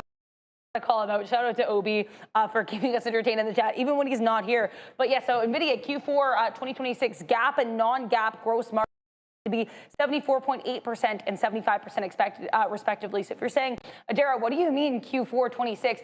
Nvidia is weirdly a whole fiscal year ahead of us. So they just reported Q3 26. So operating expenses, they're expecting here roughly $6.7 billion and $5 billion, respectively. So that's interesting. GAAP and non-GAAP. Other income and expenses, yes, I think the biggest thing here, non-GAAP gross margin 74.8%. Q4, or 74.8% GAAP, 75% non-GAAP for Q4. We had 74% this quarter, so that's a slight improvement. Nothing major, nothing massive, but also nothing that we didn't want. So great look, Obi's saying nom nom. So I'm guessing the shorts are eating right now, potentially at least short term. Well, I was telling Obi, first of all, Obi, I know you're in the chat. I just typed to you right there, but tell me you saw that, because the mechanism of what happened up there, there was a big, massive like hold seller at 195 several times that you would have seen on the book of it. And then all of a sudden they let it break. Well, they didn't let it break, they got filled, but they let it break. And when it did break, it pressed into 196, tried to tag, somebody jammed, right? So it's like, let it break the level, and then whatever you were selling at 195, sell even more to break it back down through. So that's what happened to Nvidia. You're starting to see it lose that. Remember that 93 we said would be key? So there's 93. That's the level that you need to hold. Well, now you've got, this is a 3-minute chart, but clearly you have a bit of a head and shoulders in the 3-minute with that 193 level starting to come in here. We just got a super chat from Jim. First of all, thank you for the super chat. You're day trading, swing trading with 100K since, here, I'm just gonna read off my screen, it's easier. Since November 3rd, you've made 15 trades for a total of 50 in profit, or 320 a trade. You learned a lot from us, learning your process, taking quick hits, trying to ring the red. I cannot preach that enough. But you know what? For everyone out there, whether you're day trading, swing trading, or some weird hybrid of it, it's about being informed. It's about developing a plan of action. It's about staying disciplined, figuring out who you are. If you're like Obi, Obi's cheering because he loves mean reversions. That's what he's all about. He's saying some wild stuff in this chat. I'm really these comments. Obi's got to be Obi. He's a lot of fun. And by the way, Obi's going to be on in the midday tomorrow for Sharif, who's going on vacation. So you'll get to see more of the reversion champion, Obi, on the live stream. No, but just make sure you figure out what it is that you're strength in trading, or whatever speaks to you. It's just pattern recognition, and then find a positive expectancy and then repeat it. But if we're looking at the nuts and bolts here, you can't point to much of anything that was bad. I think in particular, so some might be disappointed that you're not going to hold more than a 7% move, but I would venture to say that in this particular case, it's still a positive. But we need to hold the gap overnight. We've seen a few times this earnings season where everything seems good, looks good, sounds good, and the price is fantastic, and then we come in the next day and it's like, what are we doing? Like, all of a sudden we're flat. If Nvidia is flat after this report, I would be very disappointed. And I said, I promise we do this. We only have a couple of minutes in here, but you should know this by now. I mean, Nvidia to the upside, bit of a bounce here in AMD. My thesis was that if Nvidia was down, AMD would be screwed. Oh yeah. Or sorry, I meant to say crushed. It doesn't really matter. But with a move here, slight move to the upside on sympathy. Broadcom, if you're looking at some of the other names out there, Broadcom up 5.5%, right back in through some of the highs it made earlier in the session. And thank you, KC526. Thank you so much. Another super chat. We had another. Thank you, Trader TV team and the chat. Yeah, give yourselves a pat on the back, everybody. We have the best viewers out there, the best trading community out there. Trust me, if it's your first time tuning in, it doesn't get any better. I can tell you with 100% certainty, this is no cap. At least 5 a week, some stock that I'm not even looking at, someone's like, hey, have a look at this, and then all of a sudden I see a really good trade. And I wasn't even looking at it, and I think I do a lot of preparation in the morning, but we have the best community out there. We're always trying to help each other out. We have another super chat in here as well. Oh my goodness, that's right. We got another treat for you. We have a new fresh video dropping literally at 4:30, everybody. I almost forgot. We're so excited and the move to the upside. Thank you, Dave, for the super chat. But it's talking about all of our journeys, all the hosts on the show that you see live.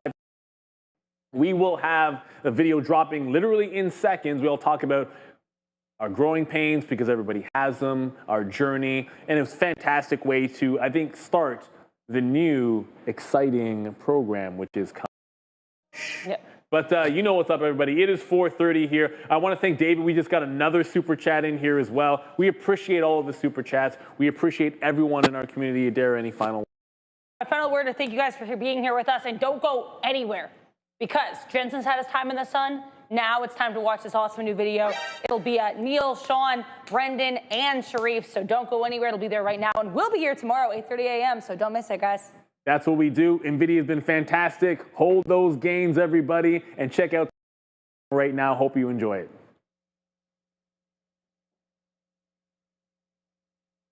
To the fool that doesn't watch the video.